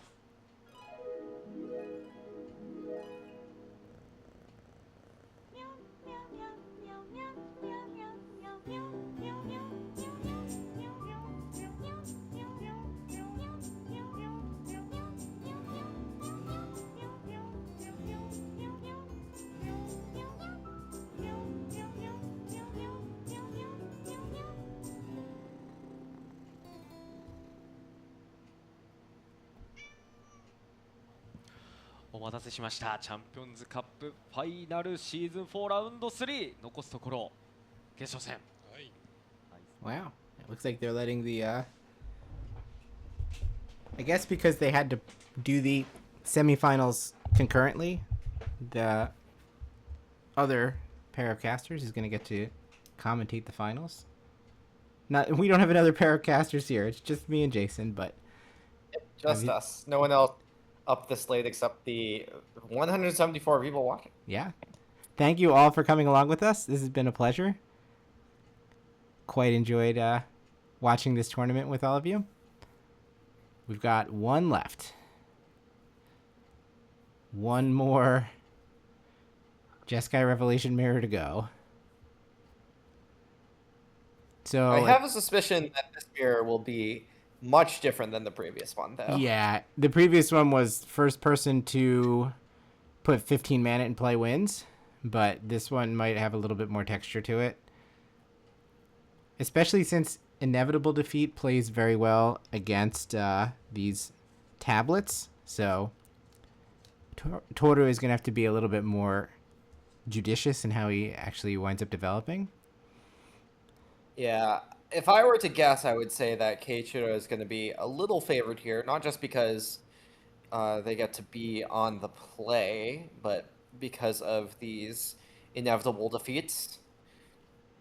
Yeah, we saw what happened in Game 3 as we came over to the Jeskai mirror, where an Abrade tagged a tablet before we could untap with it. Seems like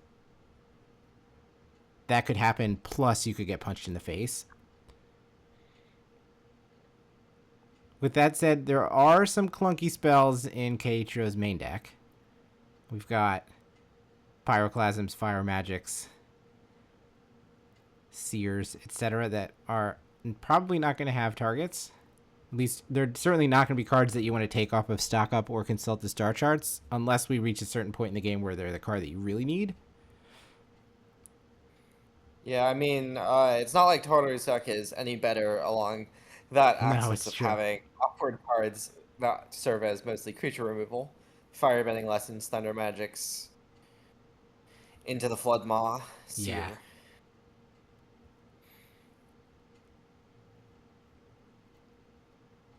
Keiichiro does also have these 2 copies of No More Lies, which will give him a bit of counterplay to some of the development spells earlier in the game. There will come a point where those are totally blank, though. Yeah, we have Firebending Lessons, Broadside Barrages, etc. that basically have no targets, and the targets are pretty low value. What is Blackstorm theoretically can deal 3 damage to each player. That is true. We may want that. Keiichiro does have 2 flashbacks. So same number as... Oh no, that's not true. Toru only has the 1.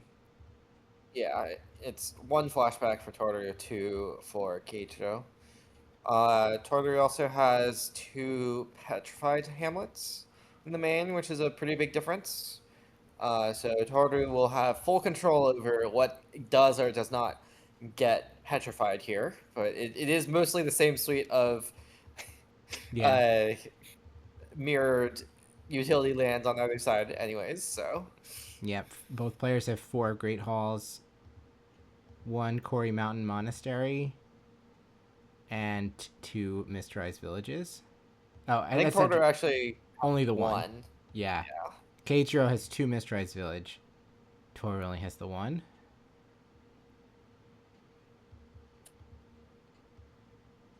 Yeah, Toru also has Essence Scatter main. Ugh. That one's a total blank.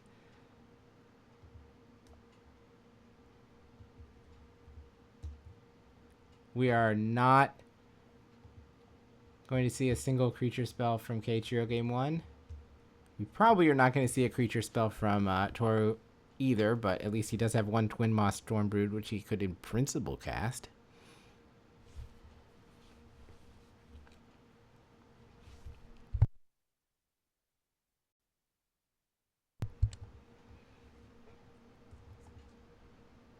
And there is a singleton Traumatic Critique on Keiichiro's side that is not matched by Toru, so similar to the Mathemagics line that we were talking about in the previous game, it is possible if both players just develop to infinity that Toru could get his head blown off.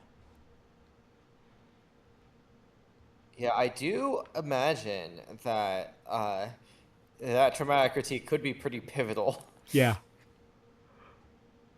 In general, I think Keiichiro is going to be pretty happy to have more points of burn in general. It's kind of funny talking about the inevitable defeats. There are not many targets, right? Neither of these players are putting very many non-land permanents on the battlefield.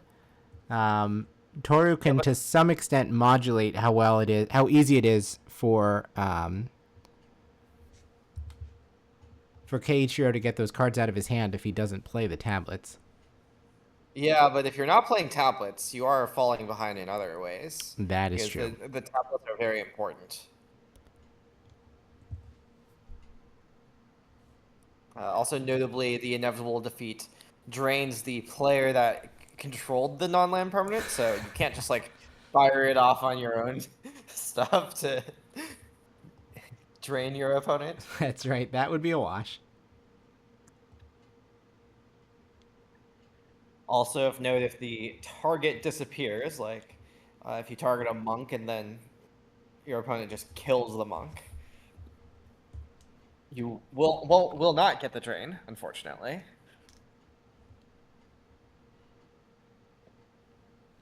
So Keiichiro is the 2 seed and Toro is the 4 seed. So the 4C player is going to get to go first.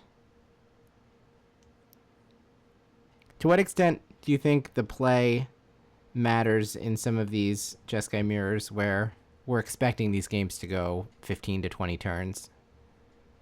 Oh, I think the play matters a lot, specifically for the ability to just like jam these tablets a little sooner, right? Like, sure. For example, if you are Keiichiro and you have a tablet, you can pretty easily just jam it on turn 3 because there's not really anything that can punish you. Like when Toru only has 2 mana up, there's no 2 mana counter magic really for tablet. Yep. There's no braid. But once you get to 3 mana, you could like get tagged by a Swallowed by a Leviathan, you could get tagged by a 3 steps ahead. Mm-hmm. Definitely the early developmental turns being on the play can matter a lot.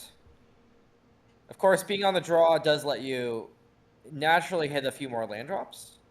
Or like maybe perhaps one more land drop. It also makes you harder to miss land drops, is a better way to put it, perhaps. Might make Toru feel like he can mulligan a slightly wider range of hands as well, as it looks like he has shipped, though I didn't get a good look at what it was that he decided he didn't like. Keiichiro is keeping a virtual mull to 5, mull to 6 rather, since he has a firebending lesson in his opening hand. Yeah, I mean, it's going to be hard to avoid that most of the times anyway. Yep.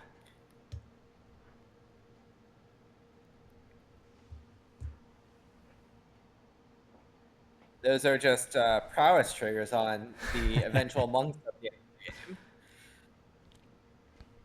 This looks like an acceptable set of cards for Toru.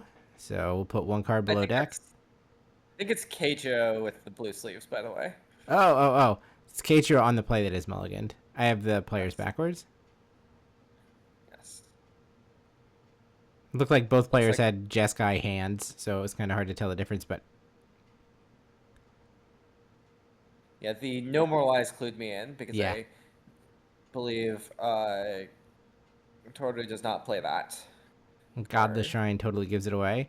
So we have these old border, like Ravnica remastered Hallowed Fountains on the bottom, and just the OG Rav block ones on the top. And like I was saying,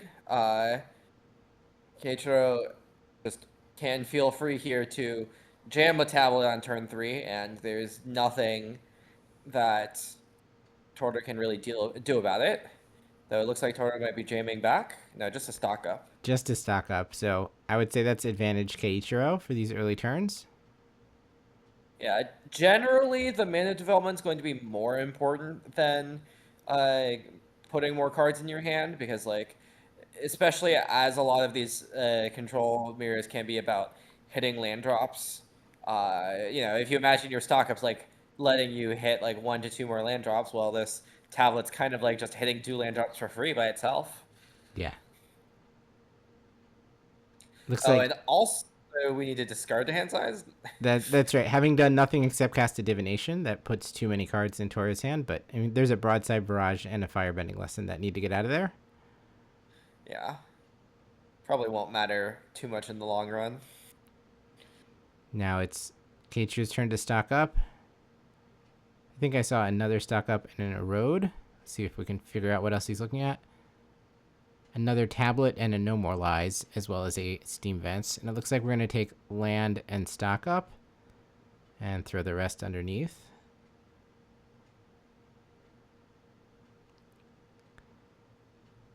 Shock to 16. And Keiichiro passes. Yeah, so it's 6 mana to 3 right now. Yeah, and we can already see the effects of that mana advantage where now Keiichiro can just repeatedly go, resolve my stock up, hold up, no moralize. Resolve my stock up, hold up, no moralize. And when Toru only has access to 4 mana, that no moralize basically just counters whatever Keiichiro wants.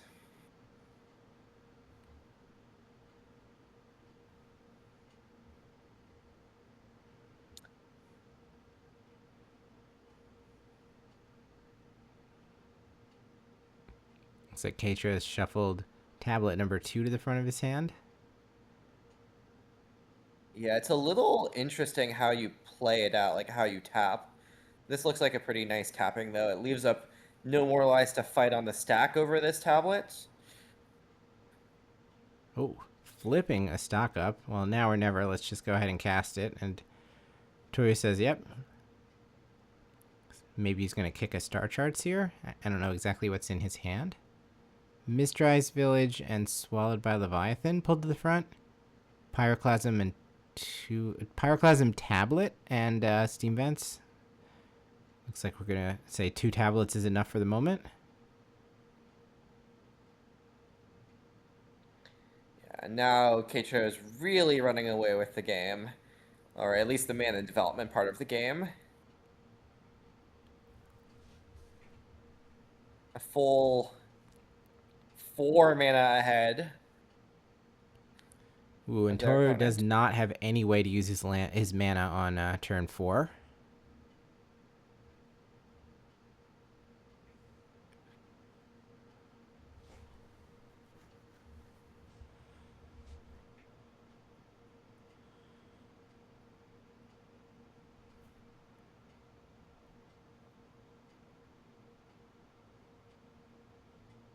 Looks like there's still 3 more land drops to be made from Keiichiro's hand.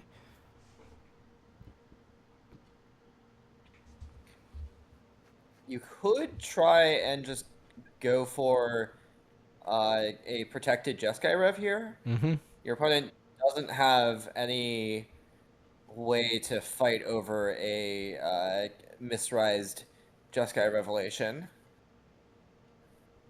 And you can just set your opponent's lands back even further. Yeah. Feels kind of mean, but certainly very backbreaking.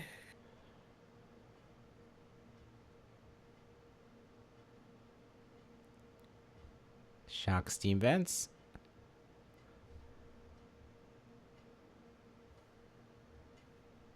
So maybe Toru can start casting cards with 3 steps ahead. Available to protect them. Yeah, or the ability to pay for no moralize. Yes. We have found a Braid, Great Hall, a couple of Thunder Magics or something, like cards that we definitely don't really want. So I think we're probably taking a land with the other card off the stock up, though the Braid seems great. Yeah, I mean, some of the problem is that it does feel like Keiichiro is about to have a revelation. Yes. And unfortunately, stock up, I mean, sculpting the hand is great and all, but Toru's entire problem here is just not being able to actually deploy all of these cards in hand. Like, just, there's no way for Toru to really resolve a Jeskai Revelation. There's no way to fight over this misrized Jeskai Revelation. I guess he does get to Braid one of the tablets now. Yeah. Which is you can stem the bleeding a little bit. Something.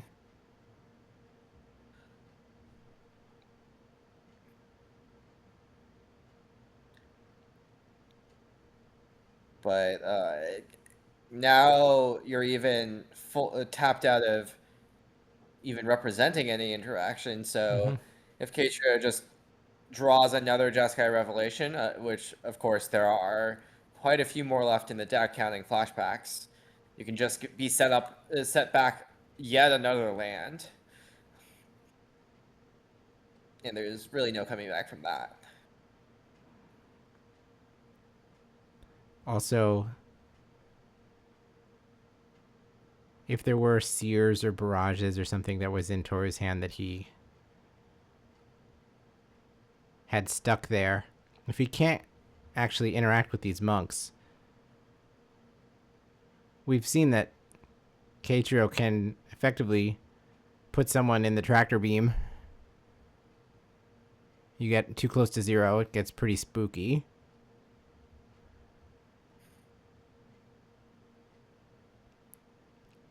There's a fair amount of burn in Keiichiro's deck. We now have like 9 cards in hand or something.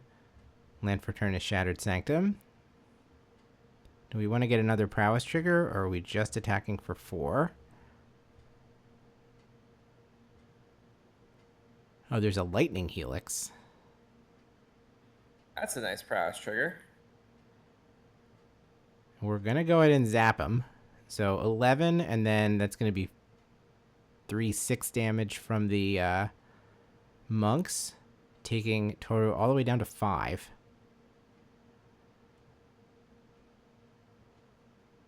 A pretty scary life total to be at when your opponent has roughly 1 billion points of burn in their deck.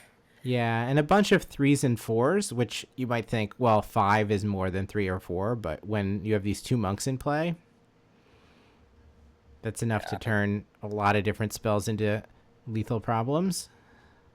Toru now has to both spend mana interacting with these monks, which is not something you are super enthused to do, while you are pretty choked on mana. The Hallowed Fountain that we bounced with the Jeskai Revelation needs to be shocked so that we can play the Twin Storm Brood, which would have been a 5/4 flying, gain 5 life, which, like, kind of plays there, but it gets tagged by No More Lies and the game ends on the spot. Well, I would say that went just about how we thought it was going to go.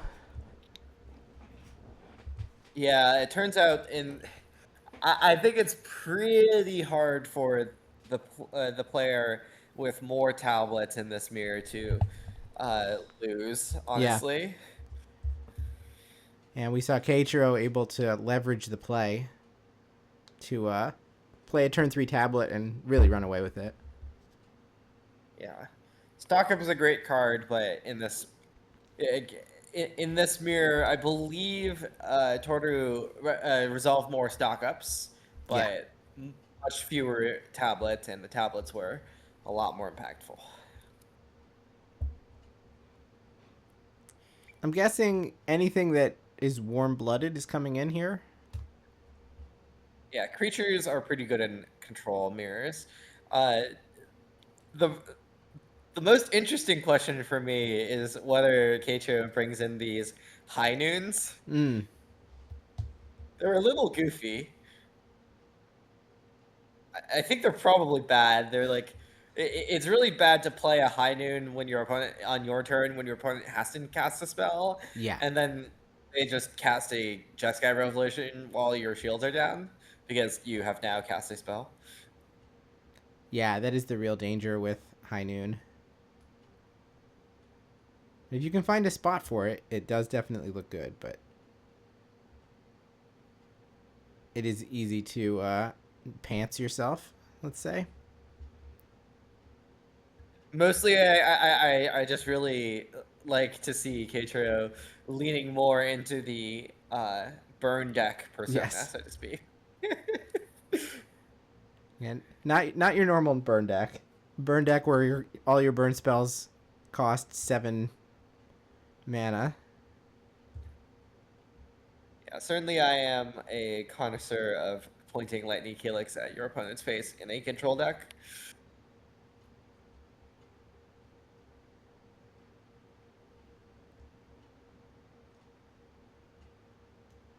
Oh, Arcane Omens mentioned in chat.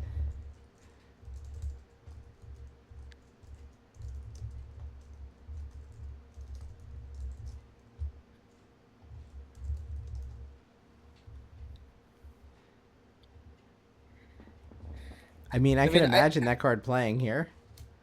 I think it's pretty clear that none of these control players are really like super techs for the mirror. Yes. Like the entire reason why Control is doing well at this tournament, I believe, is because like a lot of the decks have been like gearing towards this meta of Prowess, Landfall, Spellementals, right? And like Control has kind of just been pretty under the radar. No one's really thinking about it. No one's putting any cards in their sideboard for it.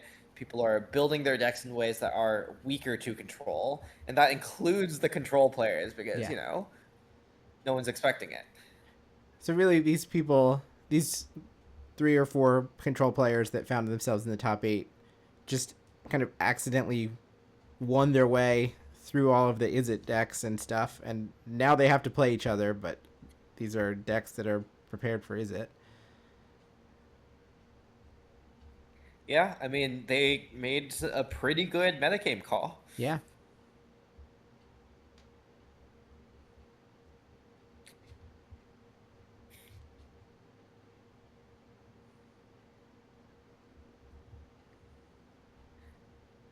Definitely the most telling part of not being tech for the Control mirror is, of course, there are still no negates to be seen anywhere in these deck lists. Yeah, anywhere. Again, we will have one of those negateless Control mirrors coming up post-board. Lots of ways to counter threats, not many ways to fight over them.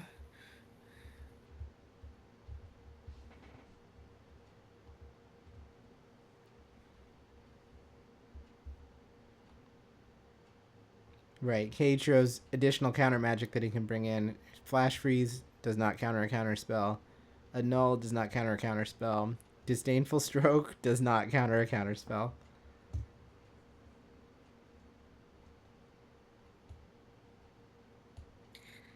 I assume all of those are coming in, though. Yeah.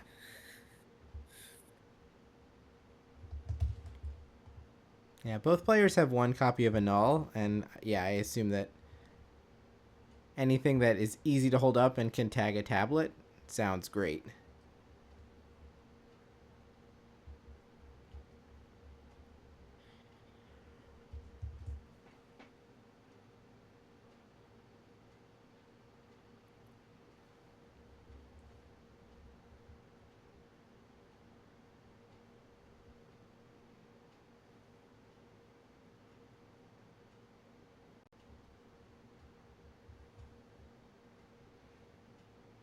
All right, players now are holding their opponent's decks.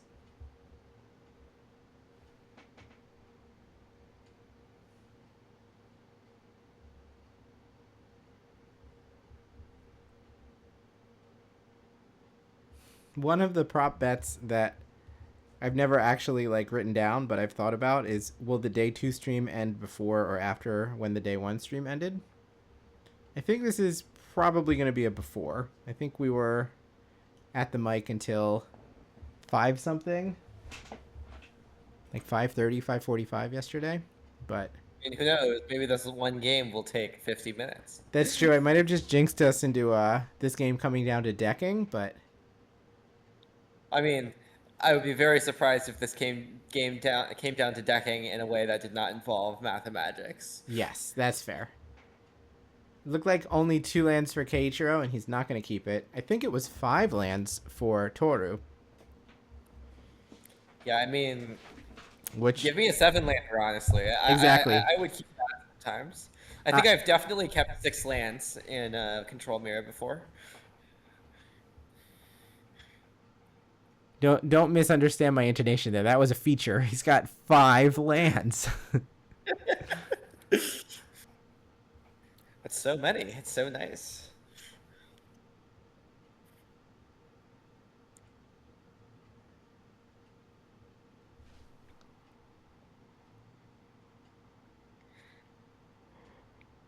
I don't think I've ever kept 7 lands in a constructed match, though I think I have kept 7 lands in an Arena Cube game where one of the lands was a Field of the Dead.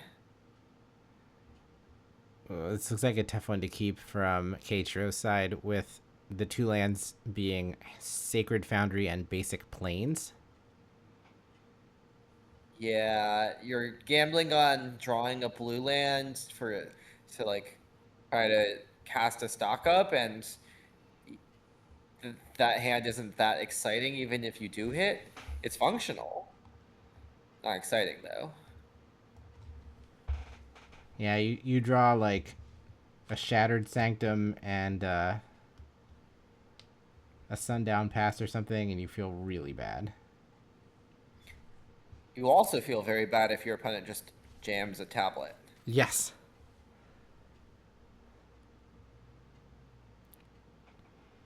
Well, it's going to be that much harder to deck Keiichiro, as he's going to pad the bottom of his deck here.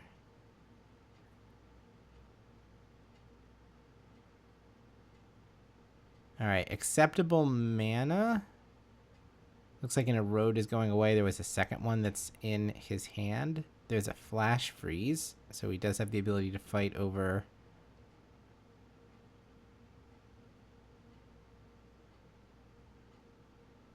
It's like Flash Freeze... Sorry, Erode and Flashback are going away, and we're going to hold on to Erode, Flash Freeze, 2 lands, and I lost track of the 5th card.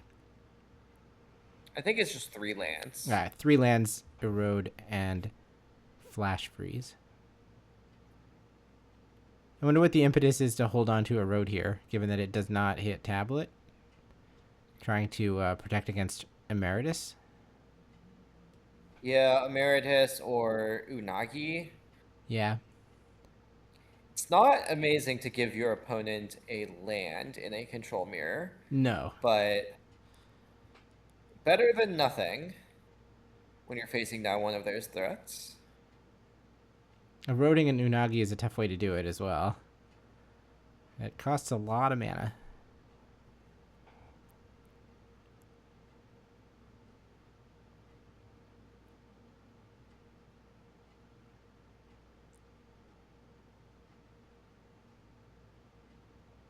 Alright, both players have made their first 4 land drops. No spell has gone on the stack yet. Keiichiro has found a stock up. I don't think you can cast that where even if your opponent is like doesn't stop you from doing it, they can just untap and play a tablet. Alright, we hit Mistrise Village with this first Petrified Hamlet.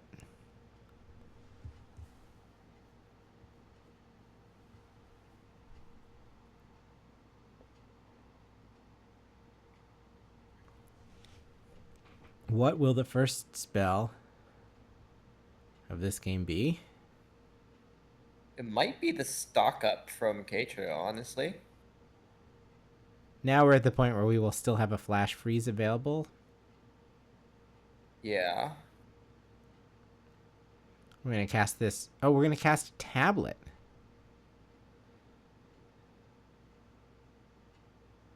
That's interesting. I think there's a Swallowed by Leviathans, which, if cast here, would be literally mill 2 cards instead of Surveil 2, because you want to counter unless they pay 2. Yes. Yeah, and that's something that Keiichiro could have played around by playing a land first. But Keiichiro does want to have the chance of hitting a land drop off of this. Looks like instead we're getting an Abrade.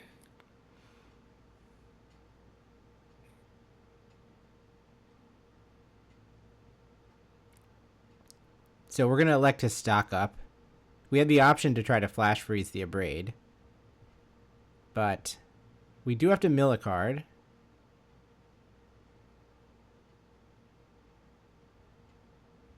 Yeah, no one's complaining about the fact that there's 2 red mana. Oh, there we go. Finally, we mill a Stormcarved Coast. Yeah, free land drop's kind of nice. And now we'll use that mana to stock up. And is that met by Swallowed by Leviathan? So we actually do now have... We only have to send one of these 2 to the graveyard. If we like one of these cards, we can keep it, but the other one has to go. Unless we decide that it's so important that we keep both, that we let the stock resolve. Yeah. No thanks. Stormcarp goes in the bin. Stock up countered. I saw a consult in Torter's hand and another stock up, I see. All right, so it's time to start the mid-game punches back and forth.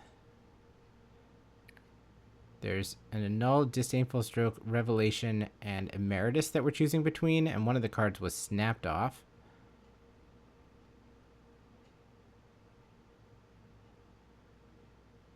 I think it might have been the annul that was snapped off.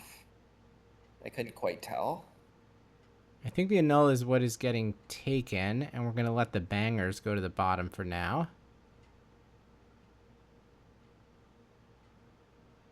Yeah, I think Toru feels pretty comfortable here, like just having more resources than Keiichiro, with Keiichiro having gone to 5 and had a bunch of spells countered and interacted with. So we've got Consult, Annul, 2 more lands after this Mistrise Village. Also a tablet in hand, I believe. And I think that Keiichiro has just drawn an Emeritus. I don't actually know if Torter has an answer to that. If Keiichiro just like wants to jam it. Yeah, and he is just gonna jam it. It kind of has to be 3 steps ahead or something. Yeah, Swallowed was already used. D-Stroke went to the bottom, and it looks like it just resolves. I mean, that's huge. I'm not even sure if Toru has like a removal spell for this. Yeah. Well, certainly not one that he can cast right now. The Ward 2 is probably going to stop that. Okay, so Toru shows that the shields are down as he consults the star charts, and Keiichiro is like, wait a second, I'm going to Ancestral Recall while I can.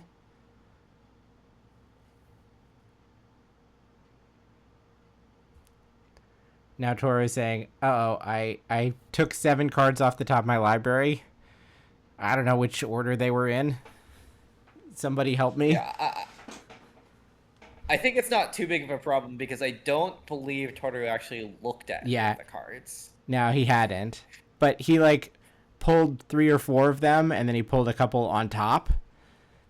So he did, like, mess up the order of them, though those cards are still random.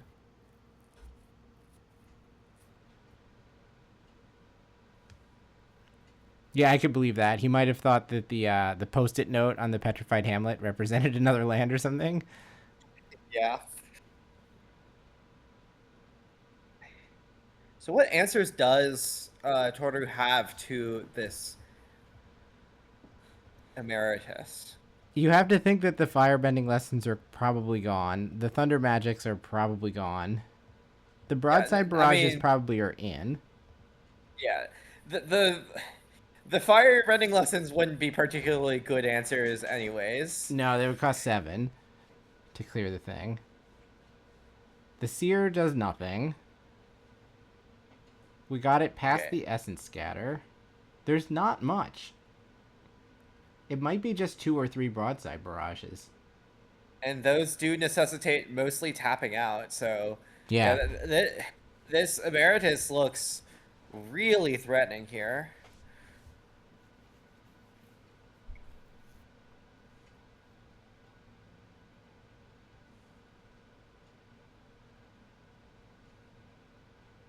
If there's any consolation for Toru, this Emeritus cannot currently exile 8 cards. Yeah.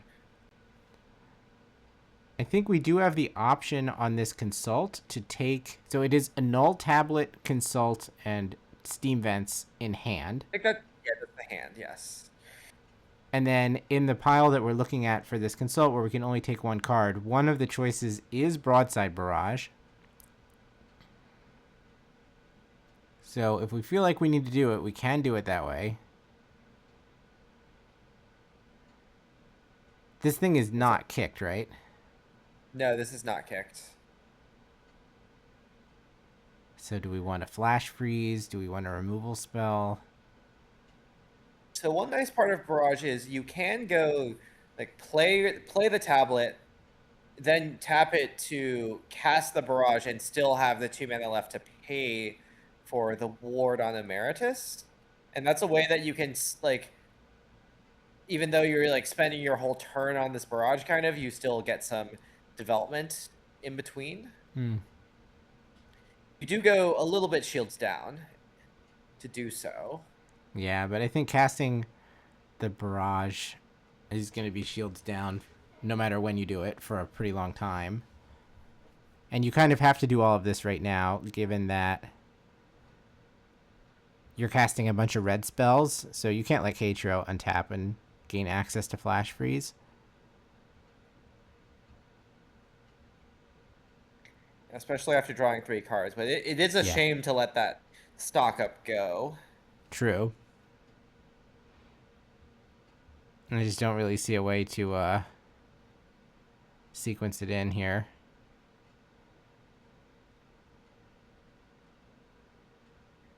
It's just spooky because, like, you only have so many answers, and you only have so many windows to clear this Emeritus. It will, as we've learned, score tries. No, he's going to stock up. That is ambitious, to say the least. We turned off Mistrise Village, right? I believe so. So you can't do the very amusing play of activate Mistrise Village to sort of prepay the ward. Yeah. Just jam this through not only the potential flash freezes, but also the ward ability. Yeah.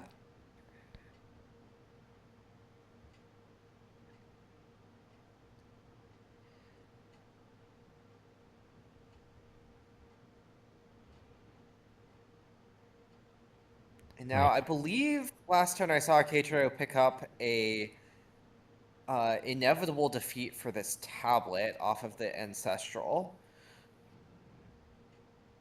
We're going to take that one. Looks like what's happening. For Great Hall, suggesting we're casting a spell that has a lot of colors. Yeah, defeat going after tablet. There's really nothing that Toru can do about this. It is inevitable. So it's now 22-17, and soon to be 22-15. Sorry, to 12. Yeah, this Emeritus can't draw more cards right now, but smacking your opponent in the face for 5 kind of is like drawing a burn spell.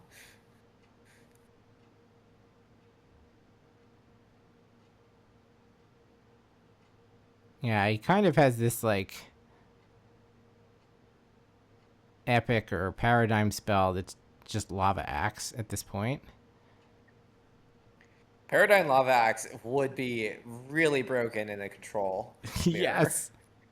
All right, it's time to fight over it. Broadside Barrage targeting Emeritus. Keiichiro points out there is ward.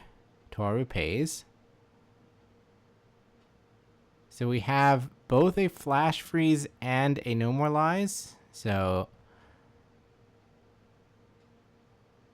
we are definitely going to be able to stop this thing.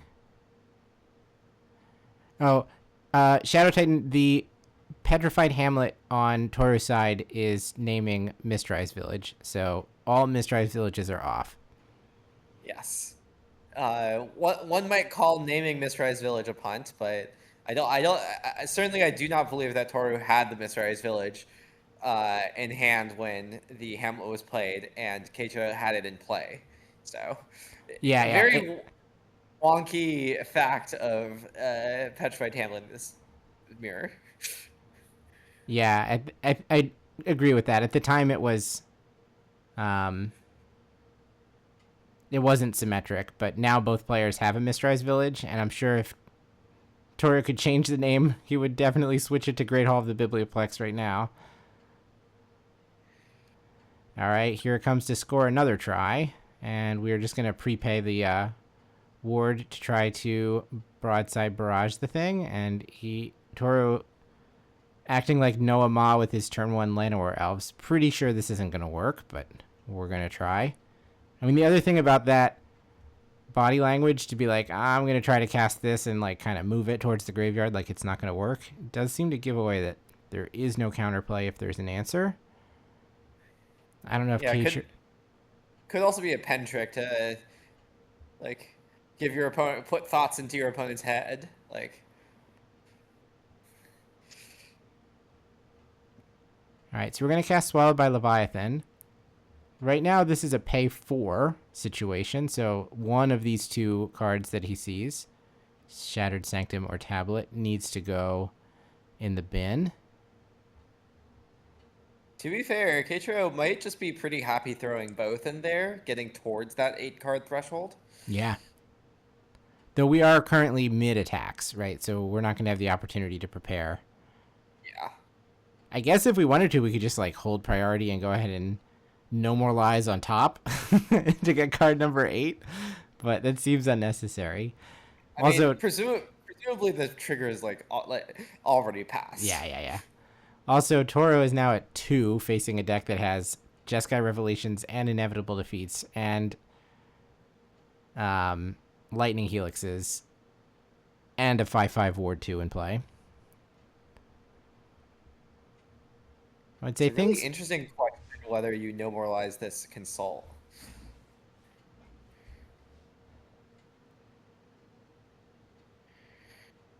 I feel like I might. Like, probably if there's an answer to the Emeritus, you're not going to be able to tag it with No More Lies. So, like, this is the spell that you can actually hit with it. Yeah, but it does maybe... I don't know what's in Keiichiro's hand, but it maybe opens a window for a Jeskai Revelation, which is the big worry. That said, like, what is the Jeskai Revelation going to do? Bounce this Emeritus? Yeah.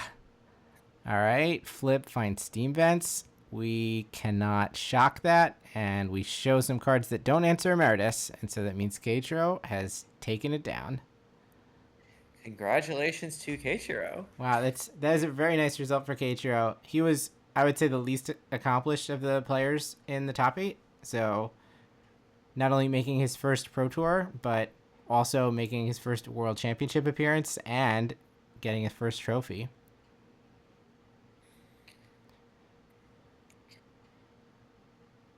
He navigated those last 2 matches very well. No, go ahead. Shout out to the Black Splash also in yes. the control deck. Inevitable Defeat, I'm sure, served Keiichiro pretty well throughout the weekend. Yeah. We saw it tagging Tablet of Discovery, which was pretty relevant there. Yeah, unlike the Jeskai Mirrors where it was like most tablets wins, you would rather be on the tablet side of dual deck tablets versus stock ups. Indeed. Keiichiro actually had some counterplay built in.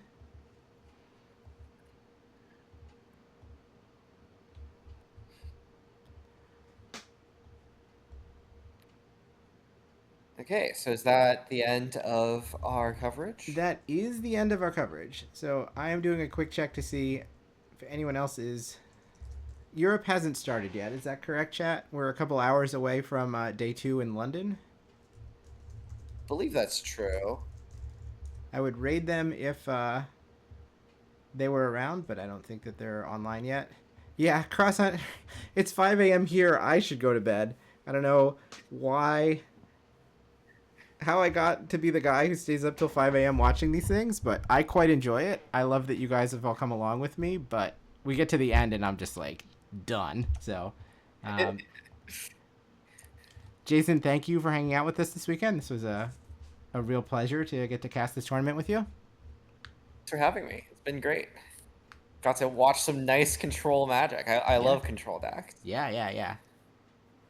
And chat, I hope you enjoy what you have left of your weekend. If you're watching the event in London, or just like me, sleeping for the next 20 hours. Have a good one, everyone.